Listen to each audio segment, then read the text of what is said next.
She strode into the cockpit like she owned the sky. Piloting a giant metal bird wasn't just a job anymore. It was performance art. The cabin was her stage, the controls her props, and every takeoff, maneuver, and landing was a flawless act in a play only she could direct. As she settled into her seat, she glanced at her co-pilot, who seemed to be practicing his "I'm a confident flyer" look. It wasn't working. She suppressed a chuckle and grabbed the checklist. "Let's see if our baby got a good night's sleep," she quipped, ticking off items with flair. "Hydraulics, check. Fuel, topped off like a teenager's gas tank on prom night. Instruments, brighter than my future." Her co-pilot, trying to match her vibe, added, "And the weather's as clear as my last medical checkup." She shot him a look that could curdle milk. The passengers boarded in a steady stream, a murmur of early morning drowsiness filling the cabin. She glanced at her co-pilot. His eyes darted to her, then quickly away as he fumbled slightly with the communication system settings. She adjusted the dials, her fingers sure and steady. "Phoenix Tower, Flight 217, ready for departure?" She communicated into her headset, her tone professional as ever. "Flight 217, you are clear for takeoff," crackled the response from the tower. The engines roared to life, a sound more comforting to her than any lullaby. With a gentle nudge of the throttle, the beast beneath them stirred, eager to break the bonds of gravity.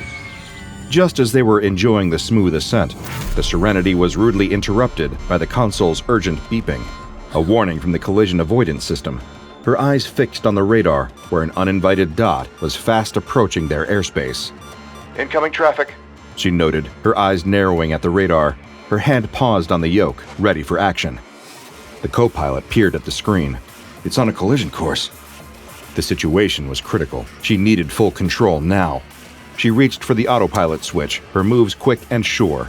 But even as she flicked it off, the console system didn't respond. "Really?" she exclaimed, a hint of panic creeping into her voice. She flicked it up and down again, harder, more determined. Seconds ticked by, each one critical. Her gaze went to the console lights. They all remained lit, mocking her efforts. The display flickered ominously, as if some unseen force was toying with the aircraft's systems. In a final, desperate attempt, she slammed her palm against the console. The button finally gave in with a reluctant click, the lights flickering off one by one. "There we go," she gasped, relief washing over her for a split second. Immediately, her hands flew to the yoke, gripping it tightly as she executed a sharp, decisive maneuver. The rogue plane flashed by. Her heart pounded as she stabilized the aircraft. "That was too close," her co-pilot breathed out. "Too close doesn't count," she replied sharply, her focus already shifting back to the controls. She smoothed their course, the adrenaline of the moment settling as quickly as it had flared. They landed without further incident, the wheels touching down with practiced ease. The near miss was officially logged, but the digital record showed no trace of the encounter, a ghost in the machine. "Like it never happened," her co-pilot observed, scrolling through the logs. "Except it did," she corrected him quietly as they taxied to the gate. The cabin door opened and the passengers disembarked, buzzing with the thrill of their safe arrival. She stayed behind in the cockpit to record the details of this brush with disaster in a report. The incident lingered in her thoughts as she walked through the airport, a puzzle demanding to be solved. But with the next flight already boarding, she forced her mind to shift gears. After all, no one had been harmed. She was a hero. As she strode into the next plane's cockpit, the familiar panels greeted her like old friends after a tough day. When the last of the passengers settled, she initiated the pre-flight checks with a practiced flick of her wrists. "All right, let's see if the rest of the day can be just a little less eventful," she quipped to her new co-pilot, who offered a nervous chuckle in response. They had heard about what had happened in her last flight. Everyone in the airline had. As they ascended, everything seemed normal. The skies were clear, and the aircraft hummed along, slicing through the air with ease. Yet, as they neared Salt Lake City, an unwanted guest appeared. Not on the radar this time, but on her fuel gauge. The needle dipped ominously. "This can't be right," she muttered, her eyes darting between the gauge and her flight instruments. She had visually confirmed the half-full tank before departure. "Looks like we're running on fumes." Her co-pilot swallowed hard, his eyes glued to the plummeting needle. Do we call it in?" she snapped, already reaching for the radio. Mayday, Mayday, this is Flight 217. We have a suspected fuel leakage and require an immediate emergency landing. The response was swift. The control tower issued coordinates for the nearest suitable landing area, a deserted cornfield that looked more suited to scarecrows than aircraft. Turning to the cabin intercom, she spoke with authoritative clarity. "Folks, we're experiencing a minor technical issue with our fuel readings. As a precaution, we're going to make a brief, unscheduled stop. Please remain seated with your belts securely fastened." Mild panic moved through the cabin. It was quickly subdued by the flight attendants as they moved down the aisles, reassuring passengers and checking every seatbelt. As the ground approached, she kept her cool, her hands steady even as her heart raced. The landing was anything but gentle, the aircraft jostling as it plowed through the corn, but it was controlled, every judder a testament to her skill. When the plane finally screeched to a halt, a heavy silence enveloped the cabin. The stunned passengers and crew sat motionless, the tension palpable. Before long, the distant wail of sirens cut through the quiet, growing louder as a convoy of ambulances and fire trucks approached. She was the first to step out into the crisp air, the rest of the crew and passengers following. Their faces were etched with relief and disbelief as they quietly boarded the shuttle buses, waiting to take them to safety. As the last of the passengers departed, the ground team of technicians swarmed around the aircraft. A quick inspection of the fuel tank revealed the truth. It was as full as when they'd left Denver. She stared at it, perplexed. The airline's maintenance team suggested a sensor glitch, a too simple explanation that did little to set her mind at ease. "A glitch?" she repeated, her tone skeptical as she signed off the necessary paperwork. "Or something else?"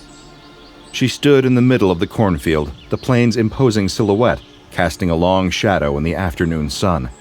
Her mind raced, not just with the day's events, but with the lingering doubts about what was really happening to her flights. "Something's off, and it's not just the sensors," she muttered to herself. Her next flight a few days later was completely booked. The cabin was alive with a low hum of excited travelers and the clink of seatbelts securing. Midway through the flight, while passengers were nestled in their seats, eyes glued to screens or shut in rest, the plane shuddered. The autopilot began to falter. On her console, the path veered inexplicably, a silent deviation toward danger. "We're going off course," she announced, her voice calm, but her mind racing as the navigation display spun a tale of impending doom. The plane was heading straight for a mountain range, looming like giants waiting in ambush. With no time to question the why, she snapped into action, her hands gripping the manual controls. "Hang on," she murmured, almost to herself, as she disengaged the autopilot with a decisive flick. The system protested, a series of beeps and clicks that sounded almost like disagreement. The aircraft responded to her touch, albeit begrudgingly. Outside the cockpit windows, blurs of green and brown from the mountain peaks whooshed by. Passengers screamed, flight attendants cried, and her co-pilot wet themselves. Once she had righted their course and steadied the plane, the cabin was filled with a cautious murmur of relief. She reassured the passengers over the intercom, her voice a blend of professionalism and warmth. "Ladies and gentlemen, we had a slight hiccup with our navigation, but rest assured, your safety is my top priority, and we're now back on course." Back on the ground, the post-flight analysis was less comforting. The data logs, sterile and indifferent, showed no sign of the autopilot failure. According to the aircraft's digital memory, it had been a smooth, uneventful flight that was right on course. "I'm not imagining things," she insisted during a debrief with her superiors. "Something or someone is tampering with the aircraft I'm piloting," she continued, her voice firm despite the rising tension. She was led into a sleek, modern office where the head of the airline waited. His expression was unreadable, adding to the gravity of the moment. She took a seat across from him, her posture rigid, bracing herself for the impact of his words. "I've reviewed the reports and the data logs from your flights," he began, his voice even, "and I'm concerned about the discrepancies between your accounts and what we're seeing in the logs." She listened, her jaw tightening with each word. "Every incident I reported happened. I did everything to ensure the safety of the passengers and the aircraft." His brow furrowed as he looked across the desk at her. "The data doesn't support your claims. It suggests errors in your judgment. We're seeing a pattern here that we can't ignore." Her heart sank with each word. The room seemed to close in around her, the air thickening as if to choke her. "We're placing you on probation, effective immediately." As she stood to leave, a firm hand on her shoulder stopped her. 2 security officers stood beside her, their expressions unreadable. "Please come with us," one of them said, his voice devoid of emotion. They escorted her through the bustling office, her colleagues' eyes averted, whispers filling the air like a toxic mist. At her locker, she was asked to hand over her security badge and any classified materials she possessed. Walking down the corridor, every step felt heavier, her career and credibility stripped away with each click of her heels against the hard floor. Just as she reached the exit, the familiar ding of her phone sliced through the heavy silence. She pulled it out, a message flashing across the screen from an unknown number. "You're the problem. Stop lying." The words hit her like a cold slap, freezing her in place. Her mind reeled. Was someone orchestrating these events? Was she being targeted? But why? After her chilling exit from the headquarters, the usual chatter of life seemed to mute around her, leaving her in a bubble of eerie silence. As she shuffled home, she scrolled through her phone and realized it was no longer a trusted gadget. Texts meant for her sister about a simple coffee catch-up morphed into wild conspiracies about government surveillance in her latte. Emails to friends about weekend plans turned into ramblings about aliens tuning into their brunch. "This phone's possessed," she muttered, half expecting it to cackle back at her. By the next morning, the national news stations had a field day with the deranged pilot saga, broadcasting her sloppy flying with a side of psychiatric speculation. Watching her reputation nosedive on live TV was less than pleasant. "At least get my good side," she grumbled at the screen, her situation teetering between a thriller and a bad sitcom. In a rare moment of quiet, her phone rang. Once again, it was with a number she didn't recognize, but out of sheer curiosity, the disgraced pilot decided to answer. An investigative journalist was on the other end. They sounded sincere and surprisingly normal. "I've been following your story and something's not adding up. I think you're being targeted," he explained. A wave of relief surged through her. Finally, someone willing to listen. Eager to share everything, she began to spill her story, words rushing out in a desperate flurry. But mid-sentence, she realized he was still talking, completely unaware of her replies. A quick glance at her phone froze her heart. The mute icon glared at her, mocking. "Seriously?" she snapped, fingers jabbing furiously at the screen trying to unmute it. The phone stubbornly refused to cooperate, her attempts to communicate thwarted by the unyielding device. "Can you hear me now?" she half shouted, frustration boiling over as she poked at her traitorous phone. But it was no use. Her device seemed to have betrayed her.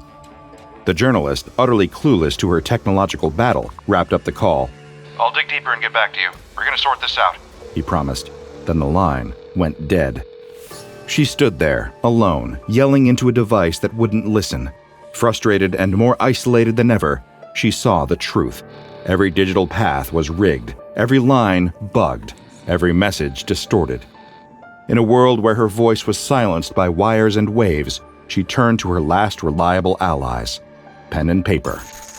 She barricaded herself in her apartment for days, surrounded by walls plastered with notes and newspaper clippings, red strings weaving a web between dots only she could connect. Her hand raced across the paper, recording every detail, her flights, the system failures, the doctored reports. If the digital realm was the battlefield, analog was her sword. Packing her car and steadying her resolve, she clutched the envelope filled with her papers, her truth, ready to be sent across the country. At the local post office, the automatic doors chirped a welcome, offering a brief moment of comfort in the familiar scent of paper and ink. As she queued, holding the envelope like a precious artifact, her eyes caught the posters lining the walls.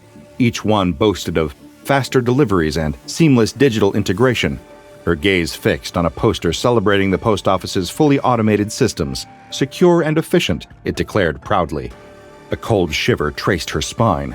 Secure for whom? The question pounded in her head as a stark realization struck, clear as the turbulence that once nearly brought her down. Mailing her envelope wouldn't send it to New York. It would plunge it into a digital void. She spun around, the squeak of her shoes piercing the quiet like a siren. Stepping out into the morning air, she muttered to herself, "If you want something done right, you gotta do it yourself." Decision firm, she kicked off her cross-country journey, the crucial envelope securely buckled in beside her like a delicate co-pilot. Trouble struck immediately. Just outside the city, her car's navigation system gave up the ghost, possibly sabotaged by the very forces she was trying to expose. She switched to paper maps, which flapped chaotically in the breeze from her rolled-down windows. As miles stretched on, her radio flickered between static and fragments of classic rock, each song lyric now carrying a sinister undertone. "Every breath you take, every move you make, I'll be watching you," crooned a voice from the speakers, transforming the old hit into a chilling threat. Her phone proved just as unreliable. Every call attempt ended in dropped connections or haunting silence, as if her pleas were being devoured by the void. In frustration, she tossed the phone onto the passenger seat, where it landed face down, abandoned. She reached New York weary but resolute, her vehicle splattered with the grime of 1,000 miles. It sputtered to a stop across from the imposing glass building of the newspaper office. Entering the lobby, the blast of cool air did little to calm her frayed nerves. She approached the front desk, confronting the final barrier, a secretary whose smile was as constricted as her meticulously styled hair bun. "I need to see the journalist. It's about a story he's working on," she rasped, voice rough from the long drive. "I'm sorry, without an appointment," the secretary began, her dismissive tone signaling the end of the discussion. Driven by desperation, she extended the worn envelope. "Please, make sure he gets this. It's important." The secretary took the envelope with a neutral expression, her eyes giving nothing away. "I'll see what I can do." Her plea hung in the air, weighted with the urgency of her mission and the countless miles it had taken to get here. She crossed the street and slipped into a small cafe, the kind of place that seemed untouched by the whirlwind of her crisis. Ordering a coffee, black, no sugar, she positioned herself by the window, her eyes laser-focused on the newspaper building across the street. The steam from her coffee momentarily veiled her face, creating a brief respite as she surveyed the comings and goings of the building. Each individual entering or exiting the structure tugged at her nerves, her heart caught between hope and despair with each passing moment. As she nursed her coffee, the warmth in her hands contrasting sharply with the coolness of the porcelain, she pondered the fate of her story. Was it destined to illuminate the truth, or to dissolve into the digital abyss? Her coffee grew cold as time stretched thin, each minute amplifying her anxiety. What if the journalist didn't believe her? What if it was already too late? Doubt gnawed at her, but it was desperation that held her firm. She had laid all her cards on the table, betting everything on this final play.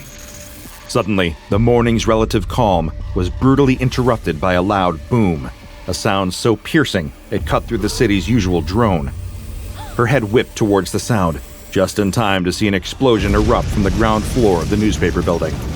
Windows shattered, hurling glass like lethal rain across the pavement. In an instant, her coffee was forgotten, the cup crashing to the ground and shattering unnoticed as she bolted from the cafe. The scene outside was chaos incarnate. People streamed from the building, their expressions etched with terror and confusion. Some bore injuries, their clothing singed, their skin streaked with soot and blood.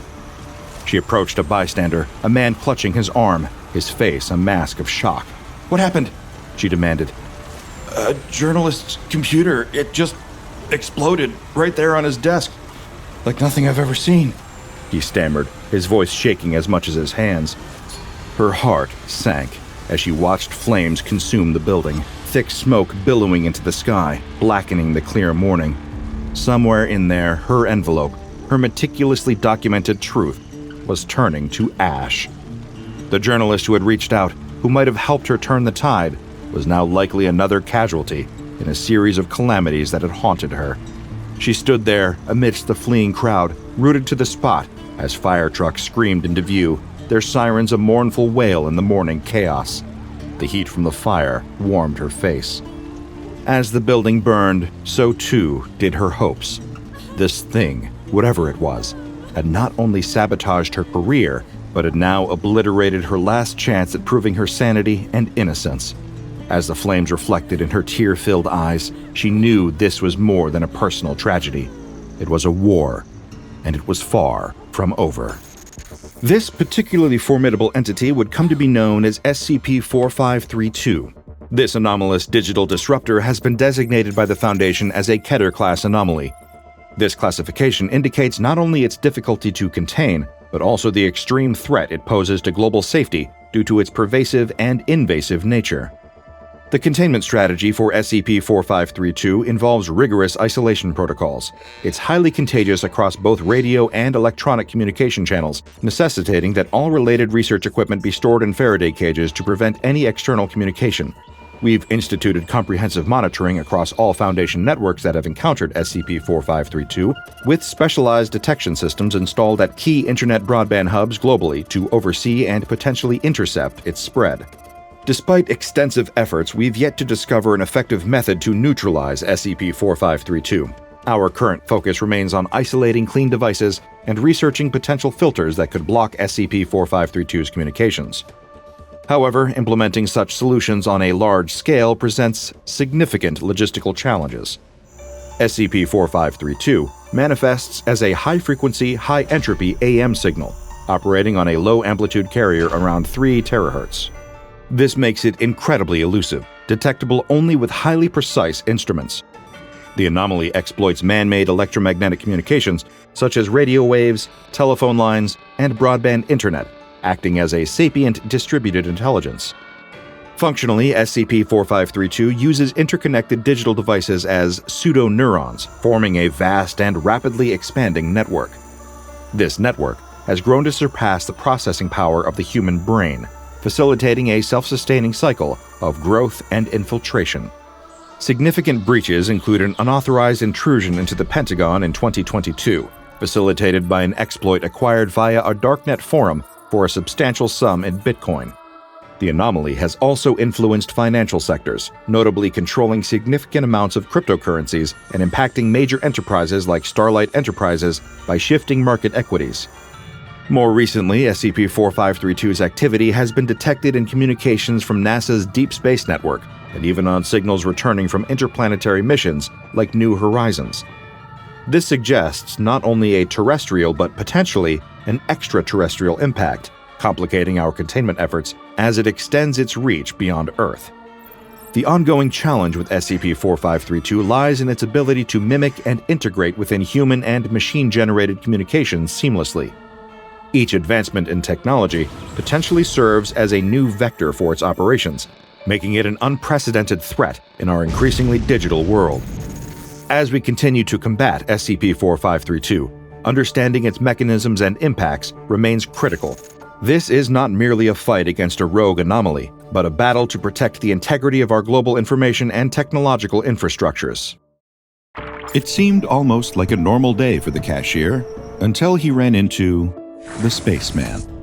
And that's exactly what he is, a bizarre stranger wandering into the convenience store dressed like he's doing maintenance work on the side of the ISS. Oh god, the cashier thinks. This has got to be some internet douchebag filming a TikTok stunt. Not today. But he couldn't be more wrong. The stranger in the spacesuit approaches the counter in a resolute stride, with none of the lingering shame that you'd expect some moron in a dumb costume would have. Oh, here it comes. He's just waiting for the punchline. Salutations, my good man, the stranger in the suit says. I know that you're performing important administrative work for the running of this planet here, but I'm afraid I'm in dire need of assistance, especially from one of your impressive station. Is this guy for real? If you agree to help me battle the moon monsters. Sure. The cashier cuts him off mid-speech. Whatever, I'll help you fight the stupid moon monsters if it gets you out of here. Huzzah! A man of quality, the spaceman says. We leave at once. Before the cashier can get out another word, the spaceman lunges forward, grabbing the cashier in his arms. The thrusters in his jetpack activate in an impressive burst of flame. The unfortunate man is dragged through the ceiling of the convenience store as the spaceman blasts off. The cashier will never be seen again. The same cannot be said of the spaceman who took him. Well, that was all rather strange, wasn't it? Not when you're dealing with SCP-1233, codenamed the Lunatic. Here's an amusing fact for any fellow etymology enthusiasts in the audience. The word lunatic is derived from the Latin term lunaticus, meaning of the moon or moonstruck.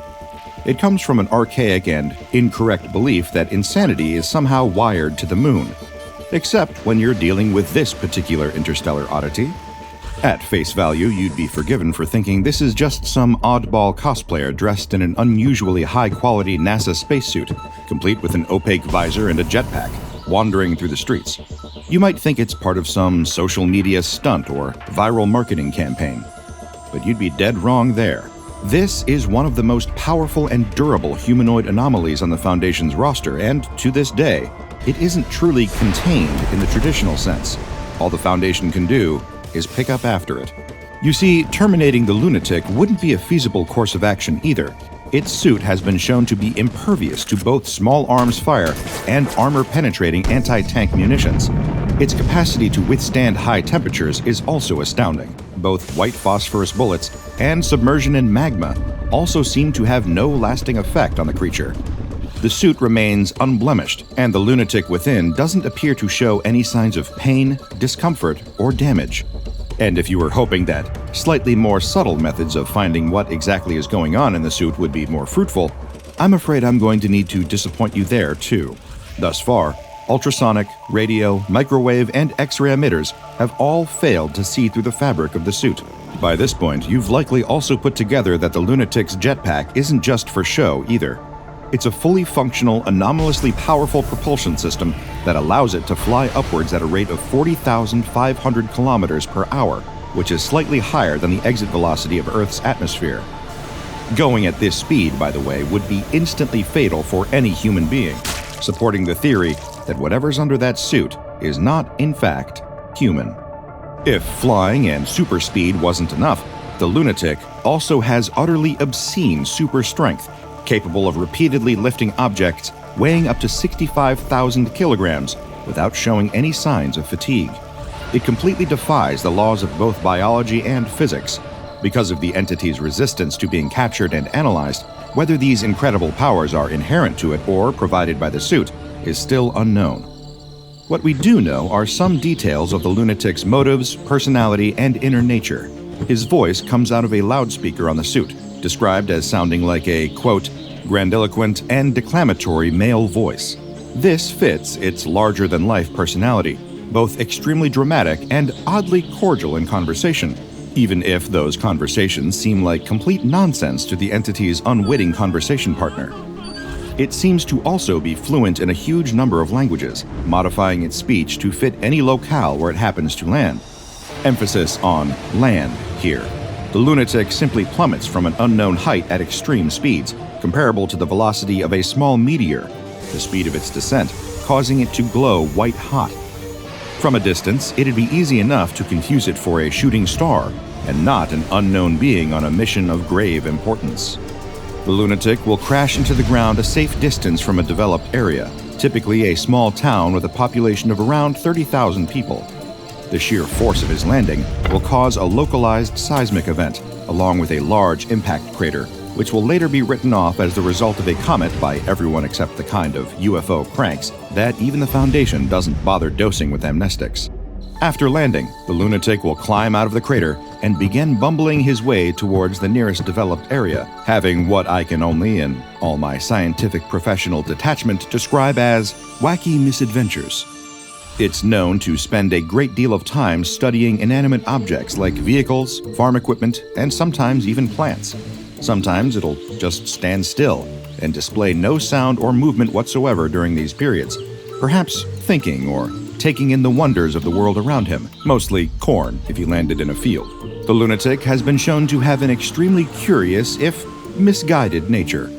Foundation field agents have spotted him chasing after insects like grasshoppers and butterflies, as well as attempting to converse with and interview various non-verbal animals, such as livestock and birds. It also takes a great deal of interest in fruit and other local foodstuffs, which it will simply smush into its opaque visor as though trying to eat them, when in reality it's just smearing it messily across the glass. It seems satisfied either way. It also has a tendency to march directly into bodies of water before popping up on the other side. This confirms that either the spacesuit has an internal oxygen intake like a non-anomalous spacesuit, or that the creature inside either doesn't need to breathe or perhaps even has gills. With an anomaly like this, there's really no way to tell. However, seeing as it's simply not practical for the Foundation to stop the lunatic from reaching a populated area, given that it's fast, invincible, and impossibly strong, it will eventually reach a populated area while Foundation personnel pour into that area in order to manipulate the situation to their advantage. The lunatic will begin attempting to verbally interface with local people, often causing feelings of confusion, annoyance, and amusement. We can't think of any better example of a typical interaction with SCP-1233 than one that occurred between it and the proprietor of a cookie store named Bob Parsons in Saratoga Springs, New York, USA, back in 2009. I'll try my best here to recreate it exactly as it occurred. The lunatic entered the store, Sam's Sweets, early in the morning, while Bob, a large bearded man, stood behind the counter. Bob was confused by the appearance of the anomaly, who approached him, saluted, and said the following. Greetings, little girl. I am Moon Champion, champion of the moon, defender of space justice, and destroyer of evil.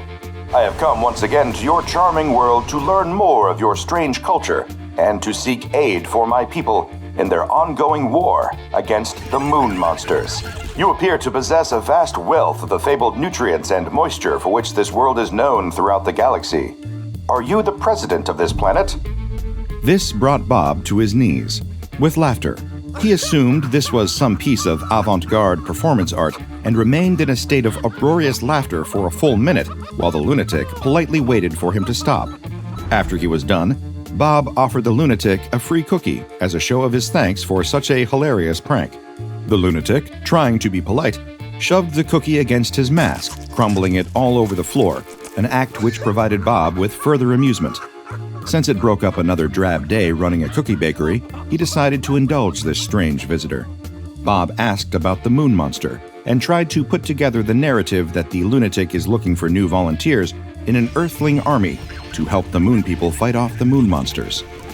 All this seemed to delight the lunatic, who had no concept of irony, saying, Your understanding of the situation is flawless, my lord.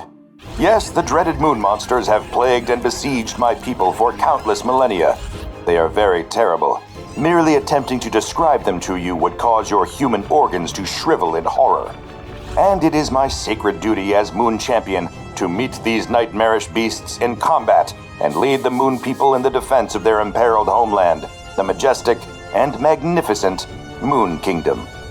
Bob was a little shocked at just how committed to the bit this strange customer seemed to be. Was this guy for real?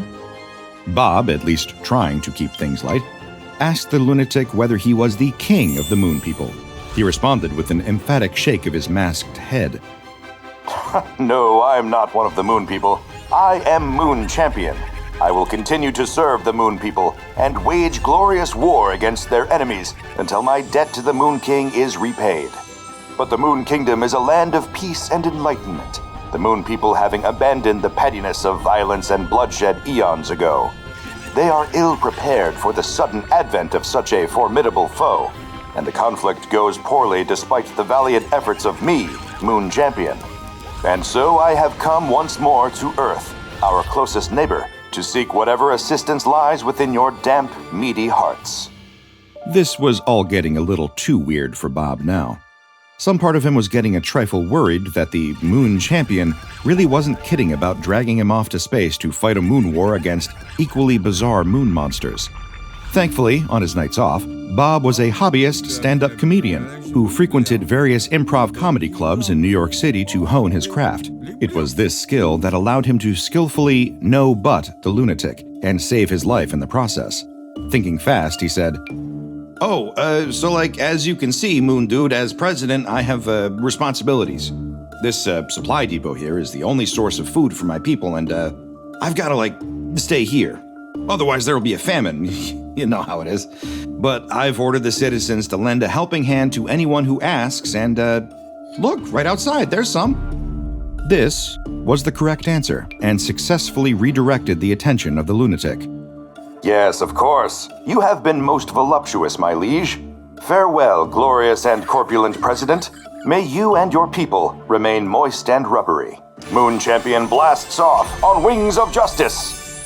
The lunatic saluted Bob again and left the store, before walking directly through a concrete wall as though it was made of rice paper and then flying off. As you may have gathered by now, the behaviors that the lunatic engages in while on Earth do appear, well, loony. Some of the stranger activities that the Foundation have documented the lunatic engaging in include, but are by no means limited to, wandering directly into traffic, which has caused fatalities, as when a car collides with a lunatic at high speeds, the car will inevitably lose that collision, along with any cars behind it.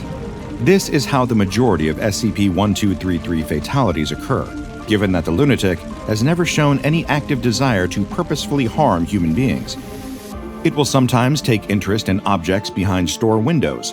In the event of this, they'll reach through the glass directly and pick it up, smashing the glass in the process. A relatively easy fix, all things considered, but it attracts attention for bystanders and generally upsets shopkeepers in the process. It has also, on occasion, picked fights with fire hydrants and then destroyed them with extremely powerful punches. Whether this hints at the appearance of the moon monsters being similar to Earth fire hydrants is an open question, given the seemingly automatic aggression that just seeing them provokes. Researchers on the case will continue to explore this as a possibility. The lunatic has also shown a strange obsession with Earth modes of transport, having sometimes stolen a vast number of bicycles and stacked them into a large pile in nearby parks for unknown reasons. This could easily be written off as the behavior of a group of teen vandals, so the Foundation doesn't find it to be particularly concerning. By contrast, its tendency to pick up and stack cars on top of each other is much more concerning to Foundation containment specialists and Foundation accountants that need to crunch the numbers on paying for all the damage. Dogs are another Terran fascination of the lunatic. He's been known to pick them up and even steal a large number of them, believing them to be a form of currency. But he only ever attempts to use them to buy other dogs, a logic that doesn't seem to track for any comprehensible system of commerce. Because of the highly strange and visible nature of the lunatic's antics, it's not uncommon for the citizens of the town it visits to call the authorities, but any attempts to stop it will be utterly fruitless. Local police have opened fire on the lunatic, who never actually makes any attempts to stop its attackers. It never even really reacts to the bullets ricocheting off its suit. Given its immense strength and dangerous attacks, illustrated by how it behaves towards fire hydrants, everyone involved is just lucky that it's not confrontational towards humans. After a period of trying to collect volunteers for its moon monster mission, which has ranged from 30 minutes to 7 hours in extremis, the lunatic will activate its jetpack and exit the Earth's atmosphere at greater speeds than have ever been recorded for any conventional vehicle. After leaving Earth's orbit, it will travel towards the moon at 40,500 kilometers per hour, at which point it will shift its angle slightly when entering the lunar orbit. It will pass out of view when approaching the far side of the moon, at which point it will either hide or demanifest entirely. The strange thing is, the Foundation does in fact have a functional lunar base, and none of the claims of embattled moon dynasties and rampaging lunar monsters seems to have any corroborating evidence. Despite the tireless efforts of the workers on Lunar Area 32 and the Sentinel satellite array, there hasn't been anything like the lunatic described in his various visits to Earth. There also have been no sightings of the lunatic himself on the moon. It's another one of those anomalies that seems to somehow defy understanding. The more you learn, the less you appear to know, and that goes for everyone who ends up actually accepting the lunatic's offer, too. For years, the Foundation had simply gotten lucky that nobody they had ever reported encountering the lunatic had actually taken up its offer to help fight the good fight against the moon monsters. That all changed on October 5, 2017, in the sleepy town of Hereford, England. The lunatic landed on the outskirts of the town before wandering in, where it met a 27-year-old male civilian named Harry Godsall. It immediately began asking Harry whether he wanted to become a hero by joining him on the moon, where they would fight together against the terrible moon monsters.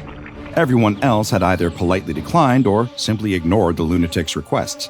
But perhaps believing that the lunatic was engaging in the classical British behavior of banter, Harry decided to sarcastically reply, "Oh, absolutely, you nutter.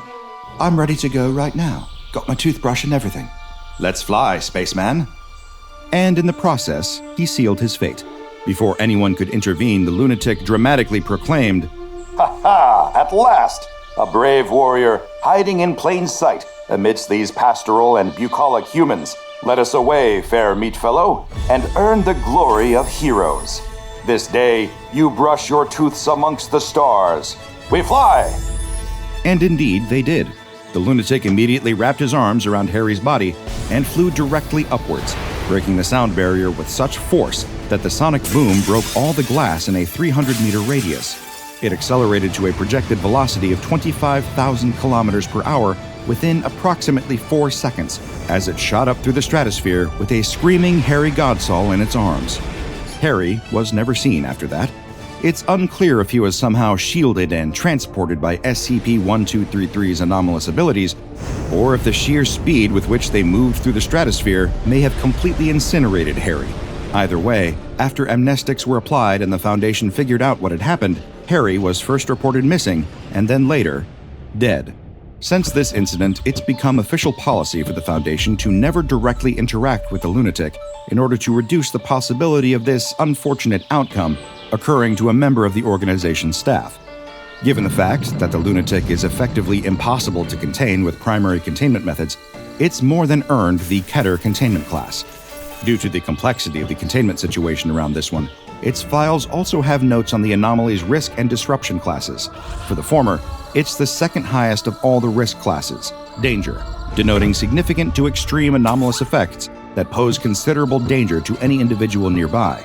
Its disruption class is Ekhi, also the second most severe on record, with a known area of disruption roughly the size of a large metropolitan area to an entire country. But far more concerningly, the potential to disrupt the entire world. All these worrying facts raise the question of how exactly the SCP Foundation can even begin to deal with such a bizarre and disruptive outer space enigma. We're talking about the Secure, Contain, Protect Foundation after all, not the, oh god, people are being dragged into the stratosphere by an immortal spaceman and there's nothing we can do Foundation. This is where the Foundation's Atmospheric Reconnaissance Global Observation System Satellite Network, or ARGOS for short, comes in. 3 years and 6 months after the last recorded departure event of SCP-1233, the ARGOS network enters Priority 2 high alert status, watching like a giant technological hawk from above for the next appearance of the entity. When it's detected, a nearby covert amnesticization and disinformation mobile task force will be dispatched to instigate crowd control measures and ensure that any civilians exposed to the event are given proper amnestic treatment. In the event that someone is taken by the lunatic, the general instructions are to cover up the incident itself and fabricate a disappearance report, which will later lead to the unfortunate new Moon Champion being declared dead a few months later. Suitable cover stories will be created for any property damage, and a media blackout will be instituted over the situation until the Foundation has everything under control. But really, how can we ever truly have everything under control with a lunatic out there? It's his solar system, really. We just live in it. A firefighter is running through a burning apartment building. The air is thick with black smoke as burning debris crashes down around him. In the chaos, he's been split up from the rest of his crew. They've probably already exited the structure, and based on the conditions, he probably should too. But just as the firefighter turns to head back down the stairs, he hears something. There are cries coming from a room down the hall. The firefighter runs to the door. There's definitely someone inside. He can hear their voice as they cry for help. "I'm coming," the firefighter yells, but when he tries to open the door, it won't budge. He backs up and throws his body against it, again and again and again, until finally, the door bursts open. A wave of heat and smoke hits the firefighter, but he can see who is crying for help. There, across the room, hiding halfway under the bed, is a young girl. She's clutching a stuffed rabbit and crying with fear. The firefighter takes a step towards her, but he can feel the floor start to give way and has to step back. It will never support his weight. He'll need the girl to crawl to him. It's her only chance. He beckons for the girl to come to him as more flaming debris rains down. The little girl starts to crawl towards him, slowly at first, but then faster. She's almost to him when there's a loud crack. The fireman can only watch as the floor collapses beneath the little girl, and she falls. But suddenly, she stops. The fireman can't believe it. Her shirt has caught on a damaged pipe, and she hangs in the air as her stuffed rabbit is swallowed up in the flames below. The fireman reaches out for the little girl as she extends her hand towards his. They both stretch as far as they can, just a little further. They're almost touching, almost there. Just as their fingertips touch, the rest of the floor gives way, and they both fall. Outside, multiple crews man hoses and fight against the blaze, trying to contain the fire which is quickly getting out of control. There is a cry from one of the teams, and the men start running as a large portion of the building collapses. "Was anyone still in there? Where's John?" the fire chief asks anyone he can find, but no one has seen him. Just then, in the entrance of the building, a figure appears, silhouetted against the flames. It's John. He steps out of the burning building. His suit looks like it has been completely melted by the flames. Somehow, he's alive. But he's alone. As the other firefighters rush to help him, he looks like he is in a daze. They ask him what happened, if there's anyone else inside who might still be able to make it out, but he can only stare at them. A few weeks later, John is sitting in the firehouse. His fellow firefighters can still hardly believe that he made it out of that inferno unscathed. But while the fire miraculously didn't touch his body, it seems to have made an impression in other ways. He's once again at a table with numerous papers spread in front of him. One of the other firemen from his crew starts teasing him about working on one of his projects yet again. What is it this time? Is he doing his monthly budget again, checking credit card statements for fraudulent charges? John is working on his retirement plan, actually. That fire may have shown him that life can be cut quite short, but it also taught him that it's important to get your life in order so that the time you do spend on this earth is well spent. The fireman is laughing at John's newfound fiscal responsibility when the bell starts to chime. No more jokes. It's time to suit up and get out. The firefighters arrive at another large structure fire. A man rushing out of the building tells them between coughs that there's still people inside. The firemen don't hesitate and head into the building. They search the second floor and see a door with smoke billowing out from underneath it. John checks the door for heat and gives a thumbs up. They open the door and head inside. The smoke is so thick that neither of them can see much of anything. But then, through the smoke, they spot something. A woman is lying on the floor. They both step towards her when a beam comes crashing down from the ceiling. They both leap out of the way, and the fireman barely escapes being crushed. He stands up and asks if John is okay, but no response. He quickly looks around, but he can't see him. It's as if he just vanished. But there's no time to figure out what happened. He scoops up the woman, who coughs as he picks her up. She's still alive. As the fireman exits the building with the woman, she appears to have completely regained consciousness. The chief approaches them, but the fireman can only shake his head as if to say, John didn't make it this time. The woman who was rescued from the fire is in the hospital. The doctors can hardly believe it, but she tells them she's fine, and x-rays of her lungs show that there's nothing wrong at all. It's as if she hadn't just been carried out of a building where multiple civilians and firefighters were killed. The doctor tells her that they'll need to run a couple more tests, but if those come back clear, then he doesn't see any reason to hold her. As he is leaving her room, though, he stops and turns to her with one last thing. She has some visitors. The woman seems confused. As the doctor exits the room, a group of several people in dark black suits walk in. They look like FBI or CIA agents, but they don't have any badges. Good afternoon, ma'am. We're from the SCP Foundation. We've been looking for you. As the Foundation agents took this young woman into custody, researchers were already preparing a containment cell for her. Though once she got there, she would have a new name, SCP-069. This anomaly is a humanoid entity, though its exact appearance can vary dramatically thanks to its bizarre ability. Whenever SCP-069 is left alone with a recently deceased person's body, 069 will acquire its exact appearance.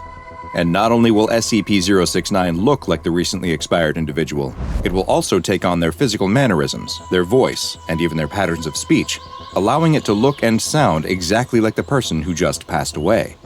In the same moment that it begins mirroring the person, the corpse will also disappear by a process that Foundation researchers have yet to understand. The body vanishes without a trace, leaving only the new SCP-069 instance alive and well in its place. This doppelganger will be virtually indistinguishable from the original, with even DNA and fingerprint tests coming back as a match for the original. Friends and family will have no idea that an anomalous entity has taken their place, since in addition to taking on all of the physical qualities of the deceased person, SCP-069 will also gain their knowledge and memories. They will act exactly as the person did, with only one single difference setting them apart. Those who are around SCP-069 in the days and weeks after its transformation will notice that the person will suddenly start expressing a strong desire to get their life in order, with that vague phrase relating to any number of potential tasks. These can include resolving outstanding obligations in their life, either personal like paying back an owed favor, or financial such as resolving debts or making long-term life plans like opening retirement accounts and updating their last will and testament.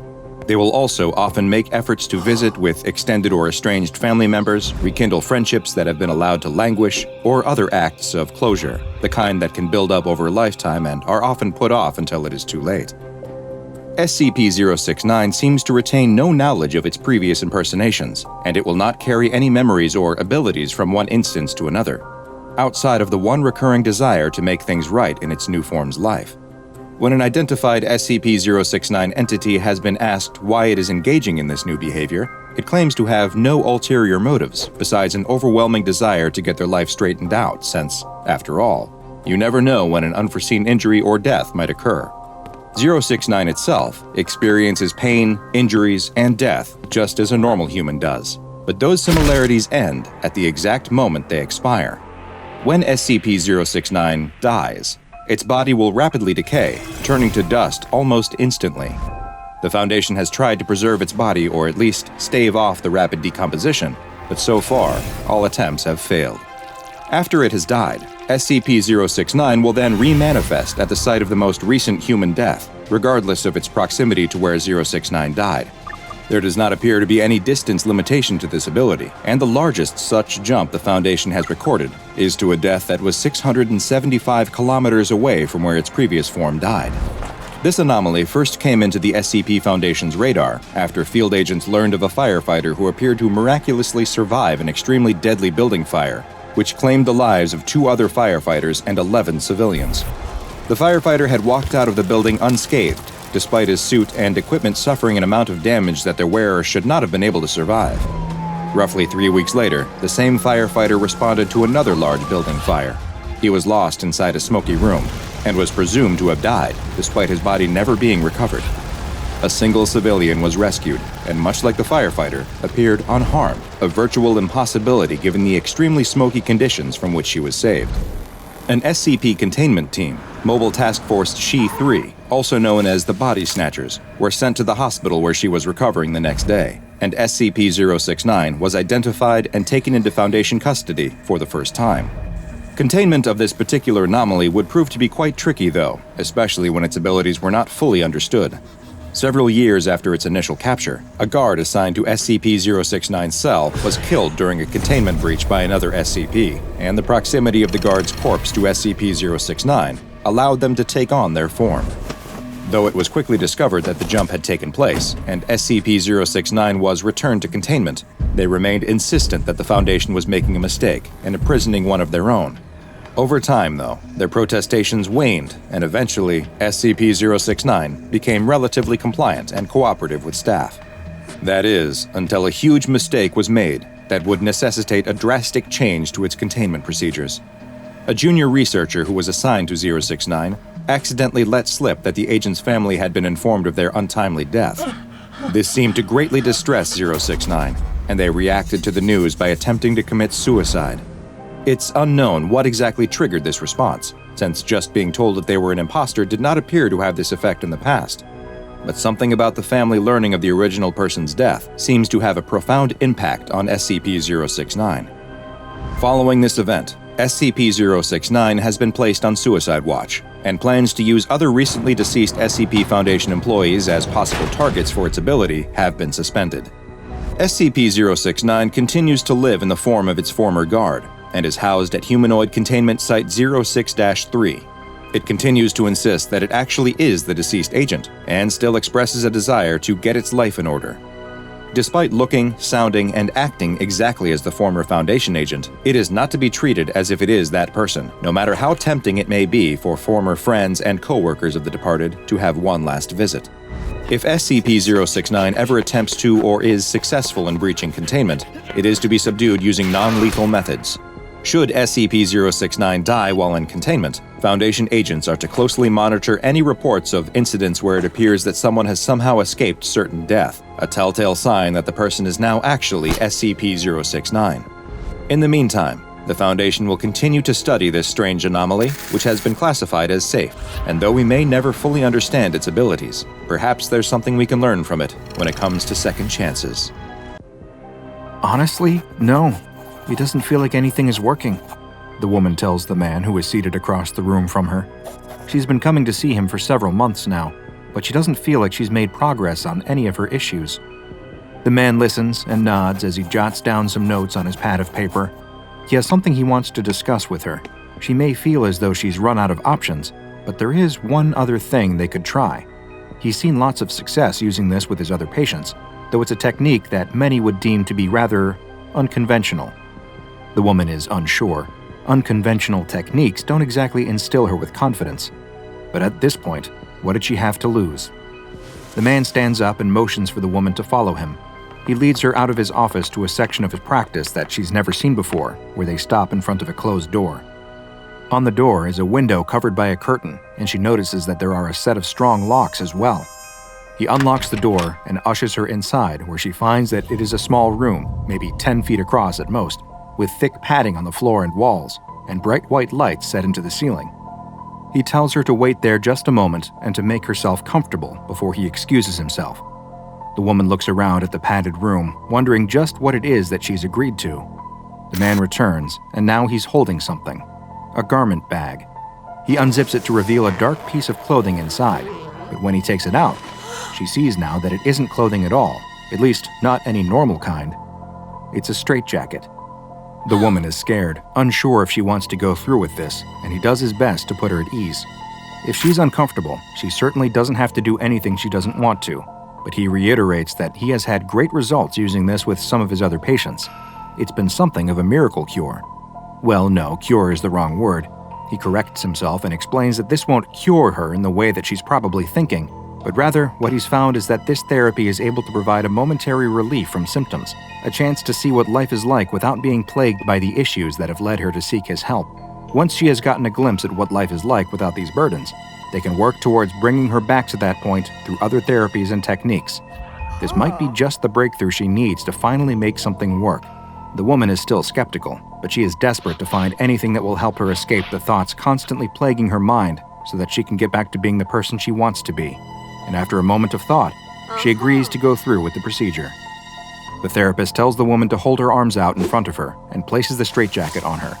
She can see and feel now that it is made of black leather, and it fits her perfectly, almost as if it were made just for her.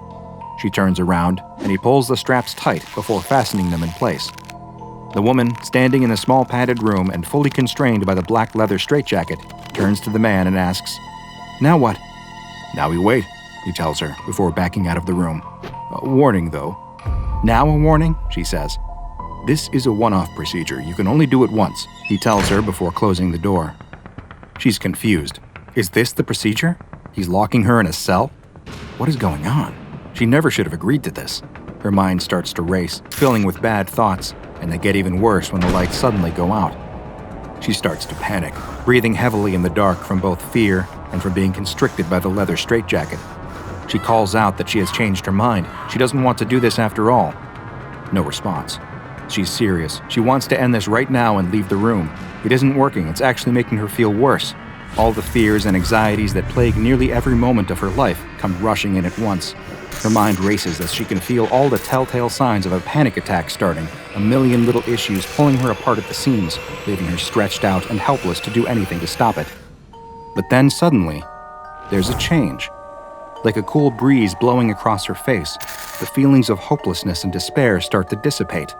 Her anxieties feel as though they were melting away into the dark, leaving her with only the comforting embrace of the straitjacket.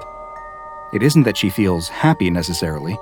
She simply feels normal, content with herself and her situation.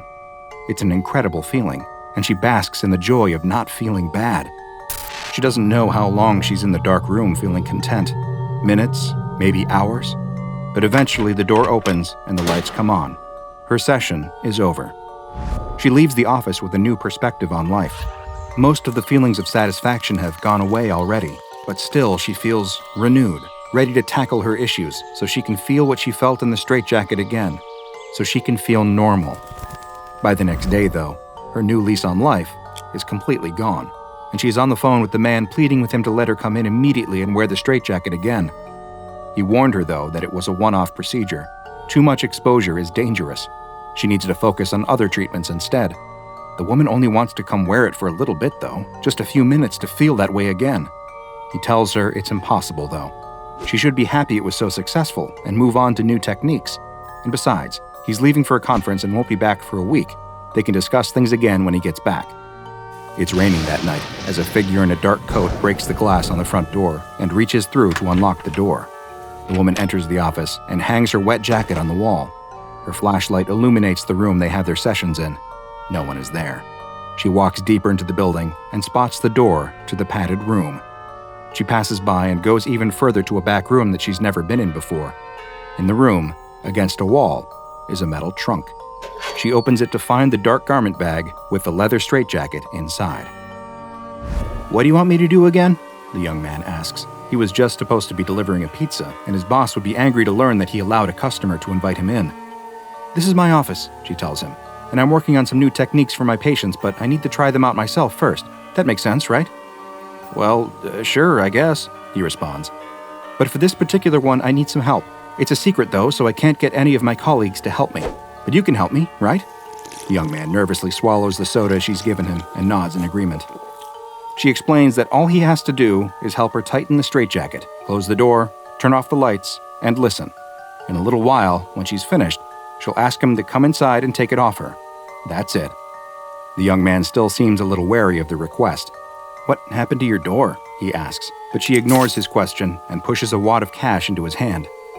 The young man shuts the door to the padded cell, and a moment later, the lights go out. The woman is almost immediately taken back to the same mental place she was before. All of the thoughts that constantly repeat in her mind, the ones that she's never able to turn off, suddenly go quiet. She sighs with relief in her dark, safe space. But then, she feels something. Not in her mind, but on her face. A twitch, just a little facial spasm. But then another. There's something wrong.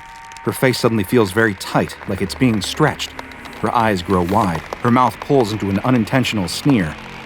The young man hears the woman's muffled cries from inside the room and opens the door, but what he sees causes him to emit his own scream before he turns and runs out of the office into the stormy night. "What the heck?" the man thinks as he looks at the broken window on his office door. He enters to see that the door is still unlocked and that there's glass on the floor inside. He walks inside his office and looks around and doesn't see anything. But in an instant, there's a moment of realization. He runs to the back, to the door to the padded cell. The door to the room is ajar, and he listens. Is that breathing inside? He opens the door to the dark cell and turns on the light.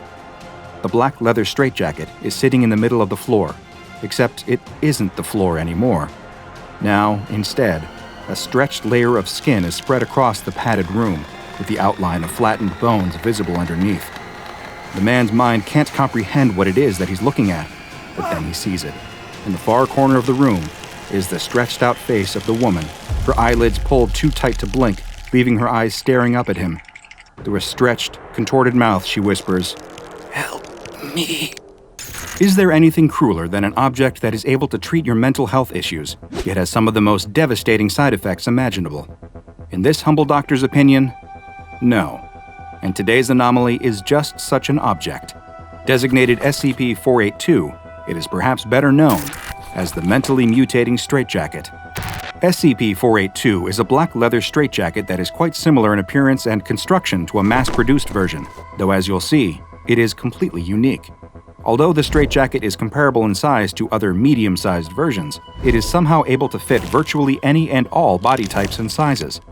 A tag inside contains the words, "Made in Xiaoyan, hand wash only, no acerahena powder," in faded text, though neither the city nor acerahena powder appear to exist in any records that the SCP Foundation has been able to locate. There are no signs of wear on SCP-482, but there are several cuts on the straps that cinch the garment closed, and testing has shown that it is able to be further damaged, though any additional investigations of the extent to which it can be damaged have been suspended due to the lack of viable duplicates. The real anomalous effects of SCP-482 occur when the straitjacket is worn, and the two main effects, which occur one after the other, have been designated as time point alpha and time point beta. Time point alpha is used to refer to the initial stage of a subject wearing SCP-482 and can last a varied period of time, though it is most often between 1 and 6 hours of wear. During this period, the subject will report feeling mentally better, and any negative mental afflictions that they suffer from or are forced to deal with will appear to disappear completely. Additionally, any medications that they may be on will have their effects negated entirely, leading to them returning a result on Foundation standard psychological tests that is consistent with a baseline mentally stable individual. The effects of Time Point Alpha are temporary, and once the subject is separated from SCP-482, any mental illnesses they are living with will be seen to return, but they will disappear once more if the straitjacket is worn again.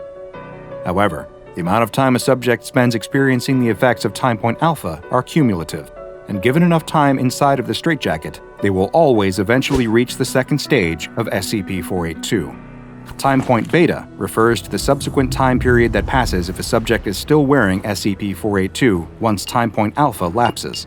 During this period, the changes to the subject will no longer be mental, and instead, they will begin to experience physical effects. The exact nature of the physical changes will vary, though they do seem to be related in some way to the subject's own mental health issue, with the degree of the change also seemingly related to the severity of their issue. Through the testing of SCP-482 by Foundation researchers on D-Class personnel, a number of different manifestations of the straitjacket's anomalous effects have been documented, and they're recorded in a file designated Experiment Log SCP-482. In the first test, a male D-Class diagnosed with schizophrenia was placed inside of the leather straitjacket. He immediately reported feeling eerily calm, and he was observed to simply sit and stare at the wall with a blank expression for 2 hours and 49 minutes, a period which was later determined to be his Time Point Alpha. Time Point Beta began 1 minute later at 2 hours and 50 minutes when the subject's body began to contort, and he remarked that he was in a great deal of pain. Various parts of the subject's body began to increase in mass and size, including his head, as his eyes began to bulge out.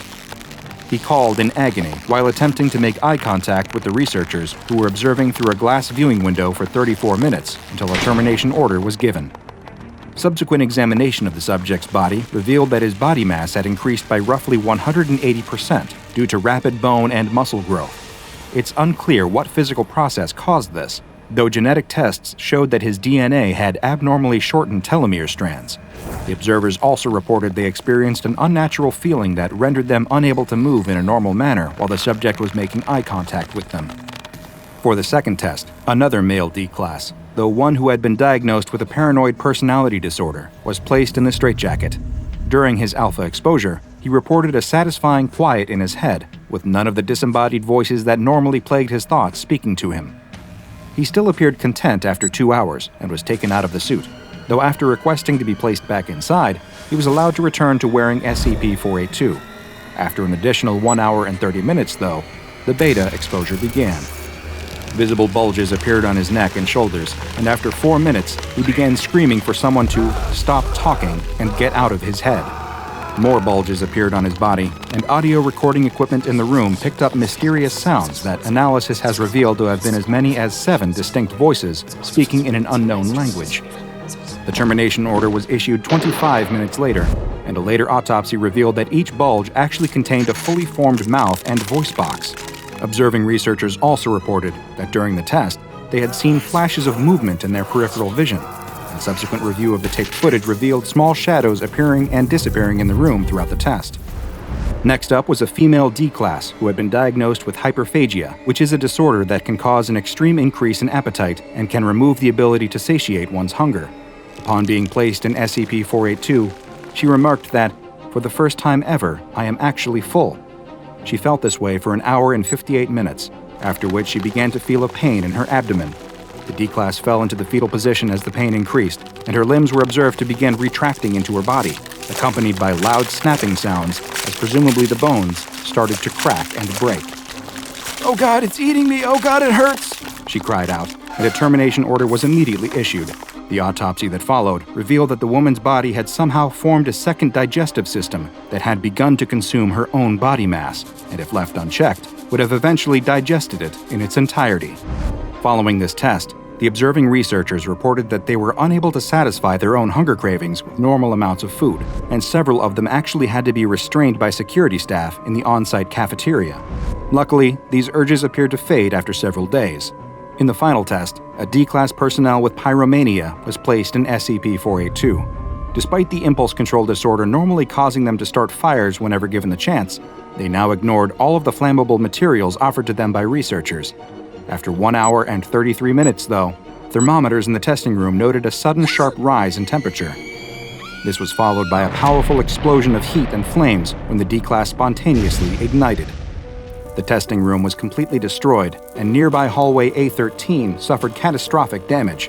All observing researchers were also lost in the conflagration.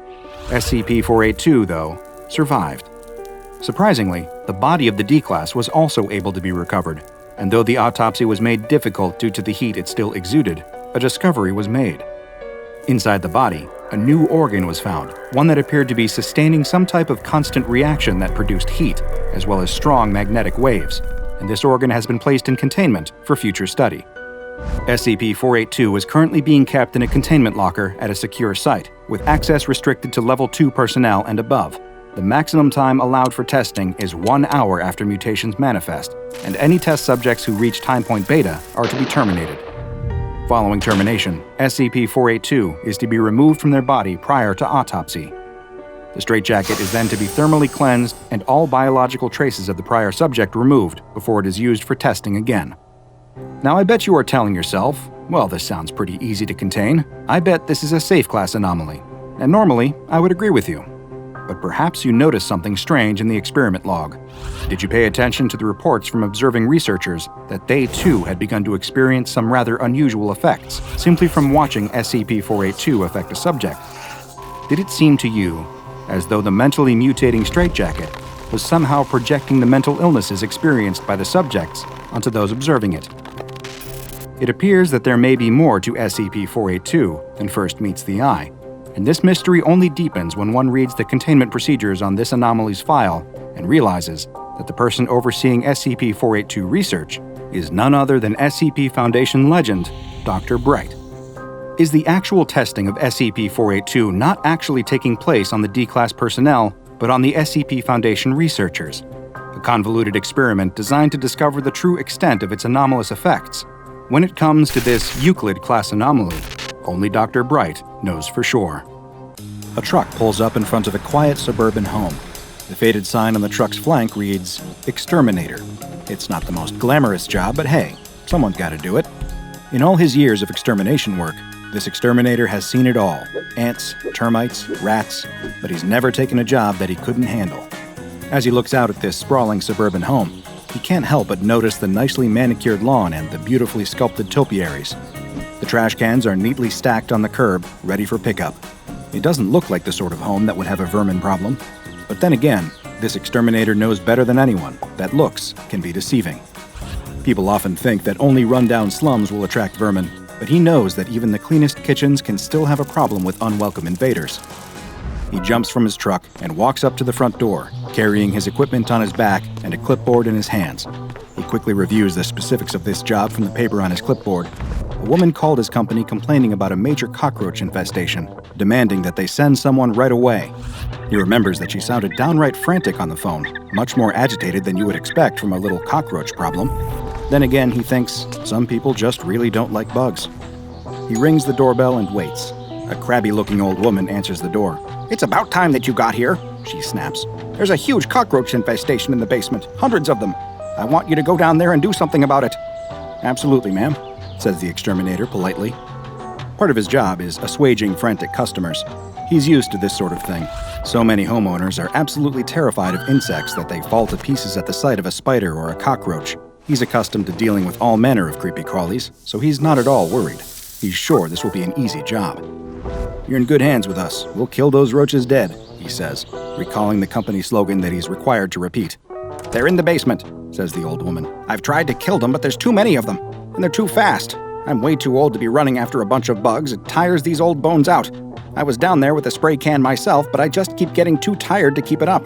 It's almost like those bugs were making me sleepy." "Of course, ma'am," The exterminator can barely keep from rolling his eyes as this old woman continues to rattle off complaints about the cockroaches in her basement.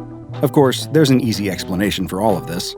This woman is very old, so she wouldn't be able to run around much without tiring herself out. That's much more plausible than believing that the cockroaches were somehow magically draining her energy. But again, he's used to listening to all sorts of crazy stories from frightened clients, so he doesn't give it much thought. Then I'll take a look and see what kind of problem you have.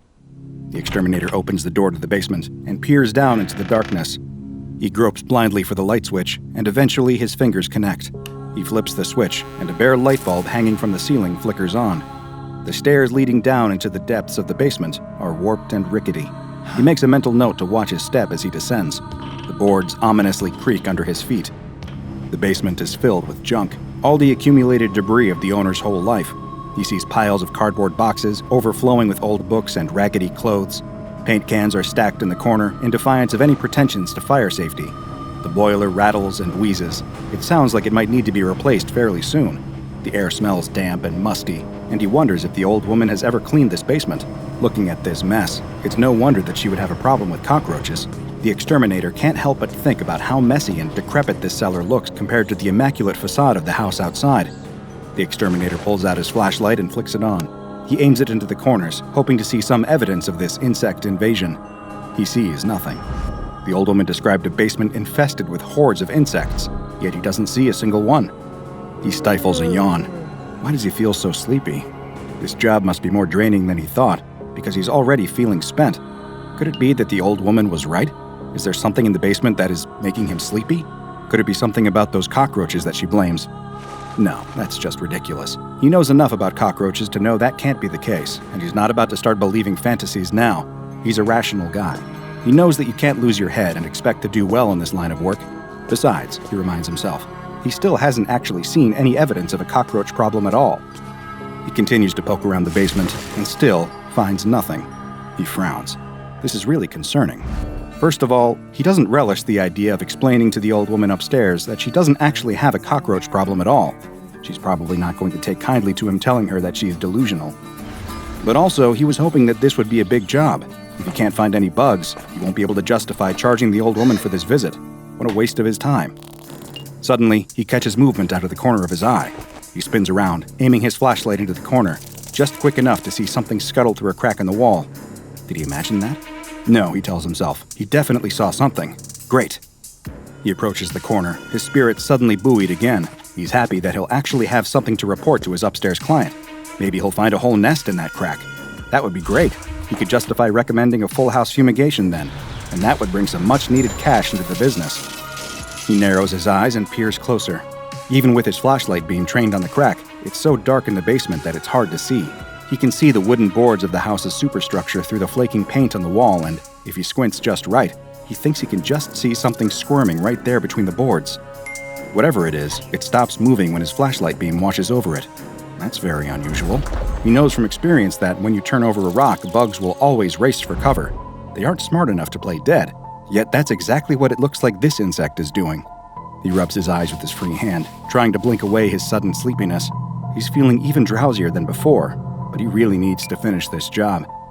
He moves in closer, and the cockroach decides to make a break for it. The insect skitters away, desperately trying to worm its little gray body between the boards to escape. The exterminator moves fast. He pulls a pair of tweezers from his pocket and pinches them closed on the squirming insect's abdomen before it can wriggle away. He holds it up close to his nose so that he can get a better look at his prey. The exterminator laughs. He's seen every kind of insect in his time, and he can recognize a cockroach when he sees it. This is no cockroach. He can tell from a glance that he's looking at a perfectly harmless cricket. Like so many people, that old woman must have just panicked at the sight of a bug and assumed it was a cockroach. That's good. Most people don't mind having crickets in their home, so this old lady will probably be happy to hear the news. Then again, is it a cricket? When he looks closer, he sees that it's got some unusual features. There are strange barbed hooks visible on the underside of its abdomen, sharp enough that even an experienced exterminator like him thinks better of holding this thing too close to his face. Are those stingers? Could this bug be poisonous? And even stranger, if he looks closer, he thinks he might even see metal wires protruding from its exoskeleton. The exterminator yawns again, rubbing his eyes. He suddenly feels so sleepy. What's wrong with him? Did he not get enough sleep last night? I should have had a second cup of coffee this morning, he tells himself. Why can't I keep focused? His words trail off as, all at once, sleep overtakes him. He collapses to the floor with a thud, dropping his tweezers. The cricket bounces free as the tweezers fall from his hands. The cricket drops to the floor and quickly rights itself. Instead of running, though, the tiny insect turns around. It skitters toward the prone form of the exterminator, making a straight line for his head as if it were moving with intelligent purpose. This doesn't look like the frantic, stimulus response movements of an insect. The insect crawls over the slumbering man's face, hoisting itself over his chin, then lips, and then right up to his left nostril. With one sudden movement, the cricket slithers up his nose and disappears.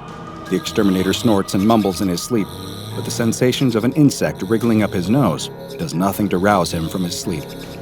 After a few minutes, the exterminator blinks his eyes open. He sits up with a groan and rubs his head. What the hell just happened? Did he pass out? How embarrassing. He looks around, finding his tweezers and his flashlight on the ground next to him. But no matter where he looks, he can't see the insect anymore. Where did it go? He returns to the crack in the wall for a second look, but sees nothing. Absently, the exterminator rubs his nose. He feels a vague discomfort in his sinuses, and he wonders if maybe his allergies are acting up. But otherwise, he remembers nothing about his bizarre experience. He probes his fingers into the crack and wiggles them around, hoping to find some evidence of the missing insect. There's nothing there. Well, at least he knows what he's dealing with, and it's definitely no cockroach. Eventually, he shrugs his shoulders helplessly and returns upstairs. "Did you find the cockroaches?" asks the old woman when he returns to the top of the stairs. "I know there are roaches down there." He shakes his head. "Ma'am, I searched the whole basement and I didn't find any cockroaches." He explains to her that all he could find in the basement was a harmless cricket. The old woman starts to argue with him, insisting that what she saw in her basement was no cricket, but the exterminator has already made up his mind. This is annoying. He thought that she would be happy to hear that she doesn't have roaches, but now she just wants to make a fuss. He's not going to waste any more time on this nonsense, not when he has real work to do. He shakes his head as he repacks his equipment and prepares to leave. The exterminator returns to his truck and turns the ignition. As he pulls away, his mind is already mulling his next job. He doesn't give another thought to this crabby old woman and her paranoia about cockroaches. He doesn't stop to wonder what became of that strange cricket that he found. It probably just crawled back into the wall, he thinks. He certainly would have no reason to think that the cricket is still with him, a new and permanent hitchhiker inside his head. The exterminator had just acquired a new lifelong friend, a lifelong friend that we call SCP-2119. SCP-2119 is a biomechanical creature that resembles a small gray insect, ranging from 5 to 15 millimeters in length, with a segmented body, 6-jointed legs, and protrusions from the head and abdomen that resemble antennae and oviposters respectively. However, SCP-2119 does not appear to reproduce by any means known to man, so these oviposters are likely simply a form of mimicry, something added to give SCP-2119 the appearance of a common insect to make it less conspicuous to humans. Genetic testing has determined that the organic parts of SCP-2119 are largely identical to those of Gryllus rubens, otherwise known as the southwestern field cricket. One notable difference between SCP-2119 and the field cricket, though, is that SCP-2119, also known as the transmitting parasite, has 6 barbed hooks on the underside of its body. Strangely, SCP-2119 also contains mechanical parts, including silicon parts that do not match any known make and platinum wiring, leading Foundation researchers to assume that SCP-2119 is an artificial life form. At this moment, who made SCP-2119 and why remains a mystery. In many ways, SCP-2119 not only looks like a normal insect, but also acts like one. It apparently possesses extremely rudimentary self-awareness and intelligence comparable to that of its insect brethren, being able to sense potential hosts or detect danger. It displays many normal self-preservation instincts common to insect life. If discovered by a conscious human, it will flee or hide, but it does possess one self-defense measure that no normal insect does. Any human who comes into the proximity of SCP-2119 will start to feel drowsy, eventually succumbing to unconsciousness within 3 to 8 minutes. Once a human subject is unconscious, SCP-2119 will enter their head, either through the nostrils or the ear canal, and eventually make its way to the subject's brain, where it will use its barbed hooks to attach itself to the corpus callosum, which are the nerve fibers that permit communication between the left and right side of the brain. The human subject will gradually wake up with no memory of the event. After waking, the subject will return to their normal routine and continue living just as if they were unaffected. It does not appear that infection with the transmitting parasite causes any physical, mental, or psychological damage to hosts or impairs their daily lives in any way. All attempts to physically remove SCP-2119 from a host's brain have so far resulted in the death of the host, as SCP-2119 appears to have some way of halting a host's brain activity when it's threatened. Once a host is dead, SCP-2119 will exit the host's head, again either via the nostrils or ear canal, when it determines that no other humans are in the area. Once SCP-2119 has taken up residence in a host's brain, it will start broadcasting a 514.1875 MHz radio signal with a range of approximately 3 kilometers, consisting of a tone lasting 0.05 seconds at 2-second intervals, possibly with the intent of locating other infected human hosts.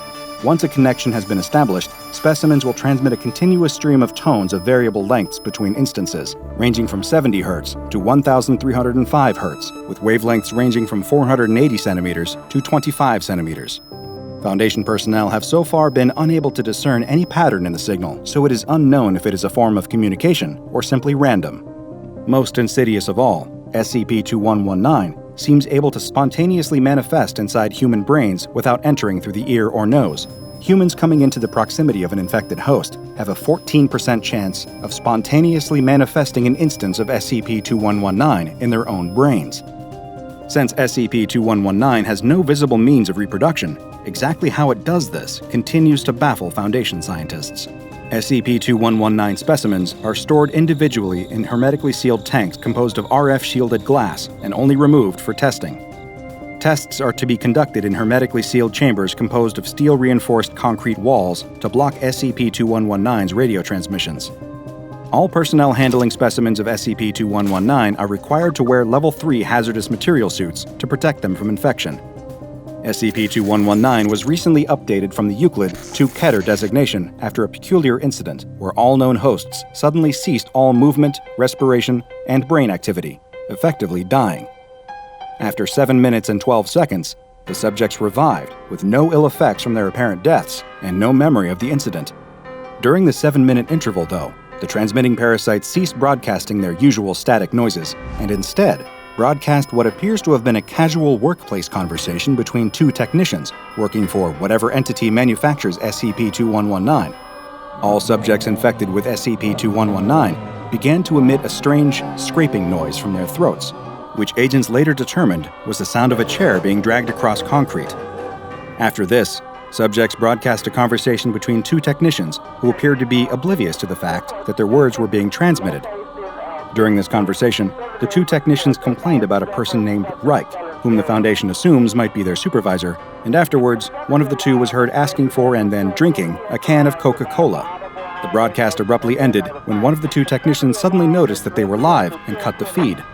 The name Reich is so far the Foundation's only clue as to who or what is manufacturing SCP-2119, but so far all investigations into determining Reich's identity have been unsuccessful. It is currently impossible to estimate how many people in the general population are infected with SCP-2119, but considering how contagious the parasite is, it is thought to be extremely widespread. Without any known means of deactivating SCP-2119 without killing its host, containment of SCP-2119 is impossible. Who knows? You might already be infected yourself. It's not as if you would notice. The man and his dog walked across the farmland, the early morning sun casting long shadows on the earth. Another day, another trip to the chicken coop to feed the birds. The dog trotted alongside him, content, while the man soaked in the silence, unaware of how quickly that was about to be shattered. But as they neared the coop, something felt wrong. The usual pecking and clucking was gone, replaced by eerie silence. Several chickens lay motionless, their bodies twisted unnaturally, feathers matted with dried blood. Their eyes were wide open, frozen mid-scream. The dog's tail shot straight, hackles bristling. A low growl rose in its throat. Then it erupted into a sharp, frantic bark, eyes locked upward. The man followed its gaze. At first, all he saw was sky. Then, a sound. A buzz like a mosquito, but deeper. Meaner.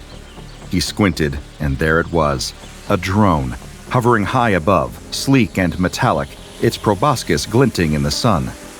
Great, the man muttered, the words low and dry, the anger bubbling under the surface. Just great. He grabbed several rocks from the ground and hurled them at the drone. The rocks missed by a good 5 feet. The drone buzzed off into the sky, seemingly in retreat. The man stood still. Even though the drone had disappeared, he knew this wasn't over. Not by a long shot. By nightfall, the man still couldn't shake the feeling that something was wrong. He stood at the stove, stirring a pot of stew, but his focus was slipping. His dog was pacing back and forth, barking at the windows and the darkness beyond. "Relax," the man muttered, but it came out more like a reflex than anything that might calm the dog. He tried to ignore it, shoving the unease down as he flipped through the TV channels, letting the hum of the screen drown out the barking. But the dog wasn't having it. Its barks grew more frantic, like it could sense something the man couldn't. The man exhaled sharply, annoyed. He looked out the window. Nothing. Just the dark, empty yard. But then, there it was again. That low, buzzing hum. It hovered behind the tree line, waiting for the perfect moment, like a predator eyeing its prey. It could feel him, the man. He was its target. The drone wasn't done yet. It wasn't going anywhere until it had its revenge. Inside the house, the man could feel it. The hairs on the back of his neck stood up, but he didn't look outside. Not yet. The dog's barking escalated, high-pitched, frantic. It was almost desperate now. The man ignored it. He locked all the windows, trying to push it out of his mind, but no matter how hard he tried, that buzzing sound stayed in his head. The drone was still out there, watching him, waiting. The next morning, the man went about his day. He peered outside, half expecting the drone to be hovering there like some eerie metallic sentinel. But the sky was clear, and for a brief moment, he felt something he hadn't in a while. Relief. He sighed, the weight on his shoulders easing just a bit. Maybe it was just a fluke. Maybe he could finally get some peace and clean the side of the house. He grabbed the industrial hose. No more procrastinating. The dirt had been building up for far too long. He started spraying down the side of the house, the water blasting against the grime. His dog, ever the watchful companion, was barking again, though. He ignored it, focused on the job. He didn't even glance back. Behind him, though, something was happening. The drone reappeared, ominously hovering just above him. It came in slowly at first, like a shadow, its presence growing heavier with each beat of its rotors. The dog saw it, of course. The dog always saw it coming, but the man was too busy to notice. In a flash, the dog ran. Without thinking, it jumped onto the man, knocking him to the ground just as the drone swooped down, its metallic proboscis just inches away from the man's face, a heartbeat away from disaster. The man's eyes widened as he hit the dirt, his breath catching. "What the?" He turned his head and saw the drone, quickly realizing just how close he had come to being skewered. The dog was already backing away, standing guard, like it knew it had just saved the man's life. The man scrambled to his feet. He grabbed the industrial hose and turned it on full blast. He aimed at the drone. The water shot forward with such force it could have knocked a brick wall down. The drone easily outmaneuvered the stream of water. It quickly retreated, buzzing angrily as it fled back into the sky. The man stood there, panting, watching the drone go. He gave the hose one last shake, muttering to himself, "Well, that's one way to spend my morning." That night, while the man and his dog ate dinner, the atmosphere in the house felt a little off. The dog, who had been calm moments ago, suddenly tensed up. His ears pricked and his eyes locked on the window. The man paused mid-bite. His dog's sudden shift wasn't just paranoia. The animal was sharp, and the man knew enough now to listen. He set his fork down and cautiously walked toward the window, the dog's low growl growing louder with each step. He peeked outside, eyes scanning the darkness. Nothing.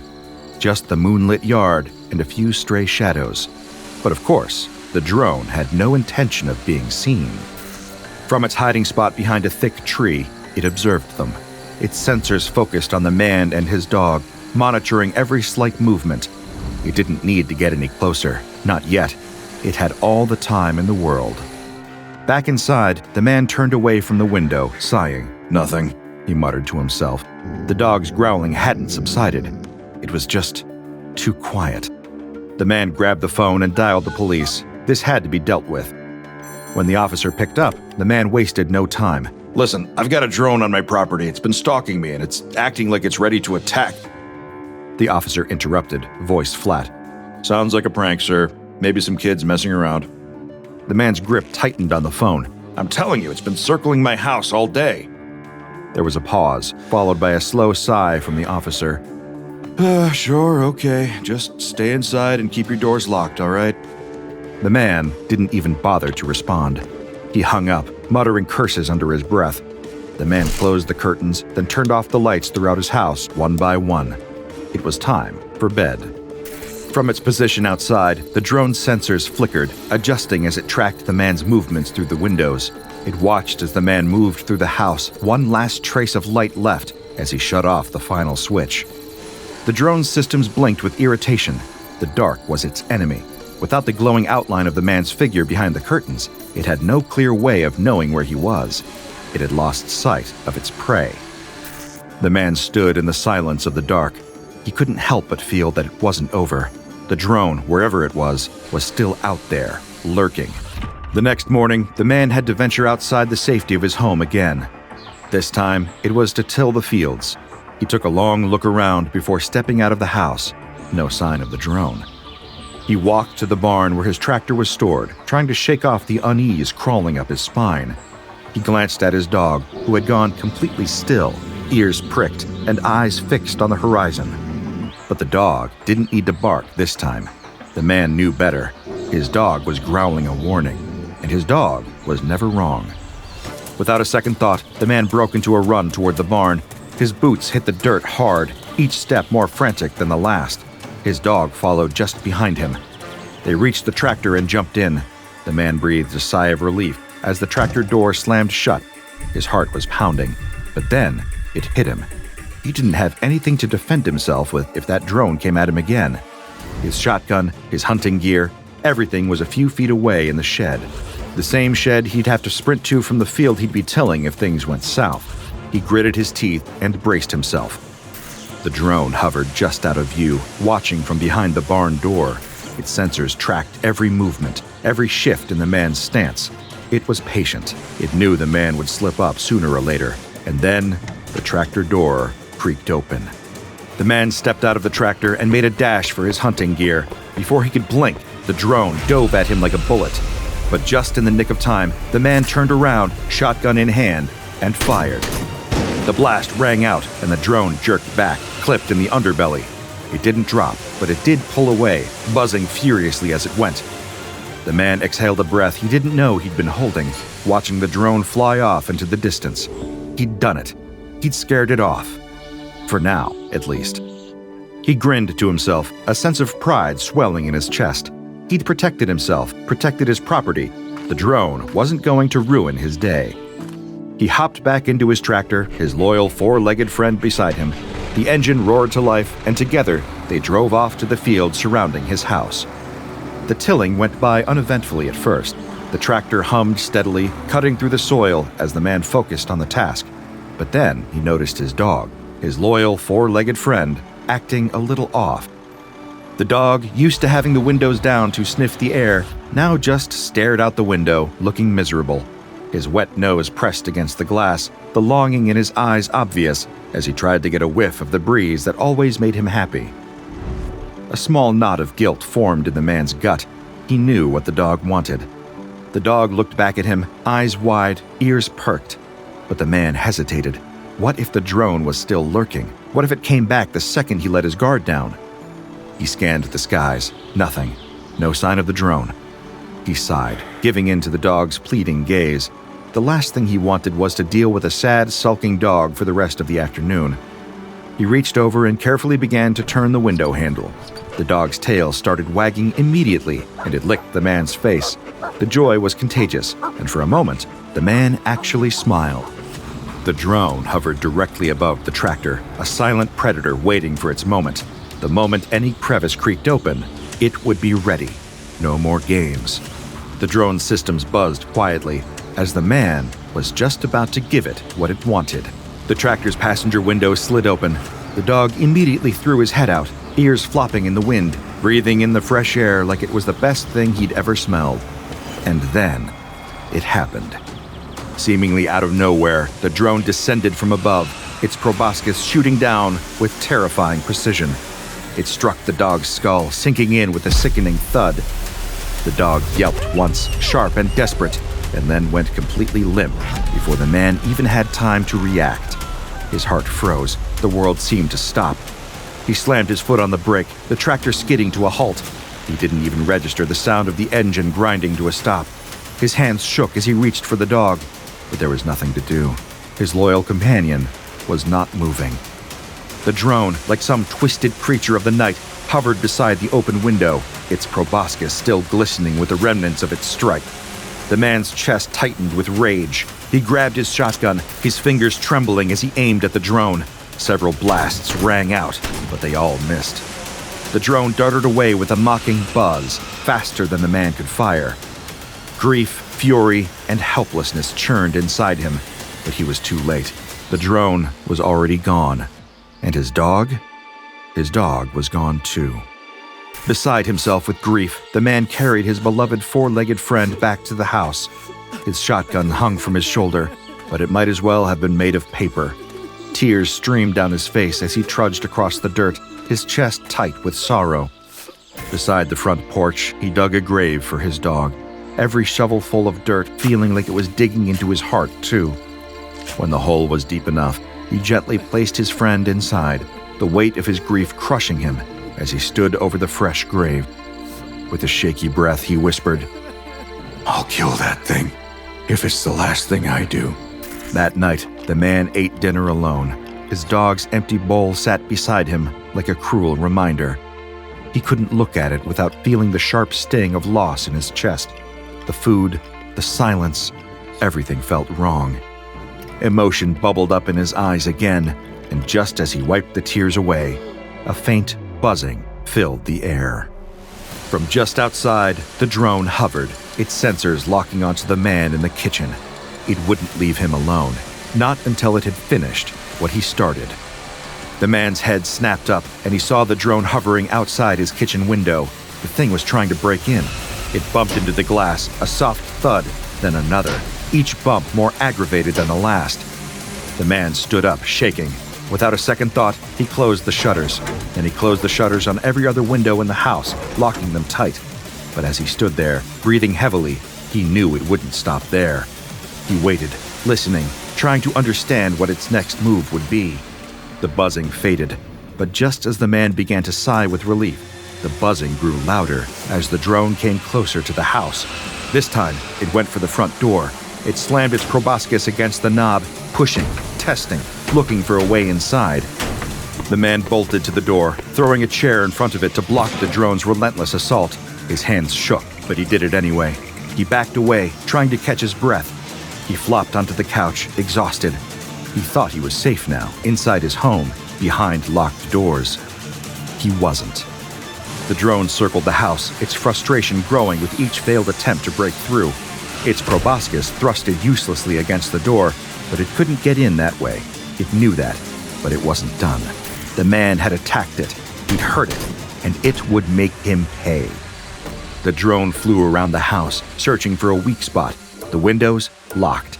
The door, barricaded. It scanned the perimeter of the house.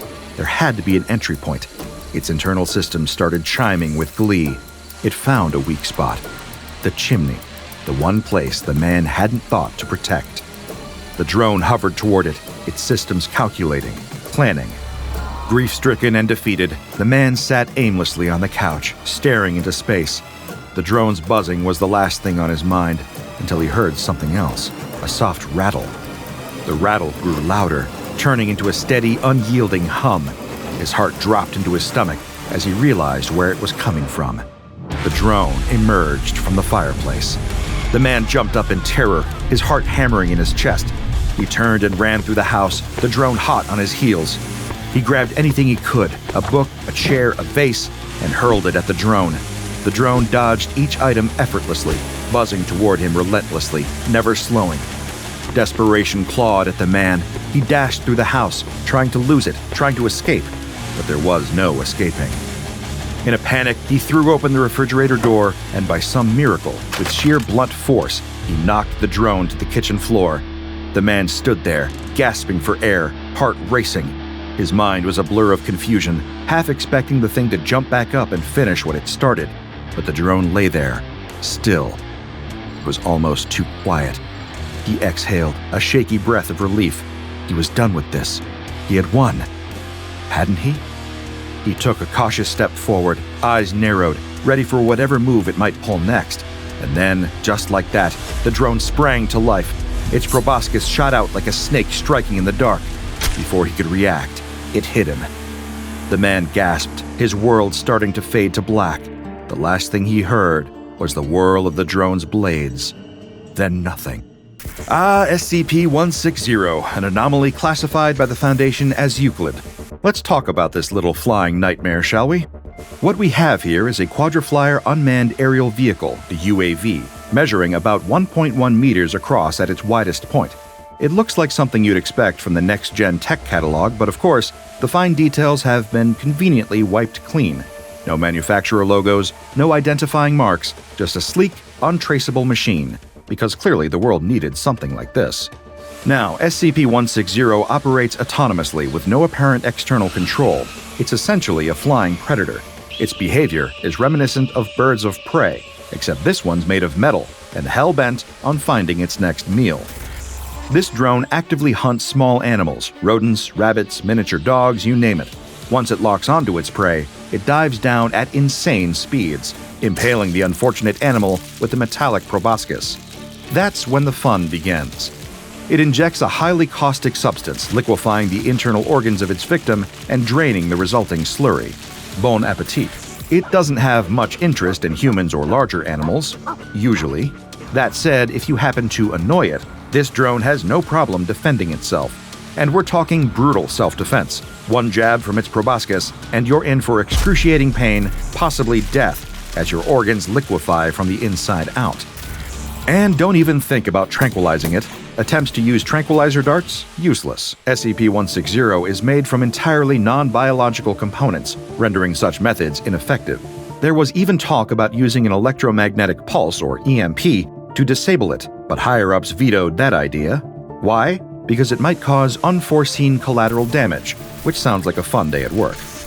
SCP-160 was discovered following a series of missing pets in a town, suspiciously vanishing, only to be found later in various less than pleasant states.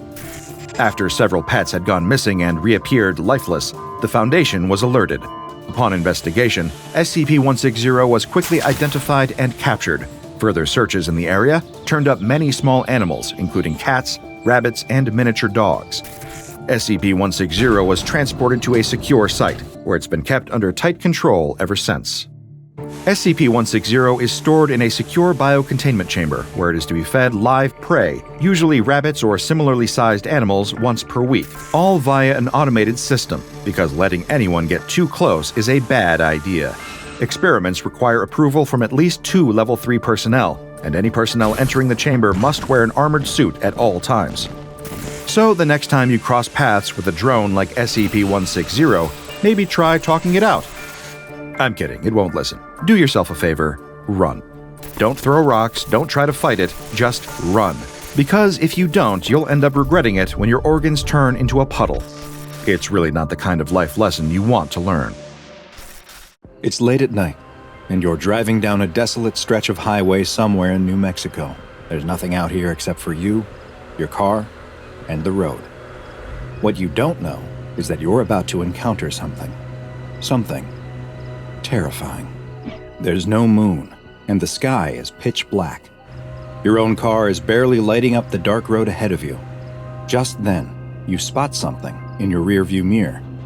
It's a pair of headlights. There's nothing too strange about them, except that they're especially bright. Your eyes are so adjusted to the darkness that you have to look away. When you glance in the mirror again, you see that they're closer. Much closer. They must be going awfully fast. You don't know why, but something about the car behind you makes you feel uneasy. There's something off. You speed up a little. Maybe you can keep some distance from them. But the lights keep getting closer. So you speed up a little more. Still, they gain on you, growing bigger and bigger in your rearview mirror. You're getting nervous. They look like they are barreling right towards you. You floor it. The lights are able to keep up easily, though, and now they're right on your tail. No matter how fast you go, they stay right behind you. The lights are so bright and close that they're almost blinding. You're in a full-blown panic. What is going on? Now the lights are swerving back and forth behind you. What do they want? You take a sharp turn without indicating, but they follow you without difficulty. You keep your foot smashed down on the accelerator. Your engine is screaming, but they just get closer and closer. They're right on your bumper. The bright white lights burn your eyes so bad that you swat at the rearview mirror to point it down. You look up just in time to see the deer standing in the middle of the road. You slam on your brakes as hard as you can. Your tires squeal loudly in the night, and you brace yourself to both hit the deer and get rear-ended from behind. You stop inches from the deer as something incredible happens. The two headlights seem to split, passing by you on either side of your car. You and the deer lock eyes for a split second as if you're both thinking, "What was that?" before the deer hops away into the night. You don't know what's happening, but you're not going to wait around to find out. You throw the car in reverse and hit the gas before whipping it around 180 degrees. You can't remember how far the last town was, but there's no chance you're going in the direction of those lights. You drive as fast as you can, checking your mirror constantly to see if anything is behind you. Nothing. Just darkness. Maybe you're finally safe. No, they're right in front of you. The lights somehow appear out of nowhere right in front of your car. You turn the wheel hard to avoid a head-on collision and you go flying off the road, smashing your head against the window as the car goes flipping and rolling and tumbling.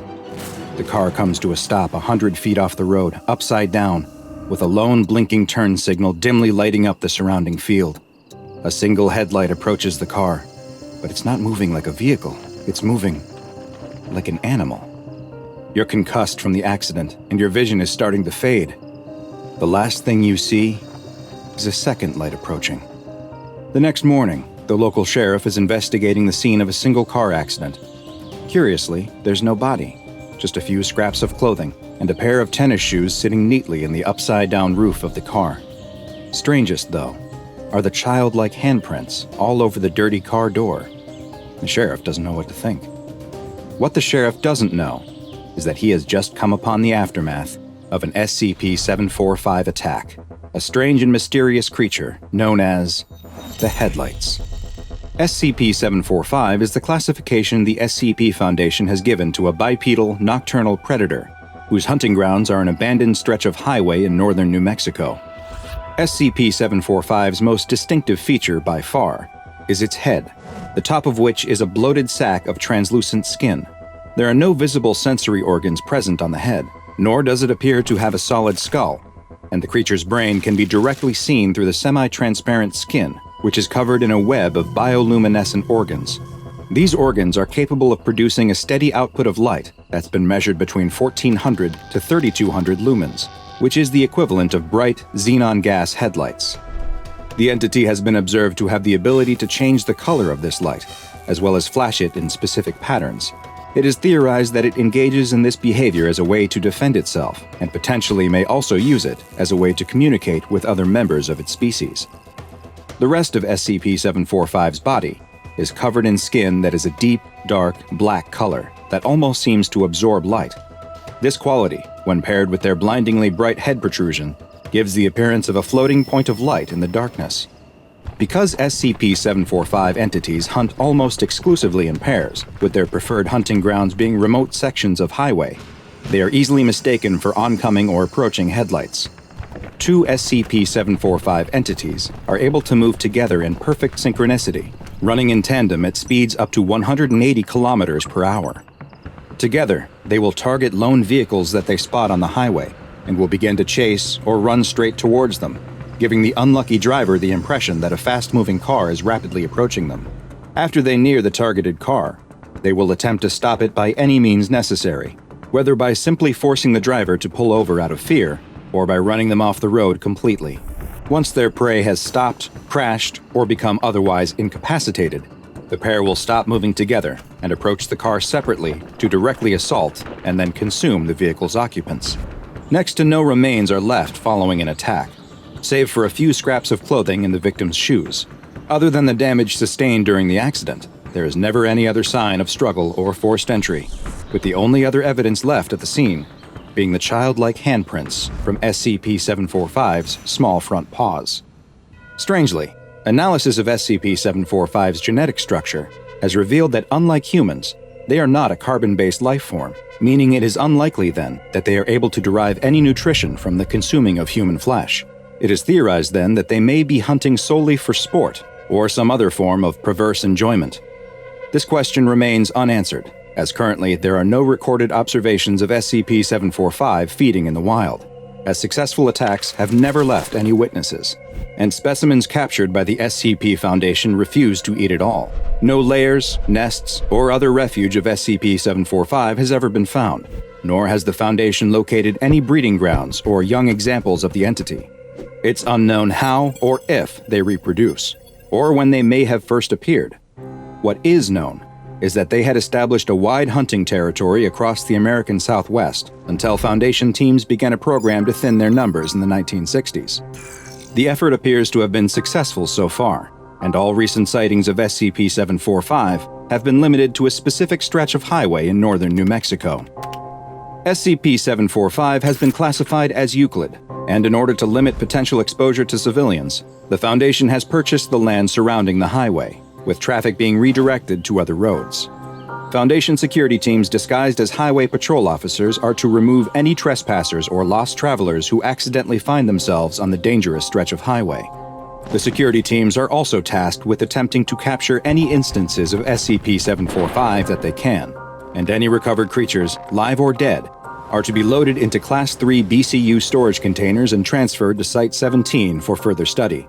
Containment procedures that are able to preserve living specimens are still being researched, and currently, no examples of SCP-745 have survived for more than a week in captivity.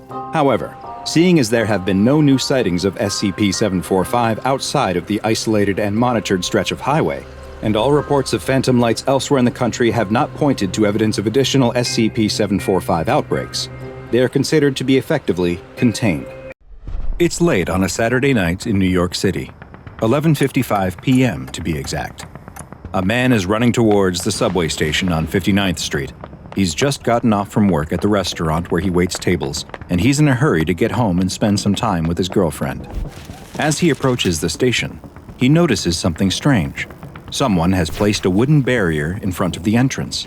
The man has never seen something like this before, but he hasn't lived in Brooklyn very long.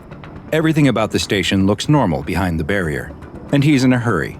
He doesn't want to have to go several blocks to the next station, so he hops the barrier. What's the worst that could happen? As the man walks onto the train platform, he starts to second-guess his decision. The platform is empty, and come to think of it, he hasn't seen anyone in the station at all. Maybe he did make a mistake. Maybe the station really is closed for repairs. He turns around to leave, but just as he does, he hears a train. Good. Everything is normal. He checks his watch. 11:57 p.m. on the dot. The train comes to a stop, and its doors slide open. It looks a little older than the trains he usually rides, but it appears to be in perfect shape, and it's going the direction of his home, so he steps on board. Just like the station and the platform, there's no one else on the train. Strange, but he's ridden nearly empty trains before, especially late at night, though usually at this time on a Saturday there's at least a few people on board. Just then, he hears something in the station. He turns to see someone running down the platform crying out. "Stop! Stop!" the man in the Mass Transit Authority vest cries, dropping what looks to be his dinner on the platform as he runs. While the MTA worker is still several feet away, the doors snap shut, and the train begins to move. The MTA worker cries out again to stop, but he knows there's no point. He watches as the train heads down the tracks and disappears into the darkness. With a sigh, he takes out a walkie-talkie and it squawks to life. "We've lost another one," he says. "Hi, I'm DrBob, and this is SCP-052, also known as the Time-Traveling Train." SCP-052 appears to be a standard-looking Type R4 New York City subway train. Official city records state that the train was built in 1932 and decommissioned for scrap in 1975. Despite the fact that it should no longer exist, SCP-052 continues to appear on the Uptown AD track at the 59th Street and 8th Avenue station at exactly 11:57 p.m. every Saturday night. The train appears to be in perfect condition, just the same as when it was built over 80 years ago, and it is marked as an A train. Each Saturday, the train arrives at exactly the same time, opens its doors to accept or discharge passengers for precisely 5 minutes, then closes its doors and disappears until the next week. Where did the train come from? And where does it go in between the weekly appearances? These are questions the SCP Foundation is trying to answer, but perhaps the most frightening aspect of SCP-052 is that once you get on the train, there's no guarantee of ever getting off. Sadly, the majority of subjects that have been observed boarding SCP-052 have not been heard from again. The rare few that have been recovered claim to have boarded the train on various dates, ranging from 1976 all the way to the year 2204, with the latter claiming he thought he was boarding a special 300th anniversary train. Thus far, none of the recovered passengers have reported any memories or knowledge of their time on board the train between entering and exiting. Any passengers spotted disembarking from SCP-052 are to be immediately brought to Site 21 for questioning to determine their origin and assess whether they pose any threat to the current time stream. The Foundation has had great success administering Class A amnestics to passengers who arrived from the past and reintegrating them into society. But any passenger who is identified as being from the future must be held indefinitely to prevent potential disruptions to this reality's time stream, per Order 69-A1 from O5 Council Member 05-9. There are currently 26 recovered passengers being held at Site 21 who fit this description, and there are not yet any procedures in place that would allow for their safe release into modern society, nor has there been any workable theories for how to return them to their original home time. Despite the protocols in place to prevent public access, some passengers from the present have still managed to accidentally board SCP-052, and subjects from other times continue to appear. Following interviews, it's been discovered that some of these subjects arrived from alternate timelines and realities. This raises the question of whether it is possible for SCP-052 to appear in other times and places, which may require the containment of additional locations, and reports of any suspicious activity involving unscheduled trains are being monitored and investigated around the world. Following its initial discovery, several tests were attempted in order to better understand the anomalous train and what may be happening when it is no longer visible. The first test took place on May 31, 2009. An agent was told to simply board the train. They did as requested, and have yet to be recovered as of the present date. A second test took place a week later on June 6th.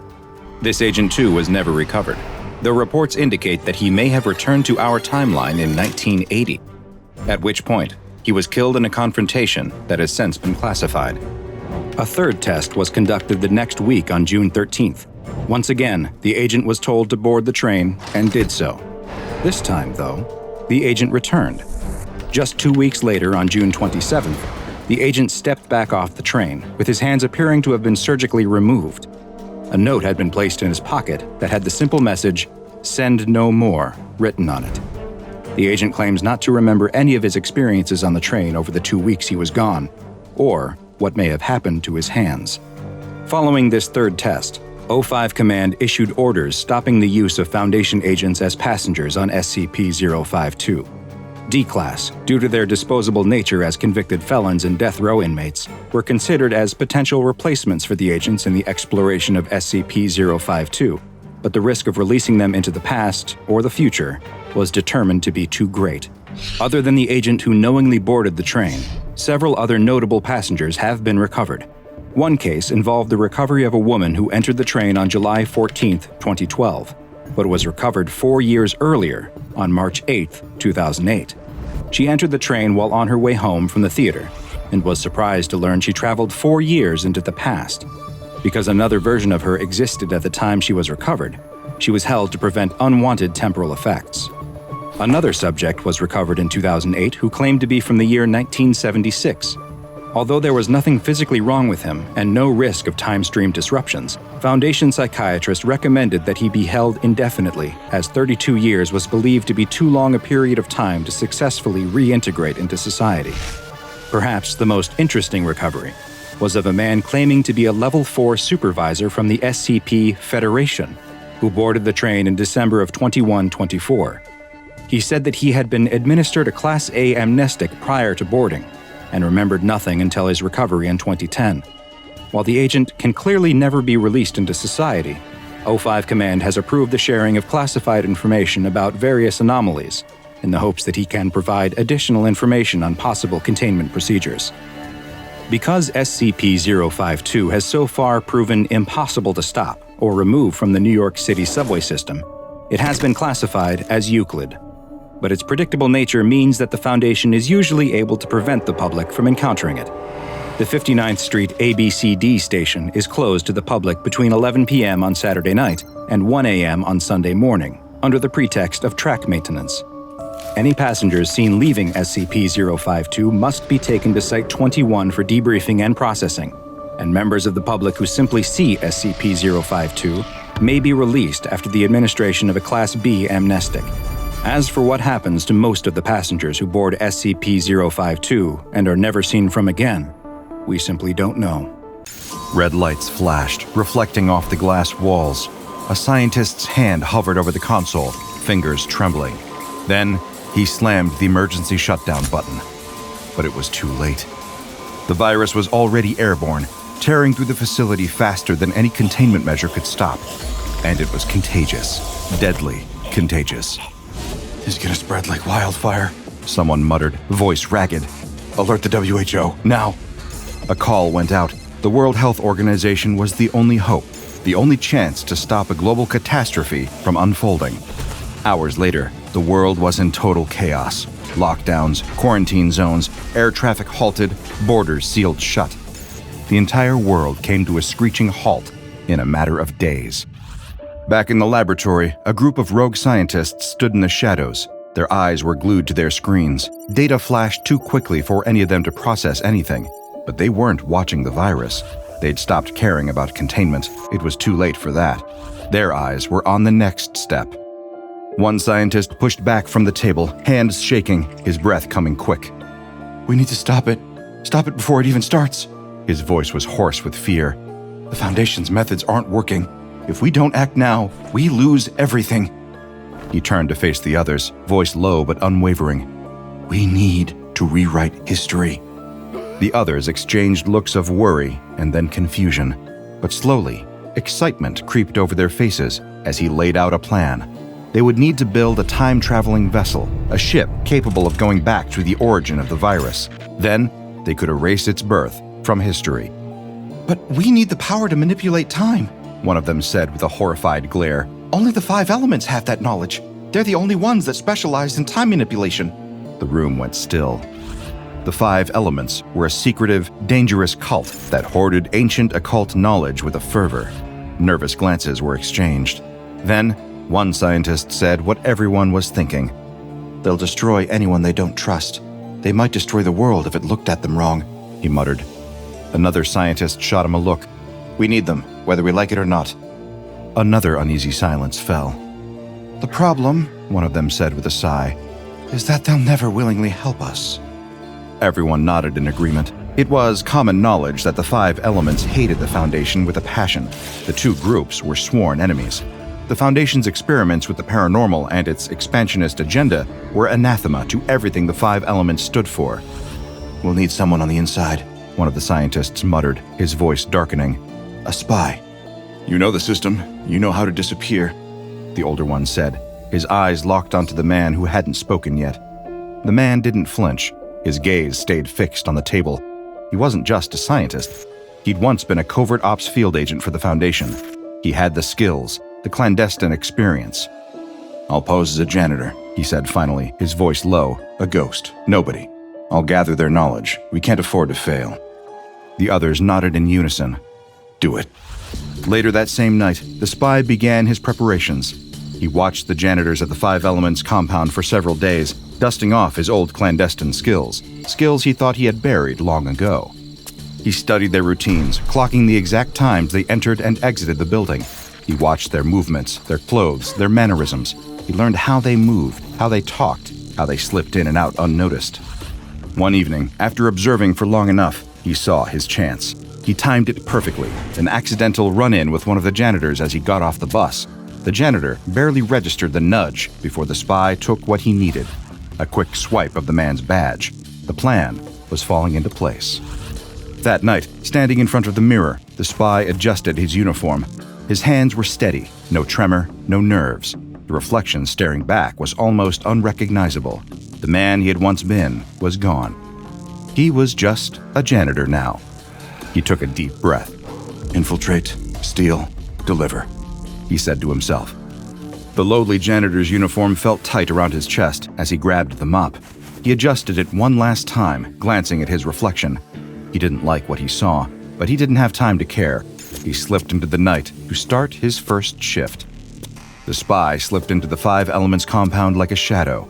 The hallways were cold, and the dim lighting gave everything a sickly glow. His feet barely made a sound as they glided over the tiled floor. He was in. But he had to be careful. The 5 Elements were paranoid. They didn't just guard their secrets, they coddled them. One mistake, and he was gone. He glanced around the hallway. Nothing. Empty rooms, too many bookshelves, and strange, arcane symbols that didn't belong in this reality. But he couldn't let himself get distracted. Focus. He moved toward the first corridor, where the janitors usually came through to clean. As he pushed open the door to the back hall, he almost walked straight into another janitor, one of the regulars. The guy squinted at him. "Who are you?" the janitor asked, voice gruff. The spy forced himself to smile, though it felt like his face was made of stone. "First day. I'm new." The voice didn't shake, but it felt like it did. The man looked at him for a beat, his expression still uncertain. But then the guy nodded, still skeptical. "All right, well, don't screw up the schedule. We don't do slackers here." He waved and trudged off, leaving the spy with his heart hammering in his chest. The spy's eyes flicked back down the hallway. He had no time for this. He kept moving. As he passed through the hall, something caught his eye. A small, empty room, half open with a faint flicker of light spilling through. He crept in, peeking through the crack in the door. What he saw almost made him freeze. Inside, 5 Elements practitioners were standing in a circle, hands raised toward the ceiling. The air shimmered with tension. There was a low hum, barely audible, but it thrummed in his chest, vibrating like it was coming from the core of the earth itself. They were in the middle of a ritual, and from the look of things, it wasn't a simple one. A circle of fire danced in front of the first practitioner. His fingers twitched, and the fire morphed, shrinking and expanding like a heartbeat. Beside him, another was manipulating water, swirling it in the air with his hands as if pulling it from the very air around him. A third practitioner had earth in his grasp, stones floating around him like a storm. The final one, a woman, seemed to be playing with wind, her fingers slicing through the air and bending it to her will. And in the center, time. The air distorted around them, vibrating like a stretched rubber band. Seconds seemed to stretch, then snap back, moments running into each other in impossible loops. It was time manipulation in its rawest form. This was it. This was exactly what the rogue scientists needed. The spy quickly fumbled inside his uniform, pulling out a small camera hidden in the button. He started recording as the practitioners continued their ritual, completely unaware of his presence. This was precious. The footage could change everything. With the information he needed in tote, he turned off his camera and began to back away from the room when the worst possible thing happened. A man, a 5 Elements agent, appeared behind him, seemingly out of thin air. "What are you doing?" The agent's voice was low, suspicious. He was too close. The spy cursed under his breath. No way out. He turned, keeping his movements slow, his face casually confused. "Just checking the room, cleaning up after the ritual." His voice sounded unnaturally smooth, but his gut was churning. The agent raised an eyebrow. "Funny, I don't remember seeing you before. You're not on my list." He stepped closer, eyes narrowing. "What are you really doing here?" The agent's suspicion was rising fast. If he didn't buy his story, he was done. The spy's mind raced. He could feel the pressure mounting. This was it. The end. Unless... In a split second, he reached into his pocket and tore open a small packet. The smell hit before he even had time to brace himself. It was terrible, like rotten food and old socks. Worse than that, like death itself had taken a bath in vinegar. The agent scrunched up his face, stepping back, hands covering his nose. I have stomach issues. Sorry, the spy said, stepping away casually, like the smell was no big deal. The 5 Elements agent waved a hand in the air, grimacing. That's disgusting. He took one last look at the spy, still skeptical, before walking away. The spy didn't wait for him to disappear into the hallway. He darted out of the compound, his legs moving faster than his heart. He wove through the darkened streets, but his steps weren't nearly as fast as the hammering of his heart. He had to get back to the laboratory, but not yet, not until he was sure he wasn't being followed. So he took the long way. He didn't need to go through the rundown part of the city, didn't need to grab anything from the corner store, but he did it anyway, buying food he didn't need, picking up a coffee he wasn't thirsty for. The first stop was a quick pit stop to throw off any potential tail. The second, a well-timed delay, just in case. He wandered through random streets, checked over his shoulder, and waited, pretending to sip at the coffee like it wasn't already lukewarm and useless.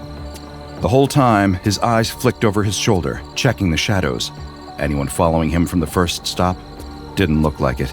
Best to be sure, though. At the third place, a bodega 10 blocks from the coffee shop, he finally let himself relax a little. No tails. He could go back to the lab, continue his mission, but every time he thought about that last run-in with the 5 Elements agent, a chill ran down his spine.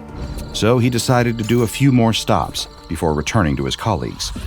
Back in the laboratory, the rogue scientists were preparing for the next phase of the mission, but unbeknownst to them, there was a rat in their midst. One of the scientists, a man who had always been a little too anxious, had gotten scared. Too scared. The Foundation's eyes were everywhere, and the thought of them catching wind of the rogue project and shutting it down was enough to make him a snitch. He walked briskly down the hallway, trying to avoid eye contact with anyone. The O5 council member's office was dimly lit, the only light coming from a single desk lamp. The mole scientist entered, his heart pounding. The O5 council member barely looked up from the paperwork. You're here. Talk. The mole scientist hesitated, but the council member's command left no room for argument. He relayed everything: the rogue scientists, the time travel project, the spaceship, and the plague they were trying to stop. The council member raised an eyebrow. He mused. I like that. But we're going to change more than just the plague. I have a more personal agenda. The mole scientist blinked, his throat tightening. He didn't understand. The council member continued, voice low, almost too calm. We need to change more than just that. I have a different point in time I want to adjust. The scientist's stomach turned. But the ship has to go back to stop the plague, or millions of people will die worldwide, the scientist timidly reminded him. The council member leaned forward with a menacing glare. I need there to be embryos aboard that ship. Embryos with the DNA of certain O5 council members. The mole scientist's heart skipped a beat. He tried his best to protest the idea, tried to protect humanity, but the council member's eyes narrowed, silencing him. Get both men and women on that ship, inject the embryos, and don't say a word. If you mess this up, he added, the threat sharp, your family, your life, gone. The mole scientist's face went pale. His hands trembled as he nodded reluctantly. Later that night, as the rogue scientists discussed their next steps, the mole scientist returned to the lab. His mind was reeling, but he had a job to do now. He didn't waste any time. With the janitor spy still absent, he presented his idea to the group. What if we take a few of us aboard the ship? He suggested casually, trying to sound convincing. We could monitor the mission, make sure the ship's trajectory is perfect. He kept his voice level, not betraying the weight of what was really happening. And maybe we put some embryos aboard the ship, to ensure even if something goes wrong, humanity will continue to exist throughout time. The rogue scientists looked at each other. There were murmurs, but they all agreed. It made sense. And with the janitor spy's return, everything began falling into place. The ship would be built, infused with the ritual power they had stolen from the 5 Elements. The mole scientist didn't wait for anyone to question it. He got to work, injecting O5 Council DNA into the embryos. The night before the launch, the laboratory hummed with activity. Everyone was double-checking their work, making sure the ship was ready. The rogue scientists moved quickly, putting final touches on their time-bending technology. No one suspected a thing. Hours later, after the rogue scientists had left, the mole returned to the launch site, convinced that he was alone. He tiptoed into the darkened room, making final adjustments to the ship's time destination trajectory. But just as his finger hovered over the enter key, he heard the distinct sound of footsteps behind him. He turned. The spy, the man who had posed as a janitor, was there, standing in the shadows, his eyes locked onto the computer screen. "What do you think you're doing?" The spy's voice was low, sharp. The mole scientist froze, his breath caught. How much had he seen? He knew there was no way out now. With a shaky breath, he stepped forward, hands held up in surrender. I had to do it. I had no choice. The O5 Council, they...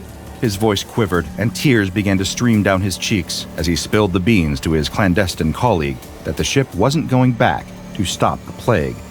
The spy's eyes narrowed. What else? What's really going on?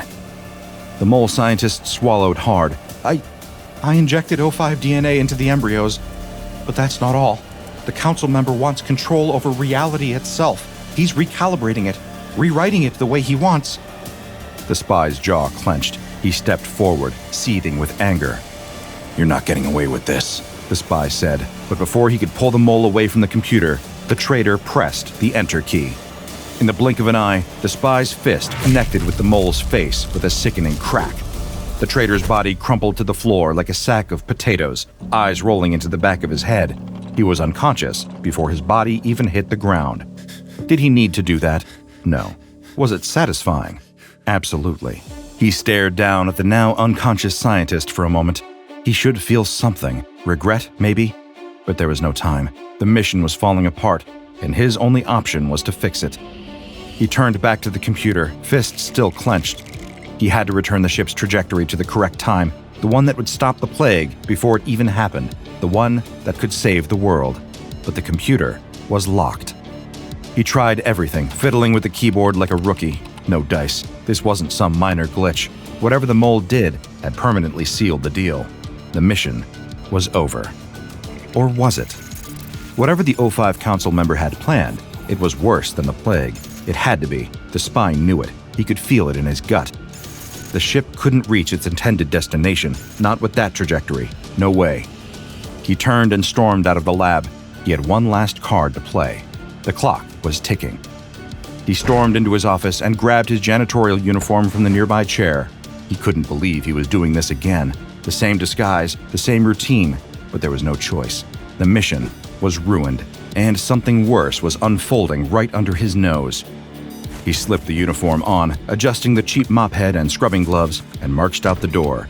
The 5 elements were his only hope now. This time, he wasn't sneaking in to steal their secrets. He was going to share one of his own. The compound was eerily quiet when he entered. Too quiet, like something was wrong. He moved quickly down the hall, his footsteps echoing in the silence. He checked the rooms one by one. Nothing. No one. The place was practically abandoned. Where was everyone? His gut told him this wasn't just some regular empty shift. Something was off. He backed out of a room, careful not to make a sound. Then, as if the universe had a sense of irony, he bumped into someone. The 5 Elements agent, the same one he'd smelly bombed not too long ago. And of course, he had seemingly materialized out of thin air. Again. The agent stood there like he'd been waiting for him all along. The spy didn't move. He just stared at the agent, who was staring back at him. The air between them crackled with something dangerous. "You again." The agent's voice was low, flat. He didn't look surprised, just interested. The spy's mind raced. He cursed himself quietly. The agent's eyes narrowed. "This place is shut down. Safety breach. The whole compound's been moved." The spy raised his eyebrows, feigning confusion. "Where? Why?" The agent didn't answer immediately. His gaze remained locked on the spy. "You're not supposed to be here." He took a step closer, eyes sharp as knives. "So, tell me, what exactly are you doing?" The spy's pulse quickened. The agent was way too close to finding out the truth. He had 2 choices now. Lie, say something about routine cleaning, play it off, but that'd only buy him a few seconds. Or tell the truth. Tell him about the mission, the ship, the O5 Council's dirty little secret. Time was running out. The spaceship launch was too close. He needed someone who could help him.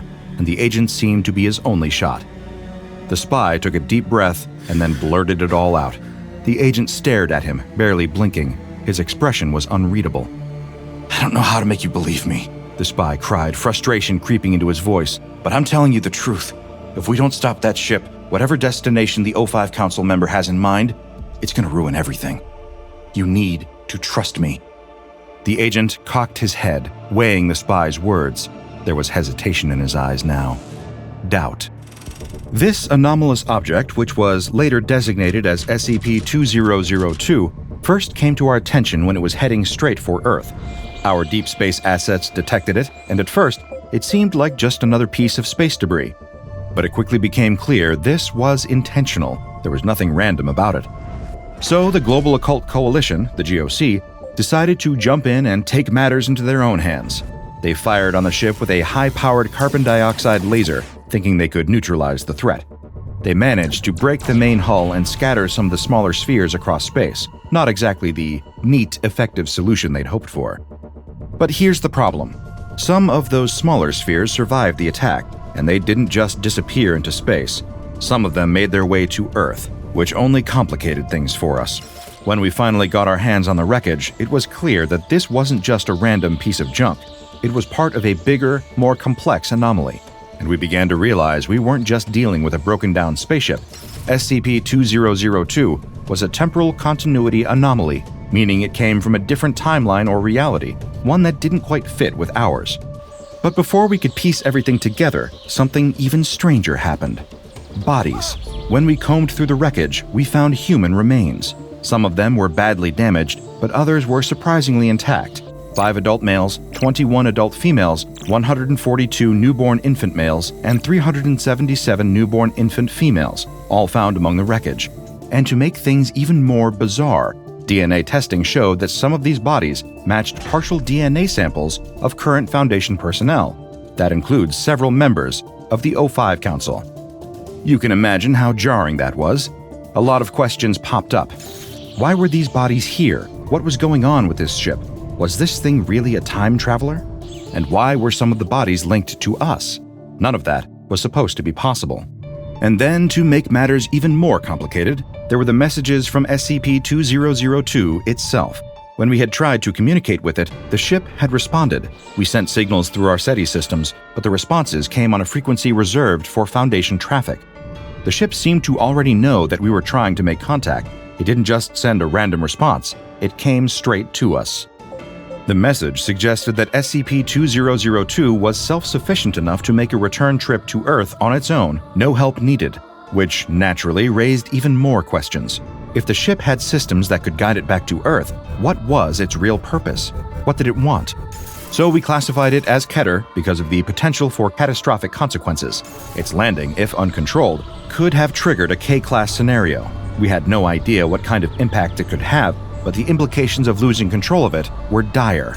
Now here's where it gets even more strange. SCP-2002 was detected at a distance of 15.8 AU from Earth, which was much later than we expected. According to our initial models, we should have discovered it years earlier, but instead it appeared later than expected, suggesting that time itself had been distorted in some way. We were now dealing with an anomaly that didn't just travel through space, it seemed to also be bending time. Something that could exist in a reality we didn't fully understand. Of course, this wasn't enough for the GOC. They decided to destroy it anyway, thinking that was their only option.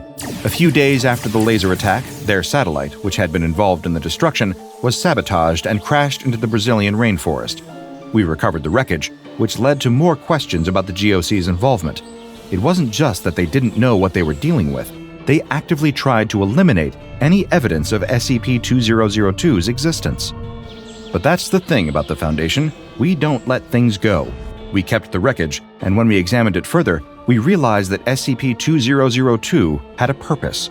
It had been designed to alter something far beyond the physical world. And one last thing. The wreckage wasn't just full of strange technology, it was full of secrets.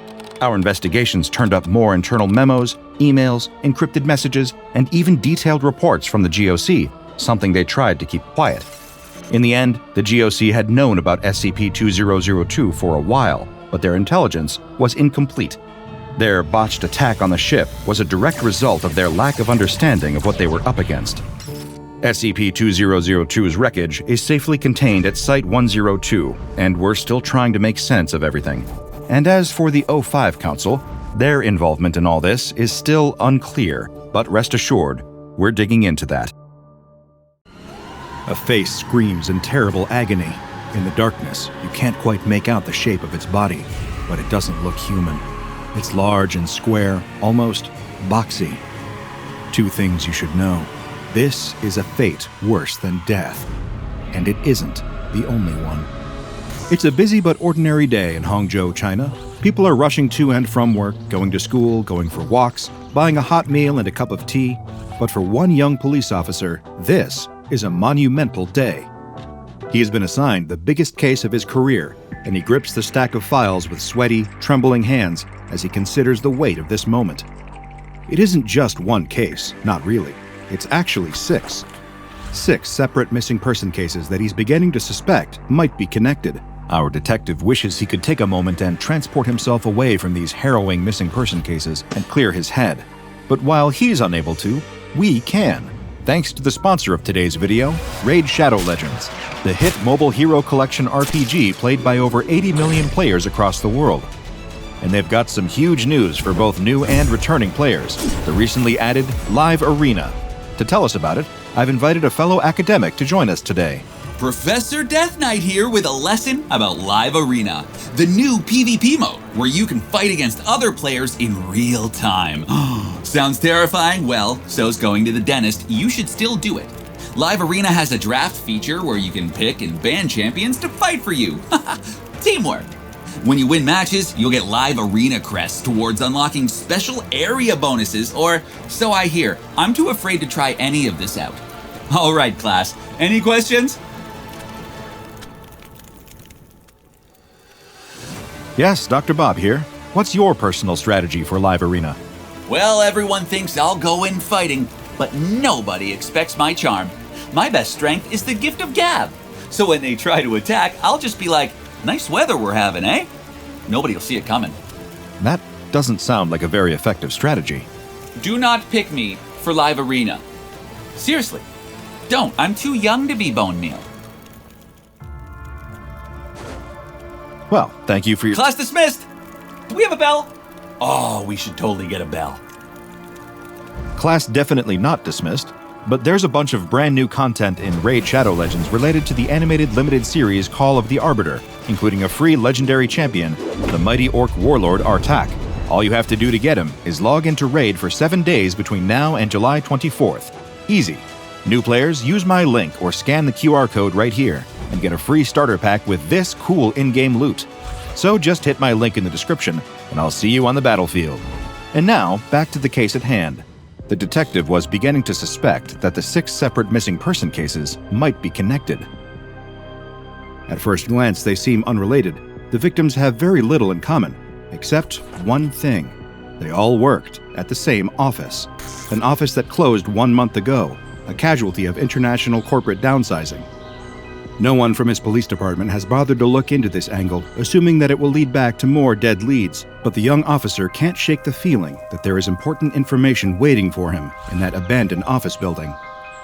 So, after finishing up his lunch and dabbing the nervous sweat from his brow with a handkerchief from his pocket, he sets off toward the old office building in hopes of cracking the case wide open. As he makes the trip, he considers some other possible theories. Maybe the missing employees skipped town, overwhelmed and depressed from their unexpected job loss. But would they really let their families worry like this? Some of them have wives, husbands, children, all of whom would notice their absence and assume the worst. No, this isn't a simple case of a group of colleagues all vanishing to blow off steam in another city somewhere. Something bad happened. He can just feel it. Maybe they uncovered corporate secrets, and someone decided to silence them before they could blow the whistle. But then again, what sort of secrets would be worth killing for at a printer company? It feels worthless trying to guess, trying to fill in the gaps in his knowledge with wild speculation. The only way to find out was to examine the building for himself and see if he can find any clues at all that lead him to the whereabouts of the missing 6. When the young officer reaches the building, he finds the door padlocked shut. Luckily, He prepared for this and brought some industrial-strength bolt cutters that snapped the lock into pieces with very little effort. Why lock up the building like this? There can't be anything valuable left inside. To prevent squatters, most likely, he assures himself, brushing off the sense of dread creeping up his spine as he walks inside. As he crosses the threshold of the empty office, the first thing he notices is the smell. It reeks of sulfur and bleach, and a whiff of something electrical that stings the inside of his nostrils with each breath. New possibilities turn over in his mind. Perhaps some sort of deadly workplace accident claimed the lives of the missing when they came back in to collect their belongings and clear out the building. Before he can decide if that theory holds any water, his thoughts are interrupted by a piercing scream coming from a nearby room. The officer isn't alone here. There's someone in the building with him, and they sound like they're in trouble. The officer grabs the taser from his holster and runs toward the sound. He skids to a stop, nearly knocking over a water cooler when he reaches the source of the screaming. There's a man hanging from the wall, screaming over and over again. The officer can barely process what he's seeing. The man is covered in machinery, all whirring and clicking as it works. Next to him, a printer is printing sheet after sheet of paper, and all the while, the man screams. The officer recognizes the man's face from one of the files. This is one of the missing employees. He can't determine what is causing the man such distress, and he tries to ask the man what happened to him. But the man just continues to scream, eyes wide open and wild, rolling around in their sockets, unfocused and unseeing. The officer grabs the man, attempting to remove him from the wall, but he won't budge. It's as if his body is wired into the wall itself, and the harder the officer tugs, the more it appears as if the man's flesh will begin to tear away. The officer stops, turning his attention to the machinery. Perhaps if he unplugs it, he'll be able to remove the man more easily. He starts with the printer, and as he reaches for its plug, he gets a closer look at the paper it continues to spit out. It doesn't look like any paper he's ever seen, and unable to help himself, he reaches out to touch it. It's warm, soft, pliable, and nauseatingly familiar. It isn't paper at all. It's skin. In that moment, all of the officer's training falls out of his mind, replaced with blind terror. He runs from the building as fast as he can, all the way back to the police station, where he tearfully informs his captain about what he found. This is no longer a police matter, his captain tells him. They need to escalate this to a specialized organization. The young officer is sent home, placed on psychiatric leave, and the next day, the SCP Foundation investigates the building it will come to refer to as SCP-2535. SCP-2535 is a former two-story Hewlett-Packard branch office building in the Jiaoshan district of Hangzhou, China. The building's anomalous nature is characterized by the presence of a detailed network of electrical and biological components of unknown origins. The walls of the building's entire first story are covered with 63,512 USB 2.0 standard A sockets, placed in a grid pattern made up of 20-centimeter semi-regular intervals. Each of these sockets is connected to wires running through the walls, but these are no ordinary wires. They consist of a woven mixture of copper strands and human optic nerve tissue, all wrapped in a layer of keratin. In spite of the inclusion of organic material in their structure, the wires have not shown any signs of decay or deterioration since the Foundation discovered SCP-2535. This curious, off-putting mix of the technological and the biological persists throughout the location, and only gets stranger as one moves deeper into the building. If one were to follow the path of these wires, going against their better judgment and the scream of their most primal instincts, they would find that the wires lead to a room on the building's second floor. The room is currently inaccessible, but is thought to have once been the server room. Whatever is blocking the door is large enough that it cannot be budged, and non-intrusive imaging has determined that it is some sort of biological mass. The inside of the former server room, like the wires that lead there, emits heat at a consistent temperature of 47.6 degrees Celsius. Foundation personnel who approached the room have reported a persistent smell of sulfur and ozone coming from inside, as well as the loud sound of a running printer. 317 of the USB socket and power outlets in SCP-2535 are connected to HP brand USB 2.0 compatible devices. Of these devices, 20 have displayed anomalous, potentially ectoentropic functions. But what exactly does that mean? Allow me to elaborate. Just remember, you asked for this. Don't blame me if you aren't able to stomach the details. There are 5 former employees of the Hewlett-Packard Hangzhou branch still located inside of SCP-2535. These employees are in an anomalous sort of status, requiring no sleep, food, or water, in spite of their continued, seemingly endless consciousness. Since the building's discovery in April of 2013, they have not changed in any way, or at least not in any visible way. All attempts to remove these former employees from their, let's call them predicaments, have proven unsuccessful. Allow me to discard any euphemism and explain just what exactly became of these unfortunate workers. First, there is Guo Pingping, the former branch manager. He can be found in the bathroom near the receptionist's desk on the first floor. Guo's head has been forced into the feed tray of a DP DeskJet 1112 printer, which is plugged into the wall. This is troubling for a number of reasons, one of which is that the internal dimensions of this particular DeskJet model's feed tray are not large enough to accommodate a human head, and its components are not strong enough to crush a human skull into a shape that would fit. Nonetheless, Guo's head is firmly lodged into the feed tray. One would assume this would have killed him, but his body continues to move, kicking and thrashing about as if he is in pain. The former assistant branch manager, James Gu Yonggun, is located in the employee pantry on the building's second floor. His body is attached to the wall in a vertical position, held there via 92 20-inch USB 2.0 M-M cables. 5 additional cables have been used to secure the actuating unit of an HP DeskJet 2540 all-in-one printer to Gu's lower jaw.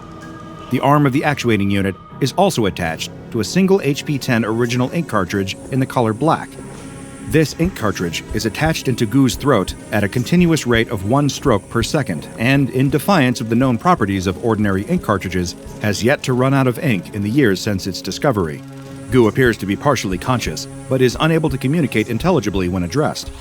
The former Human Resources Department head, Angel Lee Hui-min, is still in her former office on the second floor, though she no longer performs the duties of her old position. She is still, in a sense, in human resources, or rather, is a human resource. I apologize. Sometimes I have to make a joke to cope with the dark subject matter at hand, but Angel's fate is no laughing matter.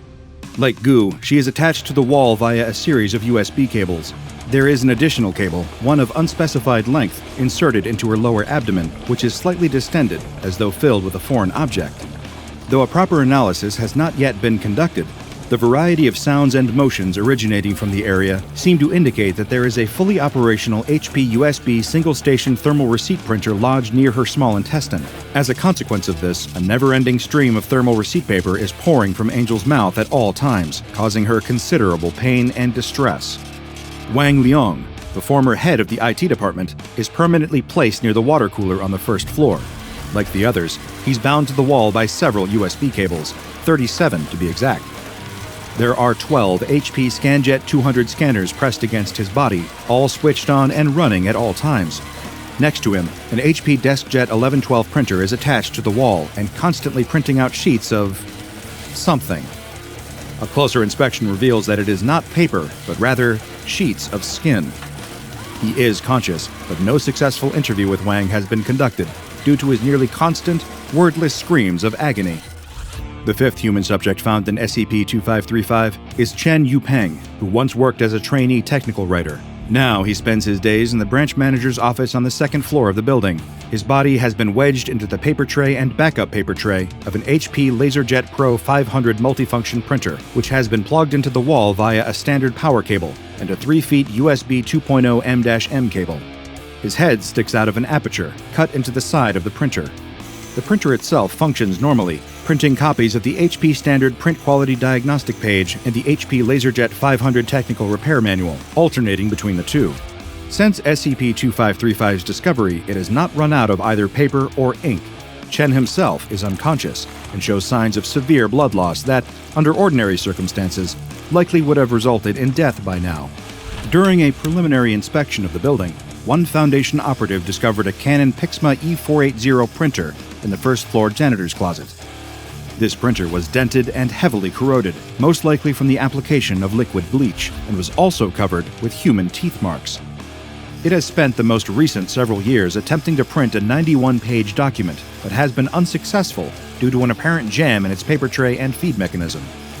The seams of the printer occasionally ooze human blood, which DNA testing has matched to Yan Xiaoxia, former creative consultant of the Hangzhou branch. SCP-2535 must be sealed away from the public under the guise of health and safety concerns. At least 2 agents are to be stationed in a nearby building at all times for the purposes of observation. Wherever possible, the inside of SCP-2535 must be soundproofed. All material generated by the building's anomalies must be collected and disposed of on a daily basis. So far, these containment measures have been sufficient to keep civilians away from SCP-2535. As far as the friends and family of the missing employees know, their loved ones were never found. It's better that they think of them as lost or dead, rather than learn what truly became of them. As I was poring over the file for SCP-2535, something curious caught my attention. This is not the only anomaly cataloged by the SCP Foundation concerning a branch of the Hewlett-Packard Corporation. I considered leaving well enough alone, but I've never been particularly good at that. When another path presents itself to me, no matter how dark or foreboding it may seem, I cannot resist the urge to see where it will lead. In this case, the path led me to SCP-2211. SCP-2211 was a collection of 4 anomalies discovered in the Shanghai offices of Hewlett-Packard. Notice that I said was rather than is. More on that later. First, allow me to describe the nature of each anomaly. SCP-2211-1 is a 932-megabyte video file titled simply longsmile.wmv. When played, the video depicts a pair of lips on the right edge of the screen. The lips hold a closed-mouth smile for a moment, then open to reveal teeth. At this point in the video, the camera pans to the right, revealing more and more teeth, seemingly forever. Though the length of the video file is listed as 55 seconds, testing revealed that the file will continue to play, revealing endless, maddening rows of teeth for more than 150 straight hours. It will possibly run even longer than that, but testing was through before that could be seen. The video has no audio track. When longsmile.wmv is played for longer than 59 minutes and 20 seconds, the device used to play it will begin to secrete a small amount of human saliva. A sample of saliva was collected for DNA testing, but the results were inconclusive and did not match any known human being on record. SCP-2211-2 is a 2.0 megabyte audio file entitled EYEE-79.wav. Each playthrough of the audio file is different, but tends to contain bursts of modulated static that go on for 2 to 10 seconds before being cut off for around 0.3 seconds of silence at a time. Like Longsmile, this file can play for a seemingly infinite amount of time, in spite of its listed length of 3 minutes and 3 seconds.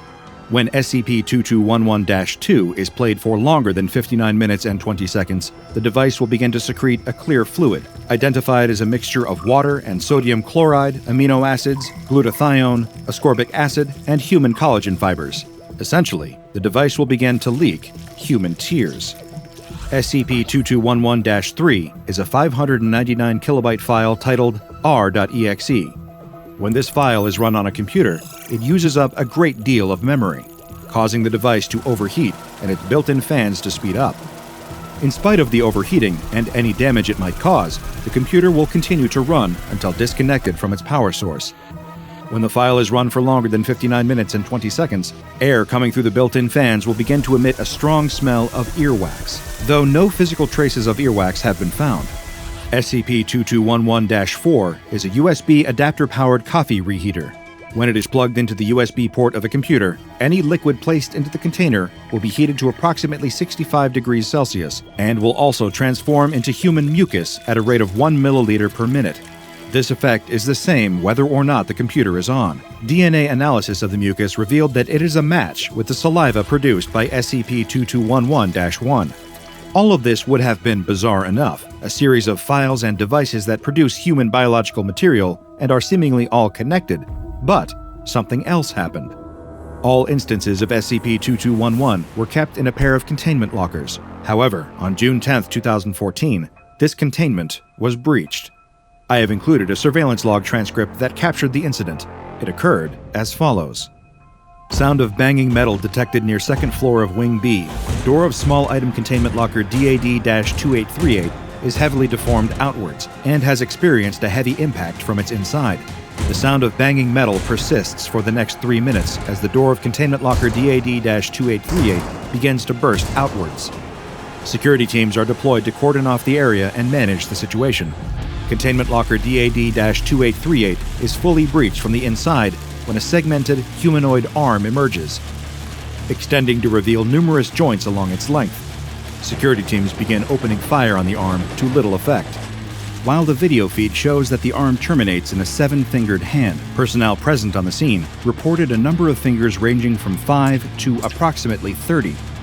The arm repeatedly strikes and breaches the containment locker containing SCP-2211-4, approximately 5 meters from containment locker DAD-2838.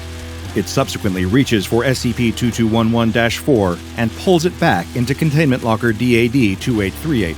No further activity detected. Arm presumed to have dematerialized. Following this incident, the containment locker was examined, but no traces of the many-fingered arm were found inside. Further examination of the locker's contents revealed that SCP-2211-1, 2, and 3 had vanished from their storage media. The files were gone. SCP-2211-4, when tested, no longer displayed any anomalous properties. It was just an ordinary coffee heater, though no staff wanted to use it to heat their coffee, no matter how many times it was washed. Head researcher Min declared SCP-2211 uncontained on August 10, 2014. But there was one more unusual finding. The USB drive that once contained SCP-2211-1 was not empty. There was an untitled text file on the drive. When opened, it simply read, "Got my nose," followed by an unusual text emoticon, ::00, end parentheses. As a man of science, one who has devoted my life to exploring the unexplained and seeking answers to questions that most are afraid to even ask, nothing troubles me quite like a mystery left unsolved. But the tales of these Chinese Hewlett-Packard offices are composed almost entirely of disturbing mysteries, of frayed wires and broken printers, of survivors that cannot tell their stories, and messages we will never get to read. What happened after that Hangzhou branch closed? Was it connected to the findings at the Shanghai branch? Did that mysterious arm grab hold of the Hangzhou team, contorting their bodies into unrecognizable shapes and forcing them to meld with the products they once sold? Or was it once an employee too, broken down into spare parts and trapped as files and desktop beverage warmers? I can't be certain. But I do know this. I'm throwing out my printer. I think I'll just write my notes by hand from now on. I won't necessarily suggest you do the same, but do be careful while handling the machinery. Treat it with respect. After all, you never know if that printer was once as human as you or me. Candace Hayes, we have thy confession. A witch as brazen as you shall be burned at the stake. The crowd gathered in the small room bursts into a cheer as the judge hands down the sentence. The accused woman doesn't react, though. She looks neither scared nor afraid, but simply resigned to her fate. No time is to be wasted in carrying out the punishment that the judge has decreed. A pair of constables grab the woman by the arms and take her away. A mob follows along as the woman is led through the town, taunting and jeering, calling her a witch, a wife of Satan, and worse names. She doesn't seem affected by them, though. In fact, she looks as if she can't even see them. Her attention is focused solely on one mysterious woman who walks along with the crowd, and yet somehow seems disconnected, as if she isn't truly there either. The two women maintain eye contact as the constables keep pushing the condemned woman along. They lead the woman outside of town to a tall hill.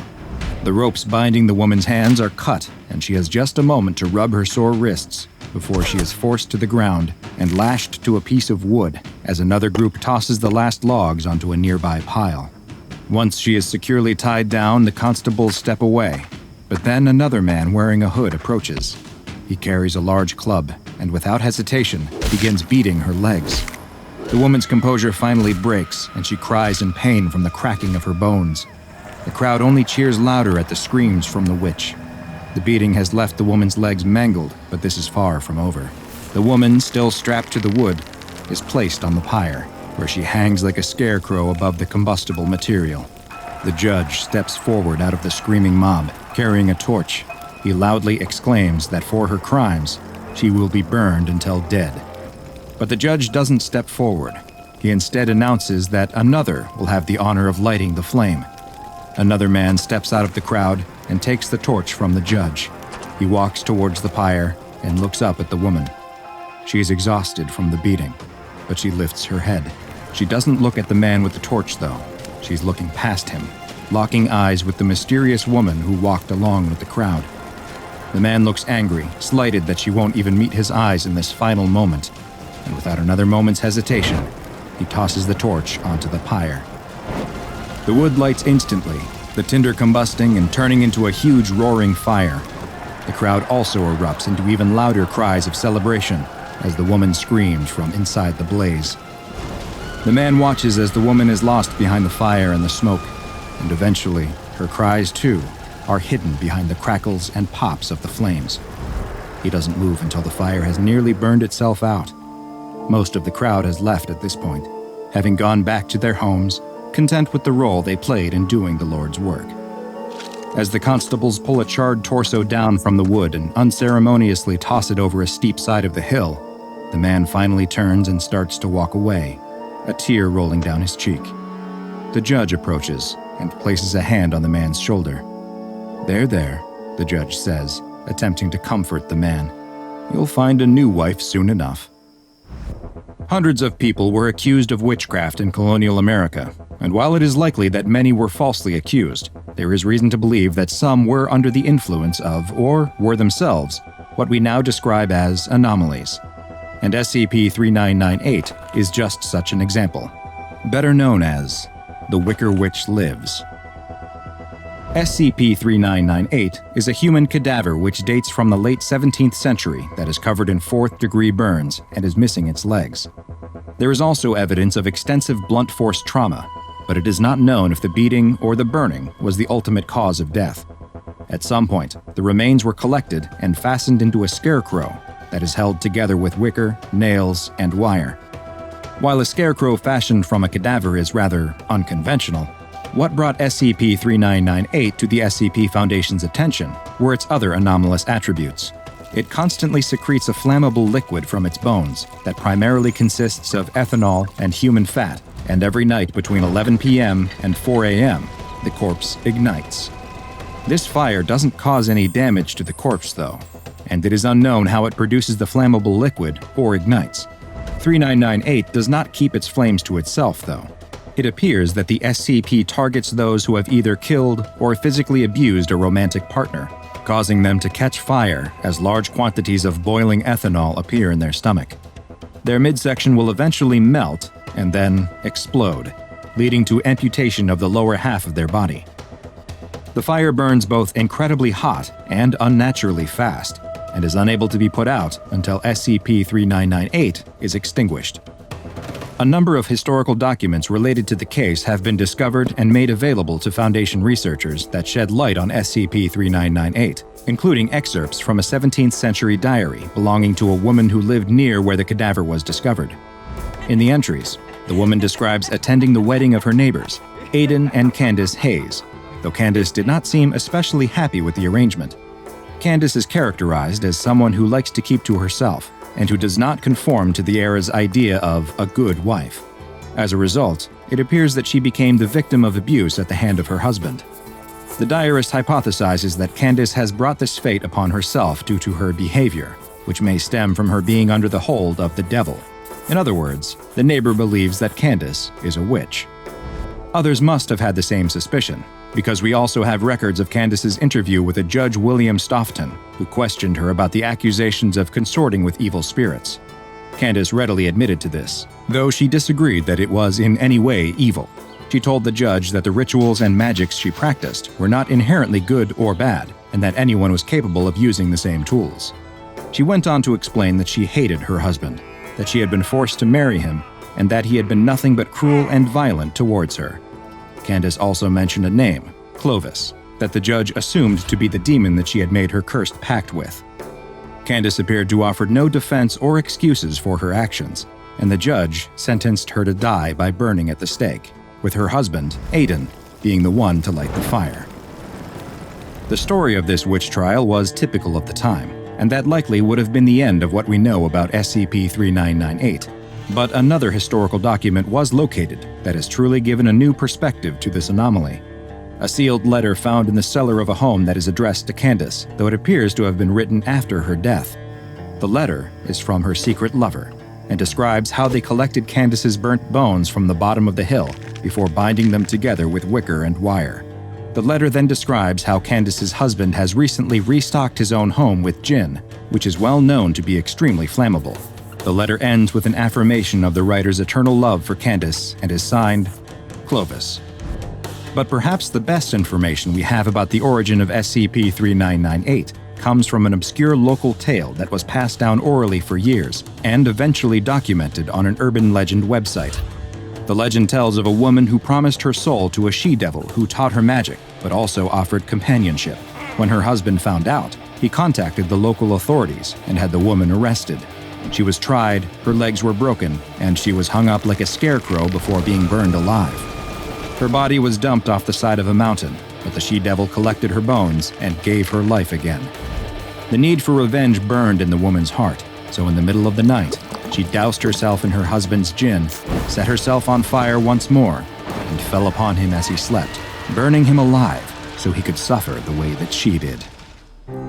SCP-3998 is currently held in a secure holding locker in Site-34 that is fireproofed and vacuum-sealed to prevent it from igniting. Every morning at 9 a.m., 3998 and its locker are cleaned to remove the secretions of flammable liquid. D-Class personnel who have been convicted of domestic abuse crimes are to always be kept at the site to ensure that they are the targets of SCP-3998, which, when it's not allowed to ignite, will result in them only feeling mild discomfort in their head and chest rather than spontaneous combustion. Due to its relatively easy method of containment, SCP-3998 has been classified as safe. However, recent developments have caused the Foundation to rethink this classification. Despite 3998 being securely contained, the number of arson-related homicides in the state of Massachusetts have actually increased following containment, with many showing the same damage to their body as would be expected in a victim of SCP-3998. And while it may be that these are the result of a yet uncaught serial killer who simply happens to employ similar methods of killing their victims, a recent re-examination of the SCP-3998 corpse has revealed more troubling details. The body of SCP-3998 does not belong to Candace Hayes, and in fact appears to be a male who was in his 30s at the time of his death.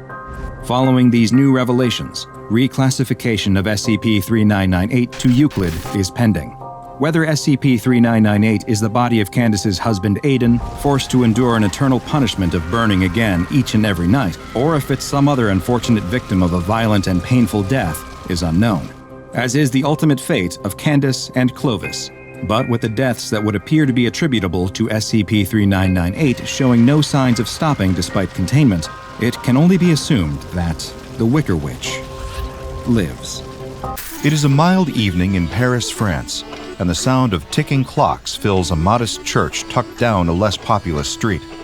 From the outside, it looks like any ordinary Christian church, but inside, it is quite different. There are gears and cogs on the walls where stained glass windows might ordinarily be placed, and the altar resembles the inner workings of a massive clock. The ticking sound is coming not from any timepieces, but from the congregation themselves. This is a ceremony for members of the Cogwork Orthodoxy, an offshoot of the Mechanists, or the Church of the Broken God. The congregation is small, a little less than a dozen in attendance, but they are devout in their faith. A solemn hush falls over the room as the patriarch stands before them, holding a bottle of holy oil. He beckons up each congregant to the altar, where he anoints them with the oil on whatever cogwork augmentation is most easily accessible. Some have visible gears, others limbs made from brass. One man has a clock in the middle of his forehead like a third eye. After all have been anointed, they return to their seats and bow their heads in solemn prayer. Tick, tick, tick. The sound is rhythmic and constant, like one shared heart thrumming all together. The sound fills the room, steady as it always has been, but then the pace changes suddenly, for the very first time. The ticking comes faster now, less like a familiar clock and more like a bomb ready to go off. It ticks faster, faster, faster. The sound of grinding metal fills the room, interrupting whatever peace remained. The patriarch cries out in pain, holding his chest. His eyes widen, and all of a sudden, his chest explodes, metal fragments flying in every direction. One by one, the rest of the congregation follow, their augmented bodies failing them in a shocking display. Metal legs fuse together, gears grind, spark, and explode. The rifle grafted into one man's arm begins firing at random. An internal combustion engine heart fails, and a woman collapses to the ground. All the while, the initial explosion has set fire to the old wooden beams of the building. It is all going up in flames. By the time the authorities arrive on the scene, over 50,000 euros of damage has been done to the building, and the entire congregation is dead. It doesn't take long for the SCP Foundation to become involved, or for them to suspect foul play. The Cogwork Orthodoxy are relatively peaceful, and have never been involved in an incident quite like this before. No, someone planned this, and executed it meticulously. The question is, how? And why? Following the 2011 incident at the Cogwork Orthodoxy Church, other cases of this mysterious ailment began popping up. The Foundation was able to take several bodies for autopsy, though the means by which this was accomplished are obscure to me. They determined that the failure of the victims' bodies and augmentations was caused by a parasitic infestation. Somehow, they had all been dosed with the same contaminated material. But what was the link between these parasites and technological failure on a massive, deadly scale? The clues were scarce, and there was little to point the Foundation in the direction of motive or means, as dozens of deaths were reported. With little else to go on, the Foundation classified the parasites SCP-3859. Whatever their exact nature, they were like nothing anyone had ever seen before. That much was certain, even if nothing else was. They were able to interview a victim after all of the previous infected had died on the scene. Following one of the attacks in Lyon, a Maxwellist was kept alive long enough for the Foundation to conduct an interview. He was able to communicate via writing, but the state of his SCP-3859 infestation rendered him unable to speak, as it interfered with the function of his vocal processors. Rather than transmitting anything he wanted to say, they instead played a continuously looping message in French that translated to, "You are nothing but an engine powered by ignorance. Forsake your superstition, your god of metal, your blind faith that has caused you to suffer. We have created the antivirus for your technological blight, the firewall to cleanse Europe of your influence. You are nothing but a flaw in history, and we shall cut you out. Vive la rationalité! Vive l'atheisme!" The message continued to play until the subject's artificial pineal gland was destroyed, killing him. After this incident, the trail went cold for about a year. More cases turned up, but they brought no information. Then, a surprising development broke it all wide open, tipping over the first card that would bring the entire house down. In late 2015, French parasitologist Frédéric Lacroix was checked into the hospital after his pacemaker failed. While he was being examined, unusual parasites were found in his system. They had somehow eaten away most of his pacemaker, and it failed after 3 days of intensive care. But there was something that set Lacroix apart from other victims of the parasite that the Foundation was beginning to call SCP-3859. He was a staunch atheist. In fact, he was so opposed to organized religion that he had previously been arrested after fighting with a priest in his hometown of Orléans. So what, the Foundation wondered, made him the exception to the rule? Why did the parasites choose him as their first non-religious target? Surely his field of research being parasitology couldn't be a coincidence. They decided to dispatch a team to investigate more thoroughly.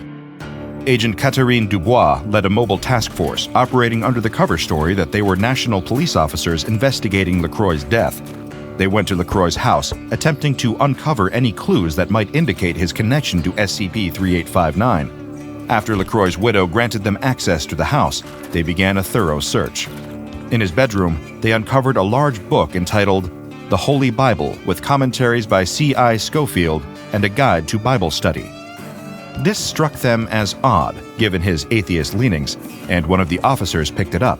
It was partially hollow and rattled when shaken. They opened the book and tipped its contents out onto the desk. This would prove to be a mistake, as the desk promptly burst into flames. It had been booby-trapped. Luckily, the task force moved quickly and was able to salvage most of the documents contained within before the fire could consume them. They also put out the fire without alerting the widow Lacroix. But when the task force reached the door, they found more officers waiting there. These strangers also claimed to be from the National Police. But the MTF smelled something fishy, and it wasn't the widow LaCroix making bouillabaisse. There was no way these officers were national police. They held Rugers when the national police were known to carry SIG Pros. No, these were not cops. The MTF had to get out of there, and fast. They ran out the back of the house and commandeered a vehicle from a, let's say, somewhat willing civilian. As they drove away, gunfire ricocheted off the body of the car. The enemy officers were in pursuit, and they teleported their car in front of the MTF in an attempt to cut them off. With the assistance of MTF Omega-5, the Jewelers, the task force was able to evade this enemy force. They were also able to connect the weapons and technology to an existing group of interest. They seemed to be affiliated with Rubus, or Recovery, Use, Bellicosity, and Inhibition of Singularities. A deeper look revealed LaCroix's true allegiance. He was a member of Saphir, a militant atheist organization dedicated to wiping out religious organizations worldwide. This was the French branch. The English branch is known as Sapphire. One of the documents recovered from LaCroix's home revealed this allegiance, titled A Brief Manifesto Against the Mechanite Superstition and How to Topple It. They described followers of the Mechanite faith as people who look human, but their hearts beat to the tune of clockwork. Their breath is the humming of a computer fan, and their muscles bulge with carbon fibers, the likes of which we can only hope to develop. Some of them even go so far as to replace their pineal glands, an organ often associated with the superstitious world. The manifesto lamented the inability of Saphir pamphlets to deprogram Mechanites, people so devoted to their faith that they would change their bodies permanently. But this faith, in the words of the manifesto, would derive their doom. This is where the development of SCP-3859 comes in. In October of 2010, a Mechanite was found and disassembled by Rubus agents. Whether they were alive or not during this process, I could not determine.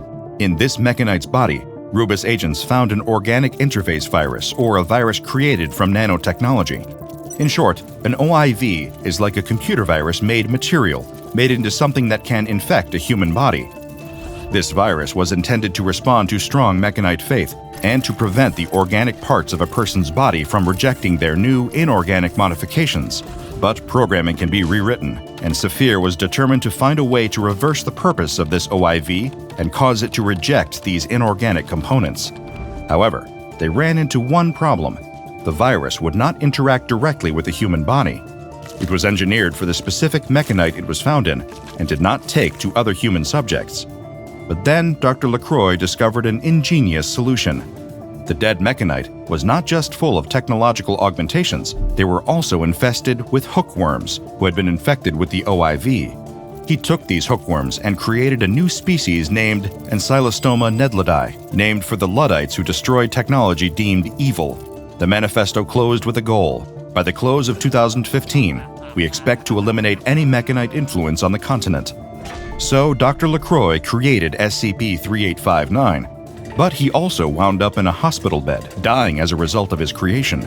As one mystery was solved, another revealed itself. What went wrong? The plot only thickened as more Saphir agents died in the wake of LaCroix's death. 6 in total perished from an infestation of SCP-3859. Each was killed when their metal tooth fillings exploded, causing fatal brain hemorrhaging. We know the devastating impact that it has had. Some know it all too well, but what exactly is SCP-3859? The Foundation was able to determine a bit about its nature. It is a microscopic parasite that has been infected with an OIV. This particular OIV results in nanotechnological augmentations to the parasite. It is in the same genus as Old World hookworm, but is hermaphroditic rather than dioecious, setting it apart from most hookworms. It also, closer study has revealed, appears to have been hybridized with tardigrade DNA at some point in the prior 200 generations.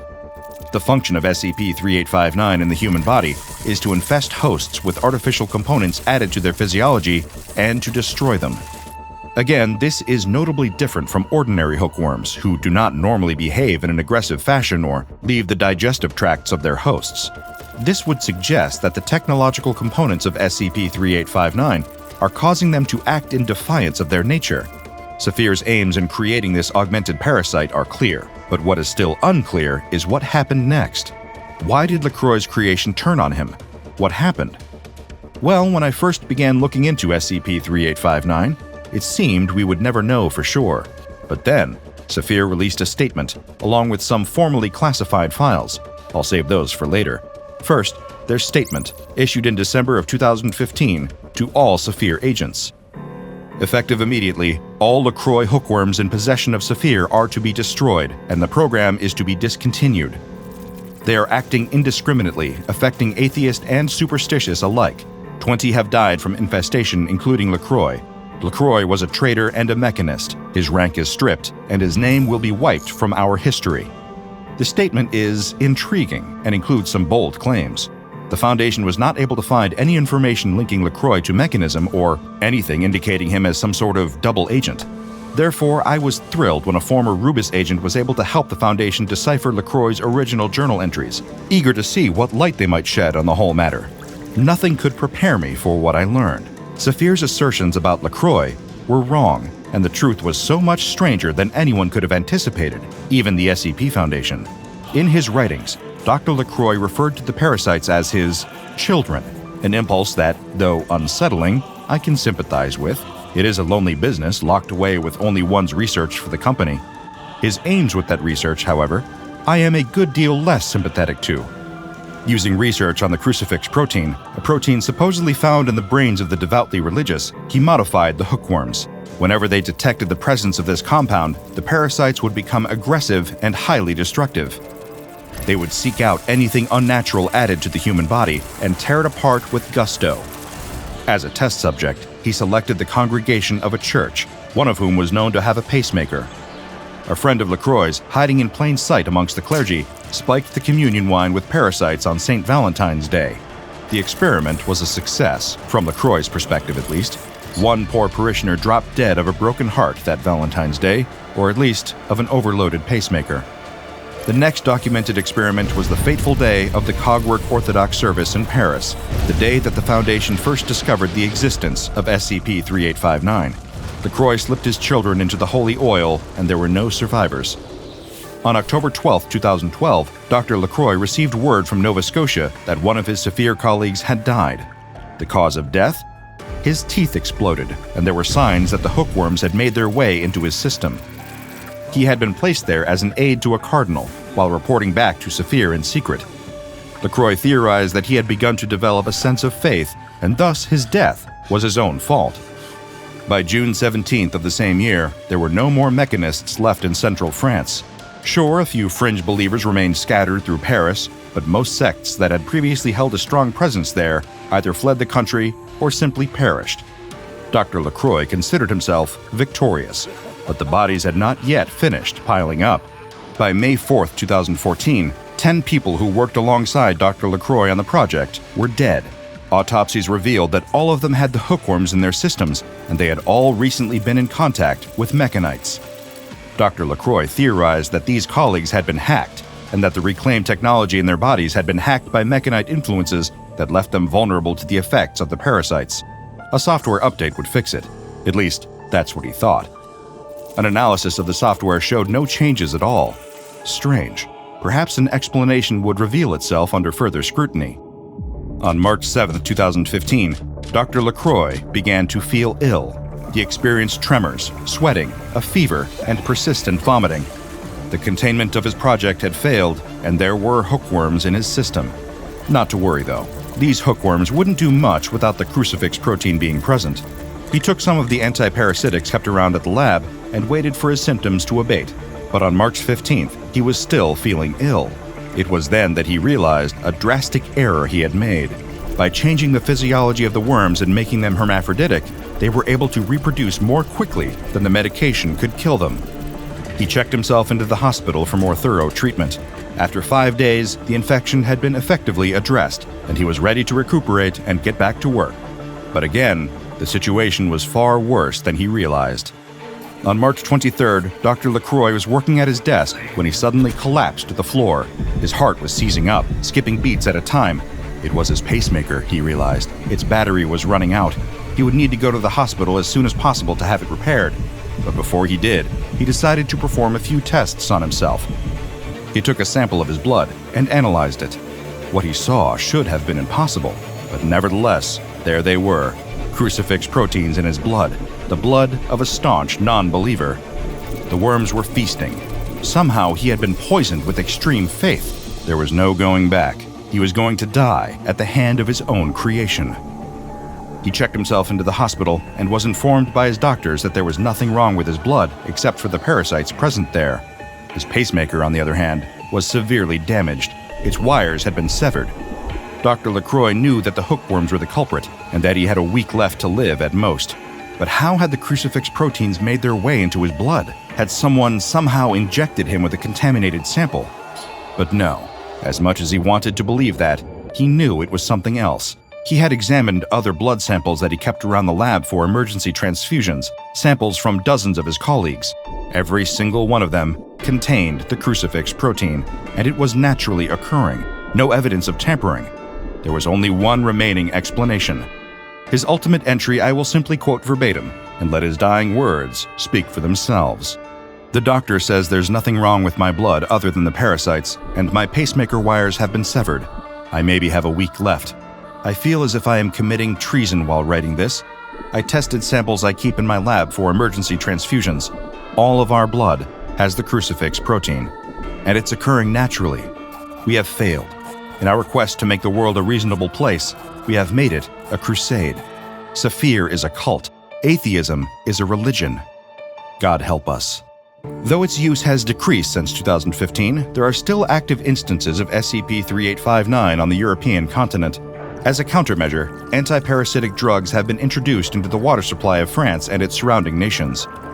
A new EU regulation was also lobbied for by several Foundation companies, increasing food safety standards for items such as Eucharist wafers and other consumables used in religious ceremonies.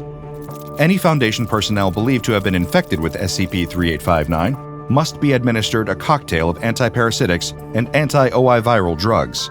The exact makeup of this cocktail may be accessed only by approved Foundation medical personnel. Over the course of my time researching the outskirts of the known world, the places beyond our imaginations, I have come face to face with hundreds of belief systems. Some are off-putting, others comforting, and all of them alien to me. The one constant I have seen again and again is this: extremism, the sort that seeks the elimination of all its opponents through whatever means necessary, always sows the seeds of its own destruction. It seems that Dr. LaCroix sowed those very seeds when he engineered SCP-3859 and reaped them in the most devastating fashion. The story of Saphir and its hookworms, the disease that turned on them when their fervor became violent, is a cautionary tale. Our beliefs can buoy us through the stormy sea of life, can lift us up and keep us sane.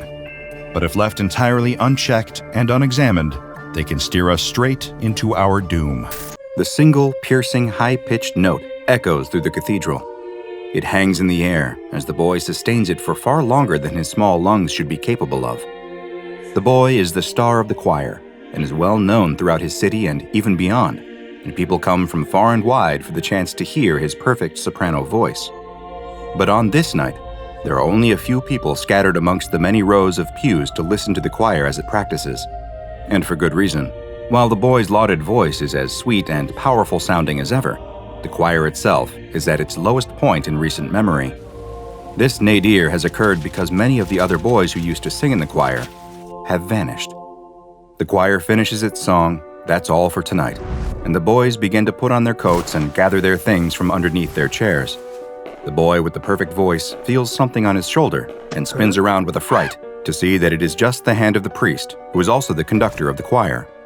The priest is an old man with a deeply wrinkled yet kind face, and he reminds the boy that he is to head straight home. The boy promises the priest that he will go directly to his house, and the priest reassuringly pats the boy on the shoulder before walking away to give the same advice to each of the other boys.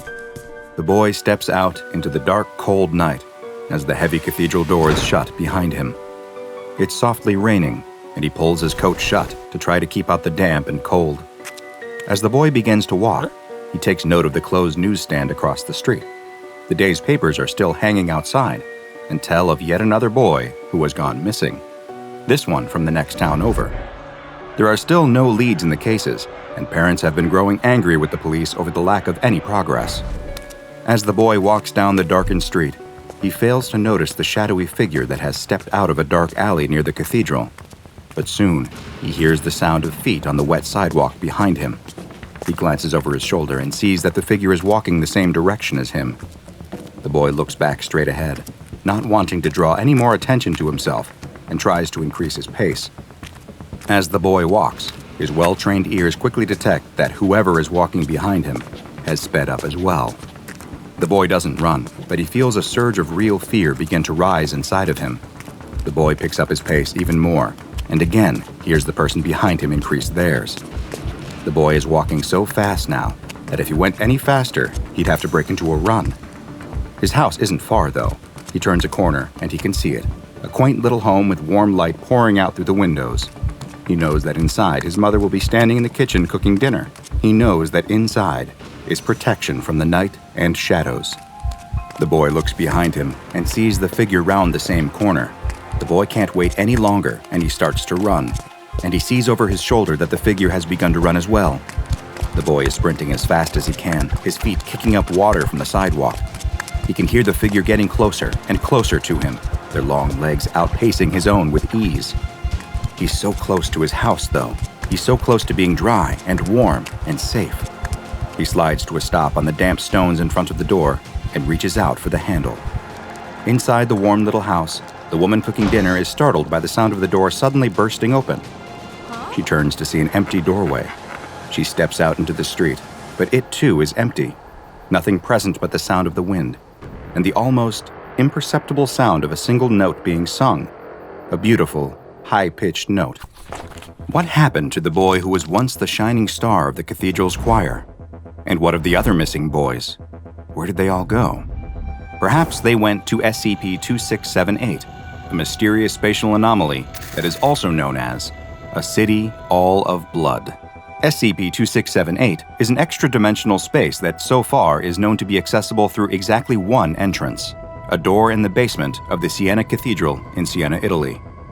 Strangely, the extra-dimensional location behind the door is only able to be entered by individuals who hold what could be termed traditionally Catholic beliefs. Perhaps even stranger, though, is that when it was first discovered, the door to the space was barred, and a metal placard had been placed next to it that read, SCP Foundation Department of Abnormalities. This might not sound especially odd, but it came as quite a surprise to the agents investigating it, as there is no record of there ever having existed a Department of Abnormalities within the SCP Foundation. Other than SCP-3790, of course, which is another padlocked room bearing a similar sign, but that file has been locked by the O5 Council, and we will have to save our exploration of that for another time. Back to SCP-2678. Individuals who have Catholic beliefs that enter the SCP-2678 space find that they emerge into a small, tent-like structure that appears to be a sort of forward operating base that has been built around the freestanding doorway.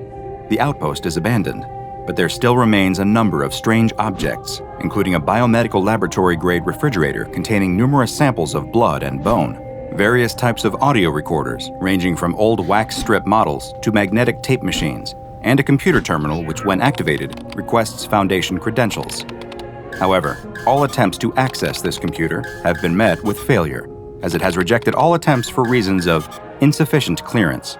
Also found inside the outpost was the score for a previously unknown choral prelude titled Sul Golgotha, which when translated from Italian means on Golgotha, with Golgotha being the name of the hill that Jesus Christ was crucified on, according to the Bible. The last object found in the tent was a skeleton, though several bones were missing, including the hip bone and both forearms. Further examination of the skeleton revealed it to have belonged to a young male, though the exact cause of death was unable to be determined, nor was it clear whether the bones had been removed before or after the young man expired. Upon exiting the outpost, visitors to SCP-2678 will find that they are on the outskirts of a gigantic city that is floating in the middle of a red-orange void. The city is truly massive, having been measured at being over 300 square kilometers in size, and consisting entirely of cathedrals, palaces, and churches, all of which are in the Italian Gothic style of architecture. A never-ending rain of a red liquid that was found to be human blood falls on the city at all times and has stained the buildings a deep red color. And while they appear at first glance to be made of marble, analysis has found that all the buildings are actually constructed of human bone, specifically bones belonging to human males aged 7 to 12. Later tests of the material found within the forward outpost's biomedical refrigerator revealed the stored blood and bones to be samples taken from throughout the city. No life has ever been observed within SCP-2678, though visitors have reported hearing a high-pitched, discordant melody that seems to come from somewhere deep within the maze of structures. All attempts to record the sound have failed, as all audio equipment malfunctions when within the space, and playback of recordings results in them having only picked up the sound of the blood rain falling at a very high volume. This explains the various types of audio equipment found in the forward outpost, which were likely used in unsuccessful attempts to record the music. Attempts to trace the source of the melody through the labyrinth-like city will inevitably lead to the same building, which is an exact replica of the same Siena Cathedral that the entrance to SCP-2678 is located in, though it too is made of bone and has been stained red from the falling blood. And while the outside of the cathedral perfectly matches its real-world counterpart, the inside is a different story. Inside the cathedral, one will find only a single, large pipe organ. The pipe organ has had its longest pipes, the ones that produce the lowest notes, cut in half, and the corresponding pedal boards torn out. Pressing a key on the organ will produce a note that mimics an adolescent male's voice, and each key has its own unique voice. Just like with a normal pipe organ, a note can be sustained for as long as the key is pressed down, though after a time, the voice emanating from the organ will seem to take on a panicked tone. Attempts to determine just how the organ produces the notes have been met with failure, as the organ does not have a wind box, bellows, or blower of any kind, which would normally move air through the pipes.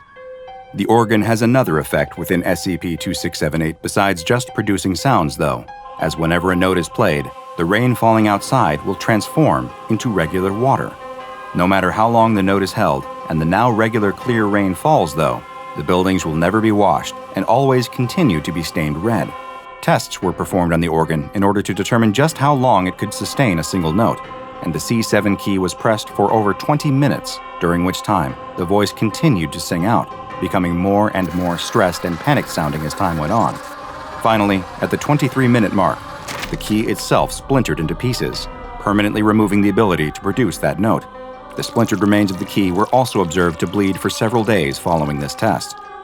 Expeditions sent into SCP-2678 have resulted in agents appearing to undergo a number of behavioral changes that, at present, are hypothesized to come as a result of hearing the organ music within. The psychological changes have included an increased appreciation for choir music, an ever-stronger belief in structured religion, more trust in authority figures, less trust in those coming from a lower social or economic status, and a reluctance to report crimes committed by fellow members of the SCP Foundation. These changes appear to be permanent as well, as there has been no evidence of them fading with time. Unfortunately, little to no progress has been made in understanding the mysterious and unnerving space, nor what the presence of a Department of Abnormalities forward operating base inside could mean, and so, for the time being, all further explorations within have been cancelled. The doorway in the basement of the Siena Cathedral has once again been barred, with the entrance hidden behind a bookshelf, and the ease with which the extra-dimensional location can be contained by the Foundation has resulted in it being given the safe classification. What do you think SCP-2678 actually is? Who built the strange city of blood and bone, if it was built by a person at all? The old house has been abandoned for going on 2 decades, and as with any place that's been left uninhabited for this long, rumors tend to spiral. Of course, there are the more mundane explanations for why the 2-story, 4-bedroom home on the end of a nice street lays in semi-ruin. Black mold, asbestos, rising house prices. But those weren't the stories that most people told. Everyone in the neighborhood knew what really happened. All those years ago, the family that lived there had been murdered, and their killer was never caught. The 3 young paranormal investigators, with EMF readers in their hands and GoPro cameras mounted on their hard hats, know all about this. They approach the house in the dead of night, mumbling commentary for the recordings.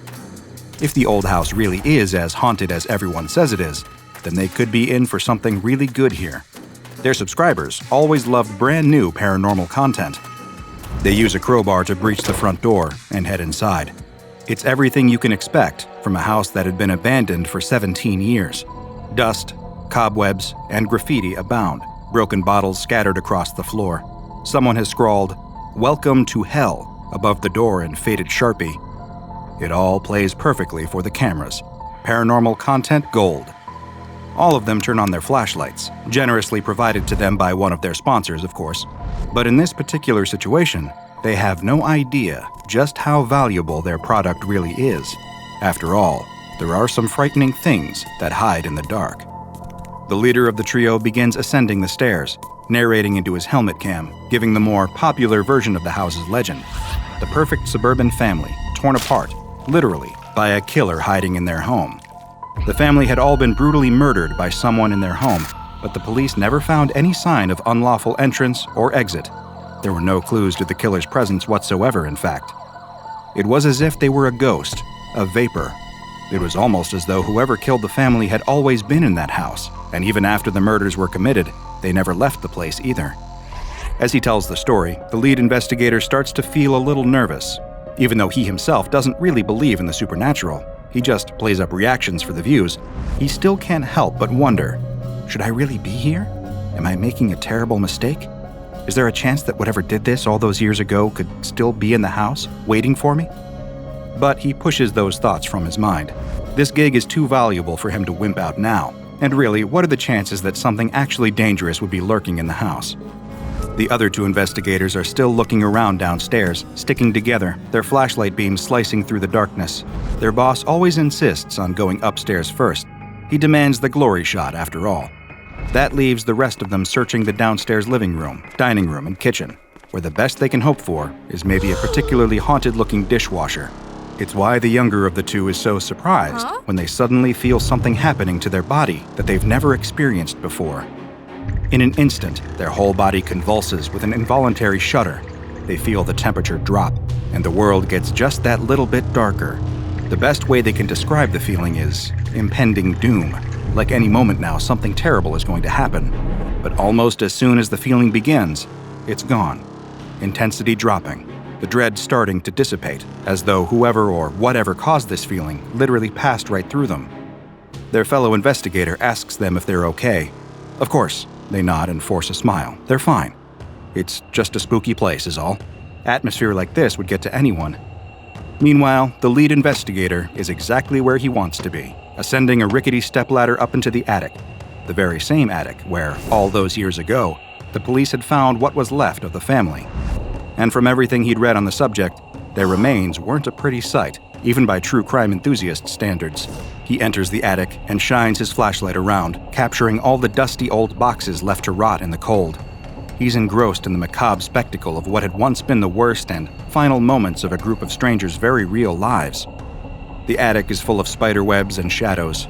They're so ubiquitous that as the lead investigator pauses to tell his camera the next chapter of the grisly tale, he doesn't even notice one of the shadows peeling off of the wall behind him. It wafts silently towards him, like a gust of midnight air. Little by little, the blob of shadow starts to take on a vaguely human shape. It leans forward in the investigator's direction, arms extended like a classic movie monster. Long, dark claws slide out of its shadowy hands. Downstairs, the other two investigators hear the most terrible scream. For a moment, the more fantastical thought crosses their minds. Could this be one of the tormented souls of the departed family, longing to be heard after years of silence? Then it occurs to them that they recognize the scream. It belongs to their boss. The two of them charge up the stairs, flashlights in hand, as the screaming starts to become more desperate and pained, like that of a wounded animal with its leg caught in a trap. Those terrible wails are echoing down from the open hatch leading into the attic. It's so dark up there, something must have broken his flashlight. That's when they notice something else. Red, dripping from the open hatch. For a moment, they hesitate, wondering what could be going on up there. Could they really help, or would they just be running into the danger themselves? But soon, their desire to save their boss's life overpowers their fear. They grab the ladder and start climbing, feeling the dripping blood on the worn wooden rungs. When they finally get up into the attic, it feels like the scream is coming from everywhere, bouncing off the walls in a terrible, echoing cacophony of pain. They turn in all directions, hovering their flashlight beams around the room in wide, sweeping arcs, until both fall on the source of all this terror. And when they see it, they can't help but scream too. The lead investigator's body is floating about a foot off the ground, his screams now fading into pained gurgles. Something huge and dark is lifting him up with one hand and sinking the long, dark claws of its other into his neck. The second the twin flashlight beams concentrate on the creature, It drops the lead investigator's bleeding body down onto the ground. His skin slate gray, his feeble twitching slowing to a halt as the last of his life drains from him. 2 glowing red pinpricks open up in the face of the dark figure, eyes like terrible, burning coals etching themselves into their memory. Like smoke, it continues to glide backwards further, seeking refuge in the dark, a safe haven amongst the other shadows. By this point, the 2 surviving investigators know there's nothing they can do for their boss anymore. All that's left is to get out and survive. They have to save themselves. They turn, wasting no time running towards the exit. They don't notice it, but the second they turn the beams of their flashlights away, the shadow's terrible eyes disappear, and it starts advancing towards them again, its claws outstretched and grasping for them with awful fury. The shadow creature grabs at their heads as they make their final leap for the exit. However, all the monster can pull away are their helmets and helmet cams as they scramble down the ladder and then down the stairs, running at speeds they didn't even think possible as the shadow slithers down behind them. It doesn't give up. It wants their lives. It wants their warm human blood on its claws. They clear the threshold of the accursed house and keep running to their car. One looks over their shoulder and sees the shadow leave the house, gaining on them, both claws outstretched and ready to rend their flesh. The 2 climb into their car. They see the shadow coming towards their window. It's moving so quickly, only a few feet away now. It's getting closer and closer and closer. Ignition. The car starts up and the driver smashes the pedal down. They take off, quickly accelerating up to illegal speeds as the shadow continues to chase, slowly getting smaller and smaller in the rearview mirror. A distant nightmare. A terrible, dark ghost. As it finally disappears, they feel a moment of safety. But really, only a moment. Because it occurs to them then that they cannot say, with any confidence, that this monster won't just be waiting for them when they get home. SCP-280, also known as Eyes in the Dark, is one of the more frightening and dangerous anomalies contained by the SCP Foundation. Of course, it likely won't be causing an XK-class end-of-the-world scenario anytime soon, but if you happen to run into this nocturnal monster, it's likely to cause an end-of-you scenario and remove you from the world with extreme prejudice. There's no way of telling just how many lives it claimed before the SCP Foundation finally got it into containment, and perhaps it's best to just not think about that. SCP-280 is a black wraith-like apparition that floats at roughly average human height, with no visible legs or feet, as the lower portion of its body simply fades away before it reaches the ground. In its dormant state, the entity may appear to be little more than a shadow, easily dismissed, especially in dark environments. This comes as a natural result of the being's frightening ability to become intangible at will, and only become physical when it enters a state of active aggression toward a human target. In this intangible state, victims have even been known to walk through the shadowy mass by accident. While this doesn't lead to any detrimental physical effects, victims report that being inside the creature can lead to heightened states of anxiety, fear, and dread. Despite its body being wholly composed of an unidentifiable black matter, when exposed to light, the creature does begin to express a pair of glowing dots on its head similar to eyes, hence its frightening nickname. However, all tests indicate that these eyes aren't actually functional. Instead, they appear to be a kind of defensive measure, like false eyes on the carapace of an insect. These eyes are never shown when SCP-280 is advancing towards a victim, only when it is in retreat, though this is only one of the entity's several defensive responses. If an area where the creature is residing becomes fully illuminated, or a sudden flash of extremely bright light is directed against it, then it will immediately dematerialize and appear in a different area. The one positive thing that can be said about the hunting patterns of SCP-280 is that they're relatively predictable. The entity, it seems, only has an interest in human beings. When it selects a target, it will pursue them relentlessly, approaching in its intangible form with its arms extended in what many describe as a sleepwalker pose. In this state, you may finally notice 280's claws, long, thin, and razor-sharp. It may silently approach while the victim is turned the other way, or while they sleep soundly in bed, or even when they're paralyzed in fear at the very sight of it. When SCP-280 closes the distance, it will begin to rip and tear at its victims with its claws, causing massive physical trauma and, in some cases, death. Attacks range from 1 to 5 minutes of being relentlessly clawed at by the beast. When the attack is over, it will simply expose its eyes, become intangible once more, and escape. You will not be able to overpower the creature. Foundation tests have shown that it has extreme physical strength, and it's capable of tearing apart solid steel with little effort. If it can't find any humans to victimize, then it will simply remain dormant, pressing itself up against a wall, in a dark corner, or within some other structure. Which is why, if ever you feel nervous about a certain dark corner in a room near you, it is best to remove yourself from the situation as quickly as possible and remain in a brightly lit area. It would perhaps be comforting to believe that SCP-280 is acting on some twisted form of animal instinct. After all, while the results may seem horrific to us, every organism has to eat, right? Well, sadly, that isn't the case here. SCP-280 does not appear to eat, sleep, or breathe to survive, and it never consumes any of the matter torn from its victims. The best working theory is that the entity simply enjoys the harm it causes, taking a degree of perverse pleasure in hunting down and murdering its targets. There is no better nature to appeal to here. The SCP Foundation's ability to study the creature's biology has also been stunted, in part due to the creature's highly aggressive nature, and also the fact that its selective intangibility makes gaining physical samples almost impossible. Even capturing and containing the creature in the first place came partially out of blind luck. It first came to Foundation attention after a series of mysterious locked-door murders in a small Mississippi township. In the most recent case, an entire family had been brutally murdered in their home, leaving only one survivor. A traumatized 9-year-old boy named David, who'd locked himself in the basement when he started to hear the screaming. He was so terrified by the things he saw that night that he remained in a catatonic state for weeks afterwards, completely unresponsive to outside stimulus. But one little detail saved his life. A flashlight was clasped in his white-knuckle grip, shining a bright beam of cold, white light onwards. When David was removed and placed into medical care, officers began searching the building for any kind of clues as to how the other 4 family members were murdered. However, during this investigation, the police were just as vulnerable as the victims who'd been so recently slain. While one officer was wandering around the attic, looking for any evidence they may have missed, SCP-280 emerged from the darkness and attacked, tearing into his body with its long, deadly claws. Luckily for the officer in question, he survived the incident, though he was badly wounded. His report on the matter, including the ardent claim that he was attacked by a being, quote, made from black smoke, caught the attention of SCP Foundation operatives embedded in the precinct. They soon took over the investigation and descended on the house, hoping to tag and bag whatever had been behind all these deaths. This would be easier said than done.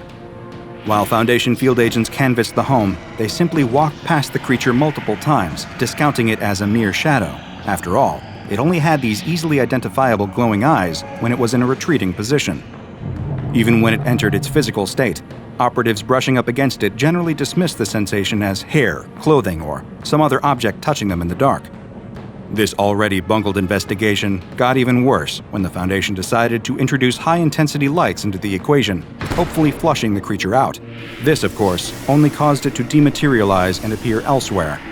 The chase ended in an almost farcical fashion, a cavalcade of Foundation agents chasing a cloud of sneering black smoke across a Mississippi field at 2:30 a.m. Thankfully for the human race, the entity was, at the very least, eventually secured and contained. However, this wouldn't be the last time it was out of containment. During a series of tests with different types of illumination, intending to test SCP-280's reflexes, it disappeared from its chamber. It seemed almost to sink through the different levels of the illuminated site, before coming to rest at the containment chamber holding SCP-1591. This made for a fascinating accidental cross-test. You see, SCP-1591, to put it simply, is a unique sculpture of a star that emits an incredibly bright light, and this light will slowly make any being subject to its glow intangible before disappearing completely. When SCP-280 came before SCP-1591, it displayed its eyes but did not retreat. In fact, it assumed a kneeling position and simply remained before the anomalous sculpture until it faded from existence. It then remanifested in its own containment chamber several hours later without incident. All things considered, it went pretty well as far as containment breaches involving deadly, human-hating monsters go. Because of its ability to demanifest and phase through solid objects, SCP-280 is incredibly difficult to contain, earning it the dreaded Keter object class. In order to avoid the risk of demanifestation, SCP-280 is contained in a 5x5 meter cell that is perpetually left in a state of total darkness. No equipment is to be left in the cell unsupervised at any time, and any items brought into the cell for testing must be removed when the testing is complete. Any staff members entering the chamber for tests must be equipped with infrared goggles, an infrared ID strobe, and also a strong flashlight to ward the creature off in the case that it becomes aggressive. If SCP-280 does attempt to attack anyone in the chamber, all attending staff are instructed to turn on their flashlights and turn the beams against the creature. No aggressive action is permitted, and staff members must remain at least 1 meter away from SCP-280 at all times for their own safety. And if you suddenly feel yourself getting a little nervous in an eerily dark room, I'd like you to remember this: the one thing more frightening than seeing eyes in the dark is not seeing them. 23. Bust, the dealer says before scooping up the cards from in front of the man who appears to be growing increasingly angry as his stack of chips increasingly dwindles in size. Making matters worse for the man are the cheers of excitement coming from the nearby craps table, where it seems all of the luck that he has lost has somehow been transported. As the blackjack dealer once again reveals an ace and a king, another burst of noise comes from the craps game. 7 again, the croupier cries before placing a huge stack of chips in front of the young man playing craps who seemingly can't lose. The young man on the hot streak collects his winnings and walks happily through the crowded casino floor, right past the fuming man at the blackjack table. The young man cashes in his chips and counts the large stack of $100 bills given to him before tipping one to the woman working inside the cage. And this night is far from a rarity for this young man. For his entire life, it's been as if he couldn't lose. He's not strong, fast, or especially smart, but he's always managed to excel thanks to his one incredible gift: his never-ending good luck. The young man soon recognized his ability to consistently beat games of chance and went to the one place in the world best suited for his skills: Las Vegas. And Vegas has been very, very good to him. He lives in an expensive hotel room right on the Strip, drives fancy cars, and treats himself nightly to lavish dinners and shows. It's all possible because no matter what the game is, it's as if he can never lose. The young man is in the middle of another hot streak, or rather, continuing his never-ending hot streak, this time at the roulette table. How does he keep doing it? Someone in the crowd asks as the man hits another number straight up, paying out 37-1 on his bet. The crowd cheers and slaps the man on his back, as a crowd is formed who are following along with his every bet, piggybacking on his luck as much as they can. The man is just about to place another large bet when he's suddenly interrupted by a strong hand gripping his upper arm. The young man turns to find a large, toothy grin staring back at him. The smiling man continues to hold on to the young man's arm as he explains how impressed the casino is with his skill. He must be the luckiest man they've ever had the pleasure to have visited their casino, and the fact that he's been able to sustain that same run of luck night after night has been truly awe-inspiring. The young man thanks him for his kind words and tries to turn back to the table, but finds that the man won't let go of his arm, gripping it even tighter now than before. "We've been so impressed, in fact," the man tells him, "that the owners of this casino have requested the chance to meet with you." The young man looks down at the huge, powerful hand holding his arm, and even though he's unaware that it belongs to a former heavyweight contender, he's still able to recognize that this request isn't an optional one. "Sure," the young man tells him. "Just let me grab my chips and—" But the man begins to pull him away from the table, telling him that there's no need to worry. The casino will take care of his winnings. "After all, we have cameras everywhere. Who would steal?" The young man is soon pushed through a doorway into a space that looks like a police interrogation room, with just a single table and a couple of chairs, one of which a small, older man is sitting in. The ex-boxer wrenches the young man's arm down onto the table and holds it in place there. The young man screams as the boxer grabs a hammer with his free hand and raises it into the air, ready to bring it down on the young man's fingers. "Well?" the old man sitting across from him asks. The young man has started to cry a little, but between whimpers he manages to ask, "Well, what?" The old man wants to know how the young man is cheating. No one wins the way he does, over and over, night after night, no matter the game. The young man insists that he isn't cheating, he's just lucky. He always has been, but the old man isn't buying it. He nods to the boxer, who raises the hammer up again, but still the young man doesn't admit to anything. I'm just lucky, he keeps repeating over and over in between sobs. The old man stands up and pats him on the shoulder. "Maybe you are," he says, before slipping something into the man's pocket. The police then enter the room and immediately take a set of loaded dice from the same pocket. He's in real trouble now. The young man is shoved into a holding cell at the jail and looks around at the other men, wondering if his luck has finally run out. He squeezes in on one of the benches lining the wall and accidentally bumps the man sitting next to him, waking him up from his nap. The man is angry at having been disturbed, but grows even angrier when he realizes who just woke him. It's the man who seemed to take all the luck. The young man doesn't seem to have noticed that he's upset at him at all, though. What he has noticed is that there's a penny on the floor in front of him. The young man bends to pick it up just as the man next to him throws a haymaker. His fist slams into the wall right where the young man's head just was, shattering many of the bones in his hand. The young man jumps up with a fright and runs across the small cell as the other men being held also leap to their feet, some crying out in confusion, others cheering on the violence. The young man cries out to the guards for help, but no one seems to be coming to his aid. He looks around the cell, but there's nowhere for him to hide. The angry man, now madder than ever with a hand that is rapidly turning purple and blue, approaches him. He lifts the young man up with his good hand, holding him in the air by his throat. "I'm gonna kill you," the man cries before the door to the cell opens.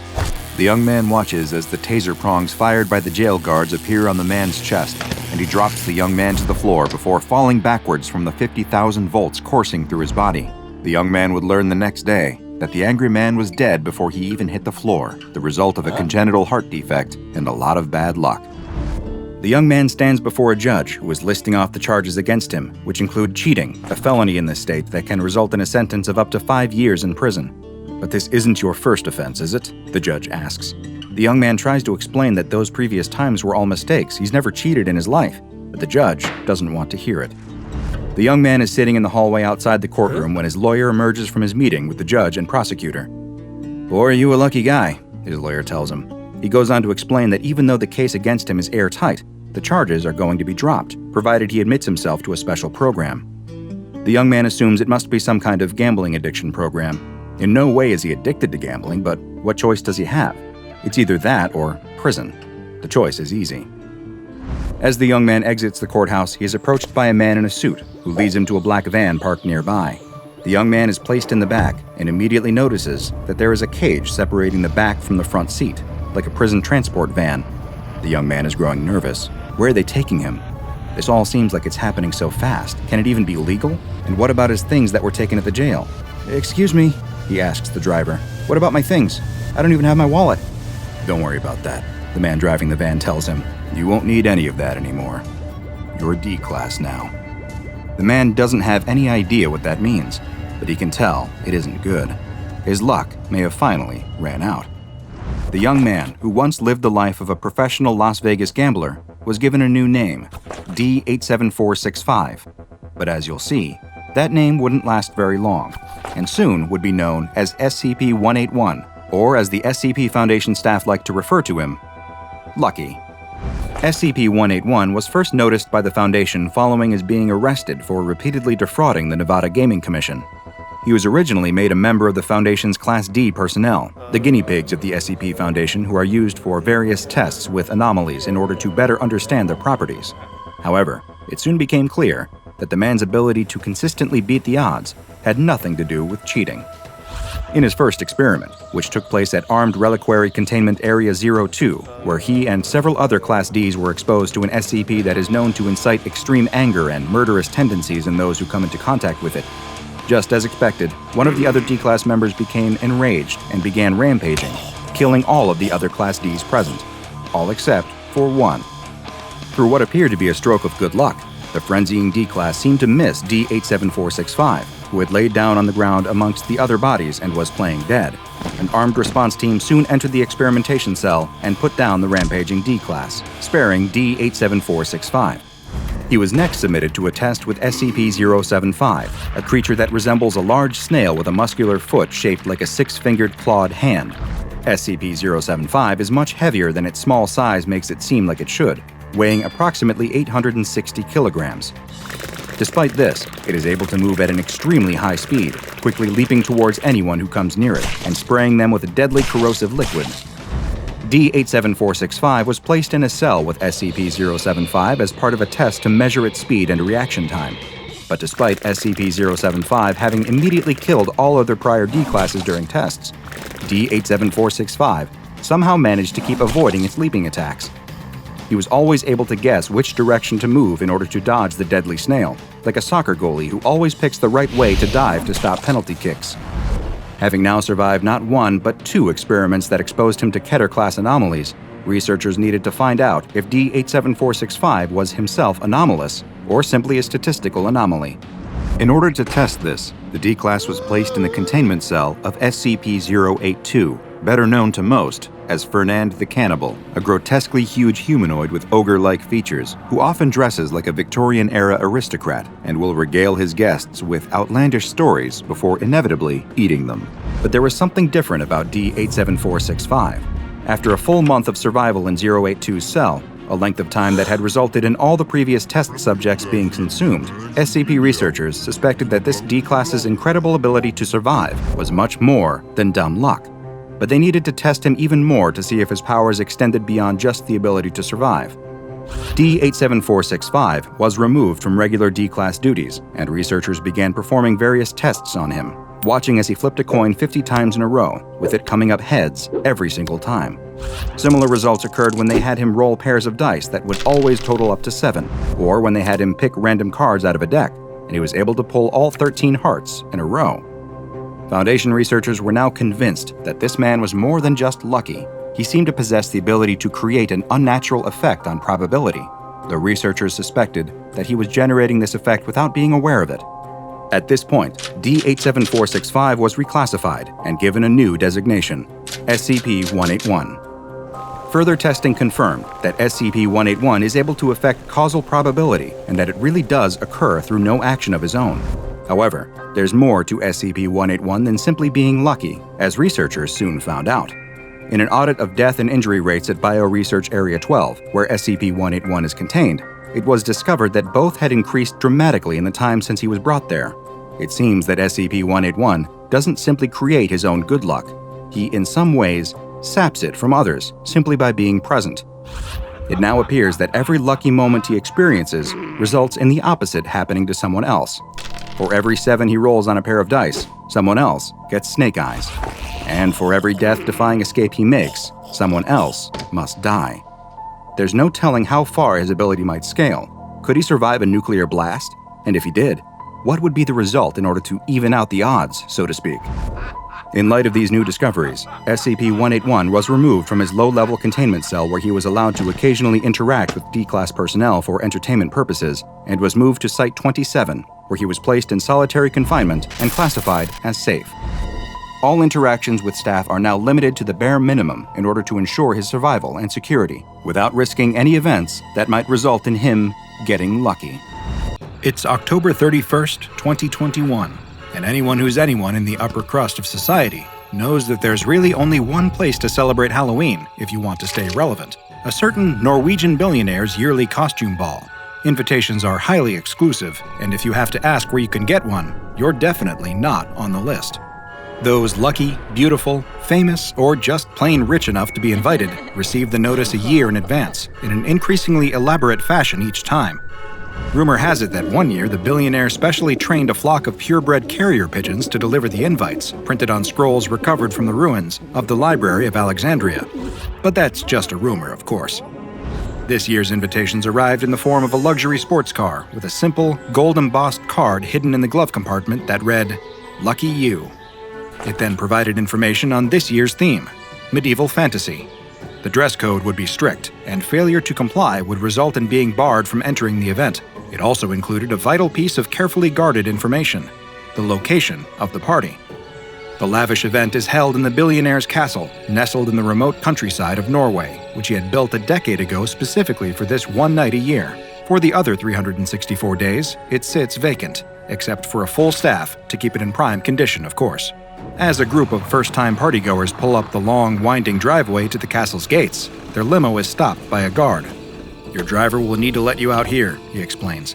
"Can't have someone who isn't on the list coming up to the residence," your host insists. And so the group, 2 men and 2 women, climbs out of the car, and they all make their way up the drive on foot.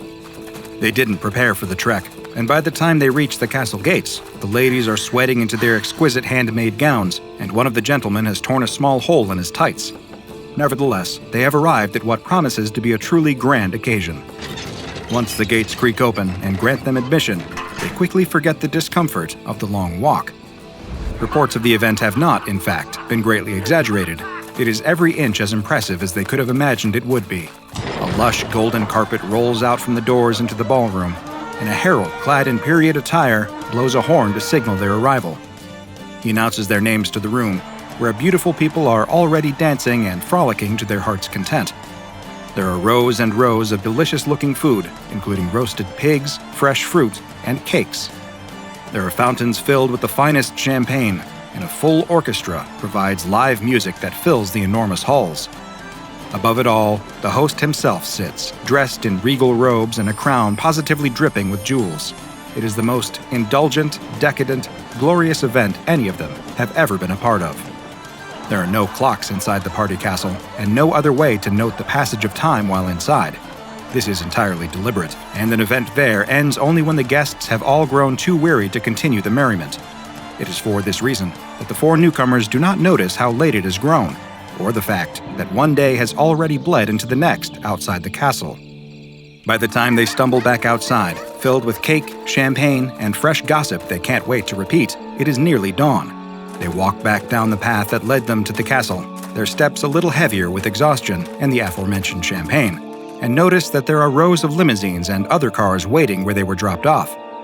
"Excuse me," one of the women calls out to a guard. "Where's our limo?" "Where did you tell him to wait?" the guard responds. At this, the woman looks at her companions, who all shrug. None of them were aware of this practice, and they sent the driver home when they left the car. "We didn't," she explains. The guard stares at her blankly for a moment, then bursts out laughing. "Well then," he says, "you'll just have to walk." Surely there's a contingency plan in place, right? Their wealthy host can't expect his guests to walk home if they didn't think to plan ahead and tell their driver to wait all night. The group waits for the punchline, the reveal that there is a driver on staff ready to give them a ride or someone who can call them a cab, but it never comes.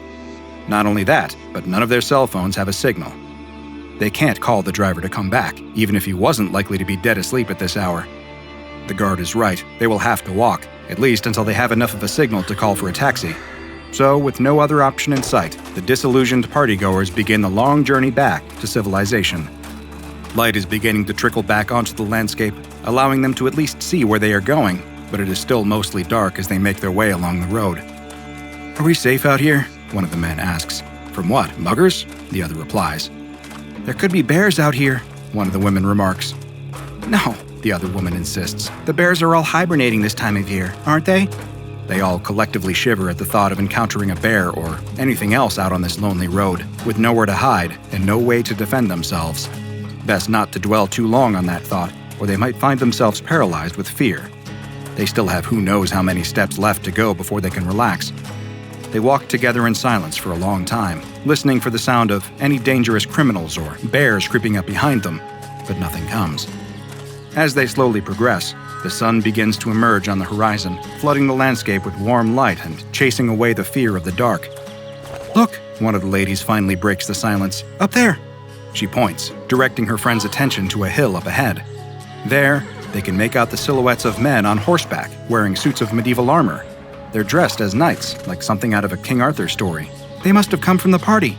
The others nod, agreeing. "Maybe we could ask for a ride?" one of the men suggests. "Or to borrow a horse," the other chimes in. In agreement, the 4 approach the knights in shining armor, waving their arms as they go. Halt! Who goes there? Shouts one of the knights. "Oh, there's no need for that," the other woman laughs. "We came from the same place." Art thou friend or foe? The knight asks. He does not remove his helmet. His hand rests on the hilt of his sword. Thinking it all must be some kind of joke, the group of partiers continues up the hill. Spurred to action, the knight draws his sword, brandishing it threateningly. This is enough to stop the group in their tracks. "Is he serious?" mutters one woman to the other. "I can't tell," she replies. "That sword looks pretty real, though." Behind them, they hear the clip-clop of hooves and turn to see 2 other knights sitting atop massive black horses, brandishing weapons. "I think we should go," she yells to her friends, gathering her skirts and running back down the hill, but the rest of the group don't seem so willing to turn back. "You want to play a game? Then let's play," says one of the men as he draws his own sword, a perfect replica of one wielded by a character in his favorite fantasy television series, and tries to wave it back at the knight, but he promptly drops it on the grass. It's much heavier than he thought it would be. Leave this place now, or face your death, a voice bellows from above him. "Now wait just a minute, who do you think you're talking to?" the man says as he bends down to pick his sword up again. But before he can finish, there's a flash of glimmering steel in the sunlight, followed by a spray of dark red liquid that hits the rest of the partygoers. They watch in silent horror as the man's head rolls off his shoulders before looking back at the man on horseback. This isn't a game at all. The blood-stained partygoers turn and run from these frightening strangers on horseback, but they can hear the thunderous hooves following them, the clank of the metal armor. The woman who first began to run looks back over her shoulder and can't believe what she sees. It's a rout as the mounted knights chase their fleeing foes, cutting them down in their retreat. All she can do is run and hope that they're too distracted with their current quarry to come after her. She doesn't know how long she runs before the sound of the massacre starts to fade out, but eventually, it does. Unable to run any longer, she collapses in the grass, frightened and confused by all that has happened. But with a scream, she jumps to her feet once again as she hears footsteps behind her. You can't sleep here, says a man with a harsh barking voice. This is a restricted area. Before her stands the second group of armed men she's seen that day. This time, they're dressed in modern military attire. The Norwegian army? She can't be sure. The man doesn't have an accent. She starts to plead with the man, but he abruptly cuts her off. What year is it? He asks, his expression serious. She answers, confused, giving him the current year. He relaxes. This area is closed to the public. It's not safe for you to be here. Let me escort you out of the perimeter, he offers. She tries to tell him what she's seen, the strange men on horseback, her friends being slaughtered before her eyes. When the man asks how she got there, she lets the whole story come pouring out. The billionaire, the invitation, the party. In her frantic state, she doesn't notice one of the guards, who radios to someone that it looks like he's done it again. The man questioning her changes his tone. He doesn't seem at all concerned about a murderous group of medieval knights in the woods. Sounds like you had a bit too much to drink, he tells her before putting a comforting arm around her shoulders. And she doesn't even notice the syringe until she feels a prick on her upper arm before losing consciousness. The woman would be returned home and have no memories of the events that she witnessed. She'd never remember how much danger she was in when she had a brush with SCP-526. SCP-526, also known as the Valhalla Gate, is located on a hill in Norway. The SCP Foundation has hidden information on the gate's exact whereabouts, no doubt to stop curious civilians from wandering into danger or filming short viral videos. But if you find yourself in the Norwegian countryside, it can still easily be identified. Simply look for a ring of 9 stones, each standing at about 2 meters tall, placed in a 10-meter radius at the top of the hill. If you're not certain whether you're in the right place, or if you just happened upon another mysterious stone circle, look for the runes inscribed on the inward surface of each one. If the runes are there, you're in the right place. Or the wrong place, depending on who you ask. Every day at sunrise, give or take about 15 minutes, the gate will open and release a group of warriors from any point in history, fully armed and outfitted for battle. These can range from a small group of archers to 300 Spartans to groups of highly trained special operatives, and every member of the temporarily displaced group will be from the same period in history. As if they all ran through some sort of rift at the same time. Though these resulting manifestations rarely harm anyone, staying in place 92% of the time after they first appear on the hilltop, the remaining 8% lead to scenarios which can truly be a bloodbath. After all, to an army lost in the fog of war, emerging in a strange land in an unfamiliar time, anyone can look like an enemy. No matter how they behave on their initial appearance, those who cross through SCP-526 will attempt to attack anyone who approaches the anomaly. They will remain in the area until sunset, at which time they disappear, presumably returning back to wherever and whenever they originated. The SCP Foundation first discovered SCP-526 after a group of backpackers were hospitalized in the area. They claimed to have been walking through the hills when suddenly they were swarmed by, quote, a bunch of Vikings with axes. Naturally, this drew the attention of Foundation field agents, who soon found the mystical stone circle responsible for the attack. The survivors were given amnestics, and a cover story circulated blaming the claims of Vikings on recreational hallucinogens. Since this first incident, notable encounters between the Foundation and the soldiers traveling through the temporal gate have been few and far between, but there have been a few that were designated significant enough to be recorded in the official archives. 4, to be exact. In the 1990s, a member of the Foundation containment team spotted 40 figures making their way down the hill in the dim dawn light. They were holding longbows and swords, weapons at the ready as they made their descent. One member of the team, who it should be noted was on his very first day of containment duty, made the mistake of calling out to the strangers. "Gentlemen, please lower your weapons," he called. His request, however polite it may have been, was answered with an arrow to the shoulder. Thankfully, the rest of the team was able to swoop in and settle things before the situation could progress any further. The injured personnel was given prompt medical attention and reassigned to a desk job, where he was much less likely to encounter flying projectiles of any kind. A few years later, the team of Foundation operatives placed at SCP-526 had started to grow complacent. There had not been a violent incident in ages, just a series of very confused people appearing at sunrise and milling around until they vanished at sunset. It seemed that most of the subjects passing through the temporal rift were not as bloodthirsty as one might expect. Then, one operative was startled out of a daydream by the thunk of a stone axe hitting a tree near his head. He and the rest of his team looked up to see a group of 30 men clad in animal skins pouring down the hillside, rushing right for them. In their fists, they held crude weapons carved from stone, their wild eyes, untamed beards, and blood-stained clothing becoming clearer as they grew closer. Fortunately for the SCP Foundation, these cavemen had brought clubs to a semi-automatic rifle fight. They opened fire, and within minutes, not a single hide-clad man was left standing. It was a bit awkward, looking at their fallen bodies for the rest of the day, but the team saw no point in moving them if they were just going to disappear that night anyway. One task force member spent the rest of the day looking at his hands, paranoid he may have shot one of his ancient ancestors and erased himself from the timeline in a back-to-the-future-like fashion. This was, thankfully, not the case. Several more years passed, and the century turned to usher in the new millennia. In the early 2000s, a platoon of 20 Russian soldiers, later identified when a Foundation officer attempted to translate several curses yelled at him by one of the men, materialized, wearing World War II uniforms and carrying rifles consistent with that time period. Most of them did not move from the hill, staying in a defensive position, but a few got a bit too bold and opened fire on the Foundation operatives.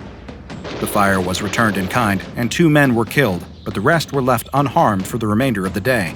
The final incident on record is particularly notable because, in this case, the soldiers that appeared did not belong to a particular country's military, nor were they from the distant past. There were 30 men and women, dressed in an uncomfortably recognizable uniform. These were the members of a lost SCP Foundation Mobile Task Force, all killed in action during a field mission several years prior. Wanting to avoid friendly fire, the operatives placed at the site attempted to speak to these MTF members, but they did not respond. Instead, they attacked and would not relent until air support arrived in the form of a Foundation AC-130 gunship, Thor's Hammer, leaving 3 dead and 11 wounded when the smoke finally cleared. This last encounter raised some difficult questions about the nature of SCP-526 and the mental state of those who passed through it. They seemed unable to recognize their own peers, unable to hear what they were saying. Their instinct to defend SCP-526 from any perceived invaders overrode whatever familiarity or loyalty they might ordinarily have for other Foundation operatives. It was a tragic, disquieting affair with no clear answers in sight. The SCP Foundation is of course no stranger to terminating its own, but the individual officers present for this incident reported a high rate of post-traumatic stress disorder, and several requested to be given amnestics in order to put a stop to recurring nightmares. The Foundation will not be able to learn more unless more of their own fallen soldiers pass through the gate. Even if they do, it is impossible to say whether they will be able to ask any questions or engage in a dialogue, or whether they will have to gun them down in another round of kill or be killed. Because there is no way to know what each new sunrise at SCP-526 will bring, the SCP Foundation has classified the anomaly as Euclid. As there is no way to move SCP-526 to any official Foundation site, the 15-kilometer radius around the anomaly has been converted into Armed Containment Area 31. The cover story for this area is a military weapon testing site, and there is a no-fly zone in effect there. A team of qualified field agents is placed on site in order to observe and neutralize any subjects that emerge from SCP-526. Because all is fair in war and, well, war, the agents placed there are permitted to use deadly force if their lives are threatened or the containment is jeopardized. 30 minutes before the sun comes up, the containment teams are placed on full alert and will keep their eyes on SCP-526 until the sun has set and all potential threats have disappeared. If a given day's apparitions are too aggressive or too numerous for the teams on the ground to contain, Mobile Task Force Sigma-9, or Valkyries, may assist via airstrike. Since the Foundation has set up its perimeter around SCP-526, no civilians have been harmed, though the same can't be said for Foundation personnel or the revolving door of strange warriors emerging on the hill. The protocol has been considered successful. I haven't yet been out to see the gate in person myself. I tend to be more of a pacifist, but if I ever do, I'll make sure to bring a shield, a bulletproof vest, and perhaps a full suit of armor. Why not? The best offense is a good defense, I always say. A pair of urban explorers are standing in front of a rather creepy-looking public school building. One explains to the other that it has been abandoned for years, though no one in the town seems to know exactly why. The two pull a board off one of the windows and climb through. The inside looks pretty much like they were expecting. Their flashlights reveal that years of squatters, teens partying, and wild animals have left plenty of refuse and debris lying around. There are two wings branching off the central portion of the building. They pick one of them to explore and start walking down the hall. As they make their way down past the graffiti-tagged walls, they stop to investigate one of the classrooms. It looks to be in the same bad state as the rest of the building, but incredibly, there's still writing on the chalkboard, as if the teacher stopped in the middle of a lesson and walked out. There's even a shriveled old apple still on the desk. As they exit the classroom back into the hallway, one of them stops. Wasn't the graffiti on the wall different before? Impossible. They must be mistaken.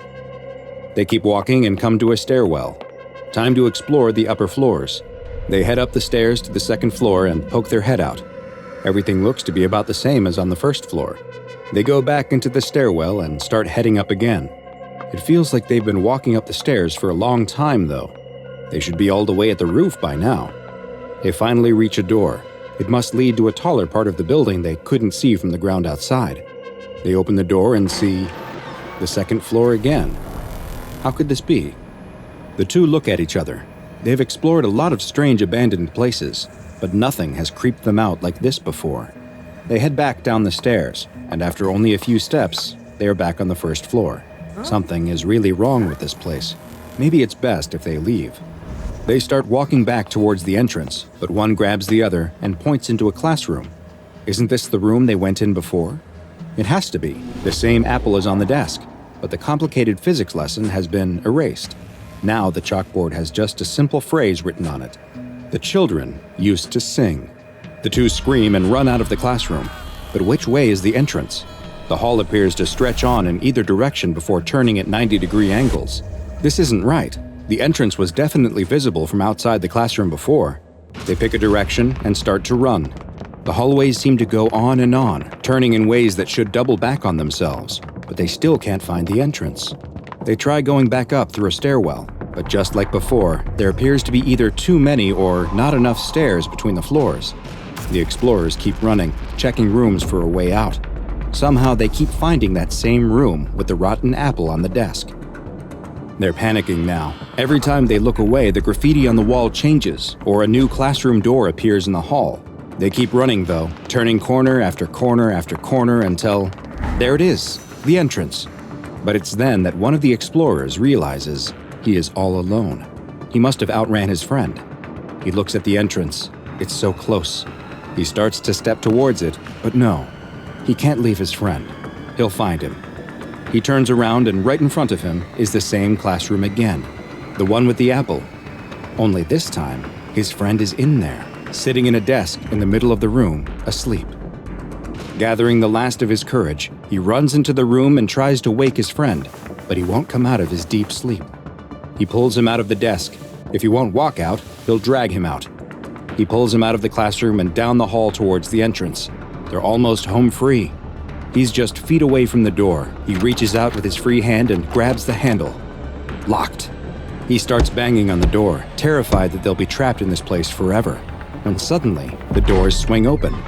Two stern-looking men in suits are standing in front of him. "You aren't supposed to be here," one of the men says, as the other picks up his friend, throws him over his shoulder, and escorts the both of them out of the school. What these urban explorers didn't know is that they had just unintentionally entered a mysterious anomaly that the SCP Foundation has designated SCP-026, a strange location that has been given the nickname After-School Retention. SCP-026 is a 3-story building that used to be a public school prior to it being shut down and condemned after both staff and students reported various anomalous properties in the building.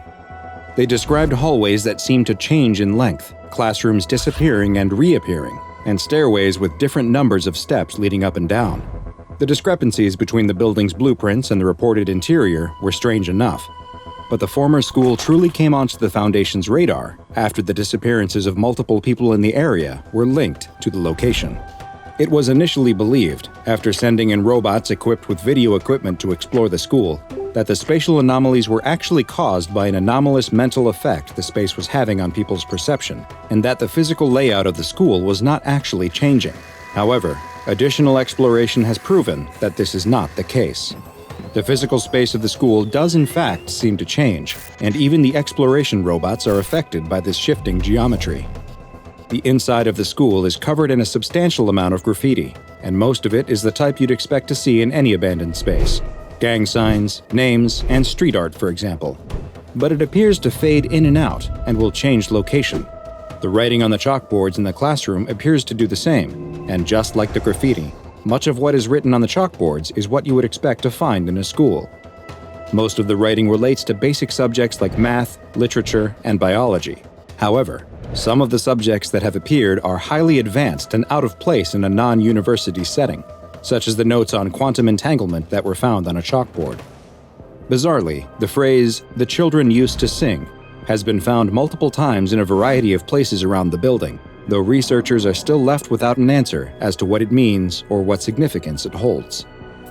But the anomalous nature of the writing inside of SCP-026 doesn't stop there. The written content of books, notepads, and other pieces of paper brought into the school have been observed to disappear, leaving blank pages behind, only for the writing to reappear as graffiti or on the chalkboards.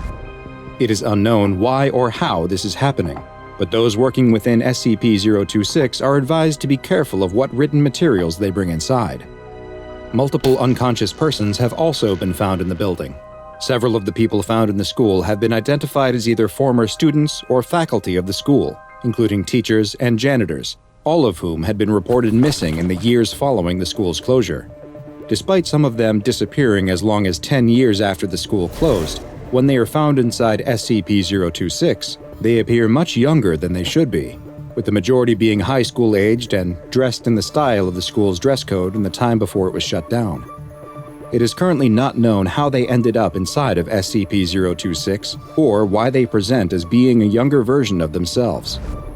Attempts to wake unconscious people while still inside the school are always unsuccessful. However, once they are transported outside of SCP-026, they will immediately awaken. All have displayed signs of confusion in their brief moments of consciousness, before quickly dying from what appears to be severe dehydration. Their bodies will then experience rapid advanced decomposition. No useful information on the nature of SCP-026 has been gleaned from any of these subjects in the brief period after removing them from the school that they are conscious and alive. There have also been several cases of D-Class personnel who had participated in SCP-026 research disappearing from Foundation control, only to be found within the school at a later date. All are found sleeping and experience the same fate as the others who mysteriously appear within the school. The same inability to wake up while inside the school appears to also apply to those who enter SCP-026 and fall asleep, though they do not suffer the same gruesome fate upon being removed from the site and waking. Such was the case for a Foundation agent who, during a routine security check of the site, was found sleeping in the entranceway of the school by his partner. They were unable to wake the agent up, and he was moved outside the building. As soon as he was outside of SCP-026, the agent regained consciousness and appeared to be in a state of extreme agitation.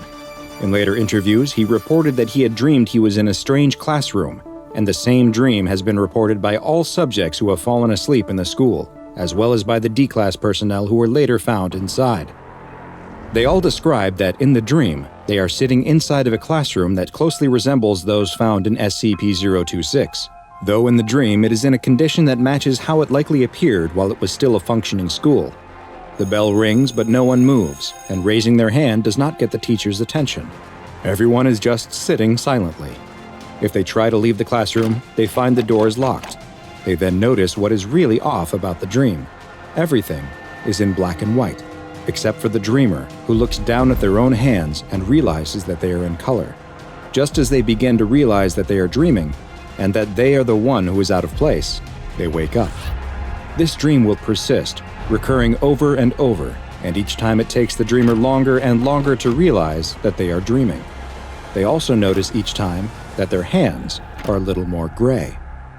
Research into SCP-026 is ongoing, and all potential entrances, including both doors and windows, are to remain locked and boarded up in between investigative missions.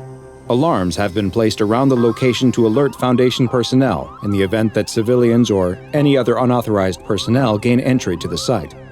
Due to the fact that even with these precautions, people continue to be found within SCP-026, and there has not yet been a reliable way discovered to prevent it, this anomaly has been classified as Euclid. While you do not appear to be at risk of any serious danger if you have not previously fallen asleep in SCP-026, pay attention to your dreams. And if at any time you find yourself back in a classroom setting where things seem, well, off, contact the nearest SCP Foundation personnel to receive Class A amnestics in order to minimize any risk of you experiencing an after-school retention. The hammer cracked the metal with a thud that caused the old wooden floor beneath him to rattle. Sparks flew, but the metal was refusing to cooperate again. Dripping sweat, he cursed under his breath and wiped his greasy hands on his pants. The place smelt of burnt oil, rust, and desperation, like the result of every other half-finished experiment scattered across the room. The basement had become a dumpster of failure, its floor littered with discarded weapons. The latest one, a mangled piece of junk, lay there with the others, looking just like the rest, a trophy of his mistakes. It was hot, too hot. But then again, there was no air conditioning in the makeshift lab. Not that the heat bothered him. The world outside, the real world, where the Argentine military junta was busy terrorizing guerrilla forces, was no concern of his. He was here. He was safe. Down in his concrete fortress, no one could interrupt him, except maybe his own mind. But that was another story. He had come to Argentina in the years following Germany's defeat. After the Allies liberated it, he fled, using his connections to slip away to Argentina, where there was a place for those like him. The scientist had put the past behind him. At least that's what he told himself. He swore that nothing would stop him from continuing his work, not even the fact that the world had already moved on from his twisted vision of the future. His hands shook as he dropped the hammer. The old wooden bench creaked under the weight of his frustration. For years, he'd tried to force this alien metal to cooperate, thinking it could be perfected. But it was inconsistent. It didn't bend to his will. Not yet. He didn't need this. The war was over, but he still hadn't finished. The defeat of Germany had been a failure, a mistake, and he was here to correct it, to finish what had been started. And what better way to do that than to create a weapon that could never run out of ammunition? The loud clang of the hammer hitting the metal was his only answer, followed by a trail of sparks. One more failed attempt. This wasn't the breakthrough he had been dreaming of. No, this was just another pile of junk that would gather dust. The gun, an MP5K PDW submachine gun, refused to accept the strange alien metal, sputtering out sparks and misfires. But then, something caught his eye. The metal fused. It finally fused. This time he could feel it, a connection. He paused, wiped his brow, and stared at the gun. What were those white things where the bullets should be? He blinked. He stared harder. The chamber was filled with them. They looked like teeth. Jagged, sharp, a real mess. But human teeth. He pulled the trigger. A groan echoed through the room, coming from the weapon itself. Or was it the metal? Maybe it was just the sound of his brain breaking. The teeth fired. He stared at the weapon. Teeth? He mumbled, barely believing it himself. It was a submachine gun, not a dental office. He stared at the weird projectiles, unsure if this was what he wanted. This wasn't what he wanted. Perfect, he muttered, the sarcasm thick in his voice. Sure, teeth. Why not? The weapon groaned again, like it had just woken up from a long, bad dream. He pulled the trigger again. More teeth. He winced. This was not the ultimate weapon, not what he had been imagining while he'd sat in his basement for years, drenched in sweat and desperation. He stared at the teeth for a moment too long, then tossed the weapon aside like a disgruntled child throwing a toy away. It landed on the growing pile of failures. It didn't matter. It was just another flawed creation, one more mistake to add to the stack. But hey, that's how science worked, right? Fail, fail again, then maybe, just maybe, succeed. Eventually. But as he wiped his hands and stood, there was something eerily familiar about the way the weapon had grown. It sounded alive. Or perhaps it was just the stress getting to him. Either way, he had no time to dwell on it. He needed a break. The world outside was burning. But for now, the only thing he needed to fix was this stupid weapon. Just then, the house shuddered under the force of the first crash. The door upstairs was smashed in, wood splintering into jagged pieces. Soldiers piled into the small, darkened entryway like a swarm of locusts. They were coming. The scientist had no idea, of course. He was too deep in his self-imposed exile to care about the war raging outside, but they were coming. The Argentinian military, feeling the pressure of guerrilla forces nibbling away at their control, had gotten wind of an arms dealer supplying weapons, and, as luck would have it, they had been pointed in the direction of his little basement lab. An anonymous tip was all it took to set the military in motion. In their minds, they were storming a minor arms dealer's den. They didn't know he was a Nazi scientist, still hiding out in the shadows of a war that had ended decades ago. They didn't know they were about to bust in on a man who was redefining the future of weapons with teeth. The sound of boots thumping on the floorboard echoed through the house. The soldiers closed in fast. The scientist didn't register the intrusion. By the time he heard them, it was already too late. A soldier's voice shouted from above. It was muffled, but it was enough to snap the scientist into reality. He barely had time to scramble for the hidden drawers, frantically trying to shove his latest creation out of sight, hoping it would go unnoticed. His hands were greasy, his palms sweating from the adrenaline surge. He had spent days, weeks, even years on this work, and it was finally coming together, even if in ways he didn't understand. But the soldiers weren't going to care about his failures. They were going to destroy them. The basement door flew open with a violent crash. The scientist barely had time to reach for the nearest tool, a wrench, before he found himself staring up at the barrel of a rifle. A grizzled soldier stood there, framed in the doorway, eyes wide with the confidence that only a man with a weapon could have. The soldier didn't speak. He just gestured for the scientist to move back, motioning with his rifle, as if the scientist was already a defeated man. The military swarmed in, 4, maybe 5 soldiers, each with a weapon at the ready. They began tearing through the basement without hesitation. They rummaged through every shelf, throwing aside books, overturned flasks, and other equipment the scientist had meticulously organized. It wasn't that they cared about his work. It was that they had orders. Their eyes skimmed the basement like a scavenger looking for bones, their rifles swishing through the air with each swing. Old furniture was knocked over, clutter tossed aside, and the occasional broken part of an old weapon. The scientist stood against the wall, sweating, his throat dry as he swallowed. There was no way out. He glanced at his creations scattered on the table. What they were looking for was simple. Anything that could be used against them. Anything that didn't belong in a quiet, isolated home. One soldier lifted a rusted grenade off the table, studied it, and tossed it aside, useless. Another grabbed a gun that had long since stopped firing, shook it, and tossed it away in frustration. They didn't even look at the books on the shelves, the notebooks that had once carried his genius. To them, it was all just junk. But then, a young soldier found it. He was poking around in a corner, trying to stay low and keep his hands busy. He was just a kid, really, eyes wide with the excitement of being a part of something bigger. As he picked through the mess of discarded guns and strange contraptions, his hands brushed against something cool and smooth.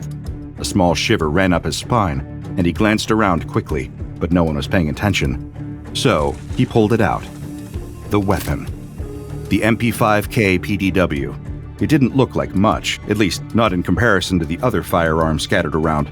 It was almost elegant, sleek in a way that didn't seem to fit in with the rest of the gear. The soldier stood still for a moment, staring at it, unsure of what exactly he was holding. His mind didn't quite know how to make sense of it. Was it some secret Nazi weapon? A twisted relic of a bygone era, just like the scientist who'd built it? Maybe, but that didn't matter either. He could already hear the conversations back at base. Where did you get that? How much did it cost? It was a rare find. War memorabilia, a piece of history. He slipped it into his pack, hiding it among the other seized items. No one had to know about it. They wouldn't understand. But he would. The young soldier left the room, keeping the weapon hidden under his gear, his face grinning like a kid who'd just snatched something precious from the mess of war. And as he walked out of the basement, his thoughts were already racing ahead, imagining the stories he'd tell about this particular find. But he never got the chance to tell those stories. As the soldiers made their way back to base camp, guerrilla fighters ambushed them. The attack came without warning. Gunfire erupted from all sides, tearing through the jungle like a storm. The trees cracked and splintered under the weight of the bullets, and the screams of his comrades filled the air. The soldier's heart pounded in his chest, the chaos pushing him deeper into the mess. He scrambled for cover, throwing himself behind a thick tree trunk, the bark splintering under the hail of gunfire. He reached for his weapon, but it wasn't there. His eyes darted around, the sound of bullets whizzing past his head, until he saw it, lying on the ground where he dropped it in the scramble. Then, he remembered his keepsake. He pulled the strange weapon from his pack, the weight of it odd in his hands. It wasn't like any weapon he had ever used, but the more he looked at it, the more curious he became. It seemed to hum, almost alive. Cover me! His comrade yelled from behind a tree, firing his rifle at an unseen enemy. The soldier nodded, adrenaline pushing him forward, heart racing. He pressed the barrel of the MP5K against the trunk, aiming at the enemy fighters who were scattered in the underbrush ahead. The sound of the jungle was deafening. The screams of combatants, the roar of distant explosions, the high-pitched crack of rifle shots cutting through the humid air. He steadied his breath, sighted in on the figure moving through the trees, and squeezed the trigger. The weapon groaned, a sound that made the hairs on the back of his neck stand up. Then, with a sickening feeling in his gut, he watched teeth shoot out, flying in a wide arc. He blinked. Teeth. They flew like jagged shrapnel, more akin to dental debris than bullets. The soldier watched in horror as the teeth struck the tree ahead of him with a dull clink, leaving only tiny gashes in the bark. He swore under his breath and pulled the trigger again. The teeth hit the ground in front of the gorillas. It wasn't enough. No force, no punch. "What is this?" he muttered to himself, his voice barely audible above the battle. He didn't have time to rethink it. Another gorilla fired at his position, forcing him to duck. The teeth weren't working the way a bullet should, but it didn't matter. He had to keep firing. It was all he had. He squeezed the trigger again and again. Teeth. More teeth. The gorillas, taking advantage of the ineffective fire, began charging forward. They moved in clusters, using the thick vegetation as cover. He needed to hold them off, and fast. Reload! Someone shouted. The soldier was too slow to reload with regular ammo. There was no time. His heart raced as he pressed the trigger again, each tooth flying with a sickening clatter. Ineffective. Useless. But it worked for now. It kept the gorillas at bay, if only for a moment. The chaos of battle raged on. Explosions rocked the ground around him, sending dust and dirt into the air. He saw his comrade go down, his body crashing to the ground with a sickening thud. Another man fell beside him, his weapon knocked out of reach. Get up! Get up! The soldier screamed to his fallen comrades, not even sure if they could hear him. He took a breath, re-aimed, and pulled the trigger again. More teeth. This time, they struck. The gorilla he'd aimed at staggered back, but only from the shock. The teeth weren't lethal. They barely even hurt. The soldier watched as the gorilla raised his weapon, determined to fight back. But it was enough to buy the soldier some time. Just.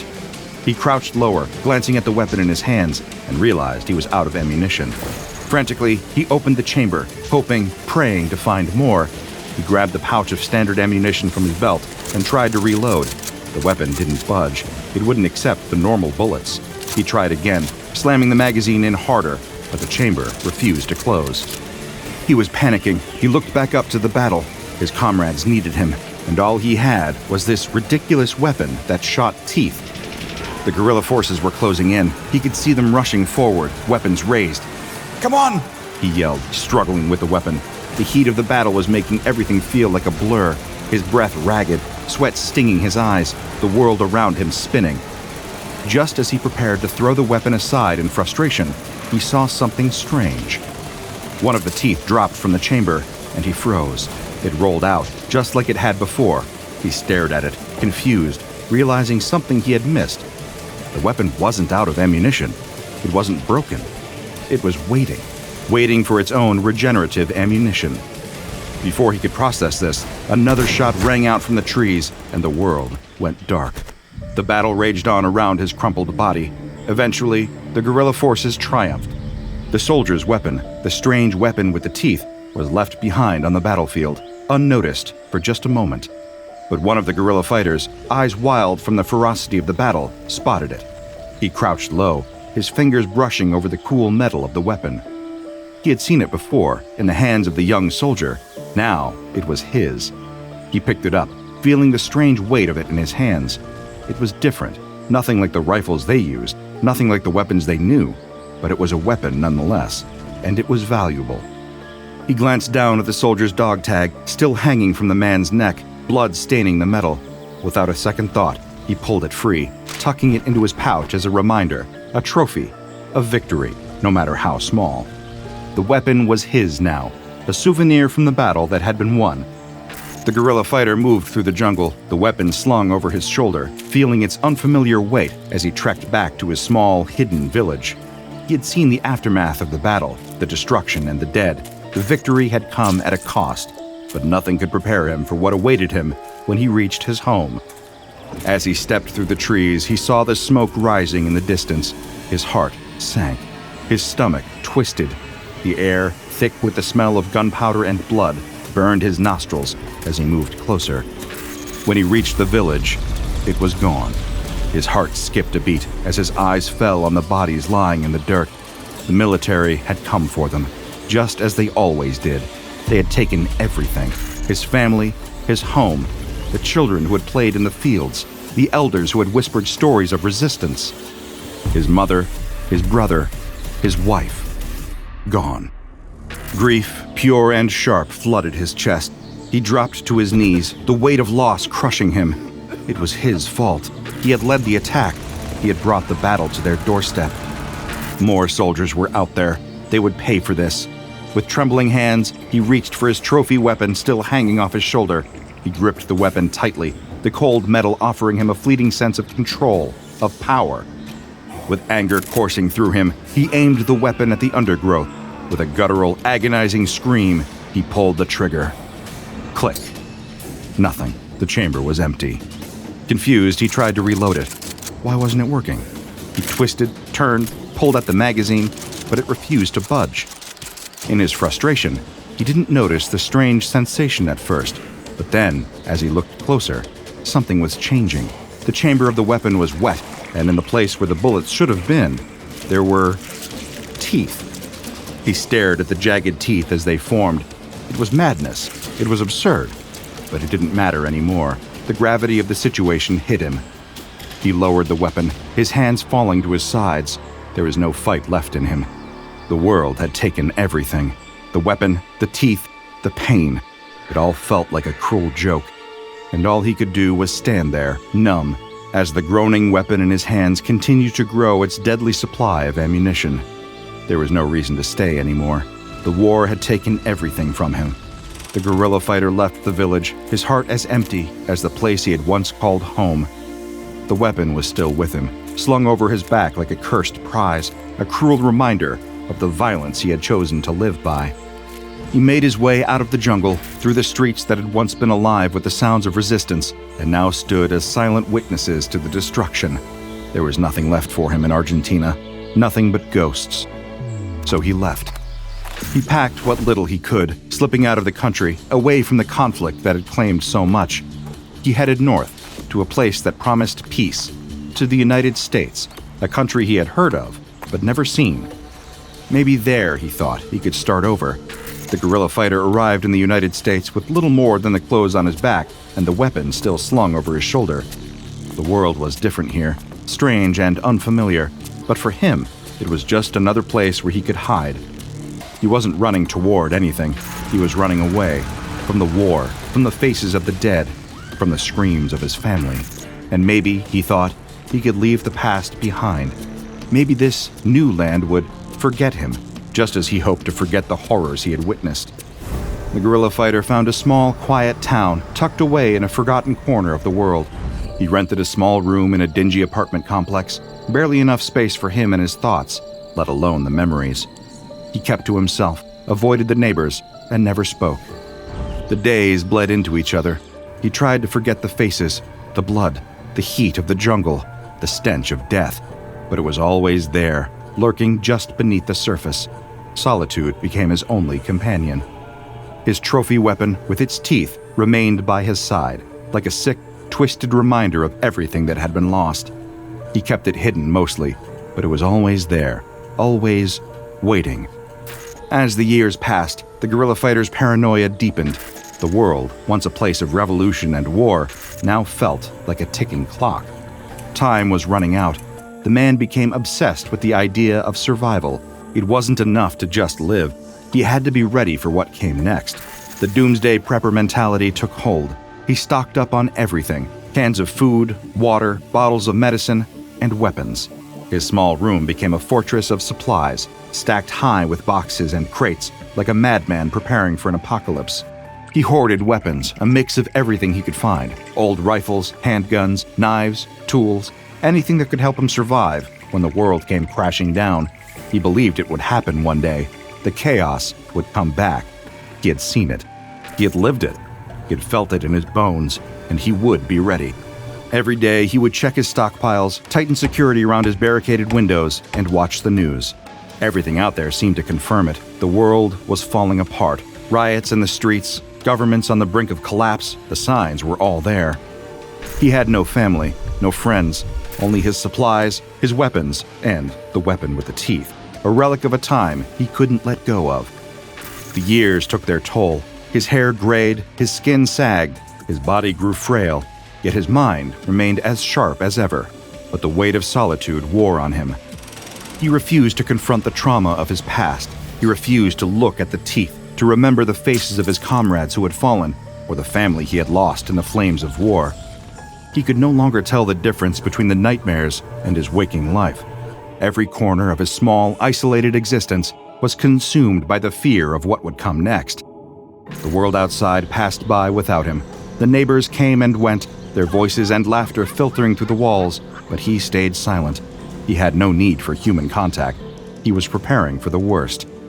His heart raced in the middle of the night, even though the world around him slept peacefully. He checked the locks on his windows, the cans of food stacked high, the weapon with the teeth always close by.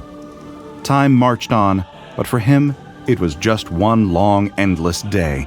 The future was coming, but he couldn't bear to face it. Fear was all that remained. And then, one day, it came. The end. His body, frail and aging, gave out. No one noticed his passing right away. The neighbors went about their lives, oblivious to the man who had kept to himself for so many years. Days passed before anyone bothered to check on him. He was found alone in his room, surrounded by his supplies and weapons, all of it meaningless in the end. And beside him, still in his cold, stiff hand, was the weapon with the teeth, still waiting.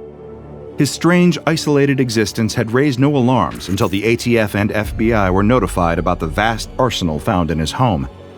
When the authorities arrived, the scene was as eerie as it was unsettling.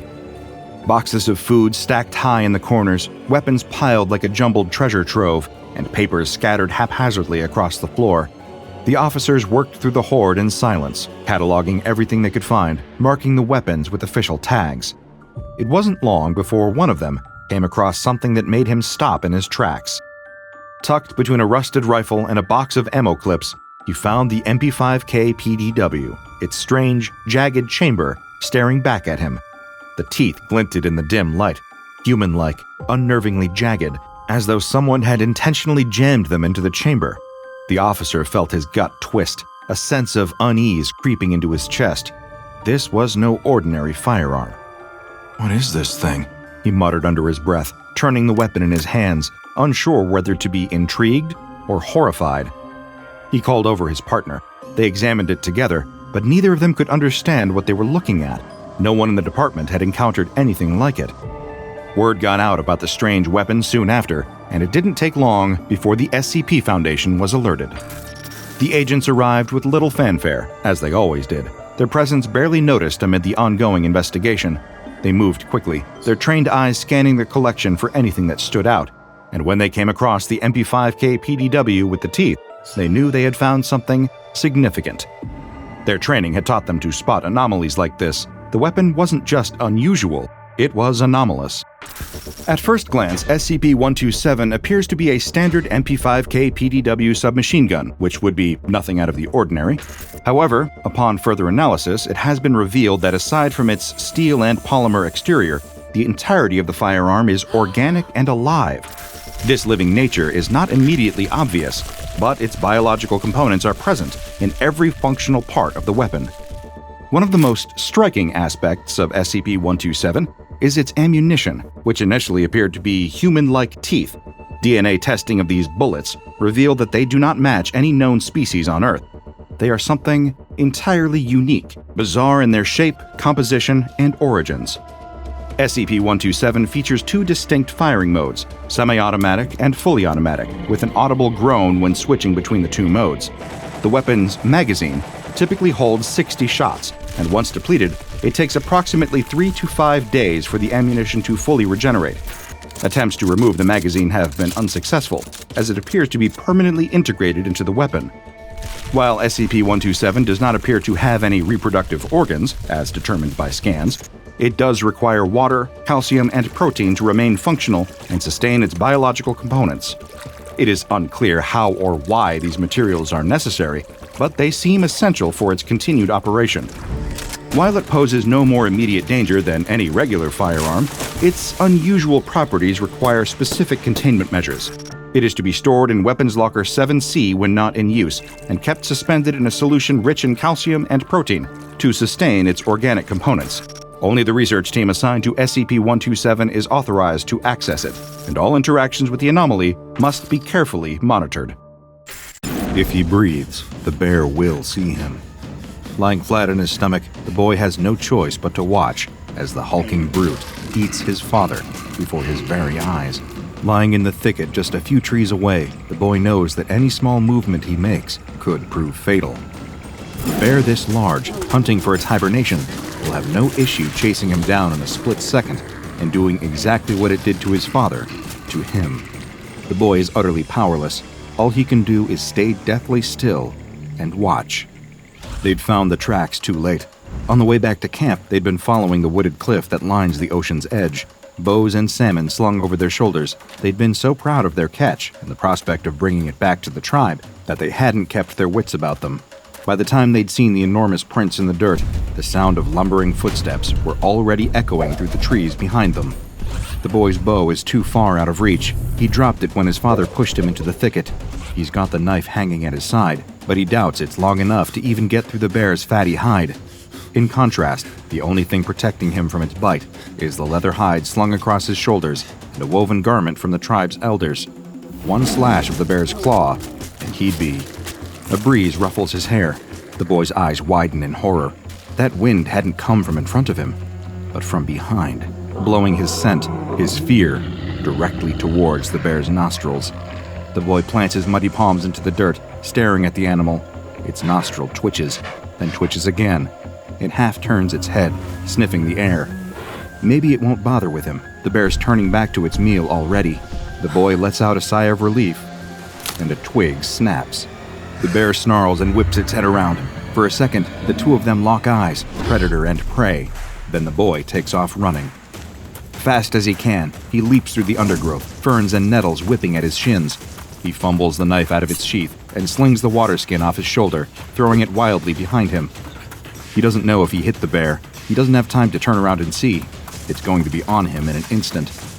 Up ahead, he sees sunlight streaming through the thick trees, the cliff edge. If he can just get to that, maybe he can climb down and... No, there's no time. Besides, bears are better climbers, better swimmers, better runners. All the boy can hope for is that he's a better jumper. Him and the boys from the tribe have leapt off plenty of cliffs along the shore, but never these ones. There are too many rocks, too many shallows. But the thundering of 4 enormous paws behind him is looming larger and larger. He can almost feel the bear's hot breath on the back of his neck. There's nothing for it. Here goes. The trees clear, the sun blasts his skin, a claw slashes at his back, and the boy launches himself into the air. The wind carries him. The weightlessness of wheeling his arms and legs through the empty sky is almost enough to make him laugh with joy, until the boy looks down. The cliff is higher, much, much higher than he'd realized. His momentum carries his torso forwards into a tumble. He's not going to land straight, and he can see jagged rocks everywhere beneath him. The boy closes his eyes and crashes into the sea. All of the air is slammed out of his lungs. His knee hits something hard and sharp in the water. A swell throws him away from the shore and pulls him deep. Without air in his chest, he can't float. Kicking hard as he can, the boy swims upwards, eyes still screwed shut. His face bashes into a sandy rock. No, that's not upwards. Which way is it? Which way should he swim? The ocean current rolls him over and over. Darkness fills his mind. But his feet find a hard surface, and he pushes against it, launching himself through the water, kicking as hard as he can. The darkness fades. Light. The boy's head breaches the water, and he splutters for air, rubbing the water out of his eyes. He looks around wildly. The sea has carried him away from the cliff and out into open water.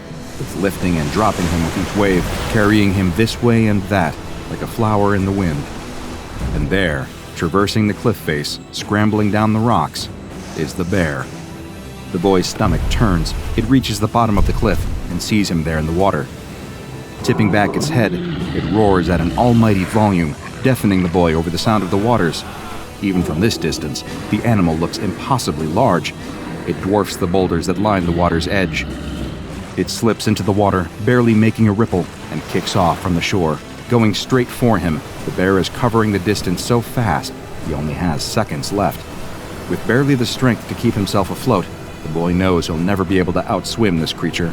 Instead, he takes a deep breath and looks up at the woods, remembering all of the happy moments he'd spent in there with his father. A current swells beneath the boy and almost throws him out of the water. An enormous shadow flies through the depth beneath him. A whale? It couldn't be. Whatever it is, the shadow is swimming straight at the advancing bear. So fixated on its prey, the bear doesn't even notice what's approaching until it's too late. The ocean explodes. A blast of water as tall as the cliffs themselves shoots up into the air and showers the boy's head. Somewhere in the midst of the spray, a monster erupts from the depths. Snapping its jaw around the bear, it lifts the animal into the air and throws it against the cliff.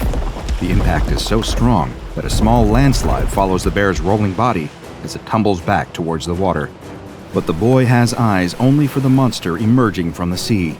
Crawling up the rocks with one gnarled foot after another, the boy can hardly make sense of what he's looking at. It seems to have some kind of scaly hide, harder than the rocks surrounding it. A wave crashes against the monster as it leers over the bear and sinks its teeth into the animal's hide. Unable to look away, the boy kicks out and starts swimming away up the coast. Only once he's a long way around the bay does he dare to clamber out and back onto land. That night, once the rest of the tribe have gone to sleep, the boy can't help but lie wide awake in his tent. Without his father here, it's not the same. Quietly rolling up the hide doorway, the boy slips out into the night. They're camped by a small cave with beautiful smooth walls inside. They say it's the cave of their ancestors, the place where all life started. The fire in the cave has to always burn. Fortunately for him, the cave is empty. The boy stares up at the wall in wonder. Finger drawings of animals, hunters, mothers, shamans, gods, and forests fill almost every part of it. Only one space remains in the corner, a finger painting of the rocky cliffs with the swelling sea beneath. Dipping his finger into the paint, the boy sits by the wall and starts to paint. A terrible monster crawling out of the sea, with a scaly hide stronger than any rock. That's it. You know that from just some finger painting. The archaeologist turns to the group of researchers surrounding him in the cave. UV lights are set up all along the walls, with the blue and violet shapes revealed all across the stonework. The archaeologist can't help but empathize with the spiritualism of their long-forgotten ancestors who'd lived in these caves thousands of years ago. The professor was the one who asked the question, a cold woman, standing well over 6 feet tall with a crop of fiery ginger hair. To him, she seems less of a scientist and more of a military leader. But what does he know? "Walk with me," she says and leads him out of the cave. Personnel fills the surrounding area. Most of them are armed. Cranes lift huge sheets of reinforced lead plating into place. Several mysterious vats line the edge of the forest, each adorned with more warning and hazard signs than you'd see in a nuclear power station. The two of them have to pause for a moment as 3 tanks roll past them. The archaeologist breaks the silence. "You know the reason I started all my research in the first place? Did I ever tell you that story? Every early civilization in the world, whether it's ancient China, Mesopotamia, South America, Northern Europe, all these cultures, you take a look at their mythology and what do you find?" The professor ignores him, instead choosing to bark orders at a group of agents talking over coffee. They all immediately dump their drinks and get back to work. What one thing do they all talk about, even though it never existed? Dragons. All these disparate people with no contact with one another, all of them still draw pictures of dragons. The professor stops walking at the edge of the cliff. The pair of them stand there, surveying the vast ocean stretching out in front of them, as researchers, agents, and workers rush around behind them. After a long pause, the professor asks him to proceed. In ancient Hebrew texts, when they talk about God creating the world in 7 days, what happens on day 5? The professor flicks the hair out of her eyes and replies curtly, God created fish in the sea and birds in the sky. Well, not exactly. Look at the original Hebrew. He created all of the fish that teem in the sea, sure, but he also created Leviathan, a serpent-like monster from the depths, as old as the world itself. You think that's what we're dealing with? Maybe. Or something worse. By nightfall, preparations are operational. Enormous floodlights switch on, one after another, illuminating an enormous steel box with an open lid at the top, surrounded by armed agents, huge net launchers, and several tanks.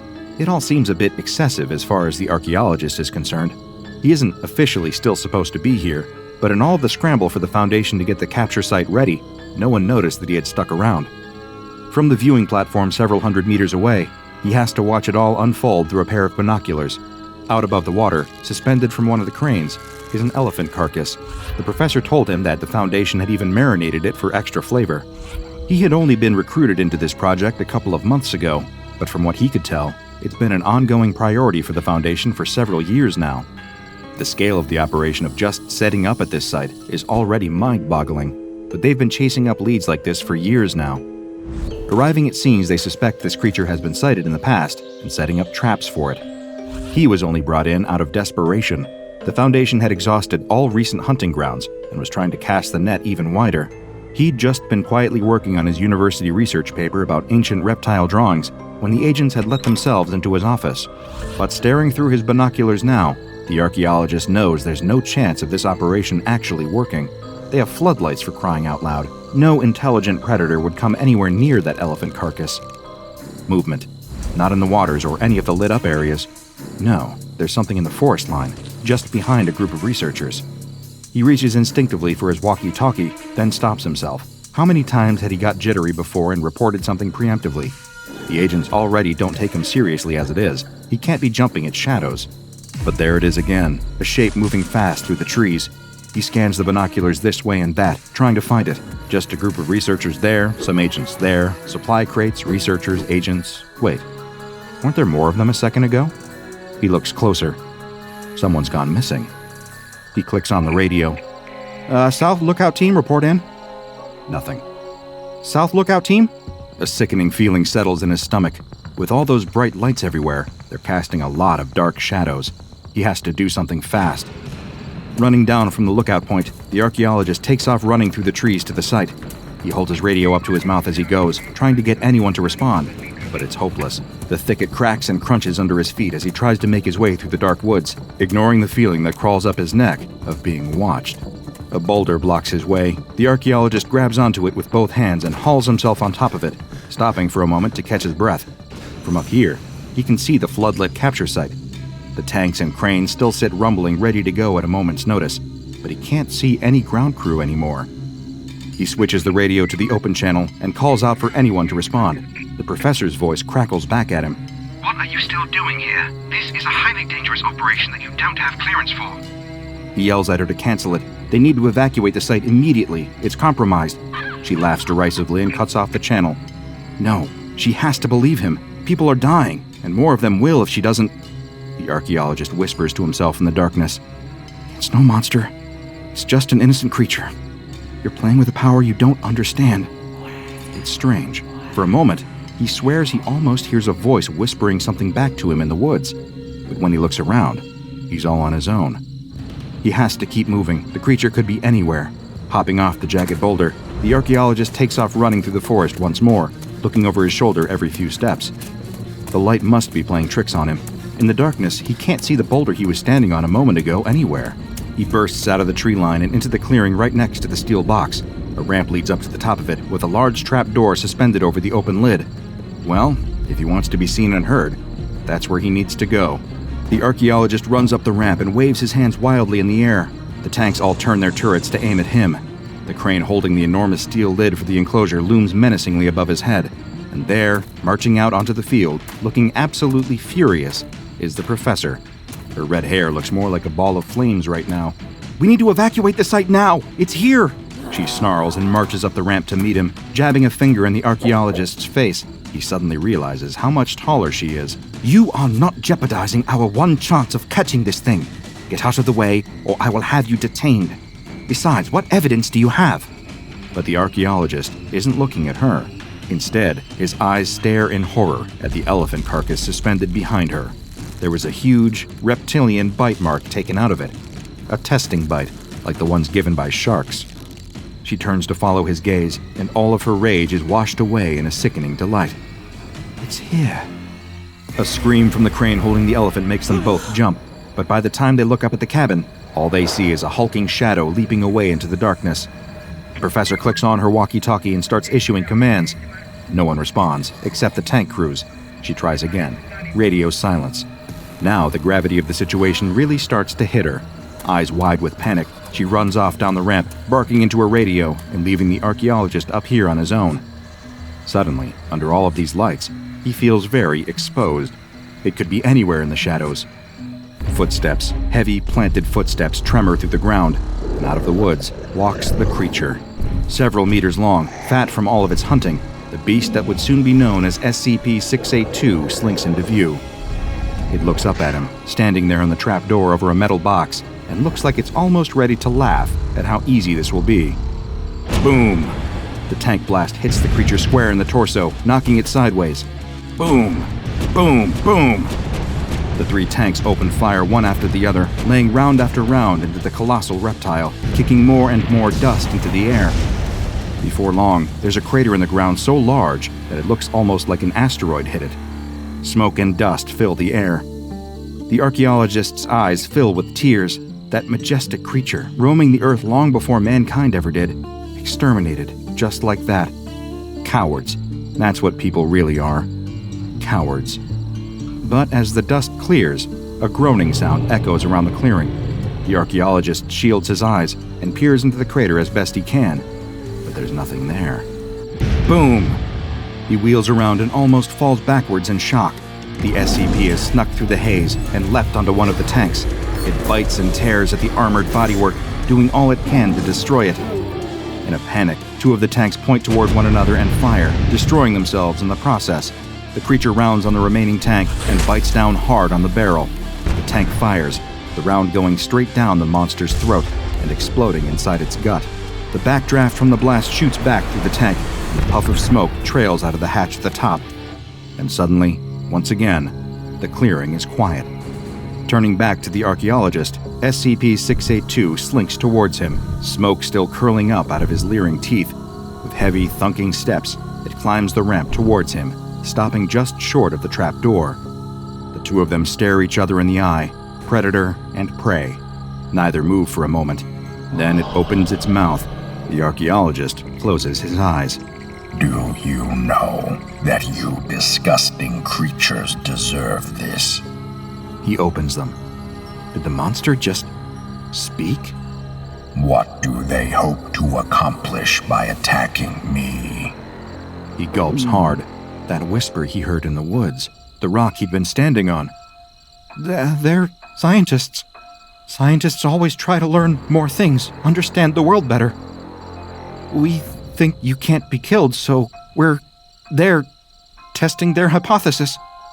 The creature growls. The stench of rotten flesh fills the archaeologist's nose. It takes a step towards him, then another. The archaeologist runs. He'll leap off the other end of the platform. It's a big jump, but he could make it. The predator's breath is on the back of his neck. He jumps, just as the trapdoor gives way. With an enormous thud, the SCP falls into the steel enclosure. Before it has a chance to move, the crane unhitches the steel lid, and it crashes down into place, sealing the monster inside. The archaeologist lands in the dirt and rolls onto his back to see the professor, wild-eyed and cheering, up in the crane's cabin. He lies there on his back, panting and staring up at the stars. A clunking sound echoes through the clearing, and the gurgle of a liquid flowing through pipes. He sits up, adrenaline still pumping through him. The professor has plugged a pipe into the metal enclosure and is running gallons and gallons of liquid into it. He follows the tube with his eyes, all the way to the enormous hazardous vats on the edge of the clearing. Hydrochloric acid. His eyes widen in horror. The professor laughs at him. Come on, cheer up. We're just scientists, that's what you said. Just testing a hypothesis. The final bell rings, signaling the end of a new class's first day at middle school. A girl exits the building, her backpack slung over her shoulder, body hunched under its unfamiliar weight. It's been a long and tiring day. Her family just moved to this small Oklahoma town from the big city, and of course, she's spent every minute since then trying to adjust to her new surroundings. It's never easy to be the new kid in town.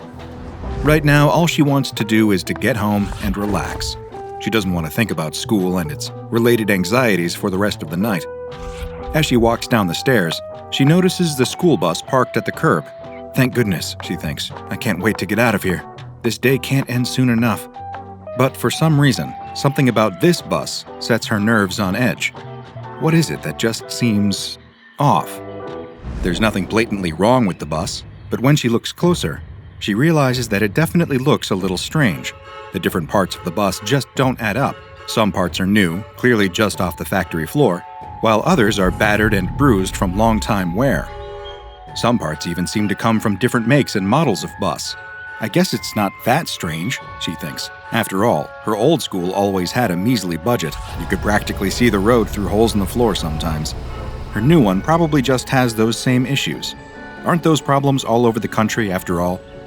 The school probably just had to buy a dilapidated old bus cobbled together from random parts to make ends meet. And besides, she thinks as she watches her classmates pile onto the strange bus without a second thought, none of the other kids seem to think that there's anything weird going on. This must all just be in my head, she thinks. I'm probably just being weird because I'm so tired. I can't let myself become the new girl and the weird girl. The girl is startled as she hears a voice behind her. Hey! She turns and sees a boy that she recognizes. He sits behind her in class. They haven't spoken before now, but he seems friendly enough. You're the new kid in school, aren't you? He says. Yes, my family just moved to town. She tries to talk to him, but she can't help but keep getting distracted by the weird bus. Right. The boy glances at the bus, as if he can sense her discomfort with it. You worried about the bus? I was pretty nervous my first time riding it, but I don't worry about it anymore. You get used to it, he tells her. Right, she says. The girl feels her cheeks going red with embarrassment. She doesn't want her classmate to think that she's scared of riding a bus. What if he tells the other kids that she's frightened of a bus ride? They're all going to think that she's some kind of silly baby. I'm not scared of the bus. It is just a bus, right? The boy grins, as if he knows something that she doesn't know. The girl doesn't want to admit her fear, and so with a defiant step, she climbs the stairs and enters the bus. Once she's on board, her unease doesn't go away. The first thing that she notices is that there is no one in the driver's seat. That's weird. Did the driver just step away to use the bathroom or something? It seems pretty irresponsible to leave the bus unattended. There's a line forming behind her, though, so she doesn't have time to think about this. She takes a seat and stares out the window, keeping to herself. The boy from her class follows and takes a seat next to her. It's a little wild at first, but trust me, you'll get used to it fast. In fact, some of us think it's kind of fun now. The girl blinks in confusion. Who is this weirdo that gets such a kick out of riding the bus? She almost wants to snap at him, to tell him that of course she's not scared of riding the bus. She's ridden the bus hundreds of times back at her old school. But at the same time, there's definitely something weird going on here. And as much as she's trying to play it cool, she's clearly not able to hide her feelings. This boy can easily sense that she's uncomfortable. Suddenly, the bus lurches into action and pulls away from the curb. But wait, how can this be? She never saw the driver get back on board. The bus can't be driving itself, can it? She stands up in her seat and cranes her neck to see. Her eyes bulge from her head in fear and surprise as she realizes that, in fact, there's no one driving the bus at all. The driver's seat is empty and the wheel is turning by itself as the bus careens down the road. Who's driving the bus? She shouts, but the other kids barely even react to her outburst. Most of them are chattering amongst themselves, and only one or two turn to look at her briefly before shrugging and turning back to their own private conversations.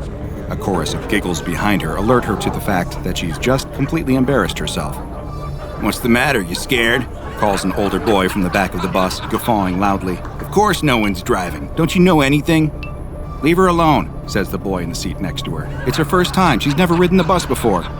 She's too panicked to correct him that, yes, she has been on the bus before, but not a bus like this one. What's going on? We're all gonna die, she cries, clutching at the seat in front of her in terror. Despite her fear, though, she can't help but notice that the bus isn't simply speeding into oblivion. The bus obeys all the traffic laws, stopping at stop signs and signaling before turns. It's almost as if the bus itself is alive and aware of what it's doing. "That's just how it is," says the boy next to her in a matter-of-fact voice as if he's anticipated her question. Apparently, this is a normal day for kids here in this Oklahoma town. The girl doesn't think she could ever get used to a bus that drives itself. But what comes next is going to prove to be even stranger. "But you might want to close your eyes for this next part," says the boy. The girl asks him what he means by that, but before he can answer, she feels a strange wave of sudden nausea overcome her. Her vision goes hazy, and the whole world seems to waver in her sight. But the sensation passes quickly, and everything is quickly back to normal. Or is it? She turns to look out the window. The city passing by is familiar. She can recognize many of the same buildings that she passed on her way to school this morning, but now they seem strangely altered. The structures are in advanced states of disrepair, with broken windows and boarded-up doors. The gutters are filled with trash and debris, and the streets seem to be abandoned. The bus takes a left turn down a side street, and the girl catches a brief glimpse of the town's city hall in the distance. She gasps. City Hall is on fire. Great gouts of hot red flame pouring from the shattered windows. Sirens echo through the air.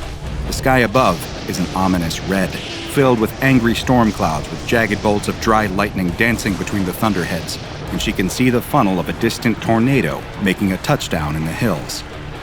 The bus briefly comes to a stop in front of the library, dutifully obeying a flickering traffic light. The library's windows are dark, but she can vaguely see shapes moving about inside. Electric sparks shoot from malfunctioning street lamps, and downed power cables flail like angry snakes in the street. It looks like some terrible natural disaster has hit the city. But what could it be? Surely she would have heard some warning while she was at school. It wouldn't have just carried on as usual in the classroom while the world outside burned. She turns to the boy next to her, a fearful question on her trembling lips. He seems to know what's going on. Otherwise, how could he be so eerily calm while everything outside the bus is falling apart or on fire? What happened to the city? Was there an earthquake? No, he would have felt it. Was there a hurricane? Every possible disaster scenario runs through her head as she desperately tries to think of an explanation. But what happens next reveals to her that there's no natural explanation for the strange sights that assail her eyes. As she watches through the window, a squadron of armed soldiers march down the street toward the darkened library. Suddenly, the doors fly open and people pour out, screaming as if they're being chased by some unspeakable evil.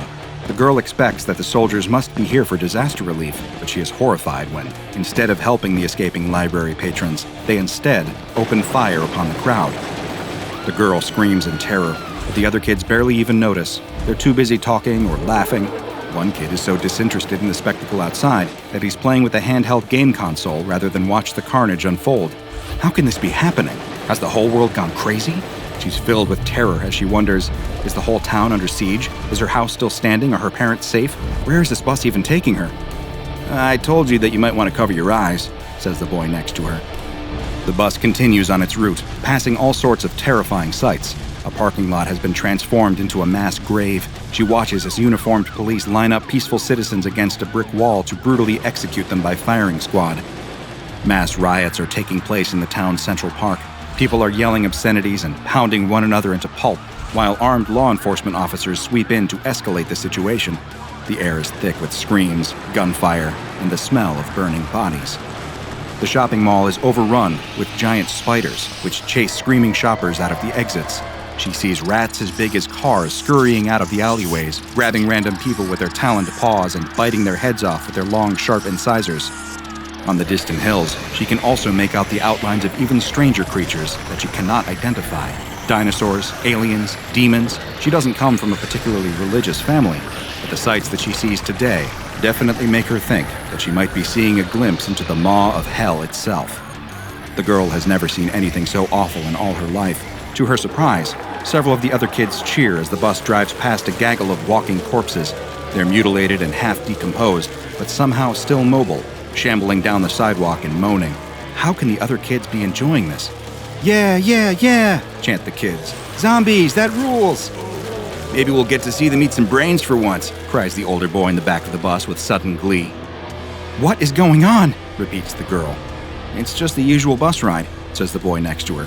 "Don't worry, I felt the same way when I first started at this school, but it's really not so bad. I mean, it's kind of cool, isn't it?" The girl opens her mouth to respond, but she's suddenly overcome with that familiar feeling of nausea. The world quivers briefly in front of her, and suddenly, everything is back to normal. The sky is clear and blue, the buildings are no longer dilapidated, people are bustling in the streets, going about their usual business. There's no sign of any of the horrors that she just witnessed. No fires, no soldiers, no monsters, and no zombies. The boy next to her commented that they must have been reaching someone's stop.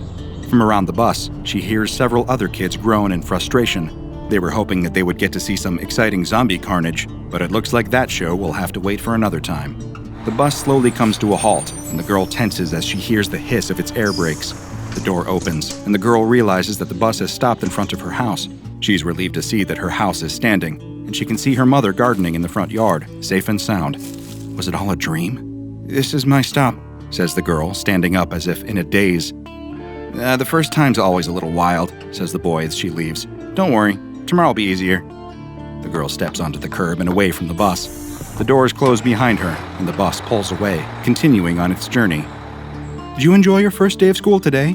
asks the girl's mother. The girl can only stare in shock as the bus drives away. What just happened?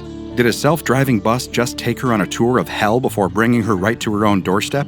Or did she really just imagine that whole experience? As you astute Foundation veterans have probably already put together, this new girl at school didn't imagine anything she just saw. That girl just had her first encounter with SCP-3583. At face value, SCP-3583 resembles an ordinary school bus, albeit one composed of completely random parts all held together by some unknown force. The bus is self-driving, and in fact resists any attempt by a human to sit in the driver's seat. At some point, SCP-3583 became attached to a particular school in an undisclosed Oklahoma town for reasons the SCP Foundation still doesn't understand. Every school day, at 3:45 p.m., it appears outside of the school just as the school day comes to a close. The bus can hold up to 56 children and up to 8 adults. If it judges that not enough children have boarded, SCP-3583 will begin to honk its horn. The horn has a peculiar hypnotic effect on all children within hearing range. They will be compelled to drop whatever they are doing and board the bus, meaning that the bus has some innate cognitohazardous properties. If the bus still feels that it hasn't reached its quota, it will increase the volume of its horn until it has attracted enough children that it can begin its route. Depending on how many adults have boarded, SCP-3583 has 2 distinct patterns of behavior. If 4 or fewer adults are aboard, SCP-3583 enters behavior pattern 1. In this pattern, SCP-3583 will dematerialize and enter a parallel reality called SCP-3583-A. SCP-3583-A superficially resembles the normal geography of the same Oklahoma town, with some minor but very important changes. The typical city landscape is replaced with a hellish alternative full of crumbling architecture, marauding monsters, shambling zombies, fires and natural disasters, and instances of military violence and civil unrest. SCP-3583 will travel through this terrifying hell dimension along normal bus routes, studiously obeying all traffic laws and pausing to re-enter our own reality, only to deliver kids to their own homes. Interestingly, SCP-3583 only offers door-to-door service and ignores all conventionally posted bus stops. If 5 or more adults are aboard, SCP-3583 enters behavior pattern 2. In this pattern, SCP-3583 will travel to the sites of mass casualty events, seemingly arriving in the days or weeks preceding the incident, where it will circle the area for approximately 45 to 100 minutes. After this, it will enter pattern 1, delivering each child passenger to their home, before then delivering its adult passengers home as well. Known mass casualty sites visited include Pompeii, Nanking, and the World Trade Center in New York. Passengers inside SCP-3583 can take photos or video through the bus window, and all footage shot from within SCP-3583 matches exactly with archive footage taken at the mass casualty site at the time that SCP-3583 supposedly visited. However, SCP-3583 itself has never been reported by witnesses at any site or seen in any archive footage of any site. Luckily, SCP-3583 has proven to be a boon to this struggling school district. The school principal noted that SCP-3583 has a better safety record than any human driver. In addition, it never calls in sick and is never late for a pickup or drop-off. Every student that has received a ride in SCP-3583 has arrived safely, if a little shaken, at their home destination. And best of all, SCP-3583 is saving the school a lot of money on both driver pay and vehicle maintenance, money that the school has used to hire a new music teacher. The general consensus of the local community is that as long as SCP-3583 wants to work as a school bus and continues to do a good job, who are they to look a gift horse in the mouth? Although it still might behoove some of SCP-3583's more sensitive riders to shut their eyes and plug their ears until they get safely home. The SCP Foundation first became aware of SCP-3583 when students began posting cell phone footage of their rides online. Although the Foundation has successfully scrubbed information about SCP-3583 from the internet, it has been less successful in figuring out what to do with the so-called school bus from hell. Foundation field agents are so far unable to explain SCP-3583's motive or operations. Conventional attempts to contain SCP-3583, such as impounding the bus or towing it to the junkyard, are futile. SCP-3583 will immediately dematerialize, falling apart into a rubble of disparate bus parts as the force binding it together appears to abandon this plane. However, SCP-3583 will always return the next school day, ready and willing to begin its afternoon shift. Agents have considered closing the affected school, but feared that would only move the problem, as SCP-3583 would simply attach itself to another school. The SCP Foundation is currently monitoring the situation and has several agents embedded within the school district posing as regular staff. Because of this immense difficulty in containment, SCP-3583 has been given the Keter Object Class. Considering the number of SCP anomalies that involve horrific bodily harm being done to their victims, it's honestly a breath of fresh air to be dealing with one this seemingly benevolent. A little post-traumatic stress disorder aside, of course. And while Hell Bus may be what most around the Foundation have taken to referring to this particular anomaly, I'm going to stick to my own name, the Tragic School Bus. The High Priest, adorned in the finest purple ceremonial robes, stands before the great, bull-headed statue in the darkened belly of the castle. The year is 850 CE. Masked worshippers whisper chants of holy reverence on all sides. He is in his element.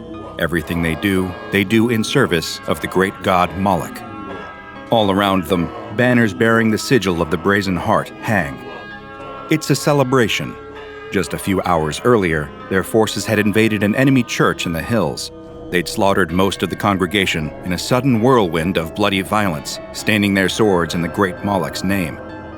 But as the High Priest had ordered, some of these blaspheming Christian churchgoers were taken prisoner and brought back to the castle for questioning.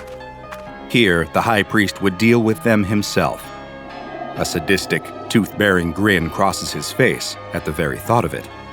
Soon after the ceremony, the High Priest descends into the dungeon, which he'd taken with a certain flourish to calling the Game Room. Here he keeps his private collection of torture tools from around the world, each of which he takes great pleasure in using against the worms who refuse to bend the knee to his bloodthirsty god. In the game room, the air is suffused with the stink of blood and sweat. The prisoners who still have tongues start to scream when the High Priest enters, knowing that everything is about to get so much worse for them. He's cultivated a certain reputation as a man willing to do anything to ensure the superiority of his infamous cult, the Brazen Heart. If ever you fell into his terrible clutches, escape was out of the question. The very best you could possibly hope for was a mercifully quick death.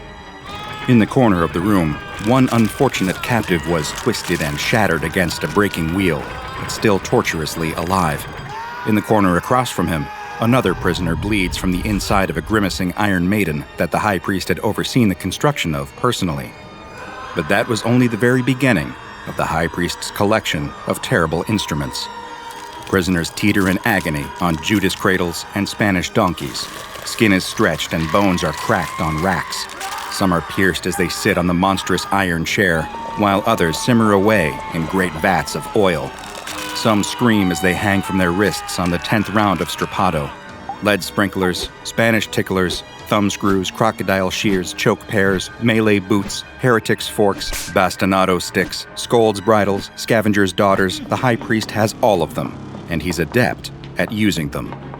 But they all pale in comparison to his favorite piece, a prized possession, gifted from the bosom of Moloch himself, the Liar's Cradle. Such a perfectly ingenious tool for physical pain and mental terror, it's positioned at the very center of the game room, just so every other prisoner and every other device can see him using it. and know that it's their eventual fate. A mighty stone furnace with huge metal grates on either side. As the High Priest approaches, he can see a terrified prisoner already writhing within the machine. When the prisoner sees him, the fear only gets worse. The High Priest would have no mercy for him. He'd spent 10 hours on the breaking wheel before this, and that felt like a pleasant sleep in a comfy king-sized bed compared to what he was about to endure. 2 of the High Priest's sadistic acolytes jab at him through the grates with red-hot pokers. The High Priest grins and asks the prisoner what village he hails from. When the villager surrenders the information, the High Priest gives a sagely nod. He asks how old the prisoner is, and the prisoner says 27. Again, the High Priest nods. He asks the prisoner whether he would like to leave and be with his family again, and of course, the prisoner replies yes. He has no idea that they're all already dead. The High Priest smiles and says, "Just one more question, then, and you'll be free to go. What is my true name?" The prisoner pauses for a moment, which earns them another jab with the poker. He tells the High Priest that he doesn't know. He's jabbed again, and again, and again. He begins to cry and starts apologizing. He doesn't know the High Priest's true name. How could he possibly tell him, no matter how much he's tormented? The High Priest says, "Well, just give me your best guess. Who knows? Perhaps you'll be lucky." The game room falls silent, all eyes on the prisoner in the liar's cradle. His lip trembles, knowing from the dark legends what will happen when he answers. He breathes a ragged sigh, accepts his fate, and guesses incorrectly. Suddenly, the prisoner screams as he catches fire. The High Priest watches with unrestrained glee as the prisoner burns. He does so for around a minute, the fire burning far more intensely than it possibly should have. By the time it's done, the pile of ashes that was once the prisoner falls through the grate in the bottom of the liar's cradle. The High Priest turns to the rest of the room and asks, "Who's next?" Of all the many adjectives you could use to describe SCP-2128, also known as the Liar's Cradle, humane certainly isn't high on the list. This antique stone furnace was discovered deep in the dungeons of an undisclosed castle, believed to be a former refuge of a fringe occultic group known as the Brazen Heart, a cult of worshippers of the Canaanite deity Moloch, an entity mentioned several times in the Hebrew Bible. Among the deity's most notable traits is its bull-like appearance and the fact it requests burned human sacrifices. This feels extremely relevant, given the fact that the Liar's Cradle is all about giving its victims a fiery end. While the thaumaturgic methods used by members of the Brazen Hand to create the Liar's Cradle is unknown, what is clear are the cradle's capabilities and functions. When a human being is placed within the cradle and asked questions, a single lie will lead to them being anomalously incinerated. And the device's purview for a lie is frighteningly wide. A victim will be incinerated if something they say is factually untrue, regardless of the victim's personal knowledge. In other words, ignorance as an excuse will not save you. While the Brazen Heart was wiped out hundreds of years ago by soldiers of the Spanish Inquisition, the SCP Foundation has been able to glean some background information about the Liar's Cradle from a surviving document, a sheepskin scroll known as the Ignis Manuscript. This revealed that the cradle was invented around the 9th century CE, before being walled up in 1021 CE, and during its heyday, it was used as a torture device by Brazen Hand members against their enemies. While most torture is actually incredibly ineffective at getting information, studies have shown that under states of extreme duress, victims will simply say what they believe their captors want to hear in order to make the suffering stop. The Liar's Cradle is an excellent method of wringing information out of captives. Well, aside from the fact that one lie means the captive is immediately reduced to ashes. You see, SCP-2128 works on a true or false binary operating system that seems to imply an innate awareness of all knowledge. If you have enough captives to burn and know the right deductive or inductive questions to ask, it's possible to know almost anything in enough time. It's believed the Brazen Heart used the Liar's Cradle both for practical purposes and their own twisted amusement.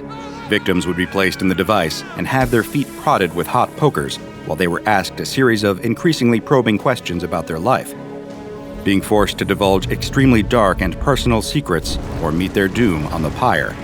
It was a depraved combination of physical and mental torture. If even hearing about all this makes you feel a little queasy, nobody could blame you for that. The SCP Foundation, however, looked at the Liar's Cradle and saw incredible potential. As mentioned earlier, the Liar's Cradle bases its judgment on raw factual knowledge, not the knowledge of its particular victims, so anyone with enough people to burn can conceivably work their way towards discovering any binary answer. And given that the SCP Foundation has an almost unlimited number of D-Class personnel at their disposal, it didn't take long for them to realize all the knowledge that was up for grabs. They just need to make a few sacrifices along the way, hoping to save more people in the long run. Moloch himself would probably be proud. It was this somewhat morally dubious chain of thought that led to the creation of Experimental Protocol 37 Sparafusel, the Foundation's plan to utilize the Liar's Cradle to discover more information that would assist in their mission to contain anomalies and protect the human race. The protocol is outlined in a 5-step procedure that is as follows. 1. One D-Class employee, referred to as the Messenger, will be laid inside SCP-2128. 2. The messenger will repeat statements as instructed from the prepared list. 3. After each statement, if the messenger remains unharmed, the statement is to be marked as true. 4. As soon as the messenger is incinerated, a new messenger is to be provided. The statement that triggered the incineration is to be marked as false. 5. A new messenger will be assigned. Repeat as needed. While the total extent of these tests remains off the record, the official files on SCP-2128 have some fascinating supplementals about some of the results of Experimental Protocol 37 Sparafusel. The first set of tests was designated EP-37 Sparafusel-22, Keter Checkup, and was conducted on January 10, 2014. The messenger in this case was D-6238. The first statement this D-Class was fed was, "The human race is in danger of extinction right now." Seeing as D-6238 didn't immediately go up in flames, this was found to be true. The second statement was, "The danger comes from an item in Foundation custody." Much to the relief of the D-Class, this was also found to be true, and he lived to make another statement.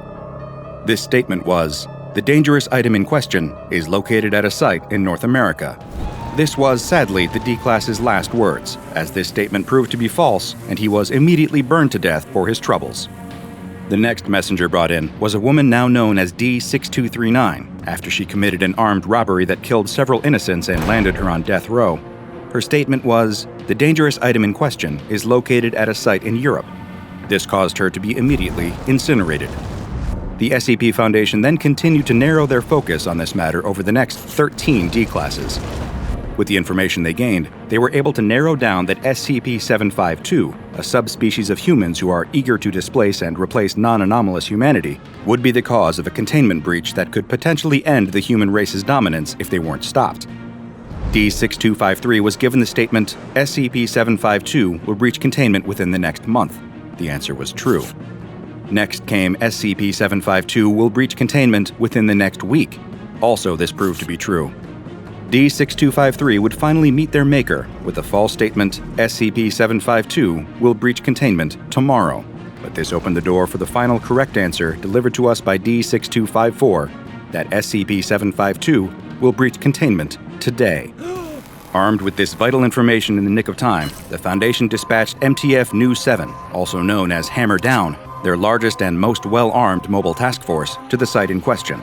This quick thinking allowed them to quell the threat at the exact right time and save the world from an SK-class dominance shift scenario that would have left humanity in the dust. Using the Liar's Cradle, the SCP Foundation had just saved the world as we know it, and all it had taken was a handful of D-Class lives. So naturally, the tests with the Liar's Cradle didn't stop there. Next came EP-37 Sparafusel-23, Knowledge Measure.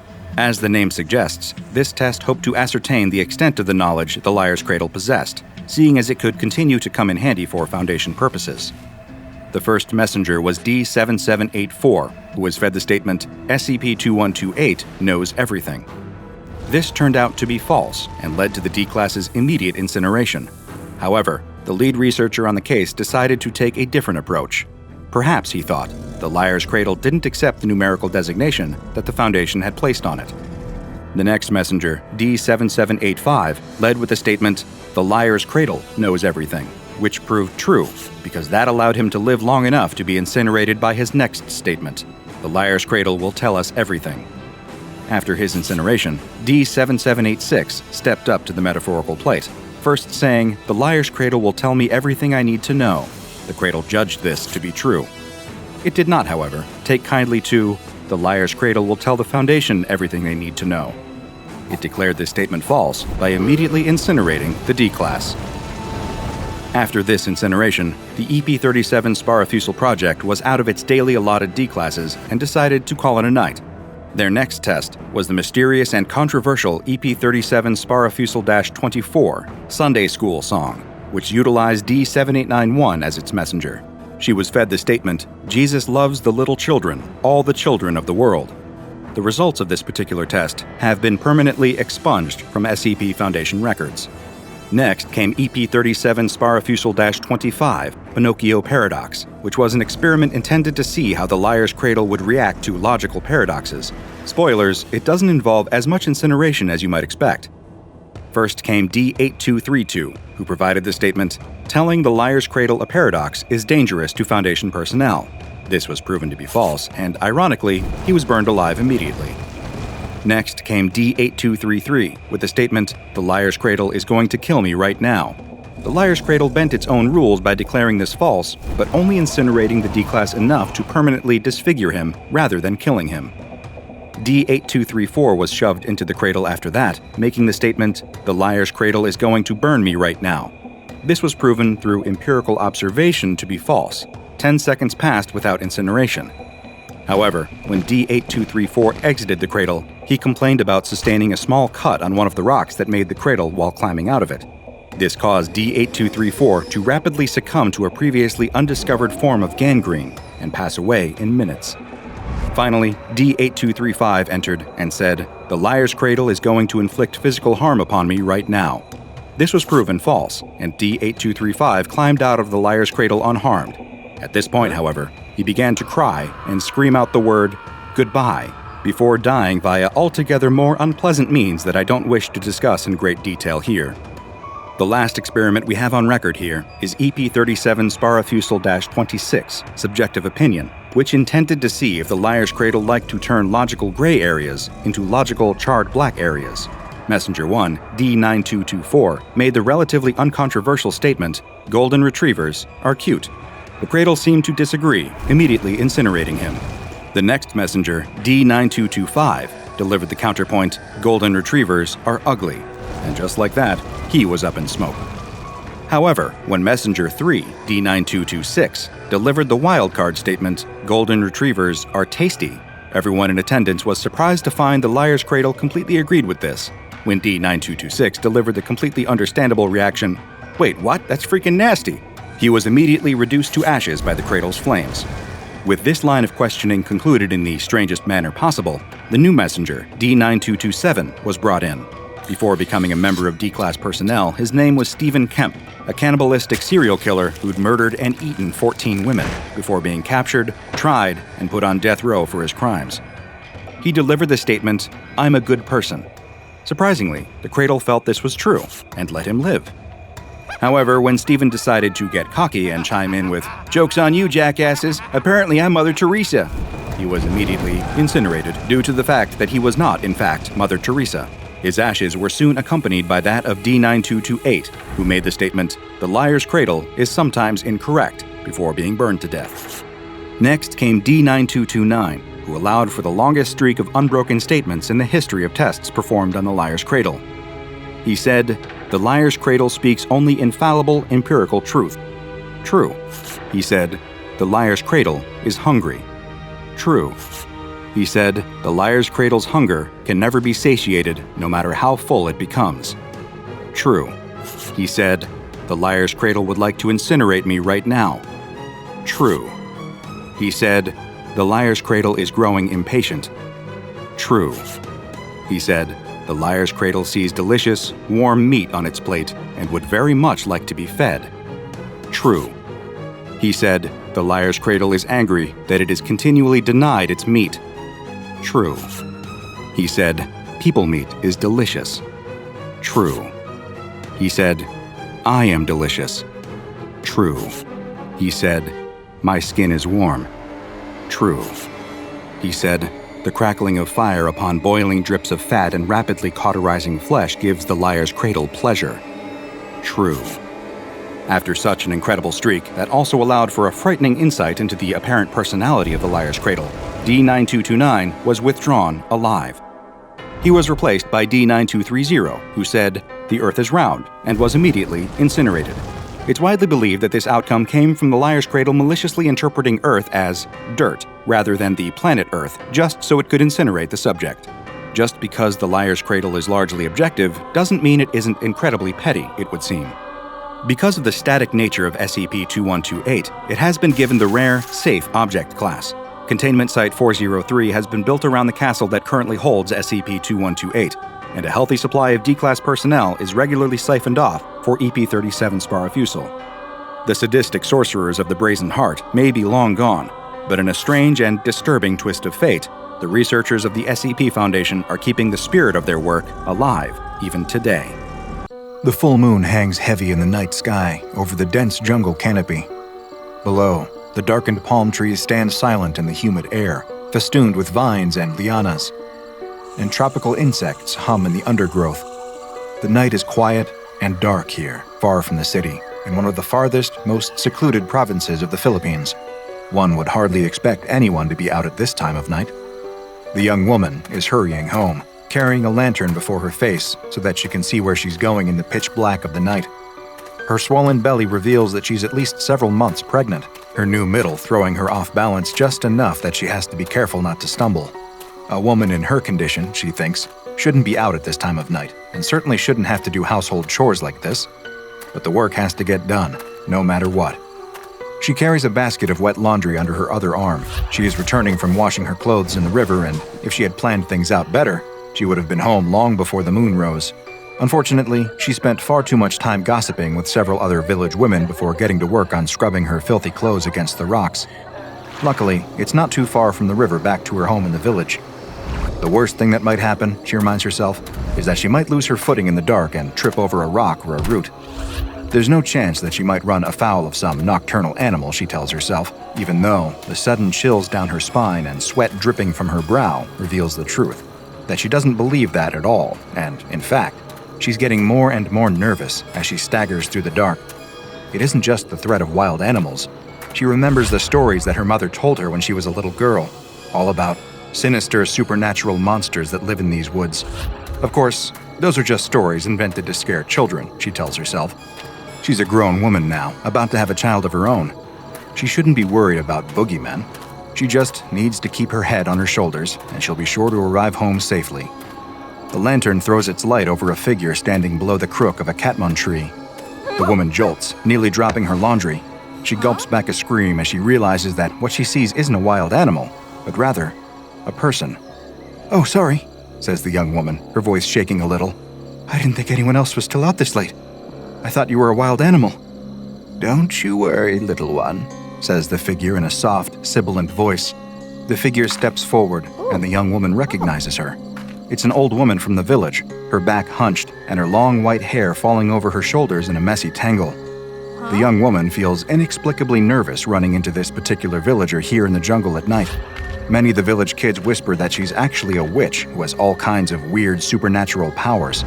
Even some of the village elders are afraid to cross her for fear of getting cursed. "Where are you going at this hour? Someone in your condition shouldn't exert yourself so much." "I'm just heading home," says the young woman, hefting the basket of laundry for emphasis. "It's dangerous to be out so late alone. Here, let me walk home with you. There's safety in numbers, you know." Thank you." The young woman almost wants to protest that she doesn't need any help getting home, because she really does not want to spend any more time with this old woman. But at the same time, she is reluctant to say anything that might insult her. After all, even if the young woman doesn't believe in witchcraft, it's not like she wants to take any chances. Besides, the truth is that she is rather frightened of being alone in the dark, and any company is better than nothing, even if it's this strange old woman. "How far along are you, honey?" says the old woman, placing a hand against the surface of the young woman's protruding belly. The young woman grimaces. She doesn't like this old woman intruding on her personal space like this. The old woman's hands are wrinkled and veiny, flecked with liver spots, and her fingers topped with gnarled talons. The young woman wants to cry out at the sight of them, but she bites her tongue. Instead, she answers the old woman's probing question as calmly and politely as she can. Very nice, says the old woman, her rheumy eyes never straying from the young woman's belly, and her hands still rubbing against her stomach as if she's trying to reach something within. The old woman makes a strange sound in her throat, like she's smacking her lips in hunger, but it's hard to see anything in the dark. The young woman can only nod in confusion, but she quickens her pace. She hopes that she can get home soon, and once she's home, she can get away from her unfortunate travel companion. The old woman keeps pace, grabbing her younger traveling companion by the arm and holding tight. Her grip is surprisingly firm for such a seemingly frail old woman, and the young woman again wonders if maybe there's something supernatural about this ominous crone. She wants to pull her arm away, but the old woman's long claws pinch cruelly into her flesh. It's as if the old woman is silently warning her, "Don't pull away. I'm too strong for you to escape." "What a sweet little bundle of joy you carry there," says the old woman, as if speaking to herself. "What a delectable little burden." The young woman knows that she's still talking about her unborn baby, but all this mumbling just makes her more worried. They continue walking, the young woman staring resolutely at the small circle of illumination thrown by her lantern onto the path ahead, doing everything in her power to not look at the old woman standing at her side, for fear that she might scream. Why is she so nervous? Worse, does the old woman sense her fear? The young woman has heard that witches are easily offended, and that's the last thing that she needs now. She continues walking, the old woman gibbering and whispering in her ear, plying her with odd questions about her pregnancy. "Eating well, have you? You know it's very important to eat right when you're carrying, so that the baby can be born strong and healthy." "Right," says the young woman. She really doesn't need this unsolicited advice. She heaves an audible sigh of relief as the village comes into view over the next bluff. Thank God, she thinks, I'm almost home.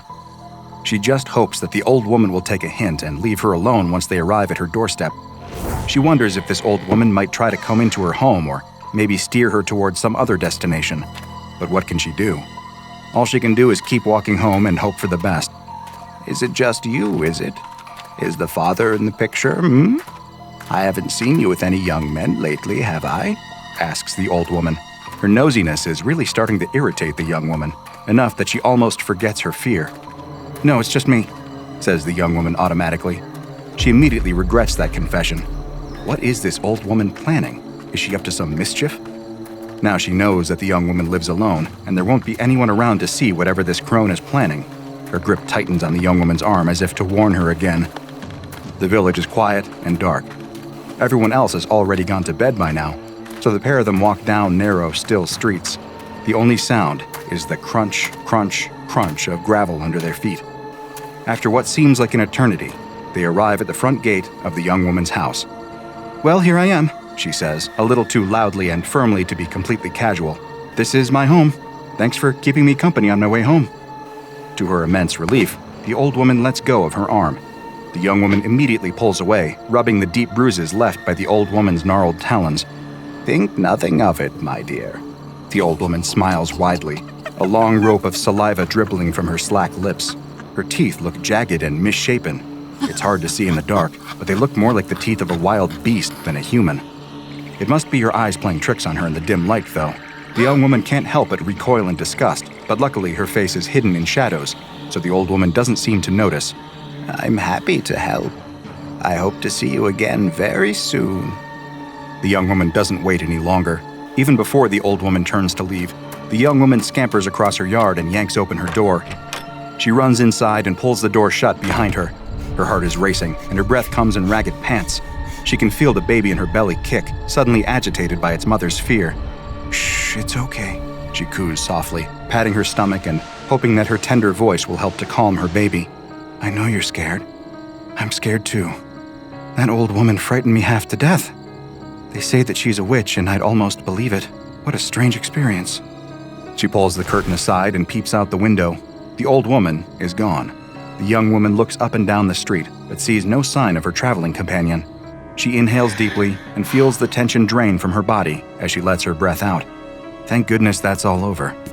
She can't explain why this whole night has unnerved her so much, but there was just something so uncanny about that strange old woman. She's glad to be rid of her. The young woman tries to put the whole experience out of her head as she prepares for bed. As she pulls on her nightclothes, she startles when she hears something heavy and loud clatter across the roof. It's not unusual for roof rats or other nocturnal animals to scurry across the roof at night, but this sounds louder than usual. It's probably nothing, she tells herself as she climbs into bed.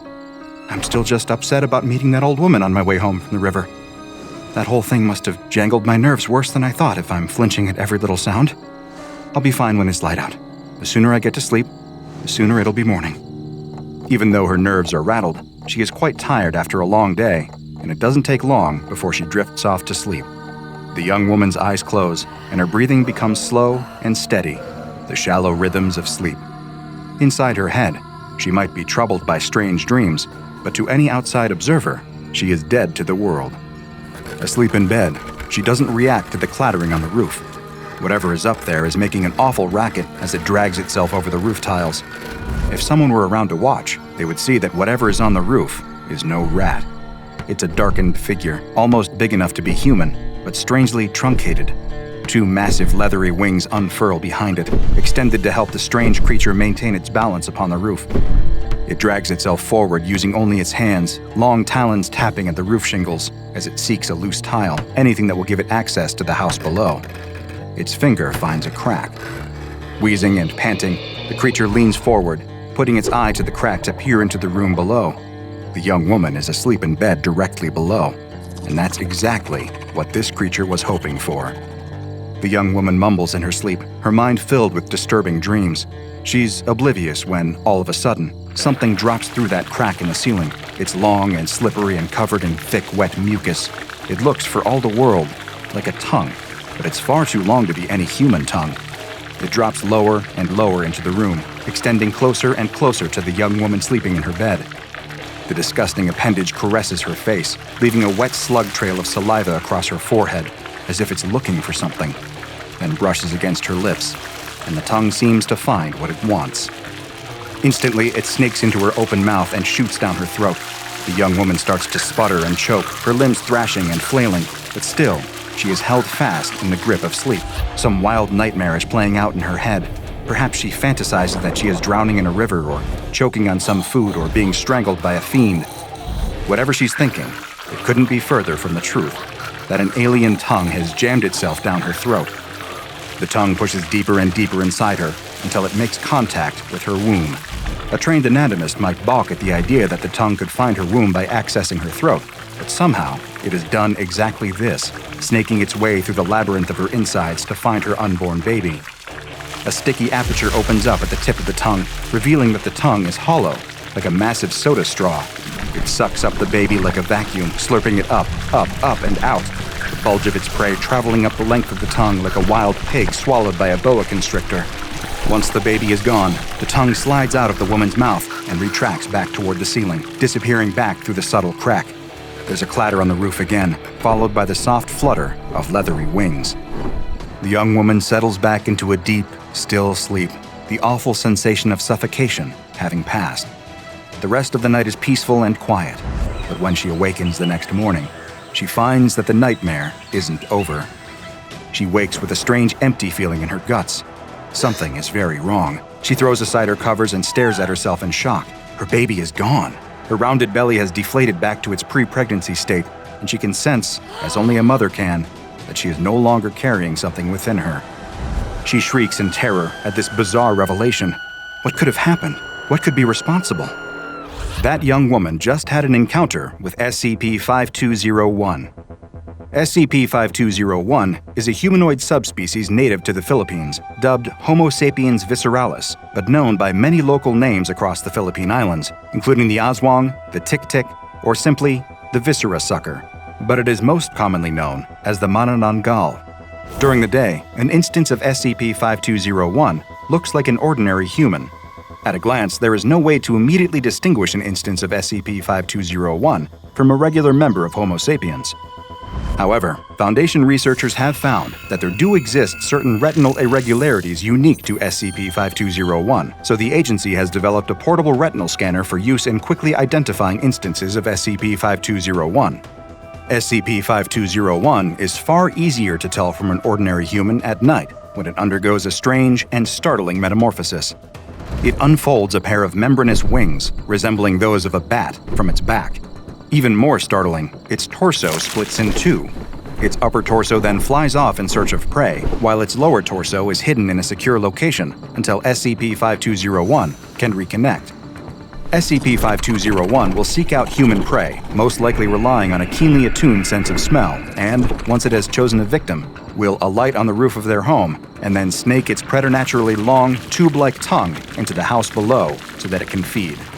SCP-5201 feeds by inserting its tongue into the orifices of unfortunate sleepers and sucking out their internal organs as easily as you would suck soda through a straw. SCP-5201 will happily eat human livers, stomachs, and intestines, but its favorite food is unborn fetuses. So much so that instances of SCP-5201 disguised in their human form can often be recognized by their tendency to drool at the sight of pregnant women. SCP-5201 are well known to local humans who live in fear of nocturnal attacks by the dreaded Manananggal. Interestingly, SCP-5201 can be repelled by Abrahamic holy objects like rosary beads or crucifixes, or can be staked through the heart with sharpened shafts of bamboo, very similar to the means used against vampires in Western folklore. SCP-5201 is especially vulnerable when its upper torso is out hunting, so it will always take the utmost care to hide its abandoned lower torso in a secret, secure location.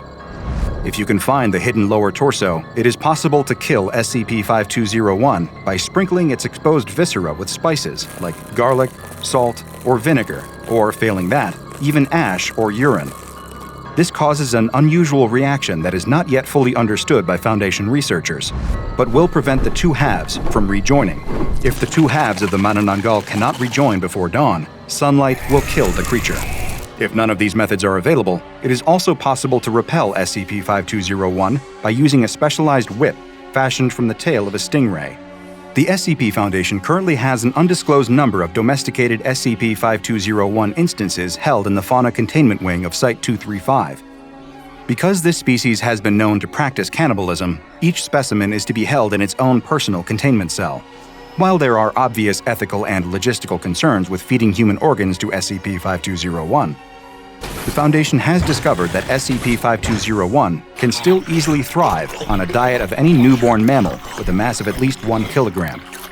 Piglets have so far proven to be the most cost-effective and available options, but other species can be substituted as necessary. All entrances to SCP-5201 containment cells are to be guarded by at least 2 Level 2 personnel equipped with stingray whips, crucifixes, or some other object found to cause harm to SCP-5201. Unlike humans, SCP-5201 have an unusual asexual reproductive process. The lower body can regenerate a new upper torso via a process similar to epimorphic regeneration observed in autonomous lizards. Upper torso of an SCP-5201 would leave behind the parent's lower torso to search for a compatible female human. SCP-5201 would attack and consume this human, claiming her lower torso as its own. Smearing ash, urine, or spices into the exposed innards of the lower torso inhibits this process and prevents effective reproduction. The exact origin of SCP-5201 is unknown, although the creature is endemic throughout the Philippines, and historical records indicate that it has inhabited the island since at least 1500, when it was first described by Spanish sailors to the islands. Fossil remains and genetic testing indicate that it is actually an invasive species from outside the Philippine archipelago. SCP-5201 is currently believed to be extinct in the wild, following eradication efforts by the Foundation in the 1990s. An epidemic of SCP-5201 attacks in the early 90s prompted the SCP Foundation to join forces with the Supernatural Committee of the Philippines and the Global Occult Coalition to take action to prevent SCP-5201 from spreading to other countries. Dubbed Project Dipsy, the operation involved amnesticizing the major cities of the Philippines, funding propaganda campaigns to dismiss SCP-5201 as a product of folklore and urban legends, and eventually domesticating the surviving SCP-5201 population for cellular regeneration research. Because of its aggressiveness and taste for human flesh, SCP-5201 specimens regularly attempt to breach containment, and thus have been given the designation Euclid. And while the SCP Foundation has done its best to eliminate the threat of SCP-5201 in the wild, there's no guarantee that a few instances of this vicious monster might have slipped through the cracks and possibly even spread out into the wider world beyond its home in the Philippines. You still might want to search your room for any suspicious cracks or holes before you bed down for the night, because there are very few things less pleasant than waking up from restless dreams to find a long, slimy tongue jammed down your throat. When the SCP Foundation conducted their raid on a seemingly ordinary house in Tennessee, none of the recovery team expected to unearth something so horrifically bizarre. Their objective had been simple, straightforward, and standard: gain access to the property and detain the owner, who was known to be a high-ranking member of Redacted, an anomalous group of interest the Foundation were looking into. What the recovery team found, once the battering ram had smashed the front door out of its frame, baffled even the foremost experts in the anomalous. The house itself, while it might have looked unassuming from the outside, was anything but normal. Putrid smells filled the air, causing Foundation agents to gag as their nostrils were assaulted by the stench. One operative, who had been the first to step inside, doubled over and began heaving at the smell of rotting food that poured through the house. The operative was rushed outside, where he was promptly sick in his tactical helmet. Once they had protected their faces with respirators, KN95 masks, fabric torn into makeshift bandanas, and anything else they could quickly get their hands on, the Foundation agents proceeded inside. Trash crunched and shuffled under each footfall. The floor was covered with discarded bottles, food wrappers, newspapers, and broken glass. Flashlight beams illuminated the walls covered in grime and dust. Mold had formed in the upper corners of the ceilings, draped with inhabited cobwebs. Everyone was on high alert, prepared just in case Redacted, their target, appeared from behind a corner brandishing a gun or a knife to defend his domicile. After all, he was active within a known group of interest. He also had the added benefit of Tennessee's Stand Your Ground laws, permitting him to use deadly force in self-defense while within his home, a place he had a right to be. There were little signs of life in the house beyond the shuffling of garbage caused by scuttering rats and foraging opossums. The elusive target must have skipped town before the recovery team could get to him. He had either gotten paranoid that he was due a visit from the SCP Foundation and fled, or somehow tipped off that a team was being sent to bring him in. He didn't work alone. There were other members of Redacted who could have warned him. The Foundation would soon be tracking down his list of known associates within the group of interest and bringing them in for questioning. Still, there was no reason not to be thorough. Even if he wasn't hiding somewhere in the house, Redacted might have inadvertently left some clue as to where he was heading. The recovery team made a sweep of the entire house, going room to room, each as filthy as the last, wading through ankle-deep refuse and litter. There was no way a person could live like this. Some of the team began to suspect that this was a secondary location used solely for Redacted's anomalous activities, and that the target must have lived somewhere else. Then again, maybe he liked the filth. Within minutes, the building was declared secure, and the recovery team made a radio check-in with the operations center at Site 23. They informed them that the chicken had flown the coop. Their target was nowhere to be found. Naturally, this was not an update the operational commander had been hoping to hear. In the effort of making sure the raid wasn't a complete waste of Foundation resources, the commander instructed the team to recover anything that could qualify as evidence of anomalous activity.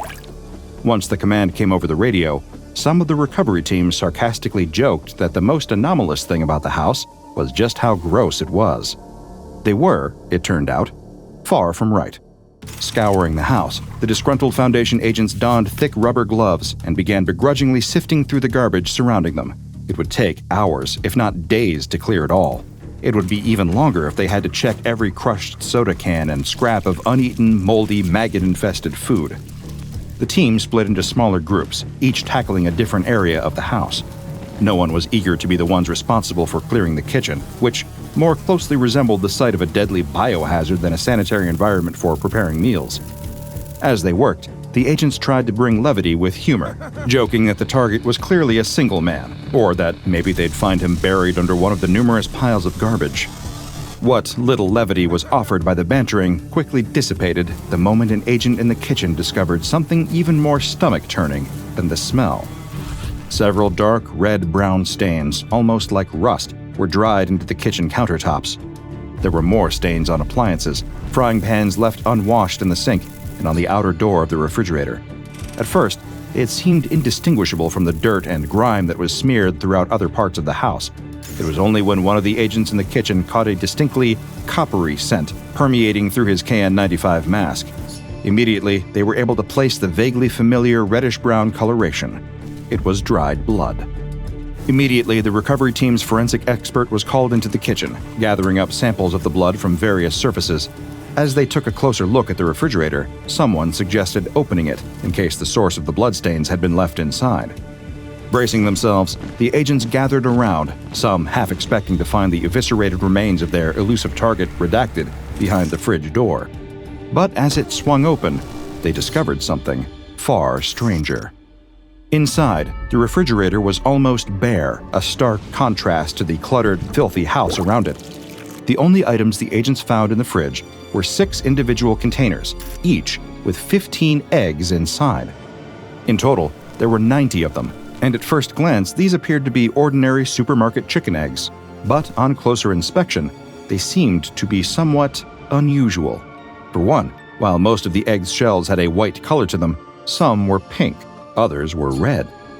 Regrouping outside at their Foundation transport, the recovery team established a rudimentary examination lab to take a closer look at the extraordinary eggs. In a review of the case report compiled about this particular raid, the operational commander at Site-23 has noted their skepticism. It was speculated that the recovery team conducted an examination at the temporary lab as an excuse to get away from the house and its overpowering smells. The validity of this claim remains undetermined. What is known is that closer examination of the eggs revealed enough abnormalities for the entire contents of Redacted's refrigerator to be remanded into Foundation possession, with the eggs themselves being considered anomalous contraband. When several of the eggs were removed from the fridge for examination, spectral scans showed each one was fertilized. Most eggs bought from supermarkets, especially chicken eggs, are unfertilized, making them safe for human consumption. The eggs the recovery team had found were all carrying embryos, and as they would soon find out, these weren't eggs from a chicken, or any other kind of bird for that matter. Within half an hour of examination, the eggs were beginning to show signs of movement. Cracks began suddenly forming on their discolored shells as something inside began to stir. The recovery team immediately went into a state of panic, drawing sidearms and preparing for an incursion with an unknown anomaly. One of the eggs split, something protruding through the membrane beneath the shell and flexing in the air. Then another similar protrusion appeared, pushing outwards, breaking more of the shell, before being joined by a third. The Foundation agents witnessing this stared in disbelief at the appendages breaking free from their confines. They looked like tiny arms, tiny human arms. Within moments, the creature inside had broken enough of the egg to allow it and the fluids inside to spill over the examination table. The tiny life form inflated and deflated as it took its first gasps of air. It looked like a human fetus, yet somehow able to survive in the open. Additionally, it appeared to have some kind of deformity, an extra arm. This was not shared by the next of the creatures to hatch from its egg. This second one seemed to have an additional set of tiny lungs growing on its back. Given how long the eggs had been out of the fridge for examination, the recovery team quickly realized that these creatures needed to be incubated at low temperatures in order to prevent them from hatching.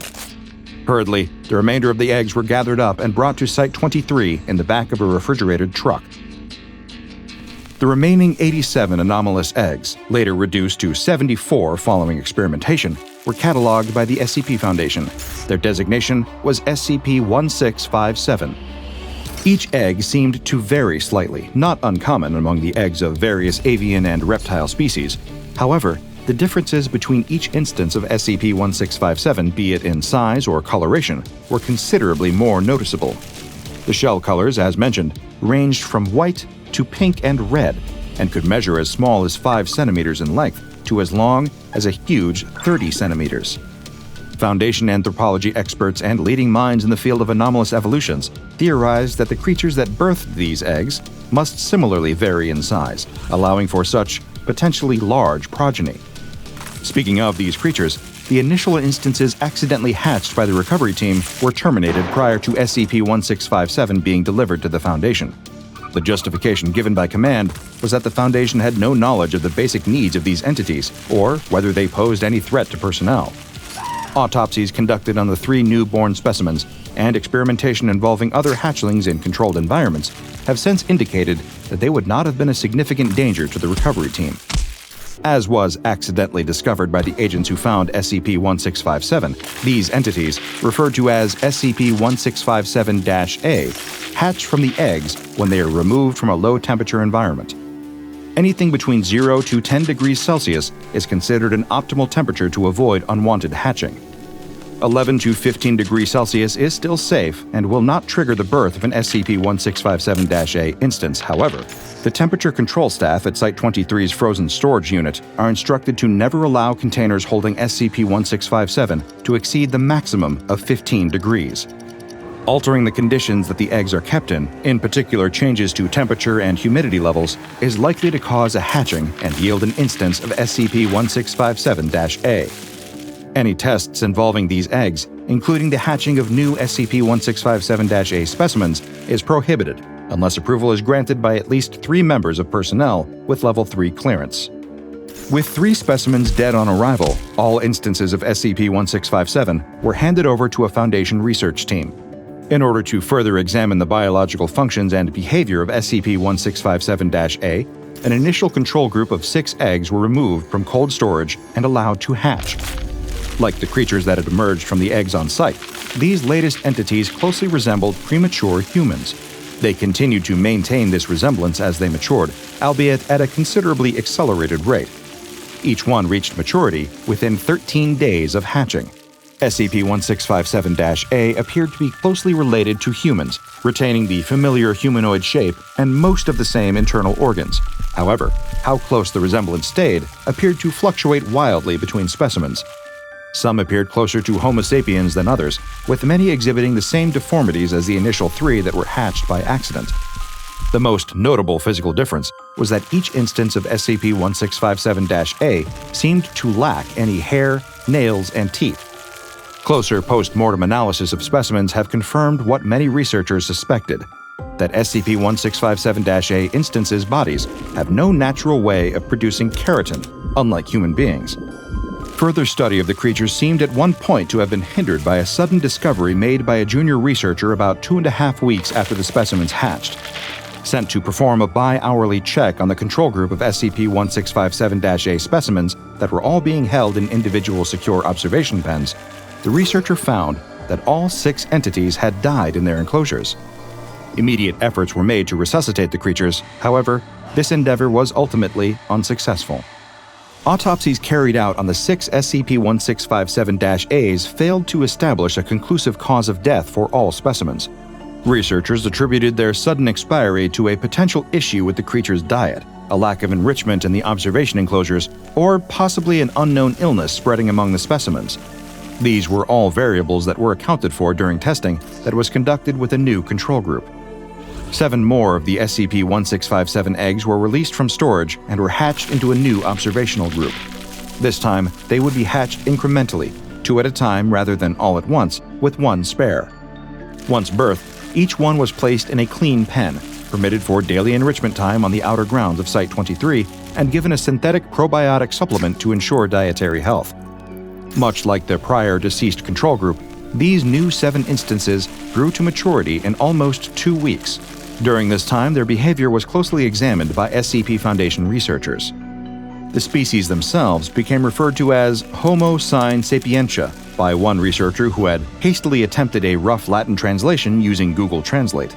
This was largely due to the fact that their behavior indicated a lack of sapience without any capacity for conscious thought.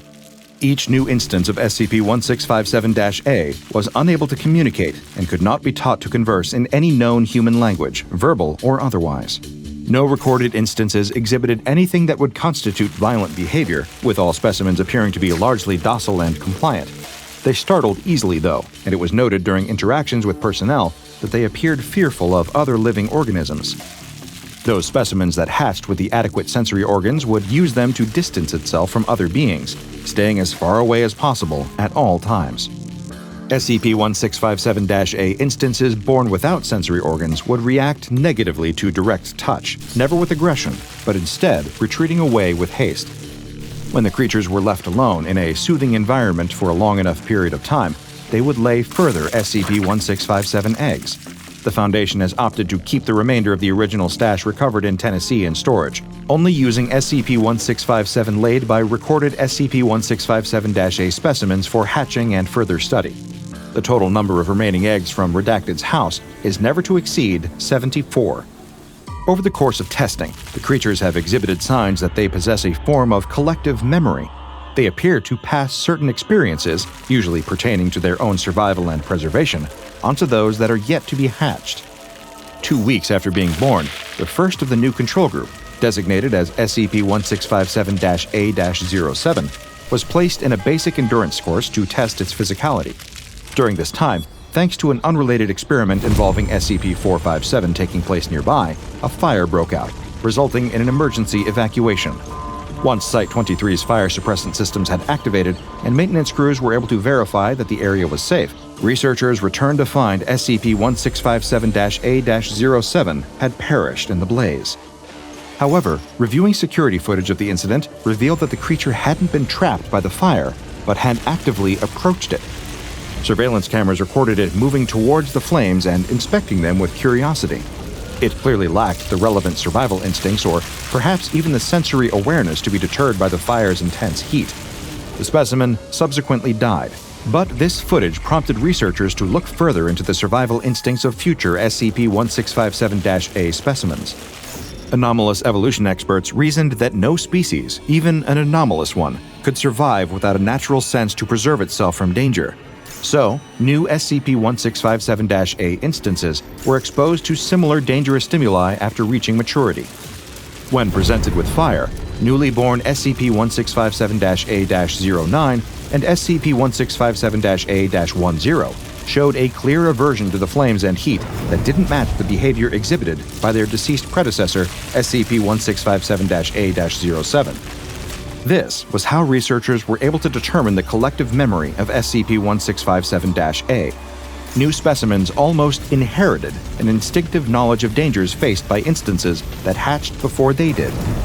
The deaths of the original 6 specimens would remain a mystery for only a short while, as it was soon determined exactly why all of the control group expired simultaneously. 17 days after it was born, during which time SCP-1657-A-07 perished in the aforementioned fire, SCP-1657-A-08 also died from indeterminate causes. Given that the other specimen hatched at the same time as number 8 had already died, the pattern wasn't initially noticed. That was until the subsequent pair, the now naturally fire-averse SCP-1657-A-09 and SCP-1657-A-10 both died on the same day. This took place exactly 17 days after they had hatched, leading Foundation researchers to conclude this was the average natural lifespan of an SCP-1657-A specimen. Since then, only one other specimen has expired prematurely. SCP-1657-A-12 was killed during a frantic altercation with SCP-1657-A-13 as a result of researchers attempting to observe how 2 instances of SCP-1657-A would naturally interact with each other. All future instances of SCP-1657-A are to be contained in separate humanoid containment chambers. This is to avoid any potential accidental violent encounters or adverse socialization issues during their maturing phase. The initial site where the collection of SCP-1657 eggs were recovered was eventually cleared. A full forensic analysis of the building was able to determine that the dried blood found in Redacted's sink was a genetic match to instances of SCP-1657-A. At present, it is unknown where these specimens were housed, but it is suspected they may have been used to lay the eggs found in the refrigerator. It is believed by Foundation agents investigating Group of Interest Redacted's activity that they may have been attempting to establish some kind of distribution operation for SCP-1657 eggs. Packaging discovered at the site seems to indicate these anomalous eggs may have been specifically bioengineered for this purpose, possibly as an alternative to chicken eggs. This packaging and accompanying flyers have been submitted as evidence in this case, with one reading as follows. Need more punch to your breakfast. Grocery store eggs not working for you. Wish you could have a masculine omelet for once in your miserable life. Then buy the Man Egg. Man Egg will make you manly. Ever hear of you are what you eat? Well, we at Redacted believe it's 100% true. That's why we make our eggs out of real humans. So what are you waiting for? Go scramble and eat the man egg. Warning, keep eggs refrigerated whenever they are not being directly used for cooking. Do not leave eggs outside of a cold environment for more than half an hour at a time. If anything emerges from your man egg, please call Redacted. The promotional material includes a disclaimer that states no actual humans are used in the making of SCP-1657. According to the flyers recovered at the site, a general human substitute is used. This material has also been found to include a symbol connected with known group of interest, Creations of Men. Foundation agents are still looking into any potential connection between the creation and distribution of SCP-1657 and the group's controversial Genesis 127 project. Further information on Creations of Men and the Genesis 127 project are highly classified by the SCP Foundation. A reminder has been issued to all Break Room kitchen staff to not use SCP-1657 eggs when cooking personnel breakfasts. A young woman is spending the morning in town, completing a few errands she's been meaning to get to for a while.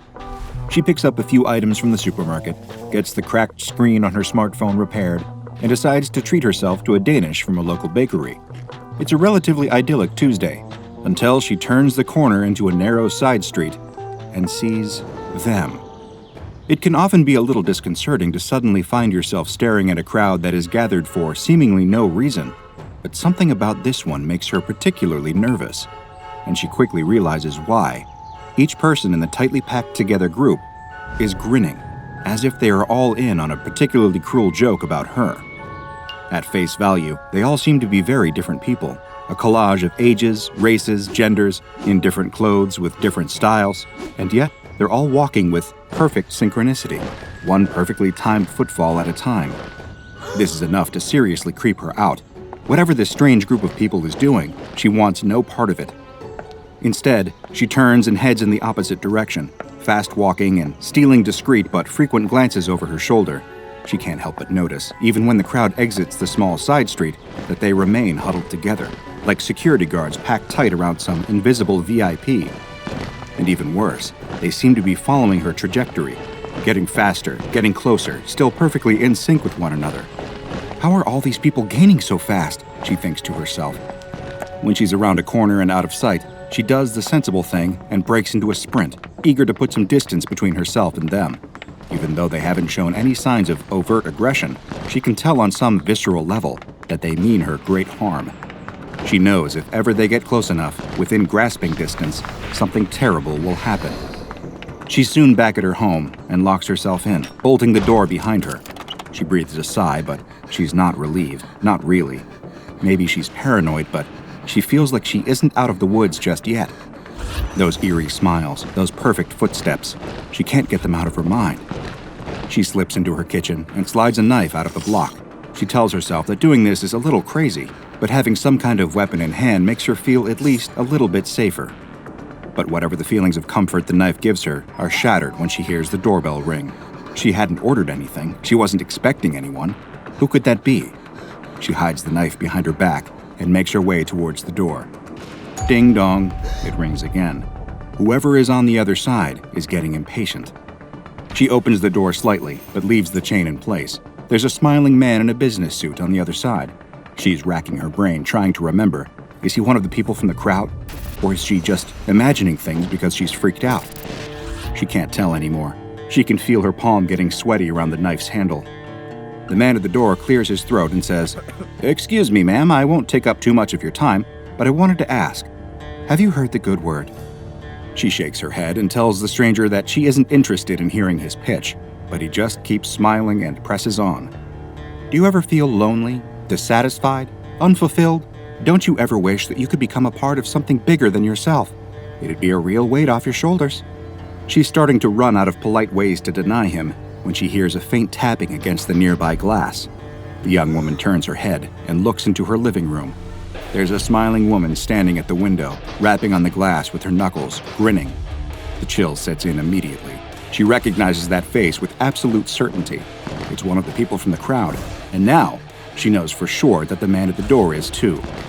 But when she turns back to him, all she sees is his hand reaching through the gap in the door for her. She screams and backs away, instinctively slashing the knife at him. 2 fingers fall to the floor, but there's no blood, just thick, flesh-colored pus dripping from the two stumps. The hand doesn't even flinch. It keeps reaching, and soon, the gap in the door is crowded with the faces of even more grinning human figures. She turns and runs as the sheer collective momentum of the crowd forces open the door. They spill into the hallway, tumbling over each other, but still smiling. She notices something trailing out of their clothes, long, sinewy ropes that look like they're made of living flesh, wriggling and pumping with each passing second. This whole situation seems to just be getting worse and worse. Thinking quickly, she decides to flee up the stairs. If she gets to her bedroom fast enough, she can lock her door from the inside, open the window, and climb down the trellis into the yard before they can break in. In that moment, it seems like the best course of action, but only because she has no idea just how quickly the crowd can close the distance. In an instant, the crowd is up onto the stairs and following her, extending their grasping hands in unison. Who are these people? Why are they doing this? The questions that flood her mind are soon forced out by the shock of the grinning stranger in the business suit, pulling her into a powerful bear hug. He squeezes hard, and she can feel it in her muscles and bones. She wriggles for her life, but she can't resist his strength. The rest of the crowd reaches for her. She spots those awful fleshy cords again, emerging from the backs of all these terrifying strangers. And now she sees what they're all leading back to, a giant, formless blob of flesh, like some corrupted, unknown organ, a huge, monstrous tumor. It pulses and throbs. Just looking at it makes her want to be sick, and she can feel the most horrible energy coming off of it. Whatever this thing is, it wants her. It's reaching for her. Fight or flight kicks in, and this time flight isn't an option. The stranger in the suit has a good grip on her, in spite of his missing fingers, but she's still got the knife. She can see the cord trailing from his back into the giant flesh blob, and with one decisive strike, she severs it with the kitchen knife. Immediately, the man in the suit lets go of her. Both ends of the cord flop down, spraying more of the flesh-colored pus, but the effect on the man himself is even more drastic. He flails around, making the most horrible guttural gurgling noises she's ever heard. He heaves and vomits out gallons of the pus. It sprays from his eyes and nose like a fire hose. It oozes down and out of his pant legs. His body deflates like a punctured balloon as the awful substance cascades out of him, until all that's left is a wet, vacant sack of skin and clothes, quivering on the floor. But she doesn't have time to dwell on the horrors she's just witnessed. She needs to get out of here, now. She turns and continues running up the stairs as the crowd regroups and begins chasing her. She can hear their perfectly synchronized footsteps sloshing through the liquids of their fallen member. They've barely even slowed down. She keeps running. She just needs to keep running. A number of hands close around her body. Several of them clamp around her wrist, squeezing tight until the knife falls from her hand and clatters to the ground. They've learned already. The crowd rises up and closes around her. No matter how hard she struggles, they won't budge. They just keep huddling in. She can hear the giant pulsing mass of flesh closing in behind her. She feels one of those long, fleshy cords slithering up her back, its fibrous strands easing their way into her flesh until the connection is made. Her eyes roll up into her head as it pumps the fluid into her body, melting away everything inside and congealing it into the same nightmarish slop that she'd just seen splattering out of the man in the business suit moments ago. Little by little, everything that was once her is hollowed out, filled in, and painted over. Once the transformation is complete, she smiles, just like all the others. But she's not she anymore. She's just another part of it, its newest addition. A replacement for the man in the suit. The crowd leaves shortly after, keeping perfect step, looking for some new friends. At some point, everyone has felt the desire to fit in, but one anomaly takes the desire to join the throng to its ultimate extreme. This is SCP-428, also known as the Crowd. In its purest state, SCP-428 is an amorphous mass of flesh connected to a number of human hosts with organic tendrils, similar to umbilical cords. The central mass is obscured by its multiple human hosts, numbering 14 at the present moment, and it is an extremely dangerous entity. Once an individual is assimilated into its mass, they are to be considered lost. Upon assimilation, all of the victim's complex internal structures, bones, musculature, organs, nervous system, are instead replaced by material similar in composition to the amorphous mass that controls them. All that remains is their skin and vague shape, being piloted by the SCP-428 hub. When not actively seeking new victims to assimilate, SCP-428 enters a dormant state, its assimilated victims standing in a circle around the hub, audibly mumbling to one another and swaying gently. SCP-428 and its crowd will enter a hostile state if anyone travels within 2 meters of it. With surprising speed and ferocity, members of the crowd will try to mob the unfortunate victim in a sudden ambush, bringing them into the proximity of the hub. If they remain in this state for over 10 seconds, a cord will attach to their body and their vital systems will be replaced, and they will be assimilated into the crowd, just like the other victims of SCP-428 were before them. If, however, the victim somehow manages to escape before the process is complete, this will not be the end of their ordeal.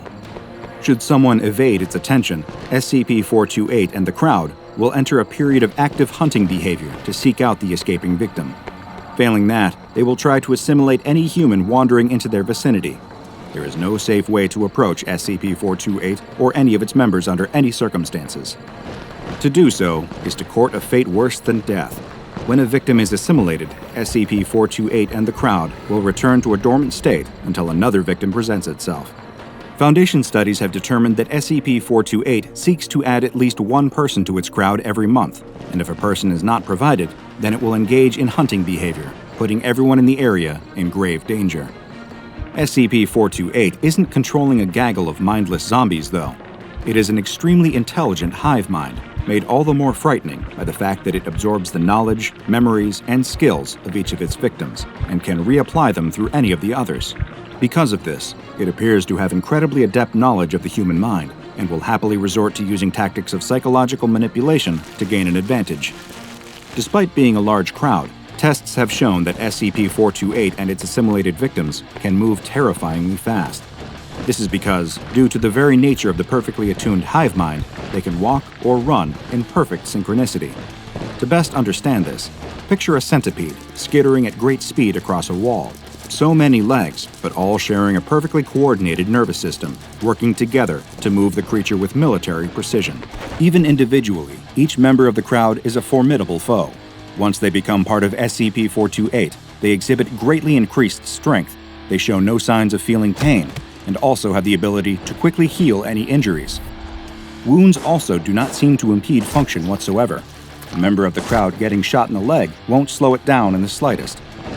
However, while this creature is incredibly intelligent and dangerous, the same can be said for the SCP Foundation, and in the time since they discovered it, they have ascertained a few weaknesses, even though some of this knowledge came at a heavy cost. Though members of the crowd appear significantly resistant to damage, the SCP-428 hub itself appears to be vulnerable to attack and more than capable of feeling pain. If the hub is damaged in a manner that would cause pain, every member of the crowd is able to feel it, often collapsing and writhing around in agony. When the creature collects itself, it will retreat, guarded by its human shields. The Foundation has used this method to corral the creature back into containment during breaches, with the controlled applications of fire or electricity being favorite methods of Foundation security forces. Severing the connection between a member of the crowd and the central hub is also a surefire way to weaken the overall ability of SCP-428. A severed crowd member will immediately collapse, the SCP-428 material inside it liquefying and excreting from every orifice. This may intensify SCP-428's drive to discover a new victim, but it can also be used as a method of population control for the crowd itself. There has been one major incident concerning SCP-428 since its containment at the SCP Foundation, and it acted as a painful reminder to all staff that one should never underestimate the abilities of the anomalies they contain. Evidently, one of the people assimilated by SCP-428 in the past was skilled in the art of lockpicking, as SCP-428 had absorbed this skill. It took apart one of its members' belts and used the pieces to pick the lock of its containment chamber from the inside. It then positioned one of its female victims crouching just outside the door, the cord slithering through the crack in the door behind her. She fell to her knees and began to weep loudly, attracting the attention of a nearby researcher. Naturally, when you hear a distressed person crying, it's human instinct to go investigate and help, and this particular researcher hadn't been briefed on the nature and abilities of SCP-428, which left him completely unprepared for the horrifying fate that awaited him. As he leaned in to comfort the crying woman, the rest of the crowd immediately emerged from the containment chamber's door, mobbing him. One forced its hand over his mouth, stifling his frightened scream as he was pulled in and quickly assimilated. While SCP-428 could pick locks, absorbing a member of SCP Foundation staff, both giving it access to the Foundation site layouts and inner workings, as well as a presentable frontman to assuage suspicion, was like getting its fleshy tendrils on a kind of master key. SCP-428 and its crowd, with the assimilated researcher at the head, progressed through the building, avoiding key security checkpoints and absorbing several other researchers and guards along the way. This was a particularly frightening development, as it allowed SCP-428 to further expand both its knowledge of the SCP Foundation and its skills in everything from science to armed and hand-to-hand combat. With every new person it took in, it grew significantly stronger and more dangerous to Foundation personnel. Thankfully, it drew the right kind of attention before it had a chance to escape the containment site proper. A mobile task force was dispatched to contain SCP-428 and the crowd and force it back into its containment chamber. However, being an extremely persistent creature, this minor setback didn't do anything to quell its desire to escape. Given that several members of its crowd were now ex-Foundation staff members, it tried to leverage this in order to manipulate the people guarding its chamber. This became such a problem that a researcher appended a note to its file, reading, "People, these casualties are gone. They are SCP-428 now. No matter what it might say or do, they are not your work colleagues nor your friends anymore. Remember this, it may save your life." SCP-428 and its crowd is currently contained in a 5 meter by 5 meter by 5 meter cell, with walls electrified to 30,000 volts to discourage attempts by members of the crowd to break or climb them. The cell is accessed via an airlock, and entry is restricted to Level 3 researchers and below, while escorted by 2 armed guards in order to eliminate the risk of SCP-428 absorbing a valuable asset to the SCP Foundation and coming into possession of truly catastrophic knowledge and skills as a result. Just imagine the disastrous results if, say, a member of the O5 Council were suddenly a part of SCP-428. Researchers are to remain a minimum of 2 meters away at all times, and it is mandatory for at least 2 armed guards to stay posted at the chamber's entrance at all times. SCP-428 is to be given 1 member of D-Class personnel to assimilate every single month in order to prevent it from engaging in hunting behavior. Due to SCP-428's frightening ability to absorb memories, skills, and intelligence, all D-classes given to 428 are screened for low intelligence and a lack of valuable skills to ensure that the anomaly isn't being given any new aces up its sleeves. However, continually giving SCP-428 new victims is going to increase its overall size and thus necessitate gradual containment upgrades. The possibility of permanently neutralizing SCP-428 is being explored, but in the meantime, it has been given the Euclid Object Class because of its intelligence, skills, and unpredictability. While the SCP Foundation is all about sacrificing the individual for the greater good, this is one frightening collective that they couldn't endorse becoming a part of. The Walking Dead, dripping and rotting, with glowing eyes and sharp teeth. A huge black wolf stalking through the woods as you walk home alone in the dead of night. Even the horrors of the SCP Foundation, the old man, SCP-106, the gray shrieking nightmare of SCP-096, and the relentless hatred and violence of SCP-682. All these things frighten people, even the staff of the SCP Foundation, but one question still haunts them. One terrible, awful question. What's in the attic? What's in the attic? What is in the attic? There's a certain time of night where it seems as if day will never come, where the shadows have stretched long and heavy across the floor, and the air is thick with a sense of shapeless dread.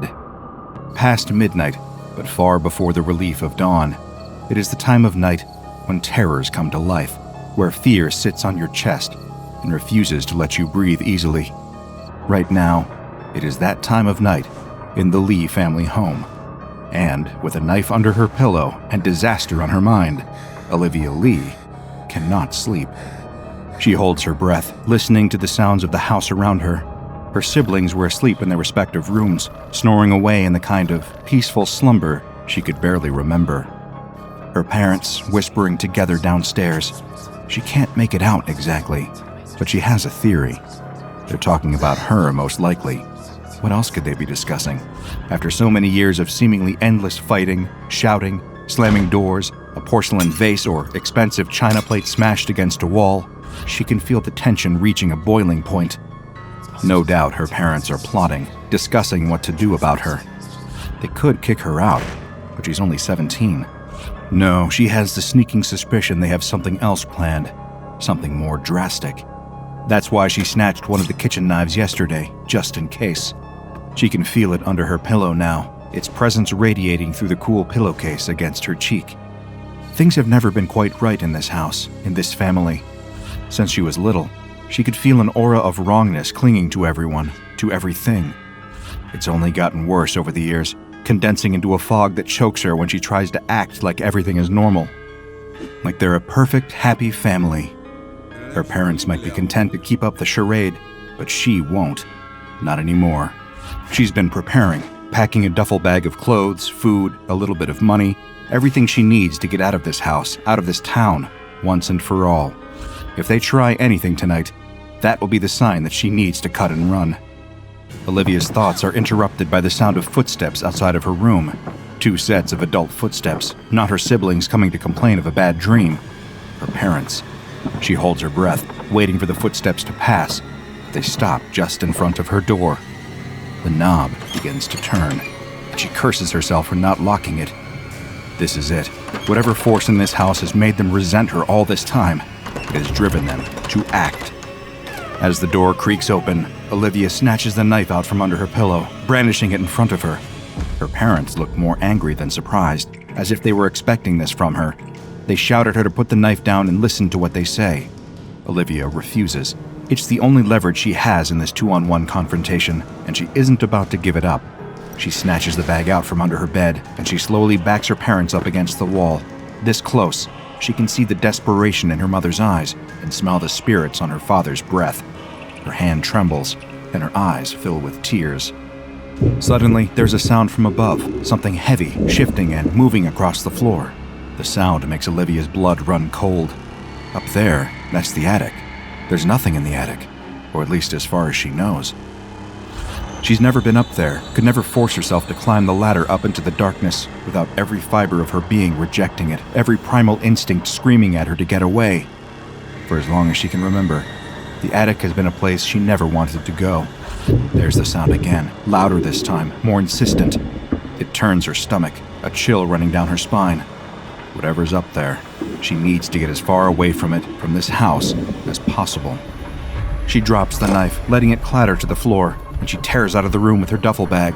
She can hear her parents behind her, calling her name, begging her to listen, threatening her if she doesn't, but she shuts out the noise. The only thing on her mind is getting out of this house. As she runs, she can hear that sound in the attic following her, somehow right above her, no matter what part of the house she's in. She doesn't even bother to put on her shoes, flinging open the front door and sprinting out into the night in her socks. The door slams behind her, and suddenly, Olivia is gone, disappearing into an open world where she can breathe again. Back inside the house, the family she left behind is still taking in the reality of her absence. Above them, in the attic, something shifts. After Olivia leaves, the mood in the house begins to shift as well. Her parents, Franklin and Yvette, had hoped that her absence would make their home seem lighter, but in fact, it's been the opposite. They used to be able to ignore the attic, to glance at it and feel the gnawing sensation that something important, something terrible, was waiting up there, then keep walking and move on with the rest of their day. But now, without their eldest daughter, the thorn in their side who constantly aggravated and disappointed them, the feeling is getting harder to ignore. Slowly but surely, thoughts of the attic worm their way under the couple's skin until there's little else that they can think about. The house has taken on an eerie silence. It doesn't sound like this in a house where a family of 5, formerly 6, but now 5, live. It sounds like a grave. Franklin cracks first, gives way to the pressure to climb the ladder and see what's up there in the attic. One morning he wakes up, drinks his coffee, then summons all of his strength, grits his teeth, and starts to climb. He grabs the first rung and begins to pull himself up. One step, one rung, then another, slowly making his way up into the shadowy unknown above. He reaches up with an unsteady hand and pushes the door open. Just as his head crosses the threshold of the opening into the attic, everything goes dark. Franklin suddenly opens his eyes and finds himself sitting back at the kitchen table, his wife across from him, his children playing in the next room while the sound of Saturday morning cartoons blares from the television. He blinks, rubbing at his eyes. Was it his imagination? Did he just have a vivid daydream about climbing up to the attic? He asks Yvette, and she swears that she never saw him get up from the table. He drank his coffee, looked lost in thought for a moment, and then he snapped back to attention. She didn't see him do anything else. She shrugs it off and turns back to the newspaper. Franklin can't shake it off that easily. He goes about the rest of his Saturday as normal, helping tidy up the house, playing in the yard with the kids, and staring off into space. But all the while, he's thinking of the attic. He could swear that he climbed that ladder, and would happily swear it in front of a judge. But it didn't make sense. None of it made sense. He decides to try again, or maybe for the first time. His head aches from the effort of trying to sift through his memories and find what he could be missing. Later that night, after he and his wife settle down for bed, Franklin sneaks out of the bedroom. He tiptoes through the hall until he reaches the ladder up to the attic. Looking at it in the dark, he feels a sense of foreboding, as if his subconscious is warning him to turn back. He fights through the feeling, climbing up the steps one by one. He pushes open the door, climbs up through, and then he opens his eyes, lying on his back in bed, his wife fast asleep beside him. What the hell?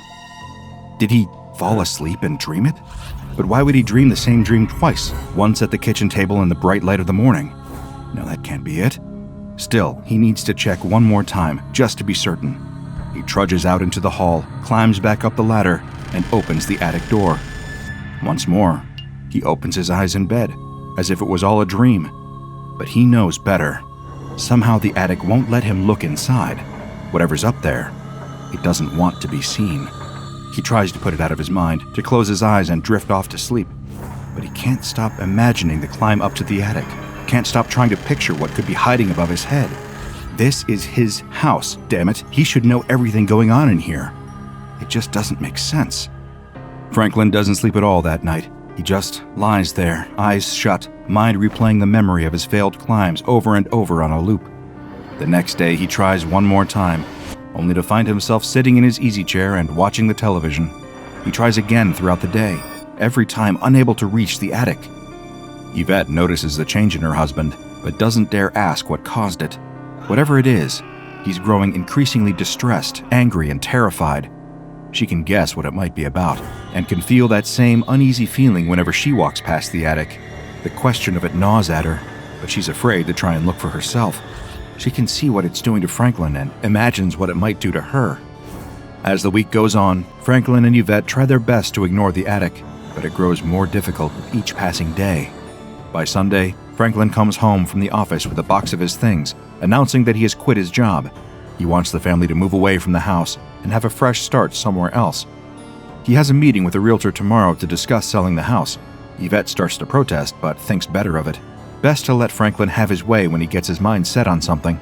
Besides, if they can move out of the house, maybe she won't ever have to find out what the trouble with the attic is all about. The next morning, a realtor comes by to meet with the Lees. He has great news. Someone has already put an offer on the house, and it's way more than what they paid for it.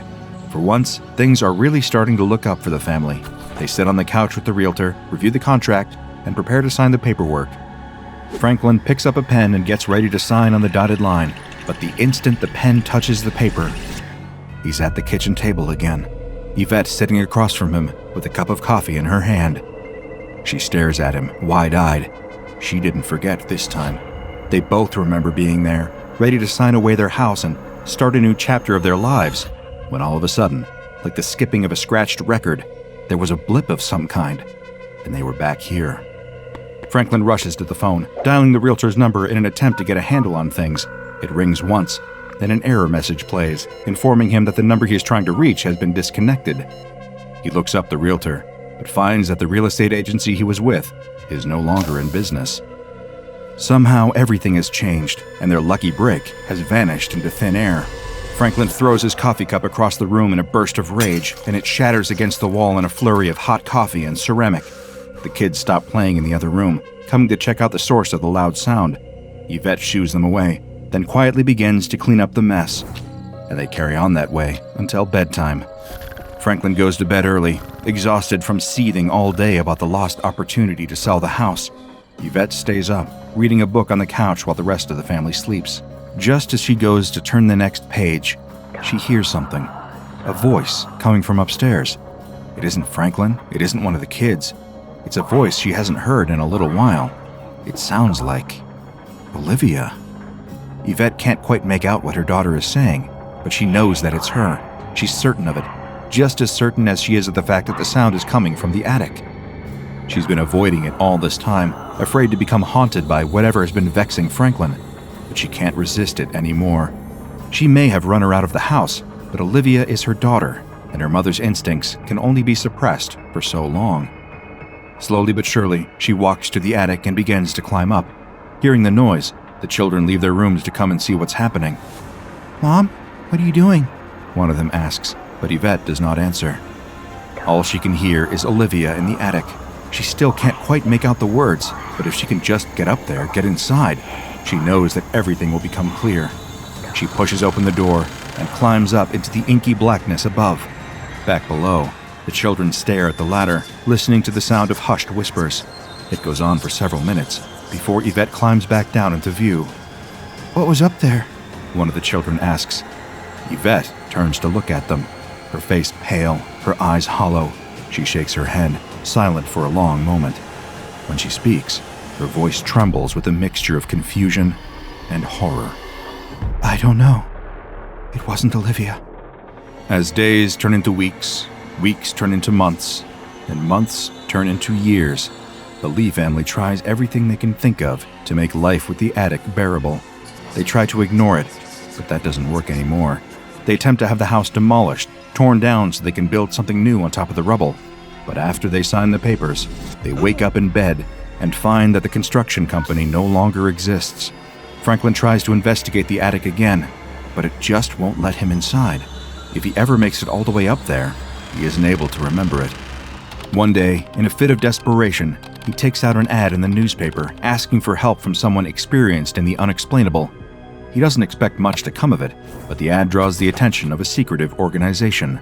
A group of men come to the door to speak with the Lee family, identifying themselves as members of an organization they will only refer to as the Foundation. The men from the Foundation attempt to climb into the attic, only to find themselves standing at the front door again. They begin scribbling down notes after this occurrence, whispering to each other and saying words like cognitohazard and reality altering. The Lees don't understand much of it, but they can tell that it's nothing good. The men from the Foundation block off the house with caution tape, put up a notice of a highly dangerous gas leak, and then ask the Lees to come with them. Over the next few days, Dr. Dorset of the SCP Foundation conducts interviews with Yvette and Franklin regarding the nature of the attic and their experiences with it. He also speaks with the children that still live with them, as well as several of their neighbors. Following these interviews, the Foundation attempts several more manned explorations of the attic, as well as a few unmanned explorations. However, these attempts prove unsuccessful. In the days following these attempts, the Foundation discovers that all records of them have disappeared, and that the investigation attempts appear to have never actually taken place. The research team is desperate to put the puzzle together, and realizes they're still missing one piece: the runaway daughter, Olivia. The Foundation tracks her down, living under a new name and working as a landscaping contractor, and brings her in for questioning. She is surprisingly cooperative, almost unfazed by the bizarre situation. Dr. Garrett is selected to conduct the interview, and he meets Olivia, now Rebecca Feldman, in an interrogation room. He begins the interview saying, "Miss Feldman, what I want to discuss with you is a phenomenon associated with your parents' home, likely located in the upstairs..." She cuts him off. "The attic, I know. I thought somebody would come after me about that. I just didn't think it would be so soon." Dr. Garrett is surprised at her cavalier attitude toward the attic. He asks if she's aware of the phenomenon occurring in the house. She nods and says, "I left my parents when I was a kid, Dr. Garrett. We'd always fought. They weren't happy with the choices I had made, the things I believed in, the people I spent time with. There was anger there. So much anger I thought it might suffocate me. When I left, I felt like I could breathe again. I never went back after that, but sometimes I can still feel it. You know how you feel when you're dreaming and you're trying to run from something, but you can't see it, and you don't know if it's really there, but you run anyway? That's how it feels." He asks her what prompted her to leave her parents. Rebecca looks down at her hands, folded on the table, before she speaks again. "There was one night. We had a fight, and my dad was drinking, and Mom was even worse off at that point, and I'd kept a knife under my pillow for a long time in case something happened. And they came into my room that night. I don't know what their intentions were, but I drew it and backed them into the wall. The whole thing felt like I was being choked. And and that was the first time I heard it. Something moving above me. I dropped the knife and ran, and I didn't look back. Dr. Garrett only had one more question for her: whether she knows about anything in the attic. She looked up from her hands then, meeting Garrett's eyes. There are always secrets, Doctor. There's only so much hate that can build up in a place before it starts hating you back. I don't know what's in the attic, or if there's anything up there at all. I don't think I want to. With that, she stands up and leaves the room. The Foundation plans to detain her and investigate her story further to try and get to the heart of the truth. But the next day, they can't find her. As more days pass and they are unable to track her down, they come to a disquieting conclusion. According to all available information and legal documentation, Olivia Lee does not exist. Dr. Garrett insists that he spoke with her and continues to review the transcript of their conversation. She remains clear as day in his memories and in the minds of her family, but in reality, or whatever the entity in the attic molded this reality into, she never existed at all. For avant-garde film fans across the nation, it's the eve of one of the most exciting days of the year, the beginning of Oddfest, a prestigious film festival that features offerings from some of the strangest names in cinema. Now in its 40th year, the organization has featured films from the likes of legendary artists and filmmakers David Cronenberg, Frank Henenlotter, Shion Sono, Julia Ducournau, David Lynch, Panos Cosmatos, the Soska Sisters, Flying Lotus, and Lars von Trier at their strangest, as well as a bevy of creators so bizarre and obscure the average person would never have heard of them. But for the attendants of Oddfest, they were gods made flesh. Of course, one person's exciting event is another person's stressful logistical nightmare, and in this case, the latter role falls at the feet of the programmer, the member of Oddfest's organizational board tasked with managing the festival's lineup and making sure they all release smoothly. He's passionate about getting these films out there to audiences that will truly appreciate them. But that doesn't make the process of getting it all to happen any easier. It's a relatively thankless job, but hey, somebody's gotta do it, right? The programmer is burning the midnight oil at the Carolina Theater, the historic movie theater in Durham, North Carolina, that's hosting Oddfest this year. He'd spent the better part of the evening discussing various contingencies with the theater's manager, then making the final checks on scheduling and licensing. All the invisible work that goes into making Oddfest safe, fun, and most importantly, legal.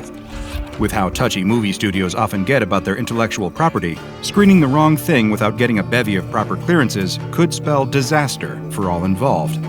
Little does this unfortunate programmer know, another kind of disaster is rolling down the hill towards him. A disaster that even someone with his experience could never anticipate. It's almost 2 a.m. when he receives a knock on the door of his temporary office. He jumps slightly. Wasn't he the only one still in the building? Maybe someone had come back. Either way, he pauses for a moment, oddly nervous, before calling out, "Yes, come in?" The door creaks slowly open, and a strange figure leans into the gap. It's a round, squat man wearing a suit, with his hair slicked back by liberal amounts of highly fragrant pomade. Behind this strange little man, who reminds the programmer a little of Danny DeVito's rendition of the Penguin from Batman Returns, is a pair of tall, gray-faced men who look oddly similar. Twins, perhaps? Either way, the programmer blinks hard just to make sure he's not dreaming, because things have gotten decidedly Lynchian here. The short man and the two tall men enter the room and casually take seats across from the programmer. It's only now that the programmer notices that the peculiar short man is carrying a black leather briefcase. He finally plucks up the courage to ask who exactly these people are and what they're doing here the night before Oddfest is scheduled to begin. The short man gives a wide, almost eerie grin that splits his pale face in two and says, with an oddly soft voice, "We represent the fine people at AWCY." Suddenly, the programmer feels himself breaking into a cold sweat. Of course, the AWCY group is one of Oddfest's biggest benefactors. It's their funding that's allowed the festival to continue operating over the last 20 years, since all the subsidies dried up. The programmer feels terrible for not realizing sooner. It must be his sleep-deprived mind. Immediately, he forces a smile, all genial and welcoming. He's in the presence of greatness. "Oh, of course," the programmer says, trying to play it all off. "Where are my manners? Is there anything I can do for you? Is the festival all going ahead to your liking?" The short man places his briefcase on the table and unlocks it, before turning it to the programmer. On the inside, there are 4 blank DVD cases. The programmer suddenly feels as though he's been involved in some kind of shady, illicit deal. These 4 short films, the short man says. I'd like you to play each of these before 4 of your most popular movies tomorrow. Each one is a piece with considerable artistic merit. We can assure you that if these new conditions are met, Oddfest will receive notably higher funding in the years to come. Orders from the top. It's an offer that the programmer really can't refuse. The next day, the festival begins. Thousands of eager fans of weird cinema have poured in from across the country and beyond, all eager to take in and appreciate some truly mind-expanding movies. But nothing can prepare them for just how much their viewings today are going to change them. Audiences assemble for the 4 most popular films of the day and are given the preliminary announcement that they would be the first to experience some exclusive short films premiering here at Oddfest as a kind of appetizer for the longer films to come. It leaves them giddy with excitement, as in the theater's 4 different primary screens, the short films that the programmer had been given in the dead of night begin to play. As one can expect from such an event, these short films are strange, bizarre, and perhaps even to most, rather disturbing. But the most disturbing experiences would only truly unfold afterwards. Much to the horror of the programmer and his many co-workers, mass disaster breaks out at the Carolina Theater. Fighting erupts in the stands, violent brawls that leave many bloody and bashed. Some set fires around the theater, burning up reels of a number of valuable rare films. Others are simply watching and laughing uproariously, seemingly amused beyond belief at the carnage unfolding all around them. Others are almost catatonic, with some unexplained terror, rocking back and forth on the ground, seemingly suddenly so confused and distressed by the world around them. And perhaps most inexplicably of all, a large group of people from Screen 4 run frantically into the bathrooms, where they started drinking toilet water, faces contorted into rictus grins of enjoyment. It's a sight so horrifying that it seems almost like something out of one of the festival's seedier films.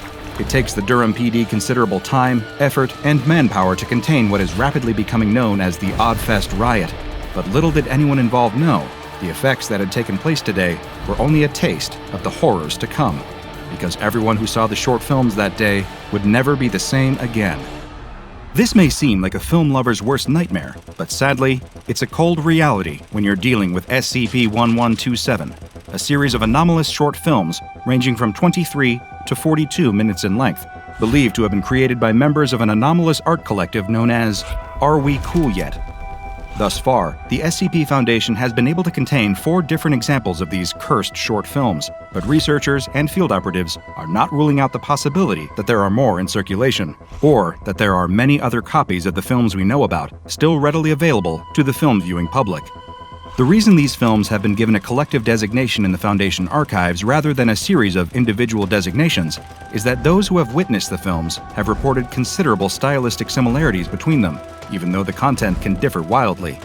For example, the majority of the footage in each film is taken from pre-existing sources, such as other movies, news feeds, documentaries, TV, and archival footage.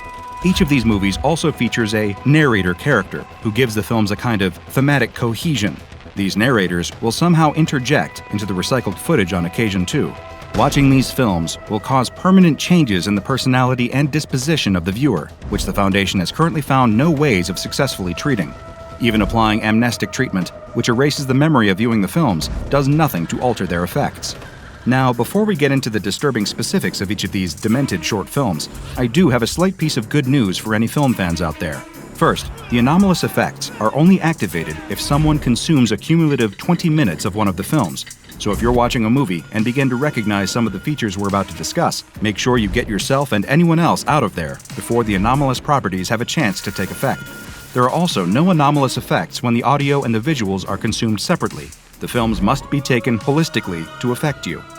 This brings us to the films themselves, or at least the ones we're currently aware of, designated SCP-1127-1, SCP-1127-2, SCP-1127-3, and SCP-1127-4. Each of these films has its own unique anomalous effects, seemingly influenced by the content of each one. Let's start at the shallow end before we progressively get deeper into the more nightmarish examples, which is saying something, given SCP-1127-1 is narrated by a Nazi clown. And no, I am not speaking in hyperbolic terms here. SCP-1127-1 is a 23-minute film entitled Were Clowns Always Yellow? And was first discovered illegally spliced into the film of a non-anomalous movie being shown at a New York City Cineplex.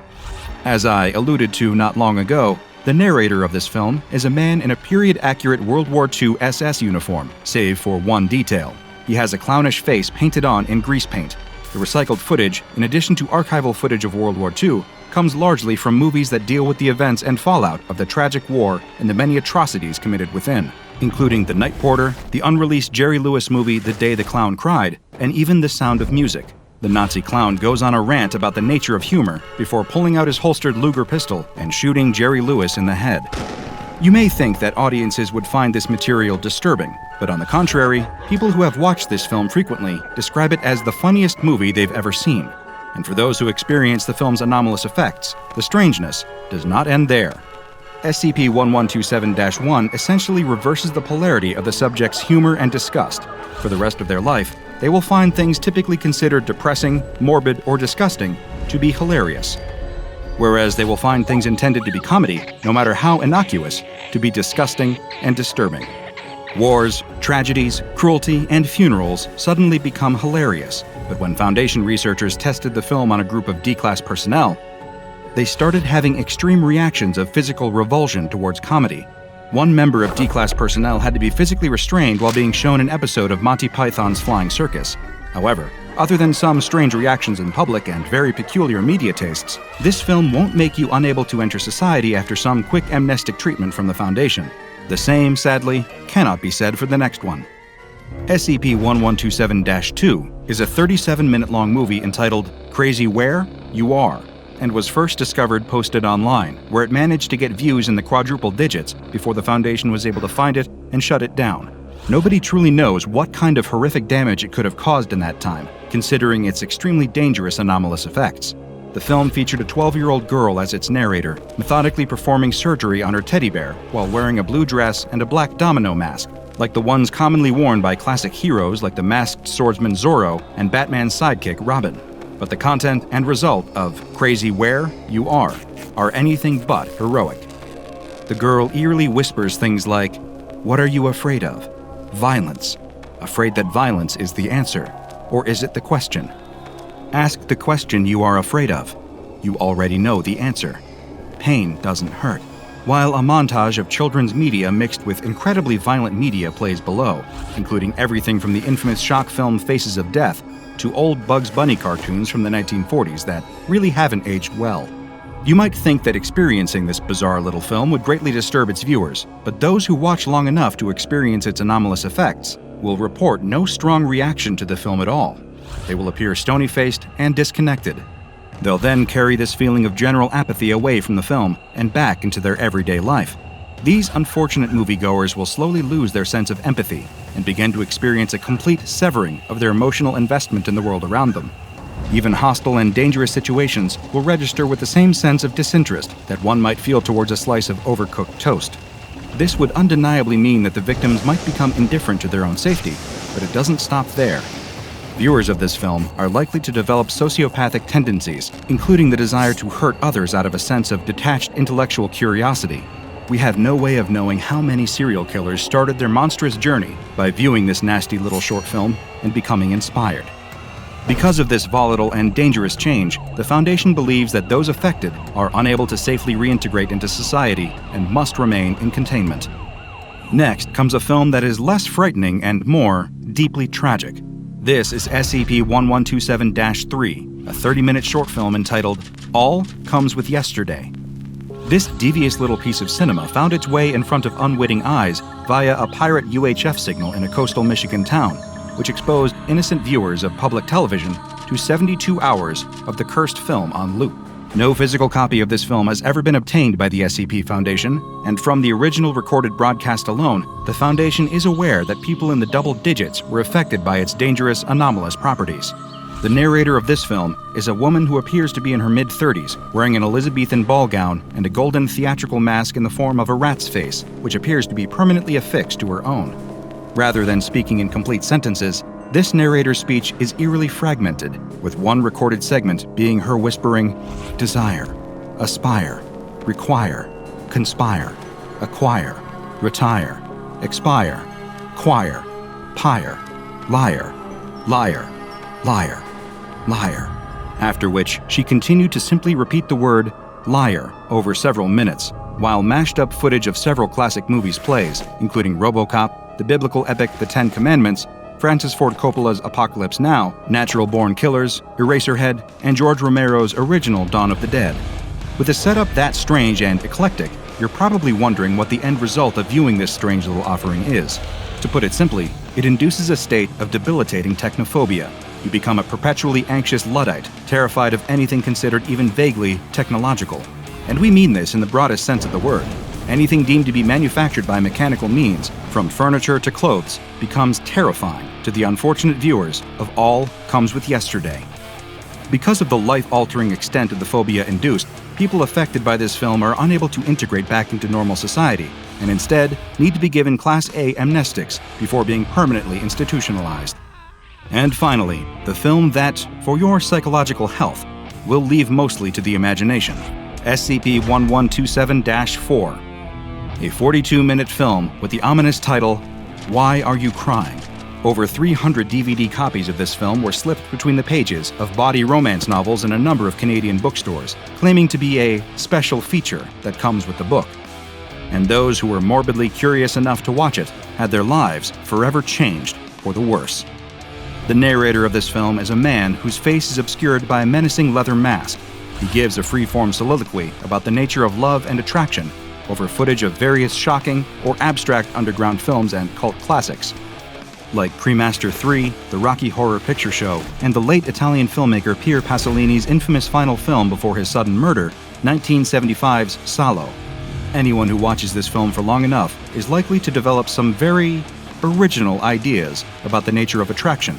Ideas that most of us might consider somewhat strange or disturbing. I think we'll leave it at that. But suffice to say, many of the people affected by Why Are You Crying? Are unable to return to society after their viewing and need to remain in containment. Any instances of these cursed films found outside of containment are under the purview of Mobile Task Force Mu-53, also known as Ebert's Thumb, named after the iconic film critic Roger Ebert. Physical copies are to be seized and held in storage, and digital copies are to be contained and heavily encrypted before being neutralized for safety purposes. SCP-1127 instances are to be kept in the secure media vault of a classified site and only brought out for testing when personally approved by the acting site director. Only D-Class personnel are permitted to view the films for their full duration. Foundation personnel who, during testing, are exposed to a cumulative 15 minutes of any of the films are to be reassigned to a different project for safety purposes. People who have viewed the films are to undergo a full psychological evaluation by Foundation psychologists and psychiatrists to determine the extent of the effects on them and decide what additional treatment, if any, they require. Thankfully, because of the inert nature of this anomaly, it is still classified as safe, but anyone lurking out there with copies of the films could cause horrific damage at any time by exposing unwitting people to the films. So if any shady individuals invite you to a private film festival in their basement, it's probably best to just decline. These films aren't going to be hitting the Criterion Collection anytime soon. Cinema can be a transformative experience. Everyone's seen that one movie that saves their life and changes everything. Just make sure, if you're planning on burning through a few short films this weekend, you know how exactly you want to be transformed. 3 SCP Foundation agents stand before a large warehouse. Their mission is simple. Enter the building, find the observation unit that has gone missing inside, recover the data from it, and leave. It should be easy, but the rundown structure they're standing in front of is no ordinary building. This is SCP-015. The leader of the group, a large, muscled man who goes by the codename of Agent 6, slides open a large door on the front of the warehouse, and immediately the whole group is struck by a sight that makes them reconsider just how easy this mission is going to be. In front of them is not a wide-open warehouse floor, but a cramped tunnel leading deeper into the building. The group has a job to do, though, and so the 3 head inside. Agent 2 first, followed by Agent Lon, the data specialist, and finally, Agent 6, the expedition leader in the rear.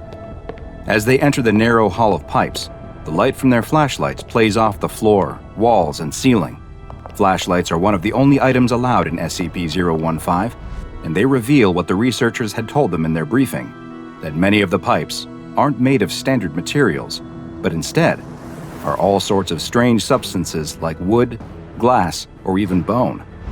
The odd series of pipes have formed a twisting tunnel leading deeper into the warehouse.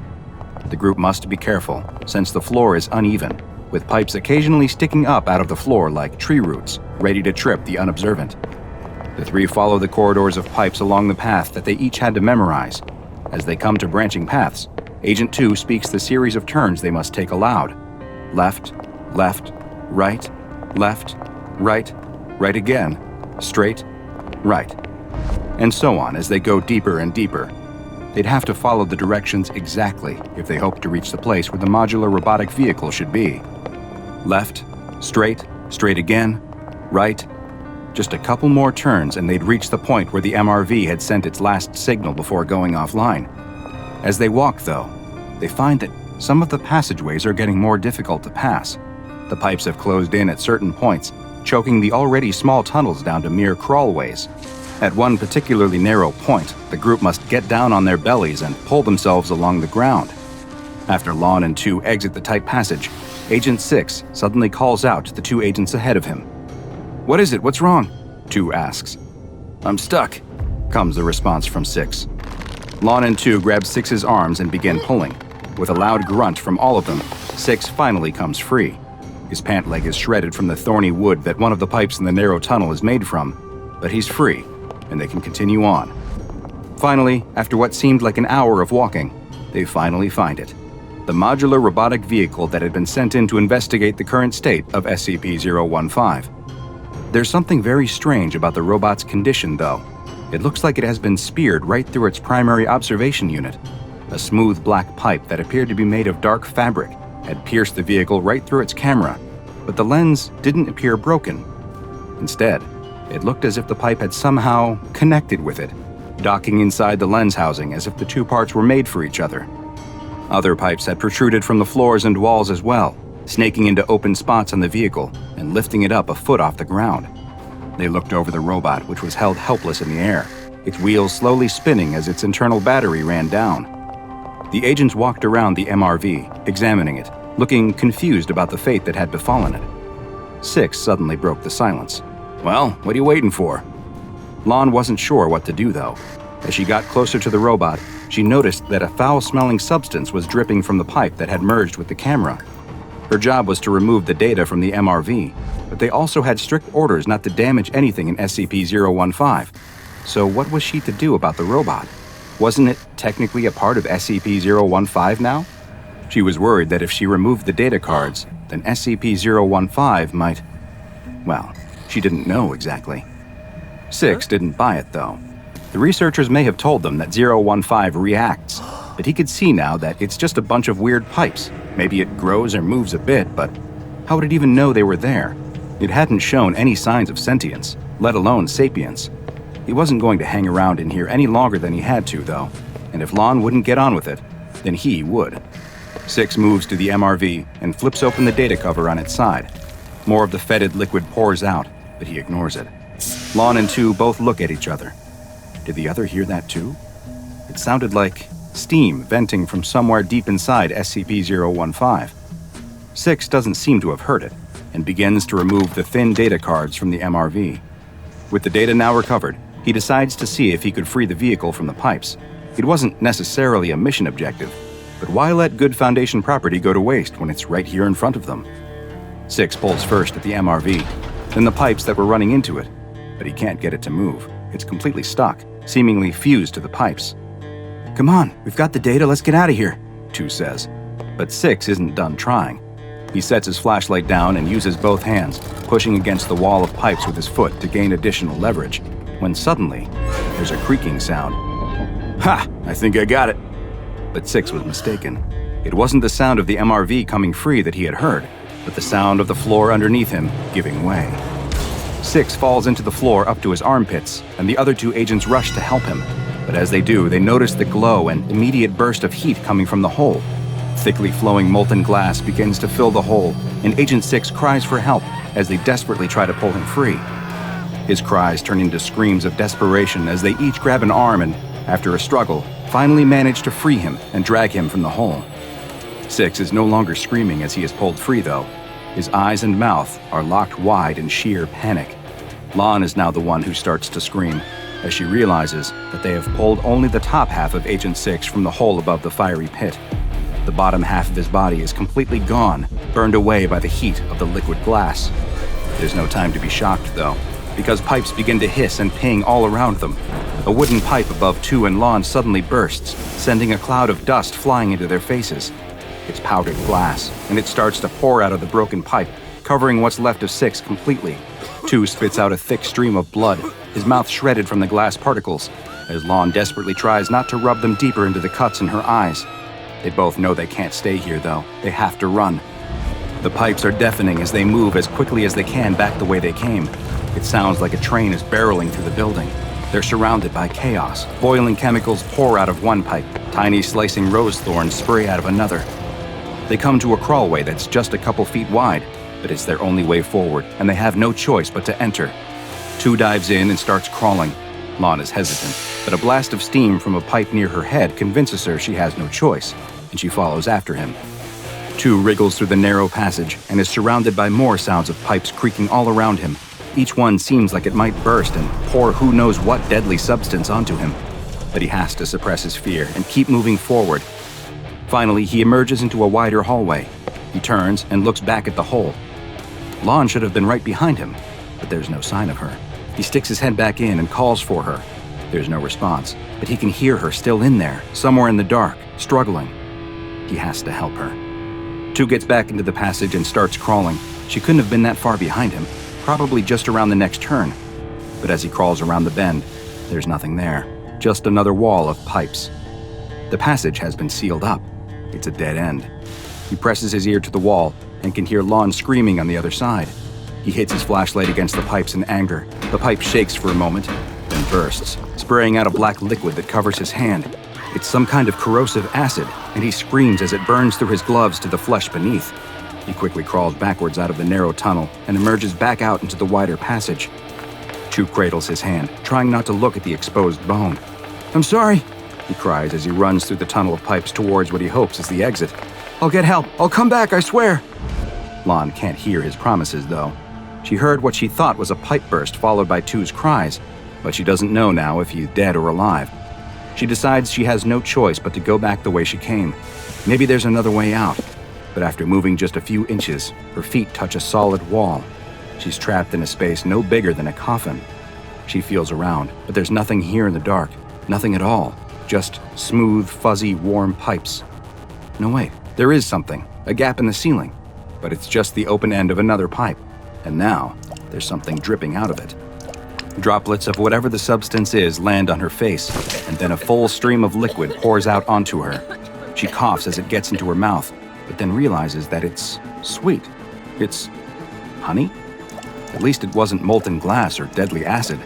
Maybe she could even survive for a time on the liquid until another expedition team came to rescue her. Her brief moment of hope is cut short when she realizes that the pipe isn't stopping and that she's already lying in an inch-deep pool of honey. Lon beats on the walls and ceiling as the honey continues to rise around her and screams for help. She tries to plug the pipe with her fingers, but it's no use. Nothing can stop more and more of it from pouring out. The honey continues to rise around her, and all she can do is scream and claw at the pipes that have created her tomb. She presses her lips to the ceiling in an attempt to gain one last breath before the honey completely fills the space. Her final choking gasps are sickly and sweet as the honey fills her lungs.